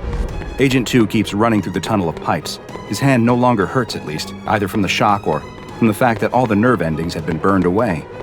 The horrible sounds coming from the pipes seem to have stopped too. Maybe he really would make it out of this alive. Lon might have found another way out too. There's no telling how many routes through this maze of pipes exist. He would probably exit the building to find her outside waiting for him. Poor Agent 6, though. He never had a chance after opening that cover on the MRV. His thoughts are abruptly interrupted, though, when his foot catches on an unseen pipe and he falls forward onto the floor. Or rather, he should have fallen on the floor. Instead, a pit opens up in the ground, leading to a steep, sloping floor of pipes. He screams and tries to stop himself, but the slick liquid covering everything makes it impossible for him to slow his descent, and he begins to slide down the pipes. His dimming flashlight shows what seemed to be an endless tunnel of pipes stretching down into the dark. The tube of pipes twisted this way and that, slamming him into the walls on either side, tumbling him head over feet. And the descent never seemed to end. He screamed until his voice went hoarse, then gave out entirely. He didn't have any way to mark the passage of time other than when his flashlight finally started to flicker and then dim before finally dying. He slid down the endless tunnel of pipes for what felt like days in the darkness, far deeper than they physically should have been able to go. When the friction of the pipes began to tear his skin away, it was almost welcome. At least there would finally be an end. Following the loss of the SCP-015 recovery team, the data on the modular robotic vehicle was deemed non-vital, and no further expeditions were authorized in order to try and recover it. SCP-015 is a mass of pipes, vents, boilers, and other various plumbing apparatuses that have completely filled an otherwise nondescript warehouse located in a major American city. Anytime the warehouse is not being directly observed, the pipes will begin to grow, filling nearly all of the available space in the building, but also trying to connect to other nearby structures through the sewer and other subterranean infrastructure systems. The current best estimate of Foundation researchers is that the building contains over 190 kilometers of pipes, which range from just 2.5 centimeters to over 1 meter in diameter. While some of these pipes will look new, others have the appearance of being rusted or damaged, with many showing signs of leaking. The pipes are made of a strange assortment of materials as well, including bone, wood, steel, pressed ash, human flesh, glass, and granite. Oddly, no pipes composed of lead, PVC plastic, copper, or any other material one would normally expect to be used for the production of pipes have been found. But by far the strangest anomalous quality of SCP-015 is that it appears to react to aggressors. Should the building detect that the personnel inside of it are carrying tools, or if they make any attempt to either damage or repair any of its pipes, they will trigger an immediate reaction. Pipes near the offending subject will often burst, spraying them with a variety of liquids that have included oil, mercury, rats, a species of insect not yet identified, ground glass, seawater, entrails, and molten iron. More and more pipes will continue to burst around the subject until they either retreat from SCP-015 or are killed.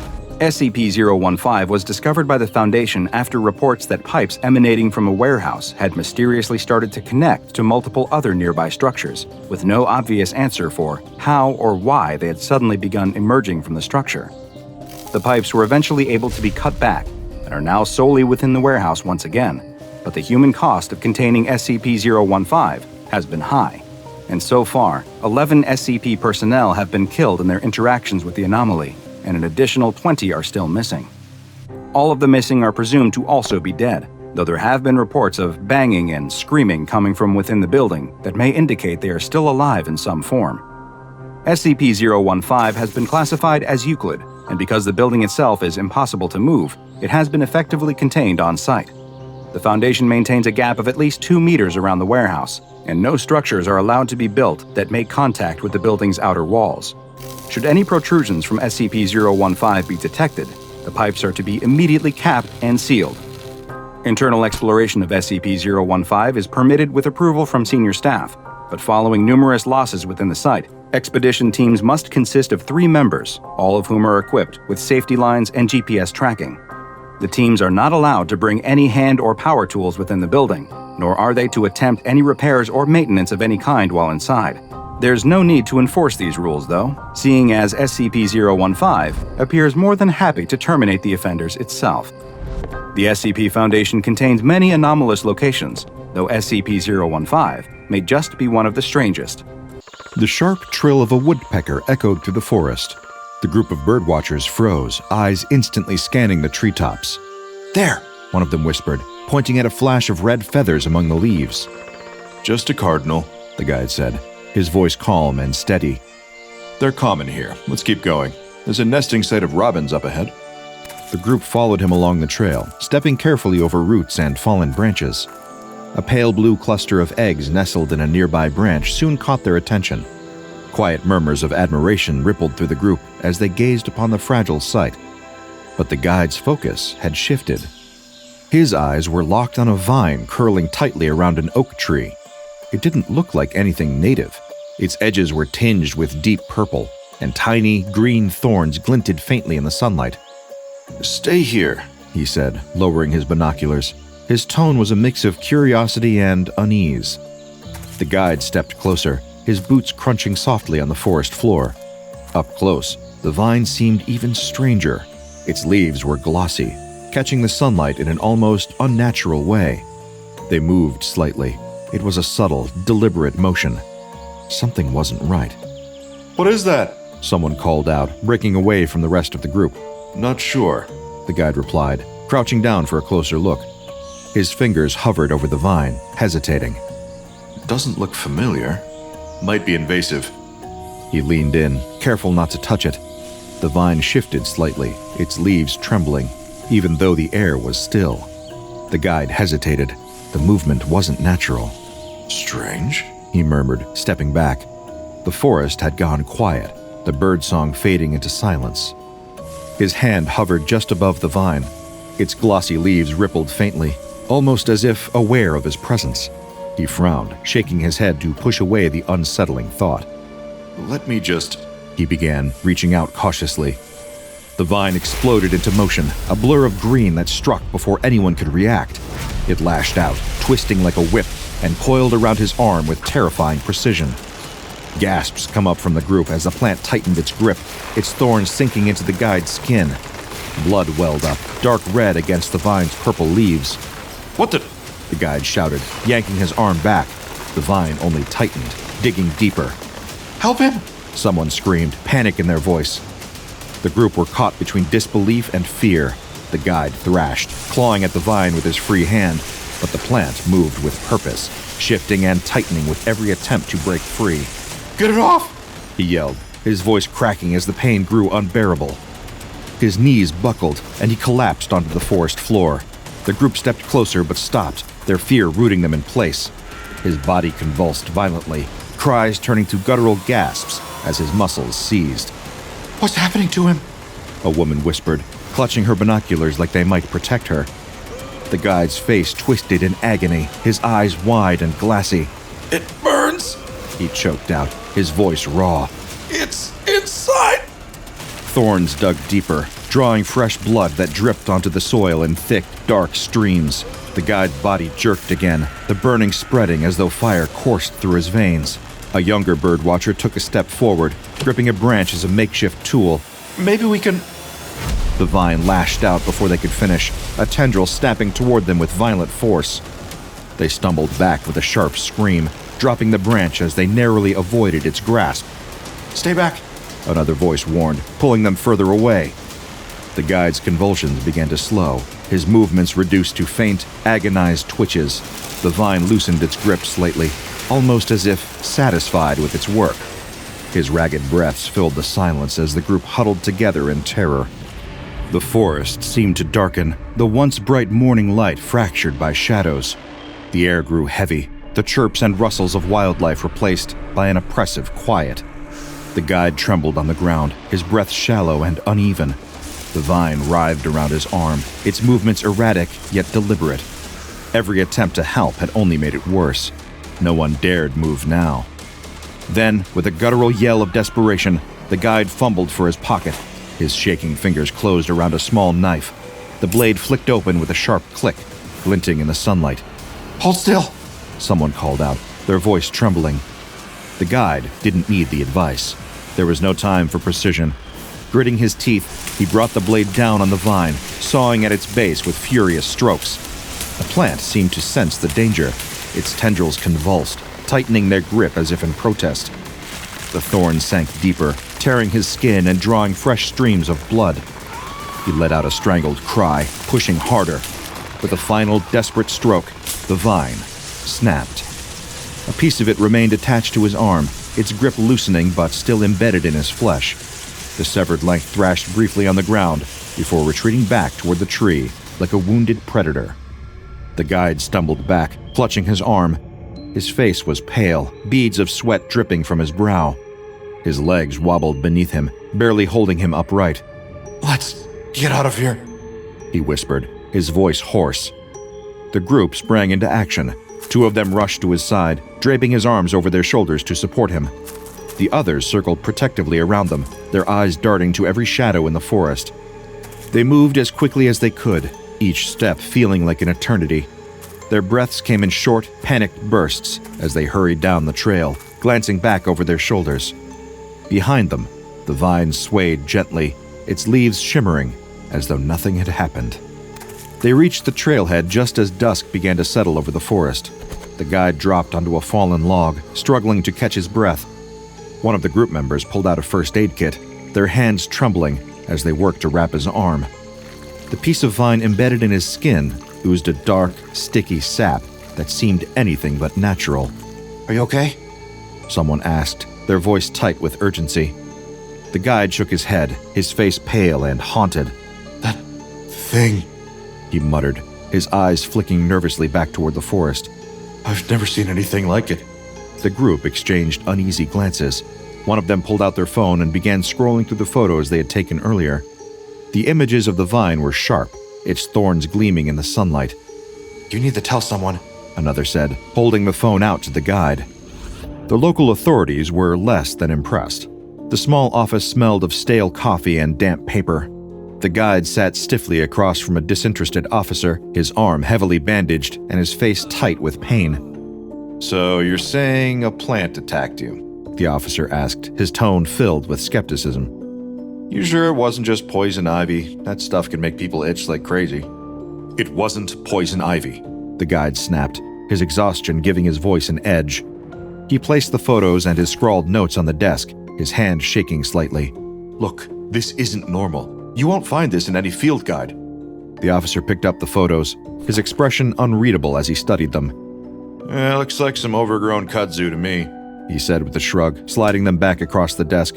Maybe you brushed up against it too hard. The guide's frustration bubbled over.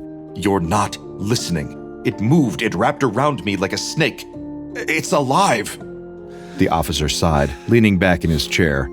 Look, I'll file a report, okay? But there's not much we can do about an aggressive plant. Just stay away from that area. The guide stormed out, his jaw tight and his hands balled into fists.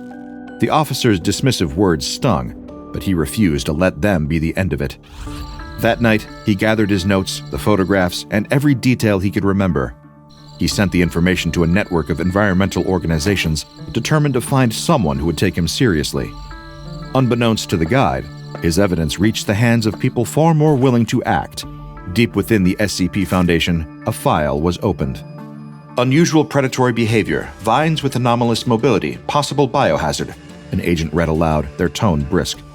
Send a team, their superior replied without hesitation. If even half of this is true, it's worth containment. And just like that, the Foundation's attention turned to the quiet forest, its secret no longer hidden. Darkness had fallen over the forest, the once inviting paths were now cloaked in shadows. The Foundation vehicles rolled to a halt just beyond the trailhead, their engines settling into an ominous, low growl before cutting out completely. The agents stepped out one by one, their movements swift and efficient.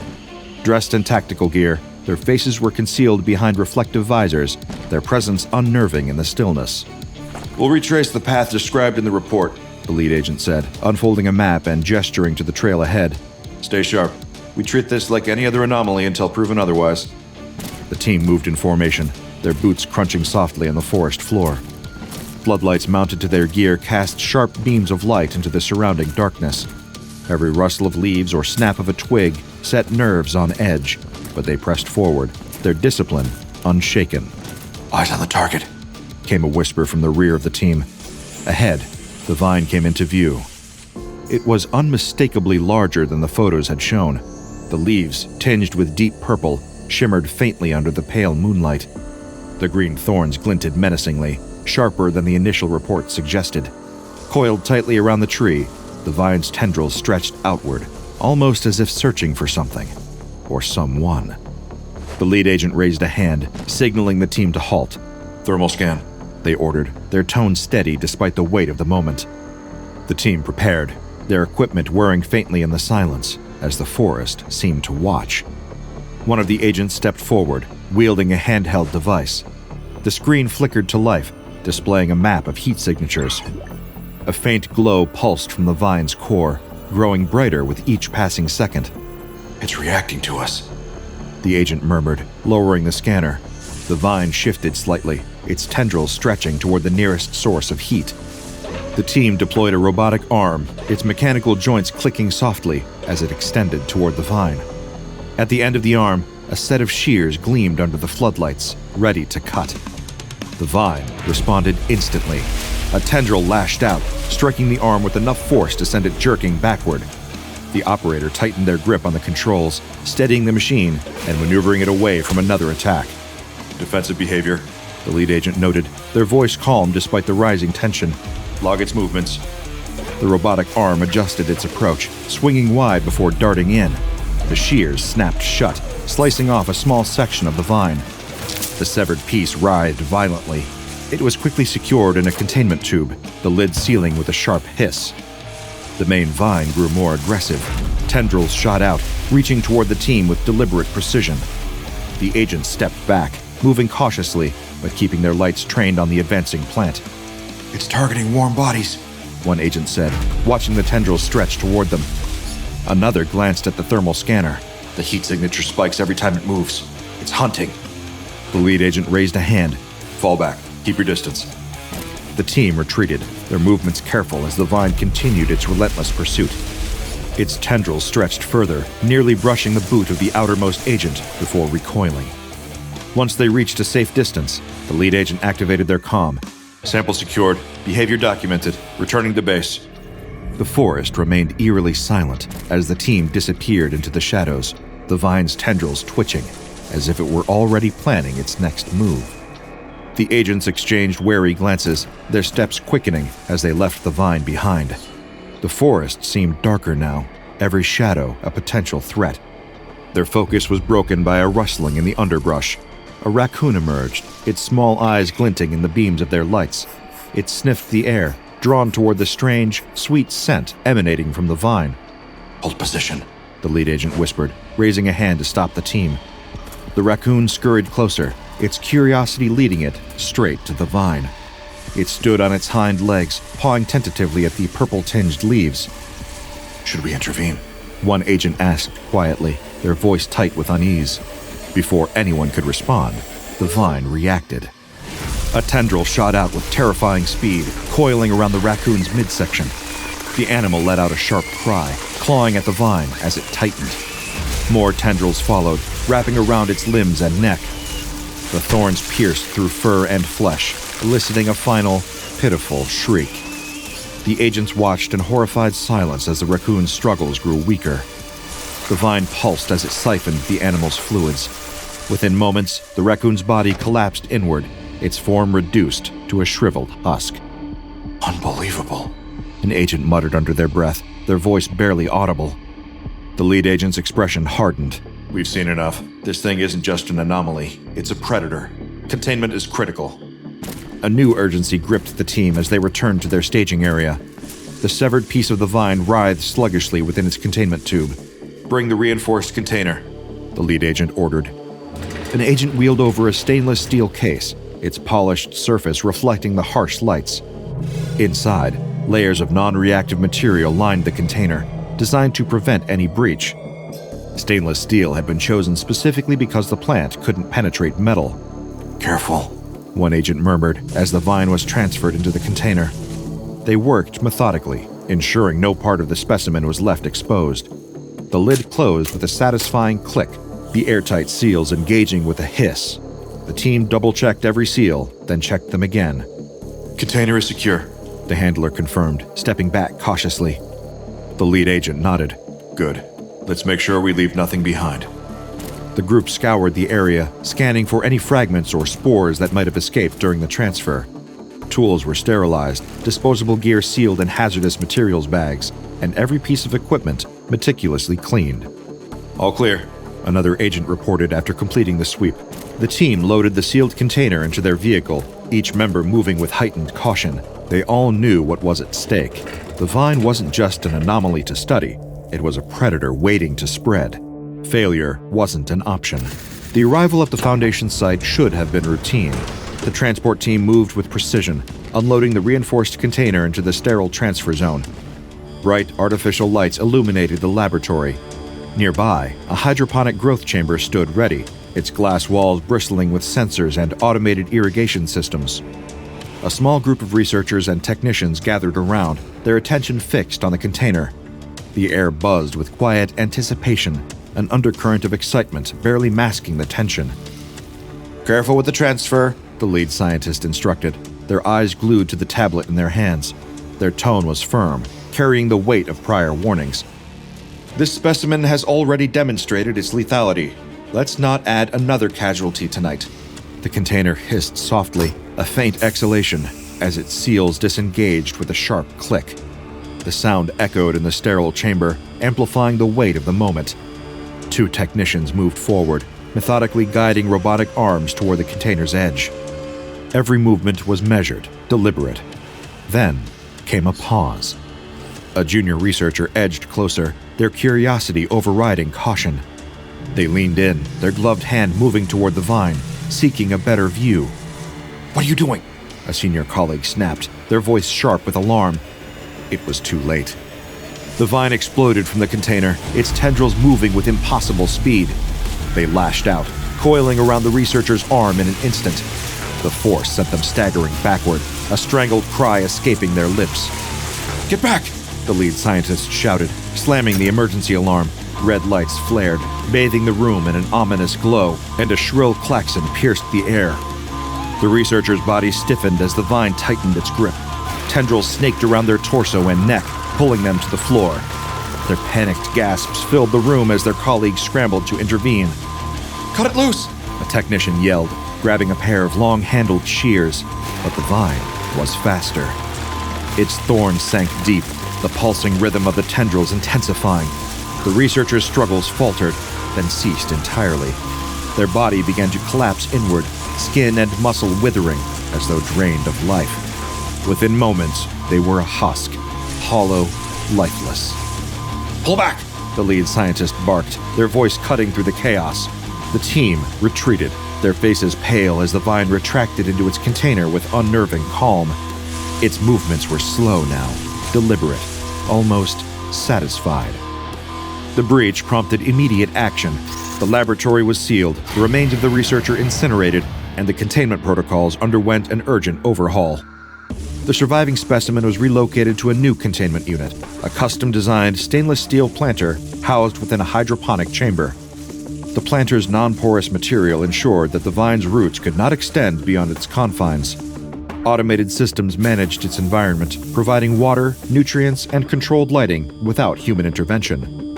The chamber itself was fitted with emergency failsafes. Retractable circular blades, sharp enough to sever the toughest organic material, were installed around the planter. These could be deployed instantly at the first sign of anomalous behavior. The walls of the chamber were reinforced, and observation windows were replaced with high-definition cameras to eliminate the need for direct human interaction. "From this point forward," the lead scientist announced during the debriefing, "all contact with this specimen will be conducted using remotely operated robotics. No personnel will enter the containment room under any circumstances." This anomaly, now formally designated as SCP-307, required stringent measures. The new protocols were unyielding. Any signs of anomalous activity would trigger an automated lockdown, complete with lethal countermeasures to neutralize the threat. Inside the chamber, SCP-307 appeared dormant. Its tendrils curled loosely within the stainless steel planter, swaying faintly as the automated irrigation system activated. But those who monitored the camera feeds noticed something unsettling. The plant seemed to stir, subtly and almost imperceptibly, whenever a warm body moved in the observation room beyond. For now, the containment held. But those familiar with SCP-307's behavior knew one chilling truth.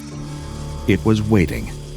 Bright floodlights illuminated the chamber as researchers prepared for the next phase of testing. Beyond the reinforced glass, a robotic arm extended toward the planter, carrying a small cage. Inside, a white lab mouse pressed against the bars, its whiskers twitching in nervous anticipation. "Releasing test subject," came the announcement over the intercom. The cage door slid open, and the mouse scurried out onto the chamber floor. For a moment, nothing happened.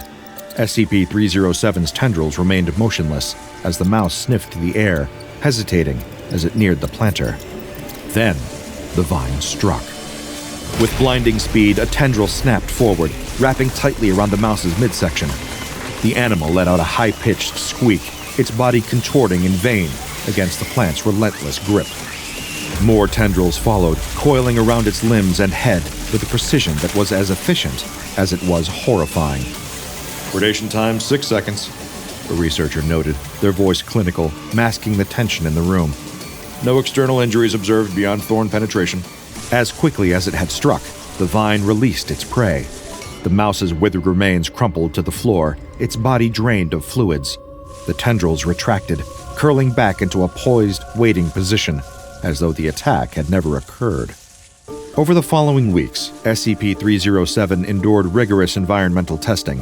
Researchers experimented with extreme temperatures, humidity levels, and varying light conditions, hoping to discover a weakness. But the results were the same every time. SCP-307 thrived. Extreme cold, high heat, desiccation, it's unfazed, a researcher summarized during a briefing, their tone heavy with unease. Its growth doesn't slow no matter the conditions. It's practically unkillable. Detailed analysis of SCP-307's thorns and roots revealed more unsettling facts. The thorns contained a powerful compound capable of paralyzing prey within seconds. Meanwhile, the roots displayed an extraordinary cellular structure, allowing them to penetrate nearly any material, organic or inorganic. Stainless steel was one of the few exceptions, justifying its continued use in containment. But the most alarming revelations came during behavioral experiments. In one test, multiple prey animals were introduced into the chamber simultaneously. SCP-307 reacted immediately. Its tendrils moved with eerie precision, targeting vital areas, throats, limbs, torsos, immobilizing each animal in seconds. The plant's movements were efficient and deliberate, conserving energy while ensuring maximum effectiveness. It's not just reacting, a researcher noted in a debriefing. It's calculating, prioritizing. We've started calling it Spider Ivy for a reason. Another experiment deepened the sense of dread. When robotic arms were introduced into the chamber, SCP-307 adapted. Its tendrils maneuvered with flanking tactics, cornering the mechanical devices in a way that suggested deliberate strategy. The plant wasn't simply hunting. It was learning. The nickname Spider Ivy quickly evolved into a cautionary label.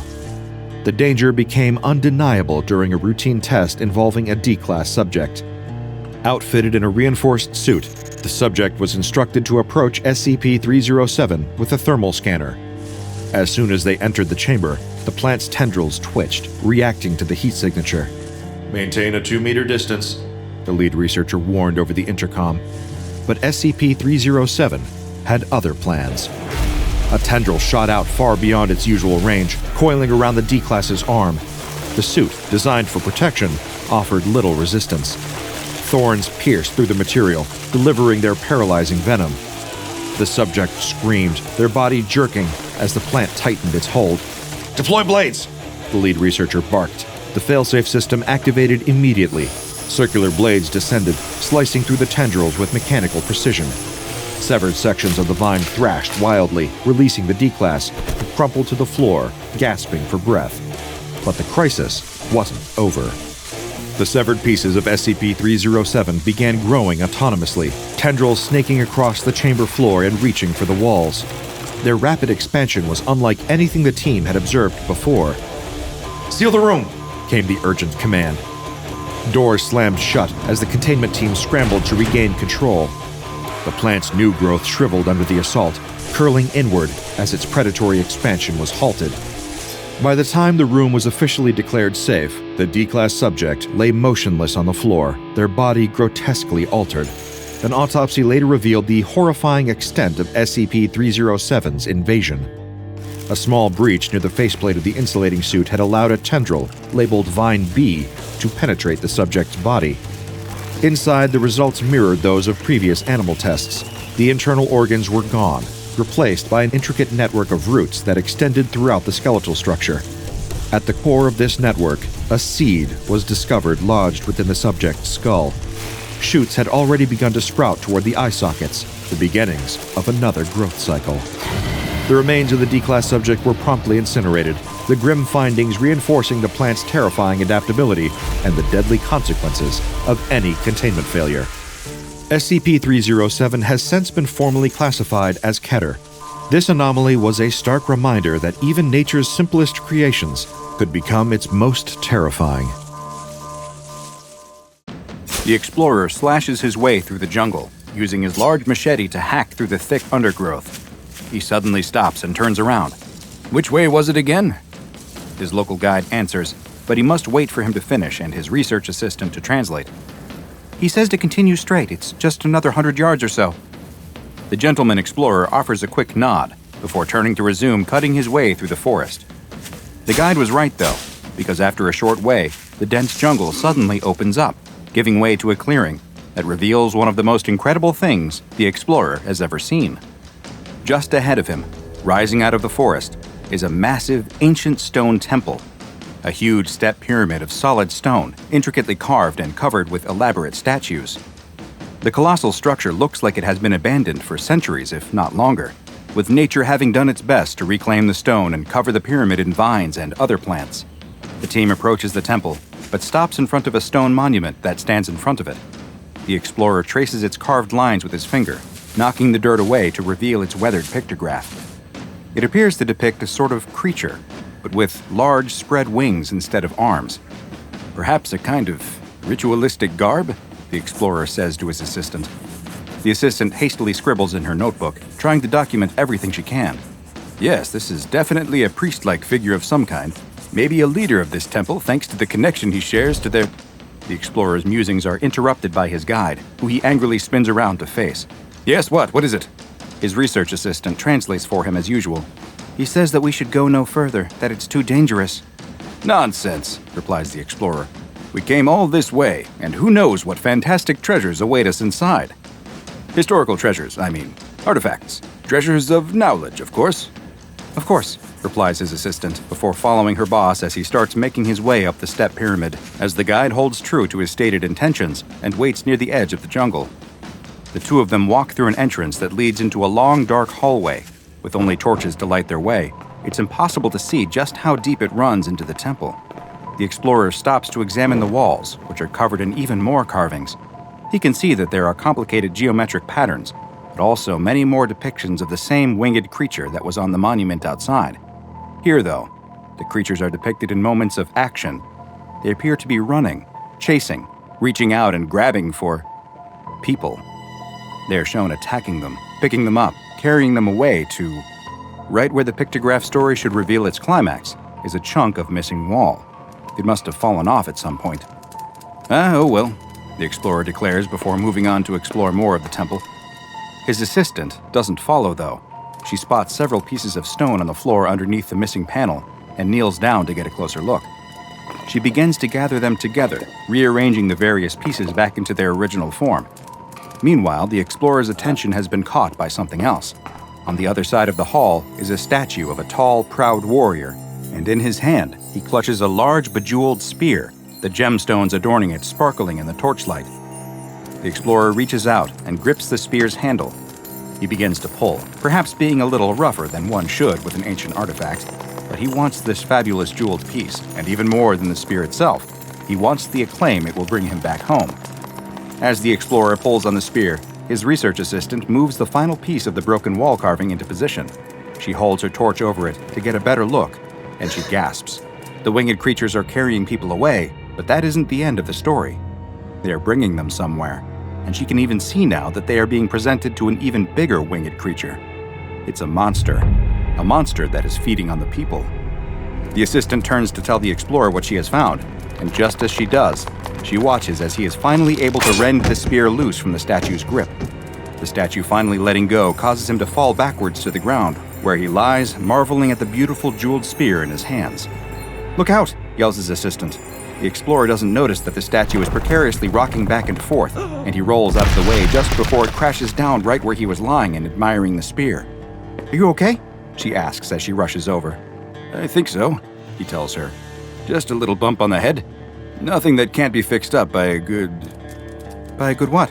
she asks, but he seems distracted by something behind her. By God, what is that?" He points, and the research assistant turns to see something emerging from a hole in the wall where the statue once stood. It's one of the creatures from the wall carvings, a bizarre half-man, half-lizard with wings instead of arms. Though there's no flesh at all, the creature is completely made of bone. The two of them both scream at the skeletonized half-human, and the creature screams right back at them, emitting a shrill, high-pitched squeal. Suddenly, more of the creatures begin to emerge from the hole in the wall, with others crawling out of previously unseen and unnoticed holes in the walls and ceiling.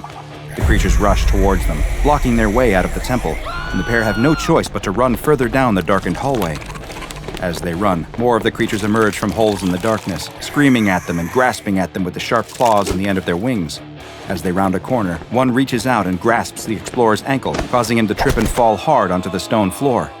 His assistant rushes to his aid, but as she is helping him up, two more of the creatures appear behind her and envelop her in their bony, winged arms. The explorer stands up and stabs at one of them with a jeweled spear as they drag her into a dark hole, but a third tears it from his hands. With more still coming down the hallway behind him, the explorer has to run. The hallway in front of him looks to have collapsed at some point in the past, and he has no choice but to enter one of the dark tunnels that has been carved into the rock. The narrow tunnel winds back and forth, and the explorer is unsure of where he is going or what his plan is. He rounds a bend, and the tunnel opens up into a gigantic room. The ceiling must be over 100 feet high, and he can't see the furthest walls, with the only light emitted by his torch and a dim beam of sunlight coming down through a hole high up in the ceiling. He notices, too, that it has suddenly gone quiet. He turns and looks back at the tunnel he has just emerged from, and notices that the sound of the horrible creatures that were chasing him has ceased. The explorer hears something coming from deeper in the giant room and turns back, peering into the darkness. There, in a single beam of light, he sees one of the winged creatures, but it is moving strangely, as if it isn't walking, but floating up into the air. And that's because it isn't walking. As it gets closer, the explorer can see that the winged creature is stuck on the tooth of a giant, monstrous mouth. The huge winged creature emerges from the darkness into the beam of light, tossing back its giant head to consume the creature that was stuck in its teeth, its bones loudly cracking in its mouth. Now, in the light, the explorer can see that the monster, which itself must be hundreds of feet long, is a huge flying lizard of some kind, or at least it was at one time, since now the majority of its body is made only of bone. What scraps of flesh are left hang off in rotten ribbons. The monster opens its mouth and roars at the explorer. Its foul breath smells like a mausoleum opening up, hitting the explorer in the face. The explorer tries to run, but the monster swipes out with a bony wing that still has a few blackened strips of leathery skin on it and knocks him to the ground. He is pinned to the floor with a huge spiny claw as the creature opens its mouth, roaring again before moving its head down to start feasting on its meal. The explorer closes his eyes, bracing himself to be eaten alive, when the creature suddenly lets out an ear-piercing scream. The explorer opens his eyes to see the jeweled spear sticking out of one of the few spots of flesh remaining on the creature's clawed foot, and gripping the shaft is his assistant. She looks a little worse for wear, but she's alive. She offers him a hand to help him up. They need to get out of there. But first, the explorer pulls the spear from the monster's claw. The two start running, doing everything they can to avoid the monster as it claws and swipes at them. They spot an illuminated opening at the other end of the vast room, and with no other option, start heading towards it. As they get closer, they can see it's just what they needed: daylight, escape. They both slide to a stop at the cusp of the opening, nearly tumbling over the edge. On the other side, the tunnel opening up out of the side of the temple gives way to nothing but air and a drop of hundreds of feet down to the jungle below. They turn to see the monster still rushing towards them, and without time to think any longer, they both jump, just seconds before the creature snaps its bony jaws in the place where they were standing.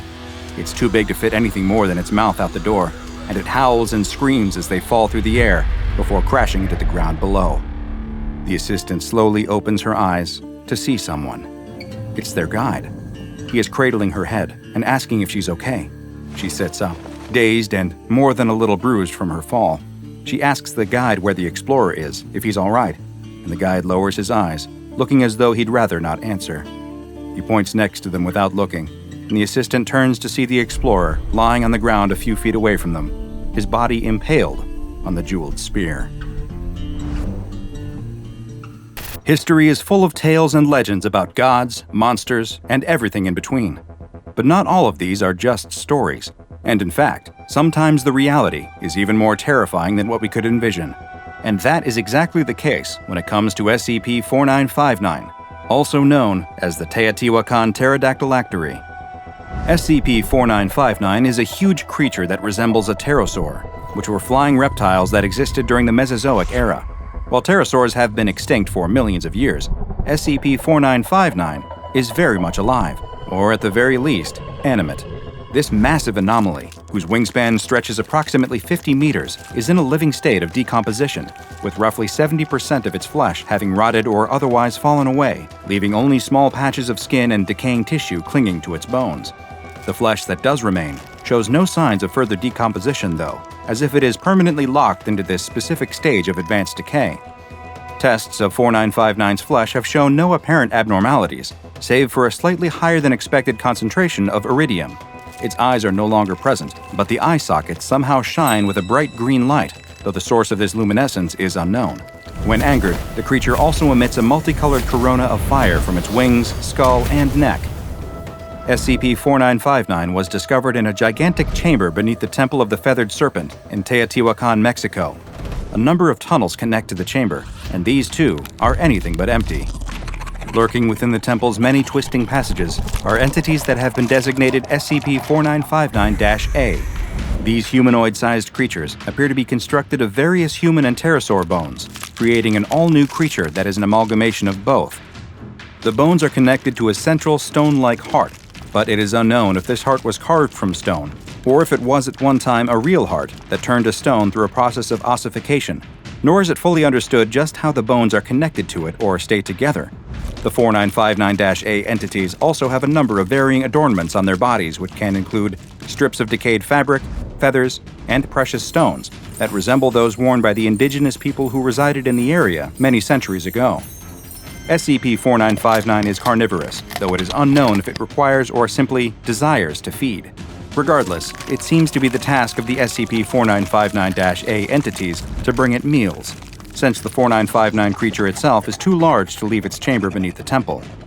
The hallways and passages that originally connected the temple to the chamber housing SCP-4959 have all collapsed, and the only tunnels now leading to it were most likely dug into the rock and earth by the 4959-A entities. They searched through these tunnels, most often working at night, looking for small animals like birds and lizards, but also occasionally finding a larger animal or even a human who has somehow found themselves inside. They will then bring their live prey directly to the giant pterosaur, offering them up as both a meal and a sacrifice. SCP-4959 will then proceed to eat the prey whole, sometimes consuming the 4959-A entity at the same time as well. The temple itself is covered in carvings and murals that give numerous hints as to the origin of SCP-4959. While it is unknown just how it got there, it appears as though the local people discovered the creature within its chamber and regarded it as an avatar of their feathered serpent god, or perhaps another unknown deity. A temple was constructed at the site, and they soon began making sacrifices to the god creature that lived beneath, starting with small animals but then progressing to human sacrifices on important holy days. There is also something else shown in the murals that looks to be of great importance. It seems as though SCP-4959 possessed a sort of heart, which is depicted as a large gemstone, described as being red as blood and bright as the rising sun. This gemstone was previously housed at the pinnacle of the temple, though its current location is unknown. Following intense study of the site by SCP Foundation historians, a narrative was pieced together that may explain at least some of what happened there. It seems as though there was an uprising within the local population in roughly the 6th century AD. A conflict had arisen amongst the people as to whether this really was a god, or something else, something evil. Those who doubted the deific origins of SCP-4959 wrested control of the temple and journeyed into its depths to attempt to kill the creature. The many scorch marks on the wall are a testament to the battle that likely took place, and while they suffered many losses, it appears as though they were at least able to seal the chamber shut.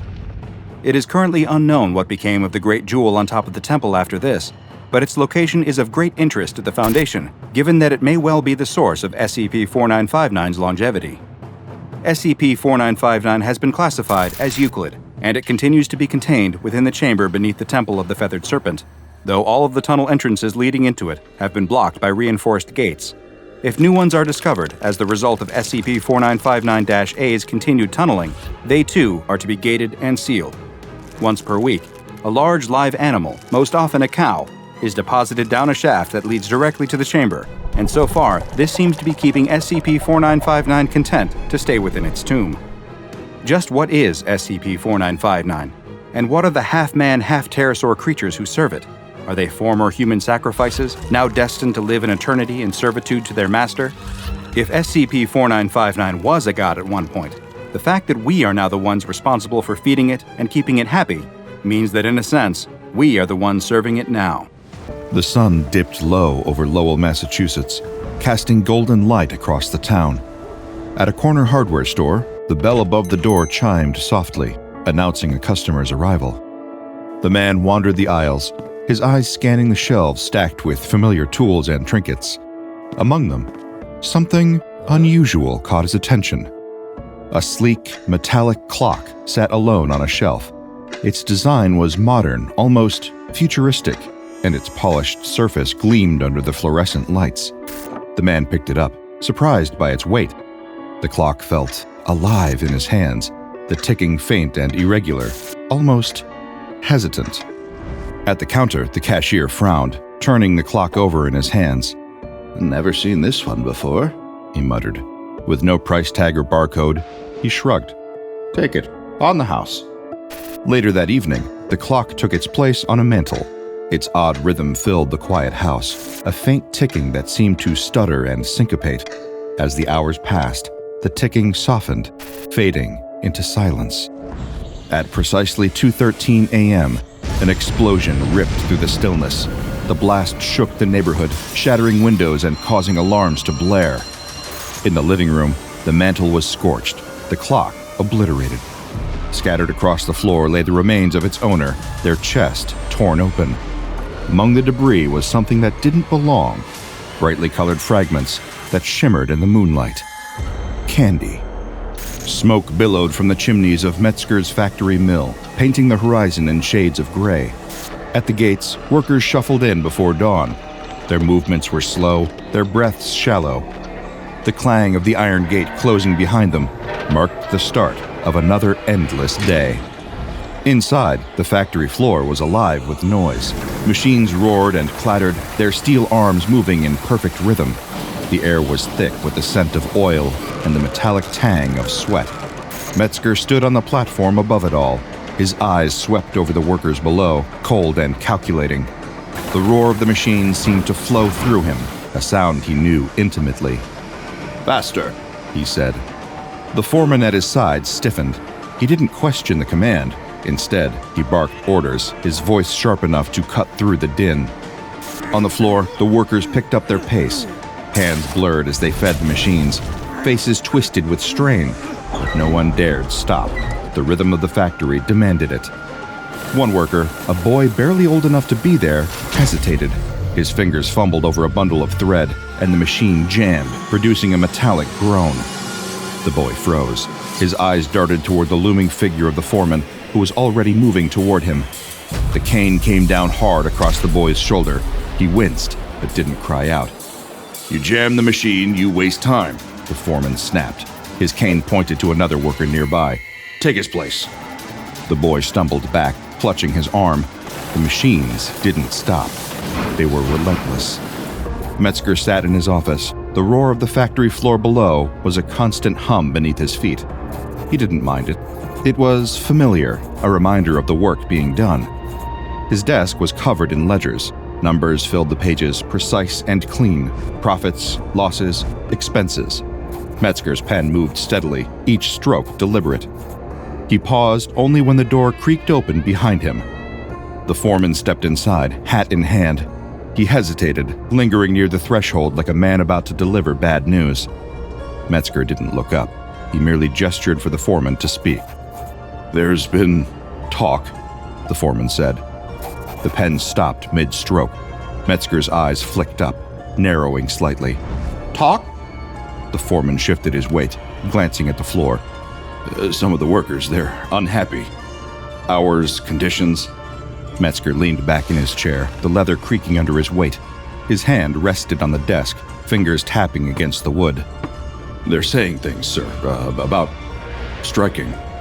The room fell silent, except for the muffled roar of the machines below. Metzger's gaze didn't waver.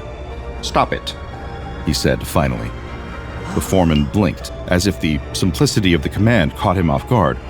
"Sir, stop it," Metzger repeated, leaning forward slightly. His voice was calm, but his words carried the weight of a blade. Do whatever it takes. They work here because I allow it. Let them remember that. The foreman swallowed hard. Yes, sir. Metzger picked up his pen again, the conversation already forgotten. That night, the factory gates stood open, their iron bars slick with mist. The machines had finally gone quiet, their relentless rhythm stilled. Metzger stood alone outside, his hands tucked behind his back. The street beyond the factory was dark, save for the faint glow of a distant gas lamp. Beneath it, shadows moved. He saw them clearly now, a small group of workers gathered in whispered conversation. Their faces were tired, but there was something else in their eyes, something sharp. Defiance. Metzger watched from the shadows, his jaw tightening. Their voices were too soft to hear, but the energy was unmistakable. They were planning something. He could feel it. His breath was slow and measured as he turned back to the factory. Let them try, he muttered. His lips curled into a faint smile. The factory gates were blocked at dawn, workers standing shoulder to shoulder, their faces pale but resolute. They carried signs hastily painted on scraps of wood, the words smudged but clear enough. Fair wages, safer conditions, no more 16-hour shifts. Inside the factory, Metzger watched from the second-floor balcony. His foreman stood behind him, shifting nervously. They're not budging, the foreman said, his voice tense. They will, Metzger replied, calm as ever. He gestured to the gates below. How long can they hold out without pay, without food? The foreman hesitated. Some of the townsfolk are on their side. They're collecting donations. Metzger's eyes narrowed slightly, the faintest crack in his composure. He gestured to be left alone.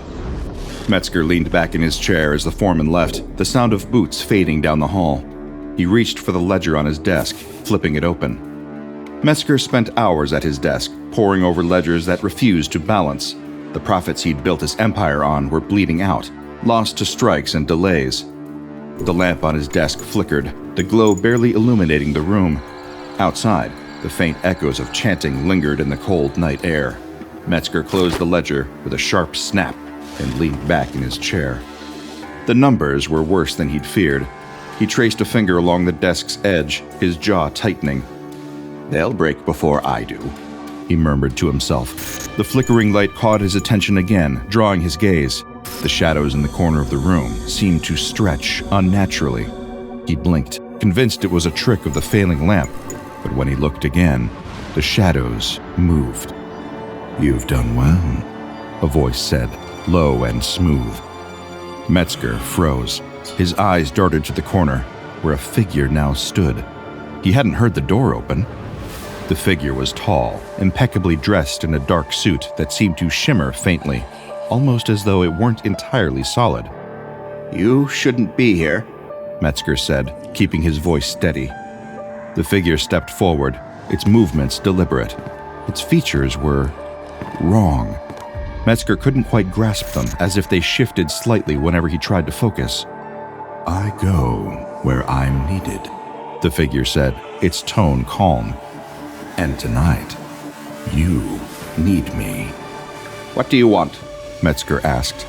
The figure tilted its head slightly, as if the question amused it. It isn't about what I want. It's about what you need. The figure gestured broadly, its hand sweeping toward the ledgers and the faint sound of protests outside. Your empire is crumbling. You're clinging to control, but your grip is slipping. Metzger's jaw tightened. His hand rested on the desk, fingers drumming against the wood. I've weathered worse storms, he said, though the words felt hollow. The figure leaned forward slightly, its shadow stretching unnaturally across the desk. Not like this. You've done well with the tools at your disposal, but they're crude, outdated. I can refine them. Metzger didn't reply immediately. His gaze shifted to the flickering lamp, the tension in his shoulders growing heavier. What are you offering? He asked finally. The figure reached into its jacket and withdrew a slim, black case. It set the case down on the desk, its movement smooth and deliberate. Salvation, the figure said. Machines that never break, Workers that never tire. Profits that never dwindle. Your empire will rise to heights you've only dreamed of. Metzger stared at the case. His instinct told him to push it away, but his ambition kept him rooted. And what do you want in return? The figure's smile widened, though it wasn't reassuring. Only what's necessary. The room grew colder, the flickering lamp casting erratic shadows. Metzger reached for the case, his fingers brushing the cool surface. It clicked open easily, revealing a single sheet of paper. The symbols on the page shimmered faintly, their shapes shifting and writhing, as if alive. Metzger leaned closer, squinting at the incomprehensible script. What does it say? He asked, his voice quieter now. You expect me to sign something I can't even read? The figure chuckled softly, a sound like metal grinding against stone. You don't need to read it. You only need to understand this. Progress demands sacrifice. You've always known that. The words struck like a hammer. Metzger's fingers curled into a fist, his gaze shifting from the paper to the figure. And if I refuse? He asked. The figure didn't blink. Its presence filled the room, its shadows stretching along the walls. Then your empire falls. You become just another name forgotten by history. A lesson for the next man who dares to dream as you have. Metzger's breath slowed. His eyes dropped back to the paper, the symbols seeming to pulse faintly, matching the rhythm of his heartbeat. He picked up the pen.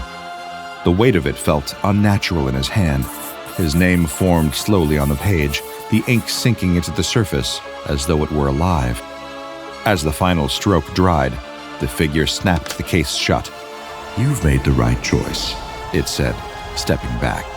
The room dimmed as the figure retreated into the shadows. By the time Metzger looked up, he was alone again. Beneath him, the floorboards hummed. The factory changed overnight. It began with the machines. They arrived without warning. Metzger had not ordered them, yet here they were, hulking, gleaming things unloaded from unmarked wagons in the dead of night. The workers whispered about them in hushed tones, their voices trembling with unease. The machines were unlike anything they had ever seen. Their surfaces gleamed unnaturally, untouched by rust or grime, and their designs defied logic. Pipes twisted at impossible angles, gears spun without power. When the workers passed too close, they swore they felt heat radiating from them, though no fire burned nearby. Metzger stood on the factory floor the morning they were installed, watching as the foreman struggled to assemble them. He did not intervene. His gaze was fixed on the largest of them all, a towering construct that dominated the center of the factory. The workers called it the Behemoth. It was a machine unlike any other, a labyrinth of twisting metal and endless conveyor belts. Pipes extended from its core, burrowing into the walls and floors, as if the factory itself were alive. Metzger's journal entry that night was brief but telling. The Behemoth does not sleep. It breathes. The first products were simple, bolts of silk so fine they shimmered in the light, tools crafted with a precision that no human hand could replicate. But the Behemoth's hunger grew. It demanded more raw material, and the workers labored endlessly to feed it. One day, the Behemoth produced something new. Metzger inspected the line personally. His eyes widened as he lifted a small, shining object from the conveyor belt. It was a toy, a delicate, mechanical bird with wings that fluttered when he turned a hidden key. He tested it once, twice. The wings moved perfectly, almost lifelike. "Remarkable," he murmured. But the workers didn't share his awe. They whispered about the Behemoth in terrified tones, swearing they had heard it groan and shudder late at night. Some claimed it spoke, though they dared not repeat what it said. And then the Behemoth began to consume more than raw materials. Metzger noticed it first in the missing time cards, workers who had punched in, but never punched out. "Where are they going?" he asked one morning, his voice sharp as he stood before the foreman. The foreman looked away, his hands tightening around his cane. "I haven't seen them, sir." Metzger's eyes narrowed. "You're lying." The foreman swallowed, but didn't answer. The truth revealed itself soon enough. Metzger had descended to the lower levels one night, drawn by the rhythmic pounding that reverberated through the factory walls. His lantern cast jagged shadows as he followed the sound to a cavernous room he had never seen before. The behemoth's pipes extended here, their surfaces slick with an unidentifiable substance. The pounding came from within. Metzger's lantern shook as he raised it higher, illuminating the walls. Bones. They were small, almost unrecognizable, but there was no mistaking what they were. His breath caught. The sound of footsteps behind him made him spin. Standing in the doorway was one of the new overseers, its faceless mask glinting in the light. Metzger opened his mouth to speak, but the overseer didn't move. Instead, it tilted its head slightly, as though observing him. Metzger turned and fled. The overseers became the new masters of the factory. They moved silently among the workers, their blank masks and rigid postures unnerving even the foreman. They never spoke, but their presence was enough to enforce obedience. Those who faltered or questioned too loudly were escorted away. They never returned. Metzger began spending more time in his office. He avoided the factory floor, avoiding the sight of the overseers and the sounds of the behemoth's relentless hunger. One day, he noticed the silence in his home. His wife had not called for him that morning. His sons, usually loud and full of mischief, were nowhere to be found. Metzger searched the house, his voice growing hoarse as he called their names. When he returned to the factory that night, he demanded answers from the overseers. "Where are they?" he shouted, his voice echoing through the empty halls. The overseers stood motionless, their masks turned toward him. "Answer me!" Metzger roared. The overseers did not reply. Soon, Metzger's health began to fail. He wrote in his journal of constant headaches, of blood dripping from his nose without warning. His hands trembled as he worked, his vision blurring whenever he looked at the machines for too long. He felt the factory watching him, its hum growing louder in the dead of night. The behemoth's hunger was insatiable now. It consumed everything: wood, metal, flesh. And it produced wonders. Toys that moved like living creatures, clothes that seemed to shimmer with their own light. Weapons Metzger didn't recognize, but knew instinctively were meant to destroy. On November 13, 1915, Randolph T. Metzger's body was found in his office. The official report claimed a gunshot wound to the head. But deep within the factory, the truth lay hidden. Metzger's brain was harvested, integrated into the behemoth itself. His voice echoed faintly in its endless hum, a ghost trapped within the machine. And the factory roared on. Metzger's legacy should have ended in that office, his broken body slumped in his chair. Yet the factory did not mourn its creator. It roared on, its labyrinth of pipes and machinery twisting deeper into the earth, consuming and transforming. What Metzger began, the factory perfected. For decades it waited in silence, an iron giant asleep beneath the misty horizon. But machines do not rest forever. The waiting ended with whispers, quiet at first, carried on the wind and through the voices of Lowell's weary residents. A wrench was found moving without touch, a mirror reflecting strangers' faces, toys twitching on shelves as if stirred by unseen hands. The candy was the first thread that tied it all together. Bright, perfect pieces that appeared in homes and stores, tucked into shopping bags or left behind on countertops. Those who found it soon learned its price. Foundation agents arrived under cover of night, their black vehicles slicing through Lowell's fog like scalpels. They scoured the town, their reports growing stranger with each discovery. A stuffed bear that hummed lullabies in a voice almost human. A wrench that twisted itself to fit the grip of its user's hand. A mirror that showed something just behind the viewer, always there, always waiting.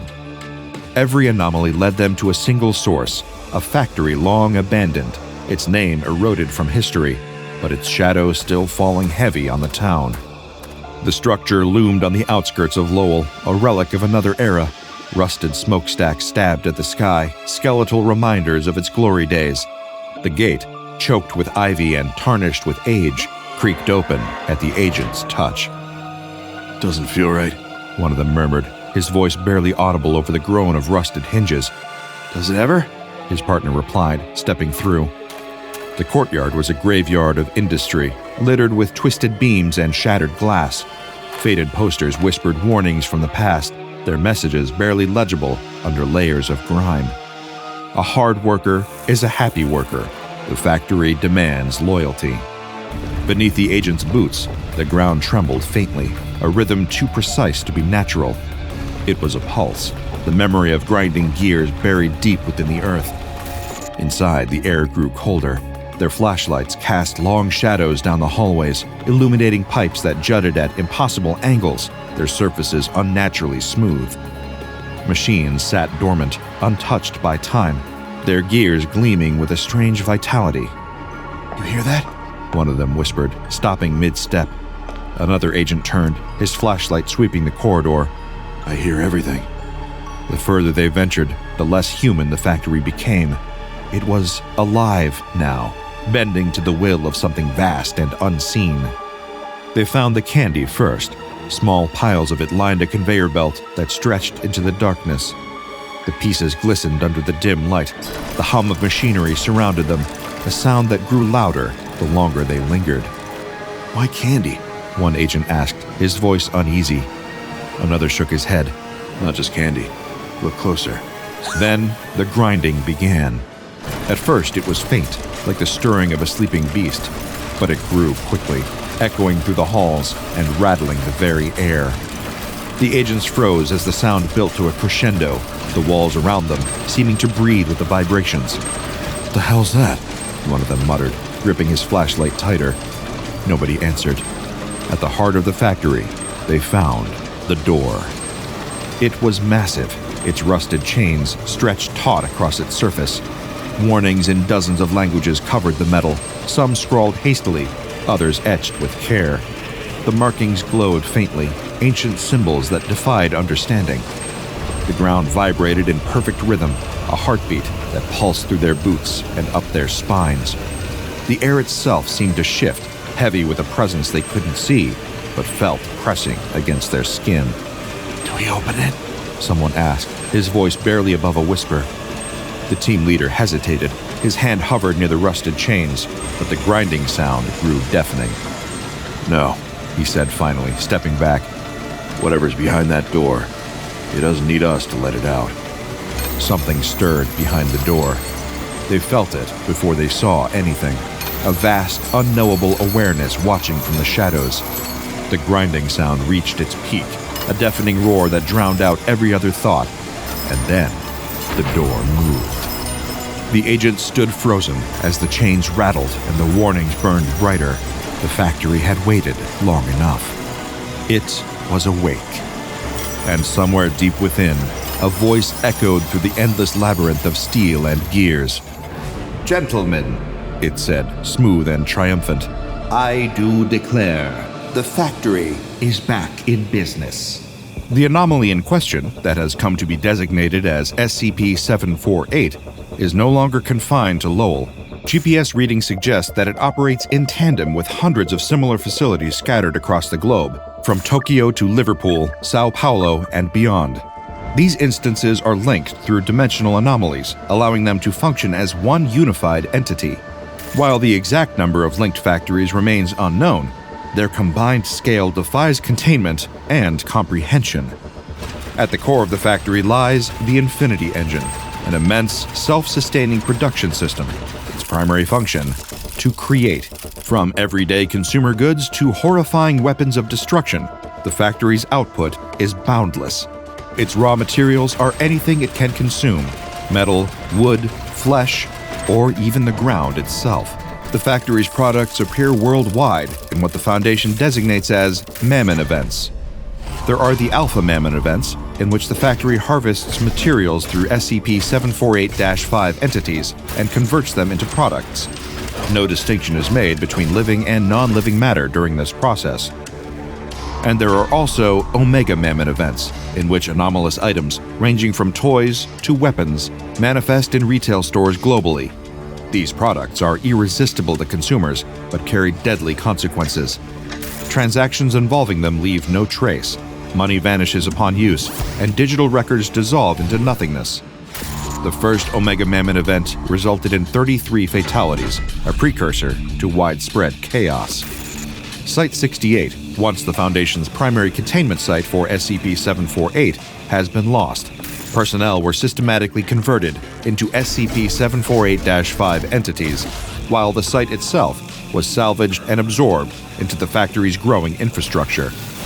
The factory's metamorphic state, walls shifting unpredictably and machinery erupting without warning, renders surveillance and containment impossible. Efforts to recover control have resulted in catastrophic failures. Drones and CCTV are destroyed or distorted, and personnel sent into the factory are rarely seen again. The workforce that once powered Metzger's mills has been replaced by humanoid machines known as SCP-748-5. These entities are the remnants of human workers and Site-68 personnel, surgically and mechanically altered into grotesque industrial automatons. SCP-748-5 entities lack skin, their bodies plastinated with an advanced, flexible material. Their faces have been replaced by phonograph-style horns, emitting static-laden sounds. Their left hands are replaced with industrial tools, such as circular saws or sickles, while iron cages on their backs carry harvested materials. SCP-748-5 can phase in and out of physical reality, rendering them intangible and impossible to physically restrain. They can self-destruct, leaving no recoverable evidence for research. The overseers roam freely, harvesting materials indiscriminately, spreading the factory's influence with surgical precision. The factory's inner workings are dominated by machinery that defies logic and physics. There is a vast network of alien devices scattered throughout the factory, each one operating autonomously and self-repairing. These machines have been designated as SCP-748-2. They are all eerily pristine, untouched by rust or decay, and appear to shift subtly when unobserved. Then there is SCP-748-3. They are pillar-like structures housing preserved human brains, submerged in green liquid, and functioning as storage units for the factory's memory. These brains are thoughtless tools, extending Metzger's influence across the network. At the center lies the Behemoth, or SCP-748-4. Metzger's brain serves as the factory's central intelligence. Now a biomechanical entity weighing over 275 tons, SCP-748-4 communicates in distorted tones, issuing orders and proclamations to the global network of factories. Metzger's voice declares the factory's ultimate purpose. The world will be divided, producers and consumers. Those who resist will be industrialized. The Foundation has officially classified SCP-748 as Keter. It is uncontainable. Instead, they are focusing on mitigating Mammon events and limiting the spread of its products. The 13-year-old boy gets a running start before leaping across from one moss-covered boulder to another. He barely makes the jump and turns around to admire how far he leaped. He continues along through the woods, hopping over streams and making sure to swing on any hanging vines he can find, whether he needs to or not. He picks up a branch and starts to swing it against a tree, engaging in a life-and-death duel with the evil knight of the woods. After slaying the knight, the boy solemnly salutes his fallen foe before mounting his trusty steed to ride deeper into the forest. He's all alone out here and must be thousands of miles from civilization. The valiant knight unmounts from his horse and walks towards the culmination of his quest, the Tree of Lost Memories. Legend tells that anything buried beneath this tree will cease to exist. All memories of anything associated with the object buried will disappear from the minds of anyone involved, and no one will ever bring them up again or wonder where the memories went. The knight takes a letter sealed with wax from where he was keeping it safely inside of his armor and kneels in front of the tree. He brushes the leaves and dirt away from a spot near the base of the tree and digs a small hole with his hands before placing the letter inside the hole. The boy looks down at the letter, satisfied with his work. He starts covering the letter inside the hole with dirt when he suddenly stands up. Was that a noise? He listens again. It's not just a noise, it's a voice. The knight unsheathes his sword and starts making his way in the direction he can hear the sounds coming from. He follows a game trail through the woods towards the noise. There's no doubt, it's definitely a voice, and he can make it out clearly now. The wheel of history turns, and ages come and pass, leaving memories that become legend. The knight rounds a corner, and the woods open up into a clearing. In the middle of the grassy open area is a stone archway unconnected to any walls. When looking through the archway, though, one doesn't simply see the other side of the clearing. No, inside the archway is a beautiful white alabaster castle perched on rock overlooking the sea, its red-roofed turrets jutting high up into the clouds. And standing next to the archway that seems to lead to another land is an old man dressed in a long flowing robe, a wizard's robe. The boy steps out of the woods into the clearing. What is this old man doing out here? And what's going on with this archway? It really does look like it is showing something it shouldn't be able to. Legends fade to myth, and even myth is long forgotten when the age that gave it birth comes again. Are you talking to me? The boy asks. Venture forth and face your true calling, the wizard responds. You are the one that has been prophesied, but have you what it takes to enter this land of adventure? The boy looks around. There's no one else here. This old man must be speaking to him, right? The boy tosses his stick to the ground and steps closer to the old man in the archway. He can see now that the surface of the archway appears to be shimmering, as if it were a vertical surface of water. Only the truest of hearts may enter the magical archway, but for the fair and brave, a great quest awaits. A quest? For me? The boy asks. But again, the old man doesn't respond. He doesn't seem to be looking at him either. Is this wise old man in the woods blind? The boy gets much closer now, close enough to wave his hand in front of the old man's face, but there's no reaction. He really must be blind. The boy looks back at the portal in the archway. He can see the waves breaking on the rocks and birds flying in the sky. He can even make out, up in one of the highest windows on the tallest tower, what looks to be a girl. She's waving her ribbon in the air. She's beckoning him. She needs the brave knight to come save her. Pursue your destiny and become the hero you were always meant to be. The boy is entranced by the beauty of this land, the castle, the clouds drifting between the white towers, the perfectly blue sea, and the beautiful princess locked in her tower, waiting for him. The boy reaches his hand through the surface of the archway, and it passes through as if nothing were there. But on the other side, it turns into the gauntleted hand of a knight. He pulls his hand back out, and it looks like his own hand once again. The boy thinks about his mother, yelling at him for drawing pictures of the lands he wished he could live in when he should be studying.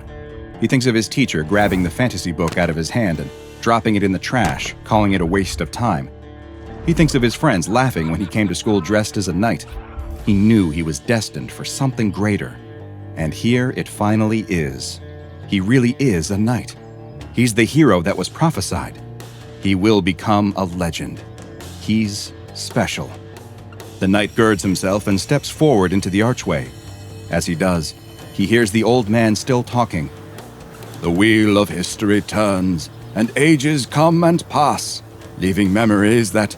The boy passes through the archway, and the castle, the sea, the princess, all of them disappear in an instant. The boy spins around, but the archway constricts, snapping shut in a tight ball with him still inside. The old man sinks to the ground as the archway seems to rotate. The archway then also disappears into the earth as something else emerges. A giant centipede appears out of the ground, its scaly body the color of stone with movable plates on its posterior end that resembles the movement of cloth. The centipede opens its mouth, and there's a sound like the cry of a child before it dives down and disappears under the dirt. Have you ever thought that you were destined for something more?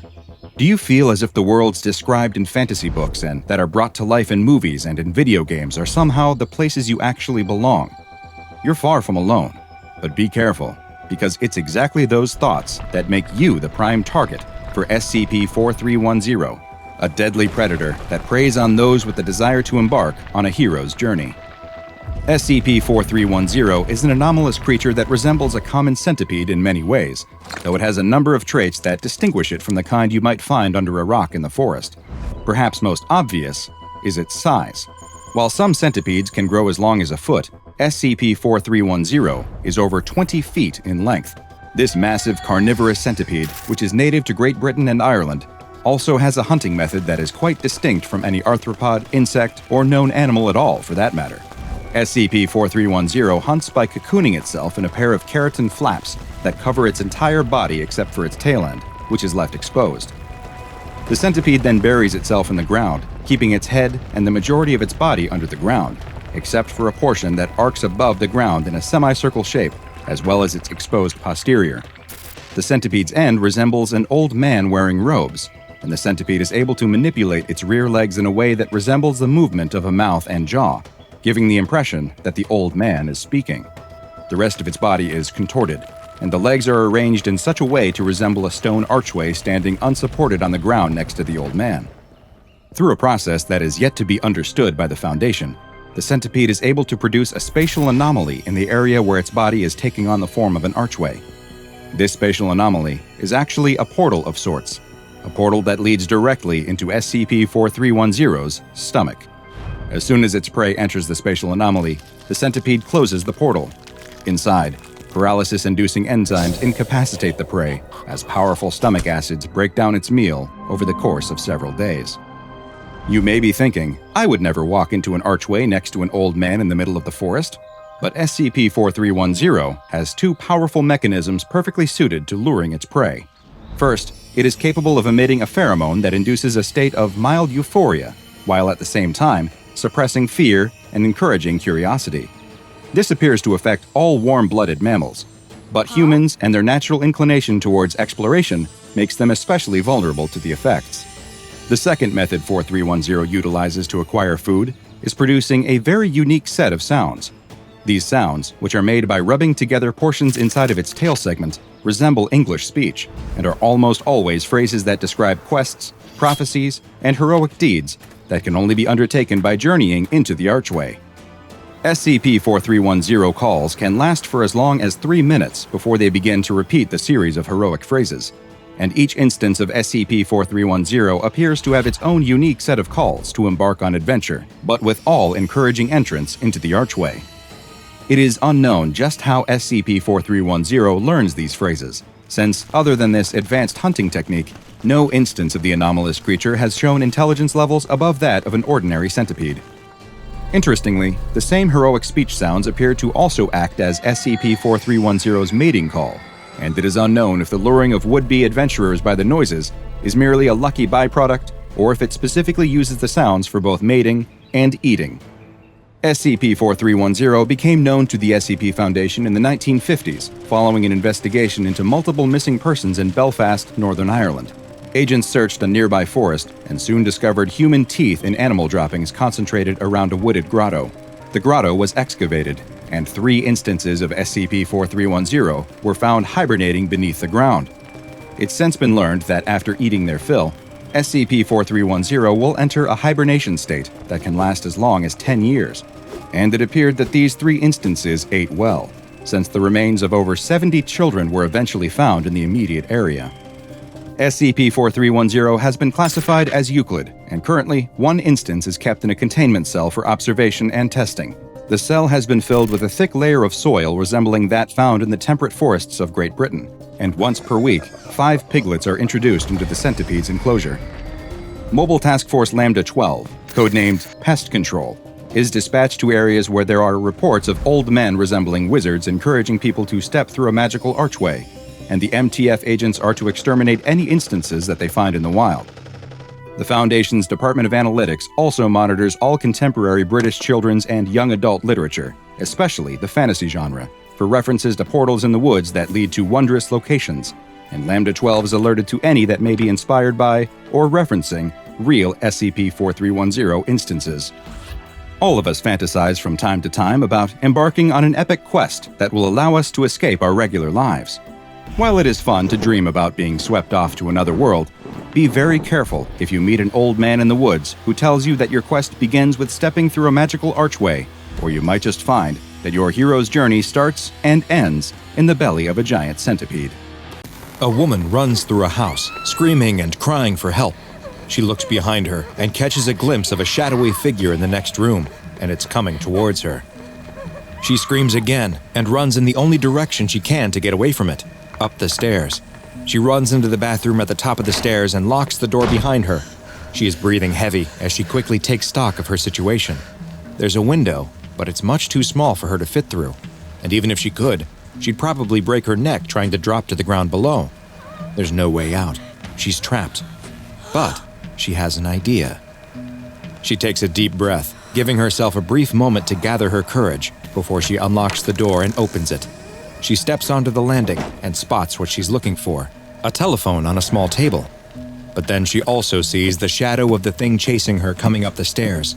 She runs to the phone and picks it up before running back into the bathroom again. She shuts the door behind her and starts dialing 911, but just as she's about to dial the last number, the phone is ripped out of her hands and slams against the door.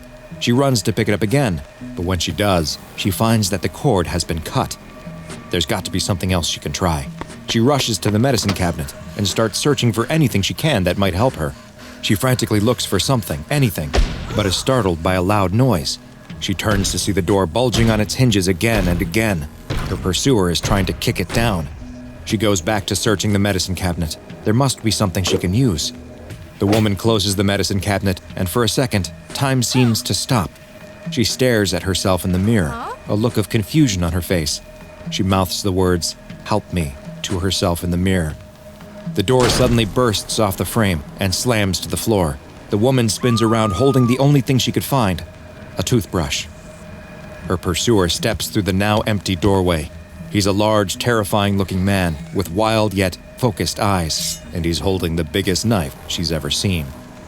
The man approaches, and the woman cowers in fear. He pauses for just a moment, admiring himself in the medicine cabinet mirror and smiling, seemingly very happy with how this entire scene has unfolded. The man then raises the knife above him as the woman holds up the toothbrush as if it will somehow protect her. But it can't, and the man brings down the knife again and again and again.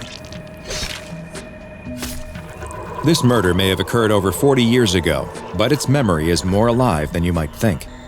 Sometimes what happened in the past doesn't stay there and finds a way to repeat itself again and again and again. Though maybe not in the way that you expect. So join me, DrBob, and find out exactly why SCP-987 is known to the SCP Foundation as the Gruesome Gallery. SCP-987 is a collection of 13 different wall-mounted mirrors of varying shapes and sizes, which have been designated as SCP-987-A through M. Over half of the collection consists of medicine cabinets, but the others range in size from small makeup mirrors to full-length mirrors, with the largest measuring 1 by 1.5 meters. The aesthetic style and materials used indicate that all the mirrors were produced between the 1940s and the 1990s, and there's nothing about their construction or immediate appearance that would give the impression that they are anomalous at all. Photos and video of the mirrors also show them to be perfectly normal mirrors, with the surfaces reflecting exactly as you would expect. In all, it appears at first glance that these are completely normal mirrors, though more in-depth research into the mirrors has been made difficult. You'll see why later. SCP-987 mirrors will finally reveal their strange and unnerving characteristics when a person stands directly in front of them and looks at their surface. When they do, they won't see their reflection as they expected, but an image of a completely different place. It was theorized by researchers that these locations being shown were the mirror's previous location, and research into the origins of the mirrors have revealed the original locations of mirrors C, K, and M, which confirmed this theory to be true. But the mirrors don't just show a static location. When someone looks directly into the mirror, they will see an entire scene play out, one that always depicts someone's extremely violent and/or gruesome death. Each mirror depicts a different scene and location, though most of them appear to take place in a bathroom of some kind. The scenes shown vary in length, with the shortest being just 48 seconds and the longest running for over 4 minutes. After the scene finishes, it will simply start again, like a video that has been set on repeat. But the strange qualities of SCP-987 don't stop there. After the video loops and repeats itself twice, the images will start to change. The person in the mirror who is about to suffer a horrific death will seem to become aware that someone is watching them through the mirror. They will often begin soundlessly pleading with the viewer to help them, growing more emphatic as the scene evolves. If there is an aggressor present in the scene, they too will sometimes seem to become aware that they are being watched through the mirror, and may even appear to interact with the person who is watching them by making hostile gestures or writing on the surface of the mirror. 3 of the victims portrayed on the glass of SCP-987 mirrors have been identified, the previously mentioned SCP-987-C, K, and M mirrors. SCP-987-C depicts a well-to-do 62-year-old male in the bathroom of his California home in 1968. The man is bound and kneeling on the floor when a young Asian woman dressed in lingerie enters the room and proceeds to strangle the man to death. The scene will repeat one time and then begin to change. In this instance, the woman will usually stop at the mirror after she enters the room to reapply her lipstick. She will then kiss the mirror, leaving a red imprint on the glass before asphyxiating the man on the floor. When looking into SCP-987-K, the viewer will see a 34-year-old man in the hallway of his home, which has been identified as being in Maine during the early 2000s. The man is standing on a ladder while he installs a new chandelier in the ceiling. After a moment, the man loses his balance and becomes entangled in the elaborate lighting fixture. As he struggles to compose himself, he accidentally pulls a length of electrical wire from the ceiling that becomes wrapped around the man's neck as he falls from the ladder, leading to him being simultaneously strangled and electrocuted. When the scene repeats and starts to change, the man will appear to become more and more apprehensive about his task, and his final moments will become more and more painful looking.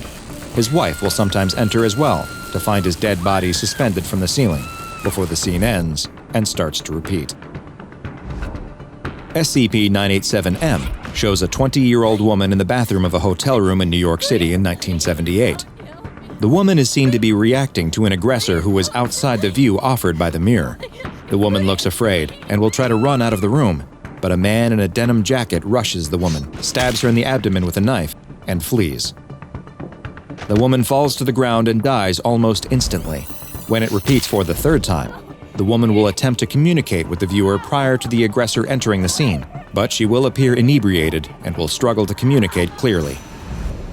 If SCP-987 was simply a collection of mirrors that displayed the final moments of individuals and changed on repeat viewings in odd and frightening ways, that would be strange enough.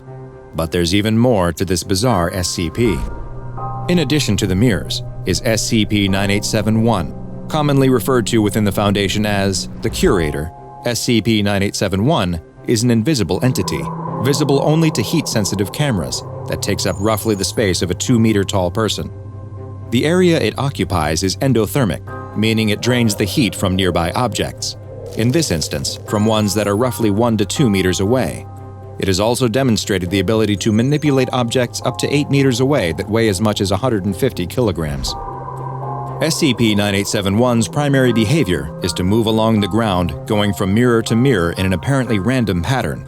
It stops in front of each mirror for roughly 30 minutes before moving on to the next. It only engages in this behavior when alone, though, and if anyone is present, it will maintain at least a 3-meter distance from them at all times. The only exceptions to this occurred when staff attempted to do anything to the mirrors other than gently clean them. If the mirrors are tampered with in any way, SCP-987-1 will react quickly and aggressively, making any physical research into the mirrors difficult, if not impossible.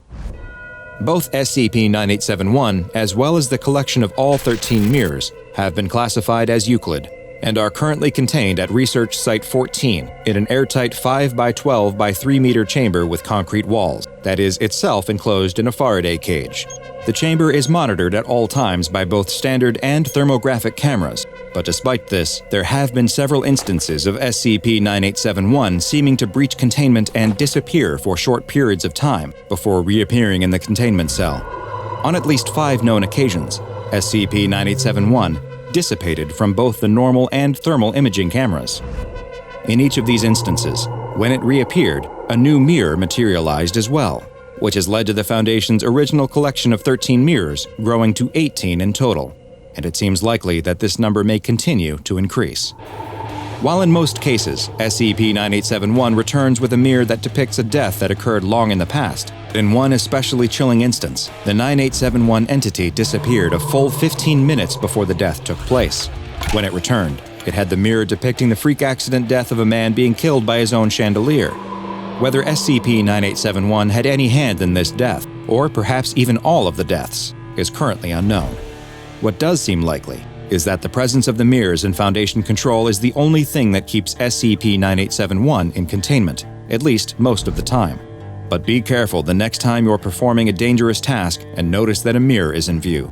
You never know who or what may be watching. Air travel used to be an event. People climbed aboard planes in their best dress, their finest suit, sat in seats with plenty of legroom, and really relished the opportunity to soar through the sky from destination to destination.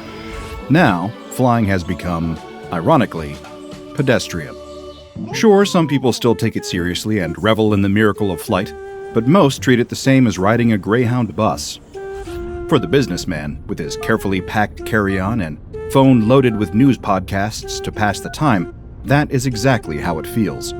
Flying is a chore, one he wishes he didn't have to deal with.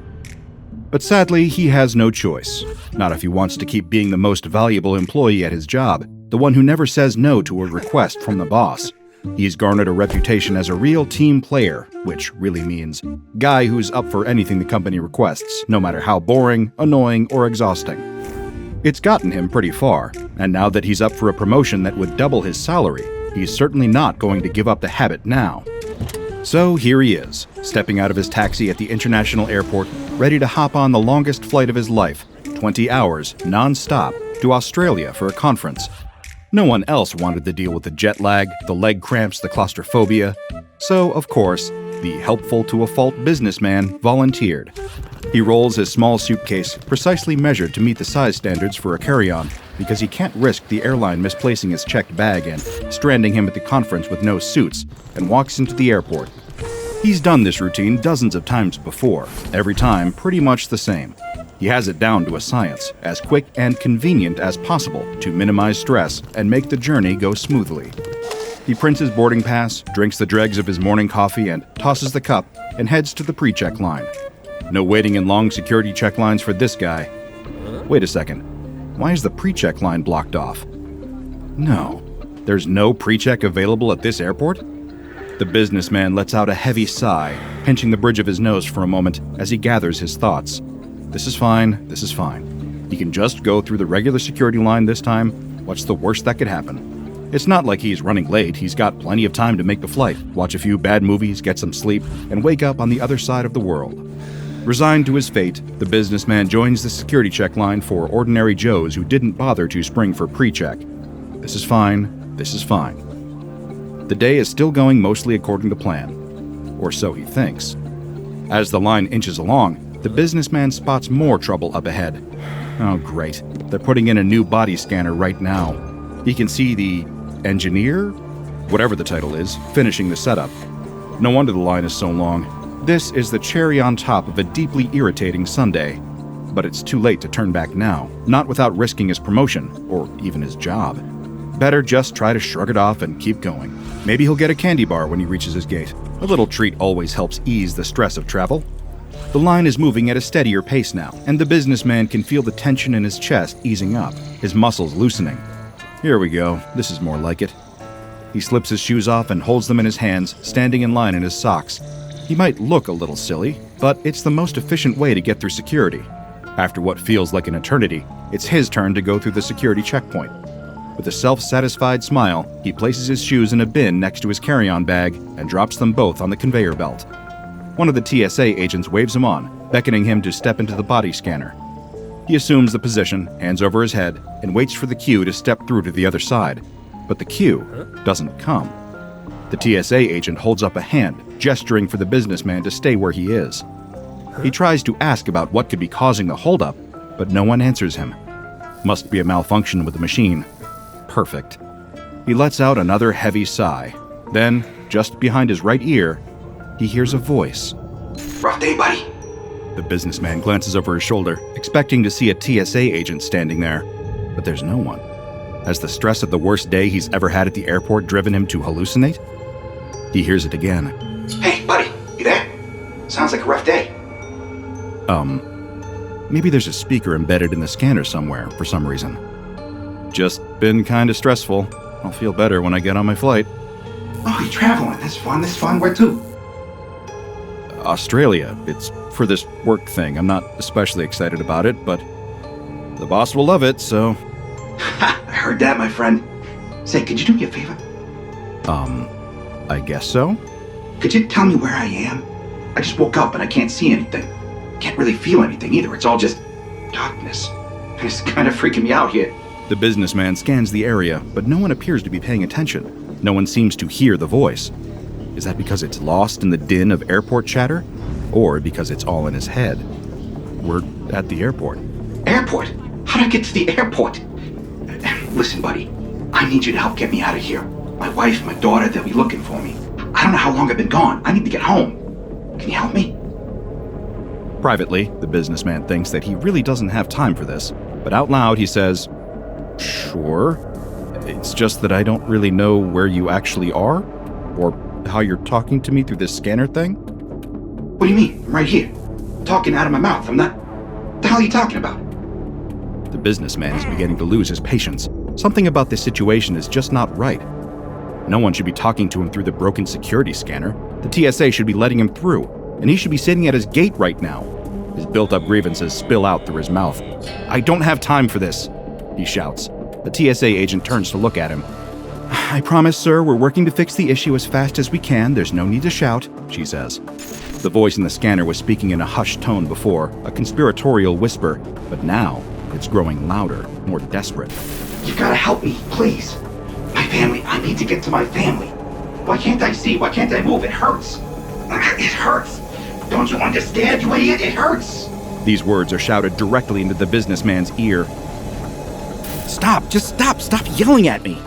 Several TSA agents rush over to inspect the businessman, steadying him and gently guiding his hands away from his ears. They ask him if he's feeling all right, if they need to call someone for him.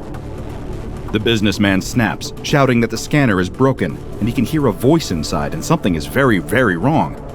Well, unfortunately for the businessman, he looks more than a little suspicious now, and one security officer pulls him aside, leading him to a small nearby room for a chat. All the while, the businessman insists that the scanner was talking to him, and that he's not crazy. He won't be leaving that interrogation room anytime soon. Unfortunately for the businessman, he will not be making that flight to Australia. Meanwhile, the scanner is causing interference with the other technology at the checkpoint. The agents are scrambling to solve the problem, to keep the line moving while their colleague addresses an apparent mental health crisis nearby. The line keeps moving, and more impatient passengers walk through the scanner. Just like the businessman before them, they can hear that voice, whispering hushed pleas that turn into anguished shouts.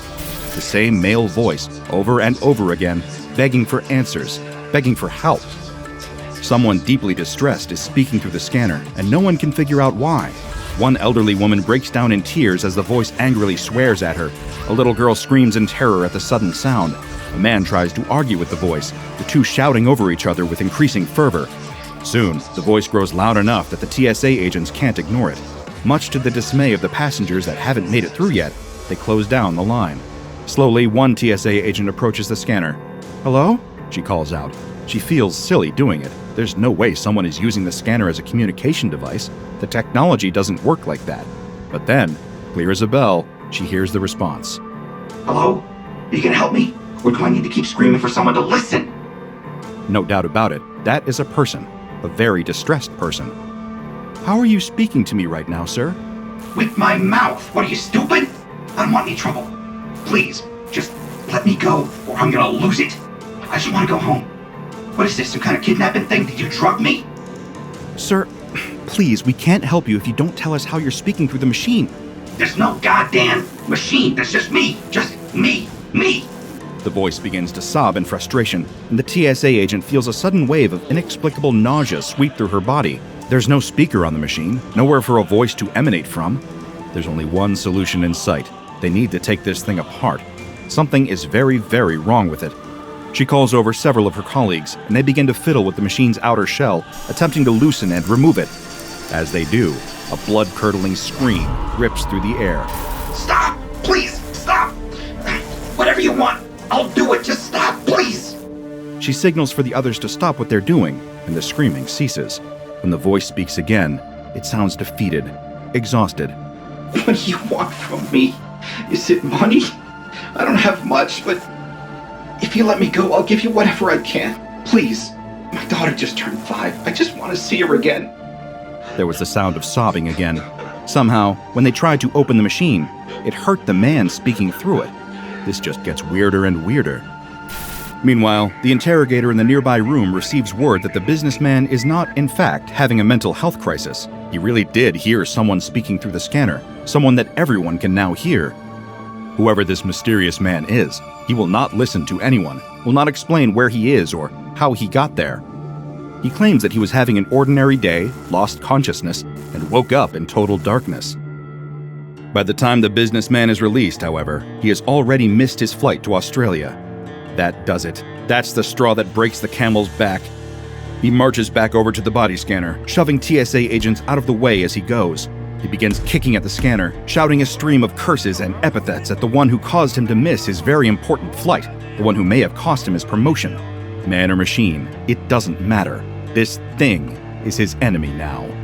The disembodied voice returns the shouts in kind, warning the businessman to back off, or you may not like what comes next.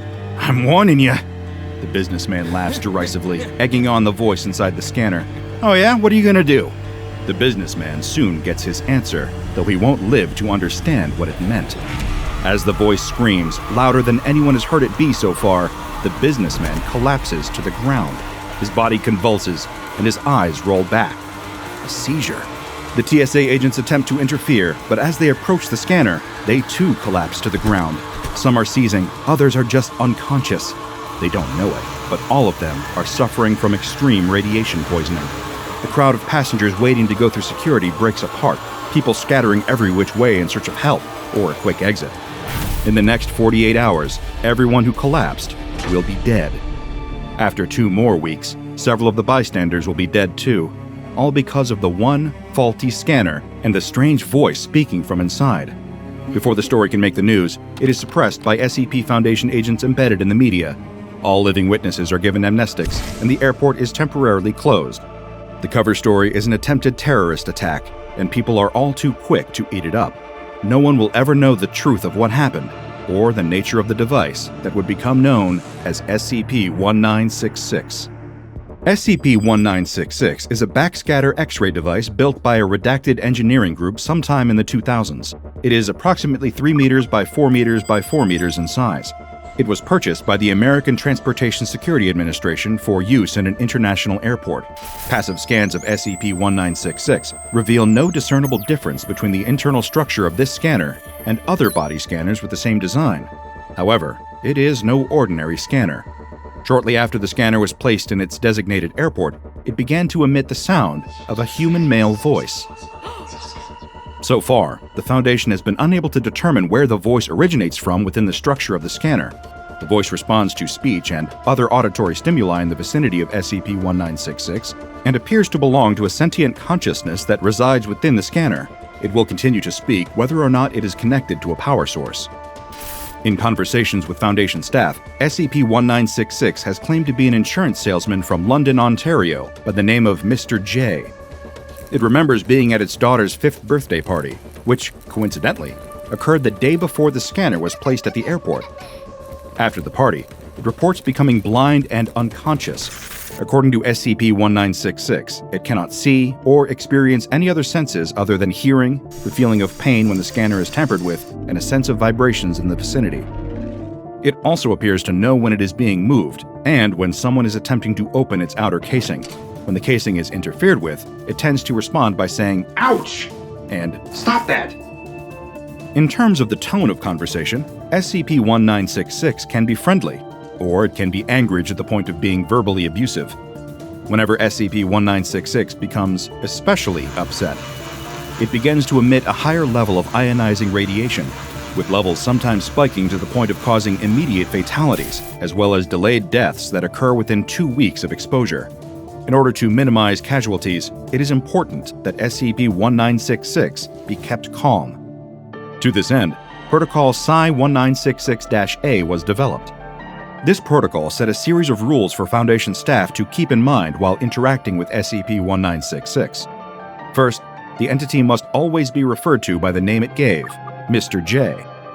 If SCP-1966 makes any claims about its memories or identity, they must be accepted without argument or contradiction. Personnel should never reference the Foundation, SCP-1966's current form, its acquisition and history, or where it is being contained. If SCP-1966 expresses any self-destructive urges or sentiments, the on-site director must immediately be notified.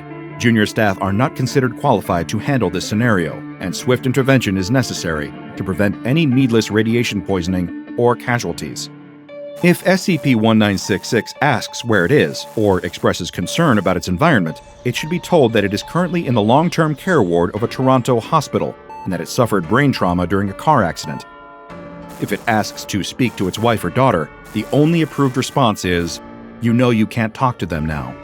This is in reference to the cover story provided to SCP-1966, which is that its wife and daughter died in the same car accident. However, stating this plainly will exacerbate the entity's stress levels and may prove dangerous, so a gentle reminder and correction is preferable. Approximately a year after bringing SCP-1966 into custody, the Foundation tracked down a Mr. J, a London, Ontario-based insurance salesman with a wife and daughter. When interviewed under the guise of a survey, his memories and opinions matched those of SCP-1966 up until the date it was first placed in the airport. He was then observed for 3 years, but nothing anomalous about the man was ever detected. For all intents and purposes, he is a perfectly ordinary, unexceptional man. The most unusual thing about Mr. J is that he has, as far as the Foundation can ascertain, never had contact with SCP-1966. In fact, he has never even set foot in the airport where SCP-1966 was previously in use. Somehow, SCP-1966 has developed an imprint of Mr. J's consciousness, but how exactly that occurred is beyond my understanding. SCP-1966 must be kept in a dedicated bunker 2 kilometers underground. The bunker must have 10-meter thick reinforced concrete walls with an additional 1 meter of radiation shielding in order to prevent any radiation from leaking into the surrounding environment. To further reduce this risk, the location of its bunker must be at least 100 kilometers away from any major cities or population-dense areas, as well as Foundation sites. The current location of SCP-1966's bunker is classified and provided only to those who have received special clearance. The monitoring station for SCP-1966 must be permanently manned by at least 5 Foundation staff with Level 2 clearance or higher. The on-site director for the bunker must have Level 4 clearance and be a certified psychologist. No one may interact with SCP-1966 without the approval of this on-site director, and any interaction with SCP-1966 must conform to Protocol Psi-1966-A. The tale of SCP-1966 has been difficult for me to shake. It is far from the most bizarre anomaly I've researched, or the most dangerous, but there is a compelling tragedy to it.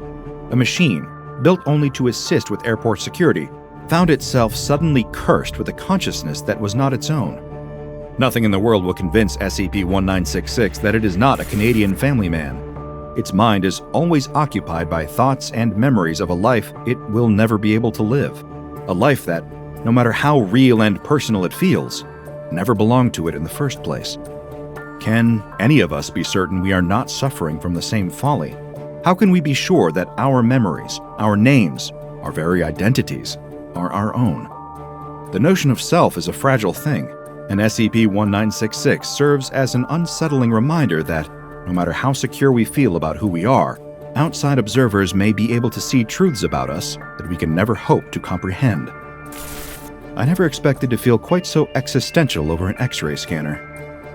You and your friends exit a club and step onto the darkened city street. Everyone is in a happy and joyful mood. It's been a great night, one that you'll be reminiscing about with your friends for years. As you walk and laugh together, you don't notice the large man standing in front of you and almost run straight into him. You offer a quick apology and move to go around the man, but he steps in front of you, blocking your path. All of your friends grow quiet, and you finally take a good look at the man. The man towers over you.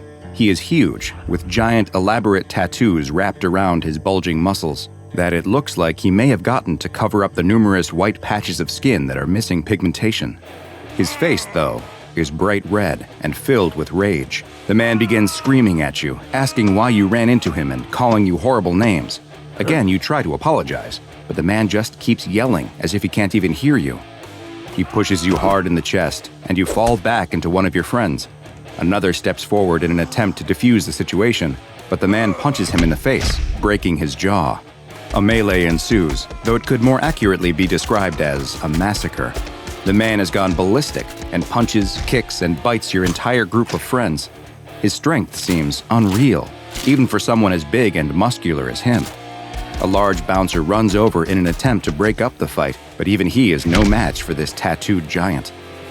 You've been on the ground since he shoved you, watching this insanity play out, but now, with everyone else lying on the ground bloodied and bruised, he turns his attention back on you. You try to scramble back to your feet, but he's upon you in an instant. He picks you up over his head and tosses you into some trash cans, knocking you unconscious. You open your eyes to see the man standing over you. You can feel the blood from numerous cuts on your face running down into your eyes and mouth. The man picks you up with one hand and holds you by the throat against the wall. He's still in a rage, breathing hard through clenched teeth, bits of white foaming in the corners of his mouth as he brings up his other hand and curls his fingers into a fist. All you can think is this it? But then you notice something. The tattoo that snakes down the man's arm all the way to his hand is moving. The long, serpentine dragon is writhing and slithering as if it's alive. Is this really happening, or just a result of the concussive trauma you've received? There's no time to consider it further, though, as the man pulls back and throws a punch right into your face. You can feel your nose flatten and break from the impact, which understandably distracts you from the bizarre occurrence that follows. Right as the man's bloodied fist makes contact with your face, the dragon on his arm seems to swim off of his skin and onto yours. Like a snake moving through water, it glides off his fist onto your face before sliding down your neck onto your body. There is a searing pain as it moves, like you're being poked with needles over and over. You scream from the pain, blood from your broken nose pouring out of your mouth. The man drops you to the ground and steps back. He no longer looks to be in a rage, and instead looks confused. He looks down at his skin to find that the tattoo is completely gone. A look of unbridled joy comes over his face, and he turns and runs away into the night, laughing with glee as he does so. You are left whimpering in pain, curled up in a ball in the pile of trash where he left you, the dragon tattoo now covering your entire body. As you have probably already guessed, this is no normal tattoo. No, this is an anomalous creature that is known to the SCP Foundation as SCP-021, but it also has another name: the Skin Wyrm. SCP-021 is an obligate parasite that uses the human body as a host. Its visual appearance is in the form of a large, elaborate tattoo of an Oriental-style dragon, which covers roughly 1 square meter of its host's skin. What makes this tattoo truly unique is that it is fully animated and moves on the host's body just as a real animal would, though in 2D like a cartoon playing out in real time on their skin. The movement of the tattoo causes horrendous pain for the host, and has been described as feeling like thousands of tiny needles are stabbing at them all at once, as if a fresh image is being constantly tattooed on their skin, while at the same time, a tattoo removal process is happening. While the tattoo organism is able to move, it seems to prefer spending most of its time on its host's torso, though it has been seen to move around to other parts of the body on occasion. As SCP-021 moves around on the surface of its host's body, it appears to feed on the pigments in the skin. Its favored meal seems to be other tattoos, which it will seek out and devour, though if none are present, or if it has eaten all of the tattoos on its host, it will begin consuming the melanin from the skin instead. Melanin is a naturally occurring pigment found in human skin, and after SCP-021 sucks it from its host, it will leave them with permanent skin damage and patches of unpigmented skin that appear similar to that of the skin condition vitiligo. The feeding itself does not appear to cause the host any pain, and the pigments, whether they are from another tattoo or the natural ones in the skin, will simply disappear as 021 eats them. The pace at which SCP-021 feeds will vary, but it has been observed as being able to clear over half a square meter of skin in roughly 1 hour. One way to prevent SCP-021 from eating all of the melanin present on a human is to quickly add new tattoos of fruits or small animals as a way to continually distract it from turning to the melanin. Thus far, outside of motion, the organism has displayed no elevated intelligence or the ability to communicate. It simply moves and feeds. SCP-021 is not permanently affixed to the skin of any one host, and in fact, can be transferred back and forth between hosts multiple times. The only way to transfer the organism is through physical contact, though skin-to-skin contact does not guarantee that the organism will take to a new host. In the event that it does, the dragon tattoo appears to swim across the touching skin and will affix itself to the new human host. Skin-to-skin contact in the romantic sense has been shown to be the most reliable method of transfer from one host to another, with a 93% rate of successful transmission.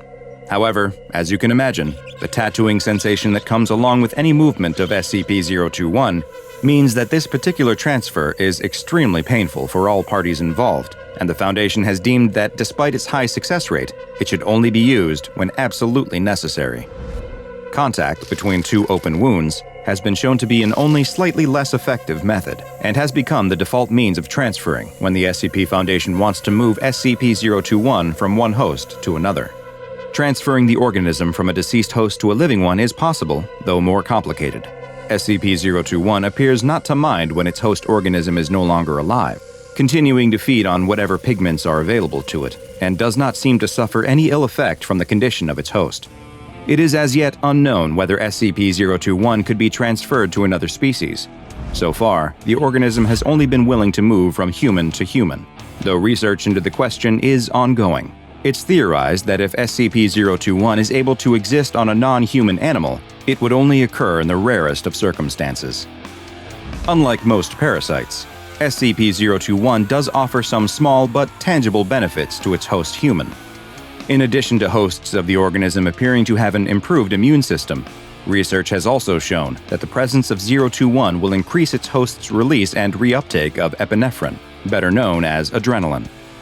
It will also decrease the buildup of lactic acid, which is what builds up in the muscles during activity and causes burning sensations and soreness. Combined, these benefits from SCP-021 provide its host with increased strength and confidence, as well as give a heightened pain tolerance during stressful situations. Not surprisingly, the host of SCP-021 also displays a high level of aggression, though whether this comes from their elevated hormone levels or simply because the organism causes them to be in constant pain is still an unanswered question. The amount of time that this symbiotic relationship can be sustained is typically limited to how long the host can tolerate the unceasing pain of the tattoo moving about their body.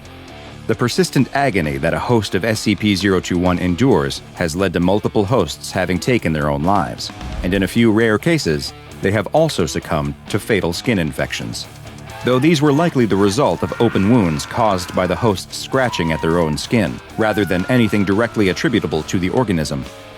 SCP-021 is currently contained on the body of a D-Class personnel, D-139, who is housed in Standard Detention Cell 217A, and the relative ease with which it can be kept on a human subject's body has led to it receiving the safe classification.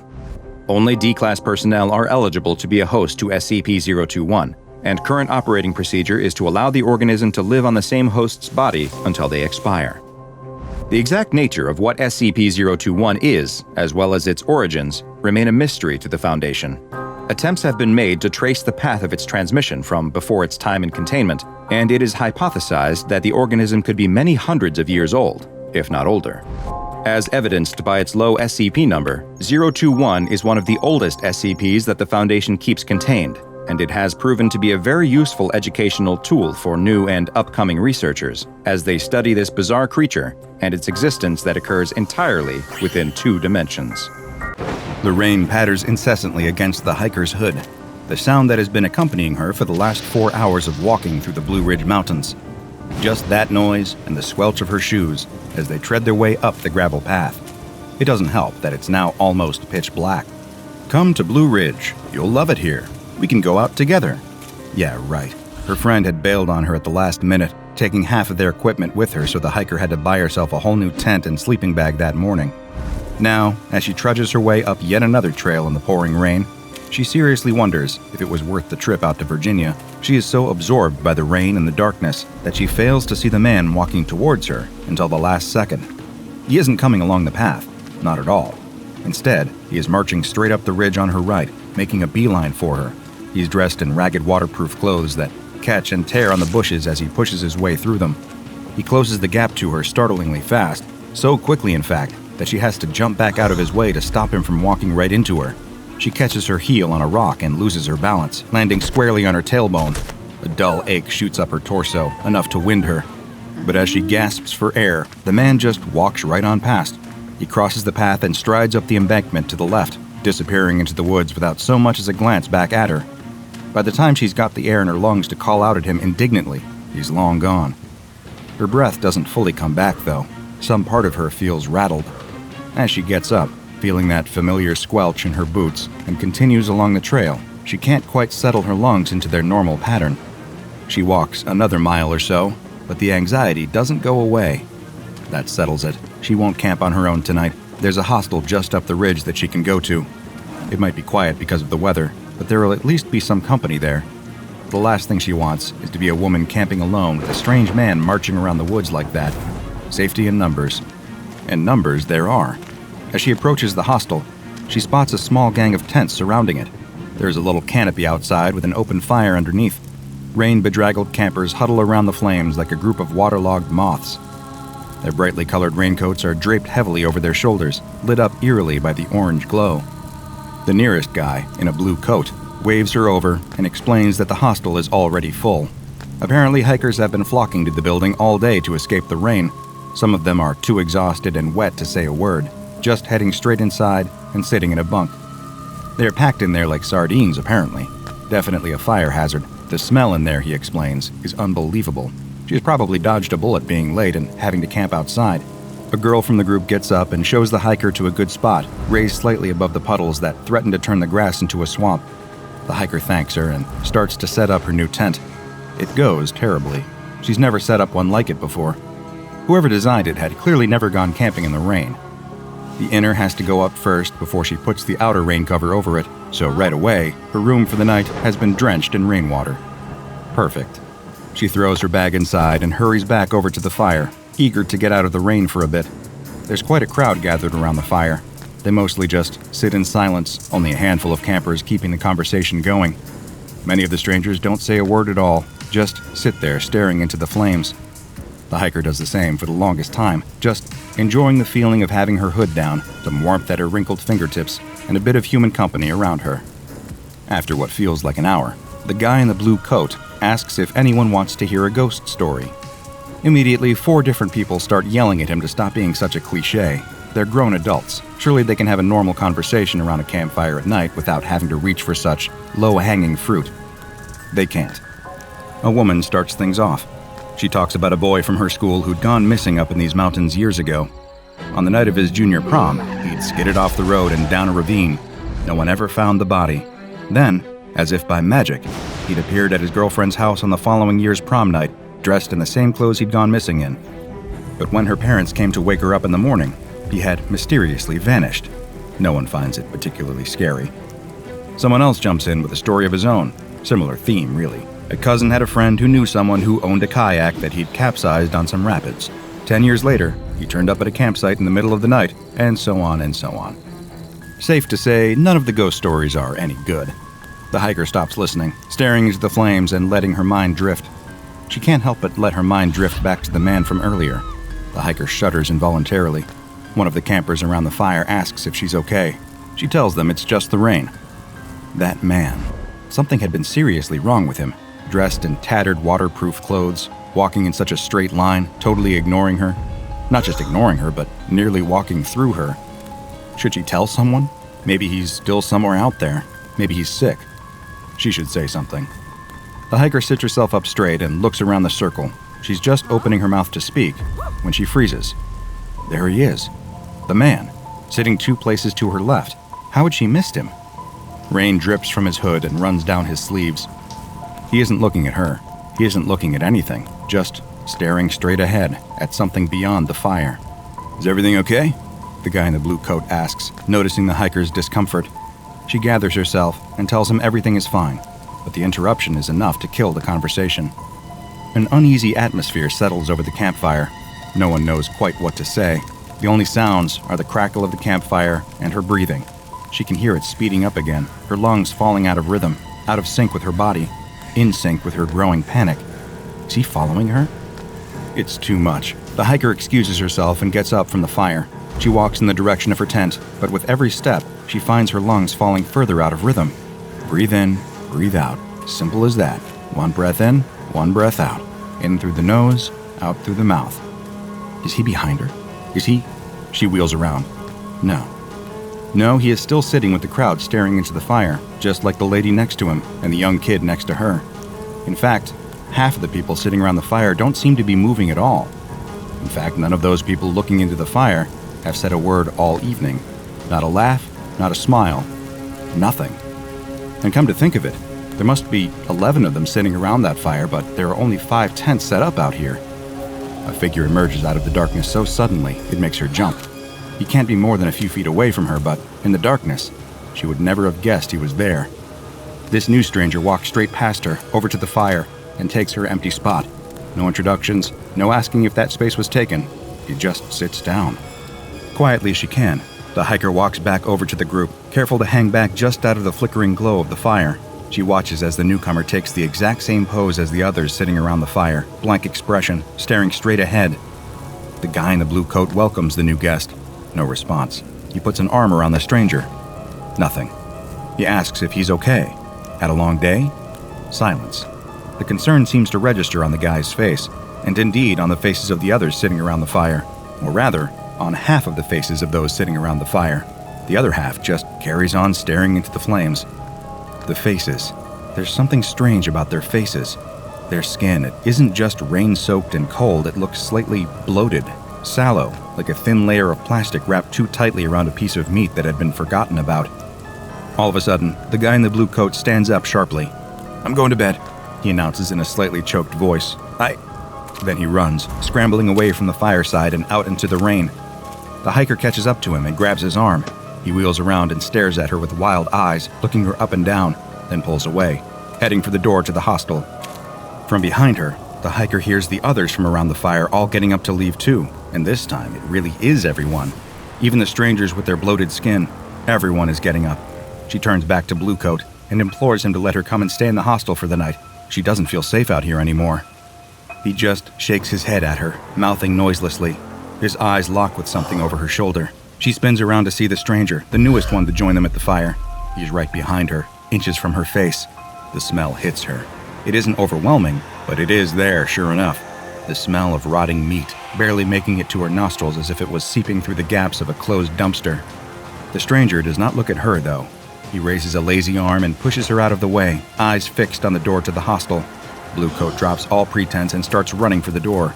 He reaches it, dives inside, and slams the door hard behind him. The stranger continues to walk to the door, all the way to the doorstep, then stops. Another of the strangers joins him. Then the stranger with the tattered waterproofs. Then the others. 7 figures standing by the doorway, not knocking, shouting, or doing anything at all, just waiting patiently, as if at any moment someone will come and let them in. The hiker stands motionless. She holds her breath. Maybe they've forgotten that she's here. She glances around back over to the fire. The others seem lost as to what to do. All of them are right on the verge of running, only there's nothing to run from. The strangers aren't doing anything. They aren't even looking at them. Just waiting by the door to the hostel. The hiker, still holding her breath, creeps over to the group. 3 girls, including herself, and 2 guys. They all exchange silent looks of fear with one another. Maybe they're overreacting. Maybe these strangers don't speak English. Maybe they're just exhausted from the wet weather and acting strangely because they've become a little delirious. Maybe it's all just one big prank. Maybe. For a long time they stand like that, the 5 of them huddling near to the fire, the strangers waiting by the door to the hostel. No one speaking, no one moving. The fire sputters and shrinks the longer they stand there. The strangers remain totally still. Creepy? Yes. But nothing bad has happened. No one is being attacked, no one's in danger. Maybe they are overreacting after all. Tiredness sets in. It must be 2 a.m., maybe 3. Would it be crazy to just go to bed? Those strangers, odd as they are not actually doing anything. And it's so dark and so cold. Maybe if they just get into their tents and go to bed, everyone would be gone by the morning. So that's what they do, agreeing with their plan in hushed whispers. The hiker volunteers to go last. The others all get their things and disappear into their tents as she stands to watch. None of the 7 strangers by the door move. They just wait there patiently, expressionless, slightly bloated, waiting to be let inside. Finally, it is her time to go to bed. Quickly as she can, she unzips the door and ducks inside. The zip is loud, much louder than she expected. Stupid new tent. So loud that as she closes it behind herself, she sees the stranger in the tattered coat turning to look at her through the closing gap. Then nothing. She's on her own. Finally. She's holding her breath again, and through what she thought were impenetrable canvas walls comes a sound, just audible over the pattering rain. Footsteps. A shadow falls over the tent. The zipper slowly drags its way open. The rainy wind blows in, carrying with it the stench of rotten meat, as the stranger crouches down and crawls into the tent. There isn't space in there for the both of them. He crawls virtually onto her lap, his face inches from hers, looking right at her, but not seeing her at all. Now she is breathing hard and fast, shallow breaths that rack her lungs and send her whole body into convulsions and heave that horrible smell into her nose. More footsteps. The whole tent lurches to the side as another one of the strangers crawls in, stretching the canvas out to the left. He puts a heavy, clammy palm directly onto her arm, absently pinning her down. Once he's in, just like the other stranger, he just stops and waits. A third one forces his way into the tent. The hiker is now lying flat on her back, half pinned down. There's nowhere left for her to go. There is physically no space left in the tent. There's no air to breathe, nothing but these strangers. Footsteps surround her, yelps from the other tents, zips opening, holes bending, then silence. Nothing but the patter of rain as the 5 campers lie there, closed in by these 7 strangers. Breathe in, breathe out, breathe in, rotten meat, breathe out. The hiker lies there totally still as panic attack after panic attack racks her body as the strangers in her tent do nothing. Time warps out of shape. She has no idea how long it has been, but every so often, a new set of footsteps will march themselves purposefully up to the entrance of her tent, and a new shadow will join those encircling her. How many are there now? She can count them by the light of the fire. 9? 12? The counting gets easier. Somehow the fire is growing steadily brighter, brighter and brighter, until she can feel the warmth of it even from here. But no, it's too bright, too warm. That can't just be from that fire. Besides, no one out there is feeding it. Then the screaming starts. Just a few muffled yells at first, rising to blood-curdling shrieks within seconds. Within a minute, the sound of a roof collapsing. Sparks land on the tent and sear little holes into the material. The hostel. It's burning. The hiker wants nothing more than to break out of the tent and run to help, but the strangers surround her, doing nothing, just pinning her down, motionless, stinking. She blinks. They're gone. The pressure on her arm isn't there anymore. The shadows on the fabric are gone. Just the light from the fire remains. That and the smell still wafting in the air. The hiker gasps for air and receives a lungful of smoke. She throws herself forward and out of the opening in her tent. It is too late. The hostel burns fiercely just as the morning sun crests over the horizon and the last droplets of rain fall at her feet. That morning, the hiker found herself standing right in the middle of SCP-1102. You see, this particular anomaly is not a creature at all, as you might have expected, but rather a region. Within the Blue Ridge Mountains in Virginia, USA, is a geographical area known for a disarming but ultimately harmless supernatural occurrence. Well, mostly harmless. Only occurring at night and during periods of rain or snow, a seemingly random area within the Blue Ridge Mountains will undergo a strange event. All of the corpses within that region will seemingly come back to life. This is no simple reanimation, however. The original bodies do not suddenly rise out of the ground. Instead, exact copies of those bodies appear. While these copies are close enough to the original person to fool observers from a distance, they fail to be all that convincing upon closer inspection. The skin is the biggest giveaway, looking somewhat deteriorated and different in color from the original person. The most obvious difference, however, is the behavior. Corpses created during an SCP-1102 phenomenon lack full brain function. While studies have found flickers of activity occurring between the neurons, it is nowhere near enough to sustain intelligent thought. These bodies find themselves driven by one simple and very human desire. They want company. Any corpses, human or otherwise, will seek the nearest crowd of their own species and gather with them. Beyond this drive, little is known about their motivations. Once with the group, they do not feed, reproduce, seek dominance, or even offer any social interaction. They just return to their nearest point of civilization, simply to be there. Until all of a sudden, they aren't there. When the sun rises after an SCP-1102 occurrence, Every walking corpse simply disappears, along with the original corpse that it was copied from. Not a trace is left behind, unless, of course, you happen to get that smell trapped in your brand new tent. And this brings us to what was most unfortunate about the incident up at the hostel in the Blue Ridge Mountains that our hiker bore witness to. The fire that started had nothing to do with SCP-1102. All that happened was our friend in the blue coat felt so afraid of the strangers standing outside that he sat himself right up against one of the hearths inside, close enough for the edge of his coat to catch fire. While the whole building did burn down, rescue services only found 8 bodies inside, far from the maximum capacity the hostel offered, almost as if everyone else crowded inside that building had mysteriously vanished. Of course, keeping an SCP like this one away from the public eye is no small task. Containing a seemingly random geographic phenomenon is virtually impossible without sealing off the whole mountain range. Instead, a group of dedicated agents has spent several years running an information operation instead, taking the truth of these events and dressing them up as cliched ghost stories, the kind you tell around a campfire. So next time you sit across from someone toasting a marshmallow and telling you about a friend they once had, it might just be worth paying attention to. You never know who might be on their way to join you. You've seen his face before, probably during a particularly distressing bout of sleep paralysis. His appearance can vary a bit from manifestation to manifestation, but a few traits are always present. He resembles an elderly man. His touch corrodes everything in his path.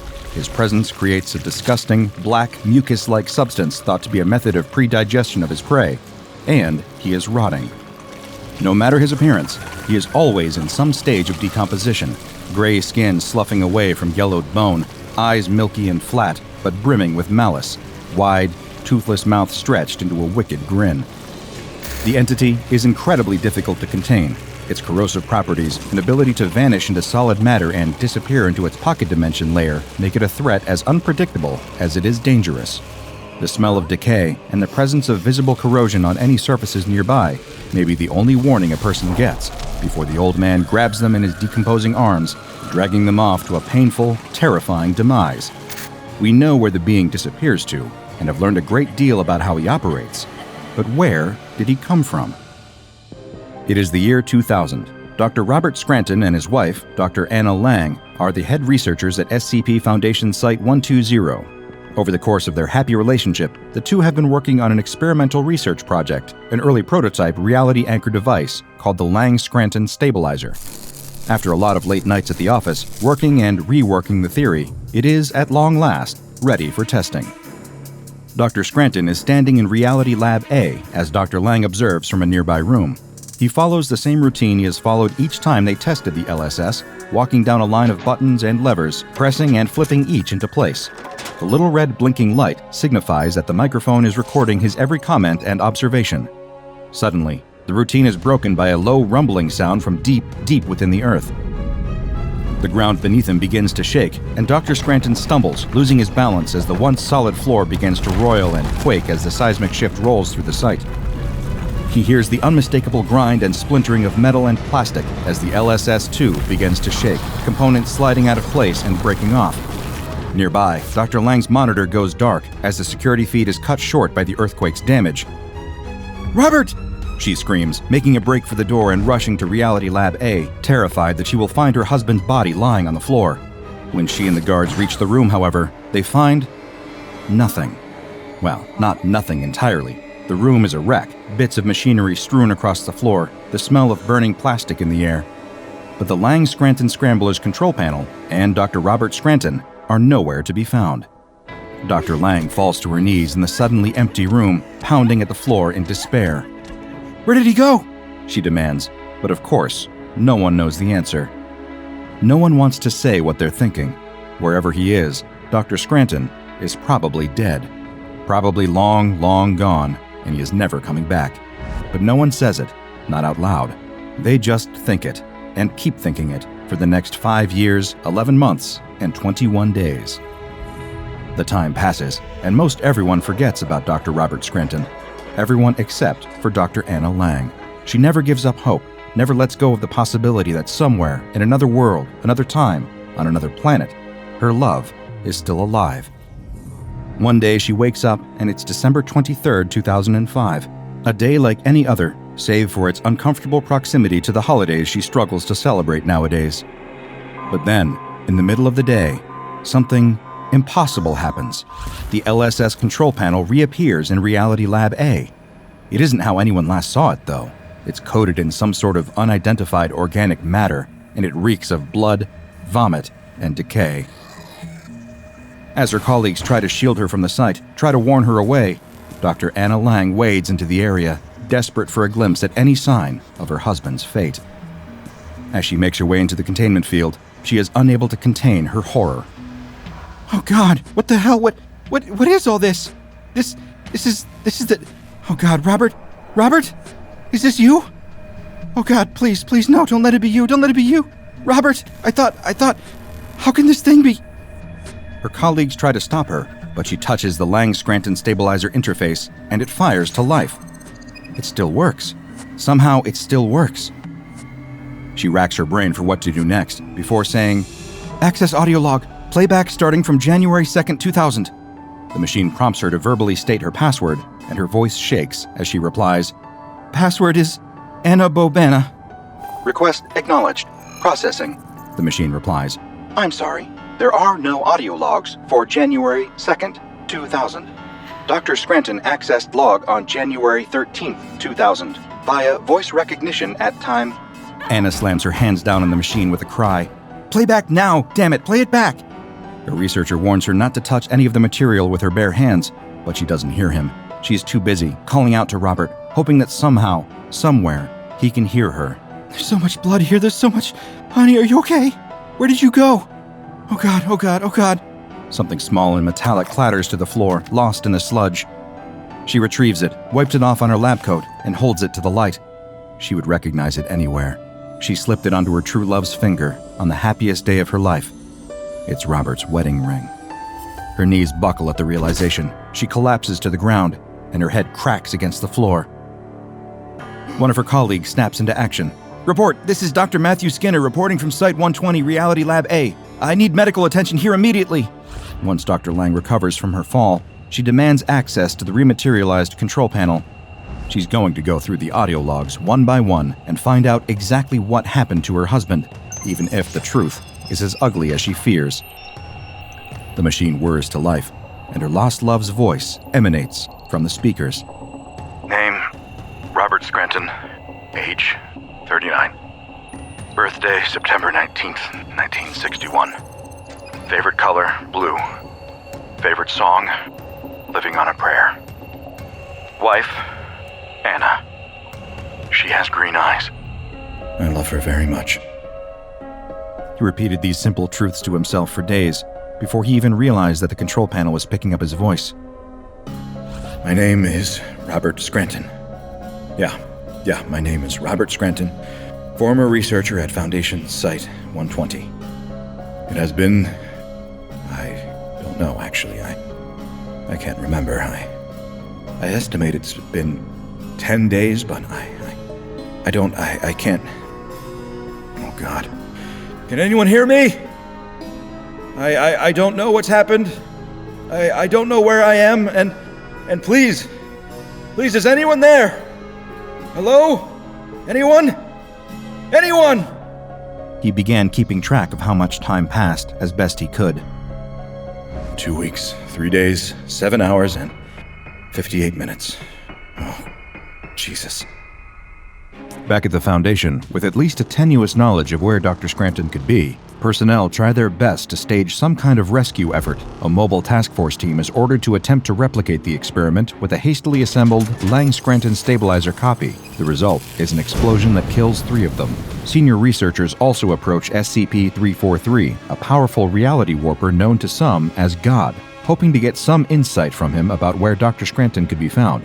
His response is, "He's beyond any of us now. I'm truly, dreadfully sorry." Anna starts having nightmares. She twists and turns in bed, haunted by visions of her beloved Robert consumed by darkness. A strange specter starts to appear in her dreams, a man with a horrible, rotted face. She turns to her bedside table in the night, numbers blurry on the screen of her alarm clock. The photograph of herself and Robert that she keeps there. Something is wrong with him, wrong with his face. Is it that same awful rotted man? She screams and closes her eyes. When she opens them, the photo is normal again. She weeps into her pillow. It can't keep going on like this. This place, it's some sort of reality gap, I think. If I don't concentrate on it, it's fine, but I feel this tingling all over my face. I'm not sure why. 2 months, 15 days, 4 hours. Anna begins to accept the horrible truth. She may not see Robert ever again, and holding on to the foolish fantasy that she will is starting to kill her. She repeats it to herself like a mantra at work. Robert Scranton is dead. Robert Scranton is dead. Robert Scranton is dead. One day, a coworker notices her muttering and strikes up a conversation. It's been years since Robert disappeared. What's the harm in talking to someone again? She even finds herself smiling and laughing at his jokes, but when he asks if she'd like to go for coffee, she gets a flash of Robert screaming in the darkness, of that terrible, rotted face, grinning. She runs to the bathroom to throw up and weep. The tingling in my face has worsened. I wish I could sleep here, but all this damn gunfire overhead, can't take it anymore. Can't take it. Trench foot, shell shock. Hell would be a reprieve in a place like this. And all the men, all the poor souls who look up to me, call me Corporal. What a jerk. To think I have any more idea of what's going on here. Anna can hear it in his voice. He's getting worn down. As Anna feels her emotions start to dull and fade, she begins accepting more dangerous assignments from her superiors, perhaps hoping just to feel something again. She works on the SCP-682 case, trying to devise more futile termination methods. She spends time with SCP-939, the abominations known as With Many Voices, until they start to imitate Robert's voice, and she knows that she can't do this anymore. She works with SCP-280, Eyes in the Dark, feeling no fear whatsoever as it floats towards her. The worst thing that could possibly happen to her has happened already. Now, she's just waiting, killing time. She has no idea of the further horrors to come. Lately, I've been hearing whispers in the dark. I think the rats are talking to me. Oh, funny. My troops must think me mad. What does it matter? This is a mad place, a mad time. A mad man is perhaps best suited to a time like this.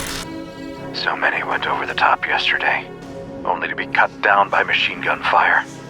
Isn't it odd that I laughed? It was so funny. I think perhaps this mental malady is connected to a physical one. Nosebleeds and vomiting spells. A strange, black liquid. Faintly acidic to the touch. So delicious. So fun. My troops tell me I look unwell. Like anything about this is well. Maybe I'll sneak into one of their bedsits tonight and teach them to lighten up a bit. None of them smile anymore. Me, I'm always smiling. I'll teach those little cowards to smile too. But as she listens to more of the logs, she's forced to reckon with the fact it really isn't him anymore. Not as she'd ever known him. He'd become something else. All the others are dead. All my good, hard work, making them dead. I followed them down the length of the trench. Their silly little bullets didn't hurt me. Oh no. Oh no. The look on their faces. All the screaming as they saw me. How thrilling to savor their fear as I approached. All those screams. What are you, you horrible old man? I showed them what I am. I can walk through walls now, you know. Have all the fun I want. Yes. Nothing can hurt me anymore. And I can hurt everyone. And when the war is over, I'll go home. Go home to my sweetheart. I know she's waiting for me. I can't wait to see her. to touch her beautiful face. My lovely. Lovely Anna. Hearing him like this, so broken, so utterly transformed, it's too much for her to bear. But the work always needs her, and she returns to it day after day. One night, she sits up late, making her way through a stack of paperwork, when she hears it. A curious sound. Drip, drip, drip. Something thick dripping steadily onto the floor behind her. The smell of rot fills her nostrils, making her gag. She turns and comes face to face with SCP-106, dripping its slimy black mucus onto the floor, bringing decay to everything it touches. It reaches out toward her, grasping at her arm. She breaks free, but not before its touch melts away the fibers of her lab coat, threatening to seep through the fabric to her skin. All the while, it's staring straight at her, like it knows her. Anna runs out of the lab as fast as she can, shouting for help. A guard tries to come to her assistance, firing his weapon at the old man, but the bullets don't leave a dent, don't even slow him down. The old man grabs the weapon from the guard's hands, letting the metal rust, warp, and melt in his grasp. Then he turns his corrosive touch on the guard's face. Anna screams in horror at the sight, but she can do nothing to help him. All that she can do is keep running and hope that the monster doesn't catch her. She runs as fast as her legs can carry her, but she isn't as young as she once was, and years of sitting at a desk have made her muscles stiff and weak. Her foot hits the ground at just the wrong angle, and she stumbles, falling to the ground. She scrambles back to her feet, but when she looks up, something is horribly wrong. Her surroundings have changed. It looks like the Foundation site, but it's not quite the same. It's as if someone tried to recreate the facility from memory and couldn't retain all of the details. Then she hears it again. The drip, drip, drip. He's here. She spins around, and there it is. That awful face, so close to her own. She takes a trembling step back when suddenly, the monster speaks. It's him. She knows it, as surely as she knows that she is about to die. The monster that once was Robert Scranton reaches out and caresses Anna's cheek with his wrinkled hand. She screams as the skin begins to droop, and he seals her lips with a kiss that makes her insides drip like melting wax. The two become one once again. Check out the DrBob Patreon and become a junior researcher today. Now go and watch another entry from the files of DrBob, like SCP-096, Sad Origin Story,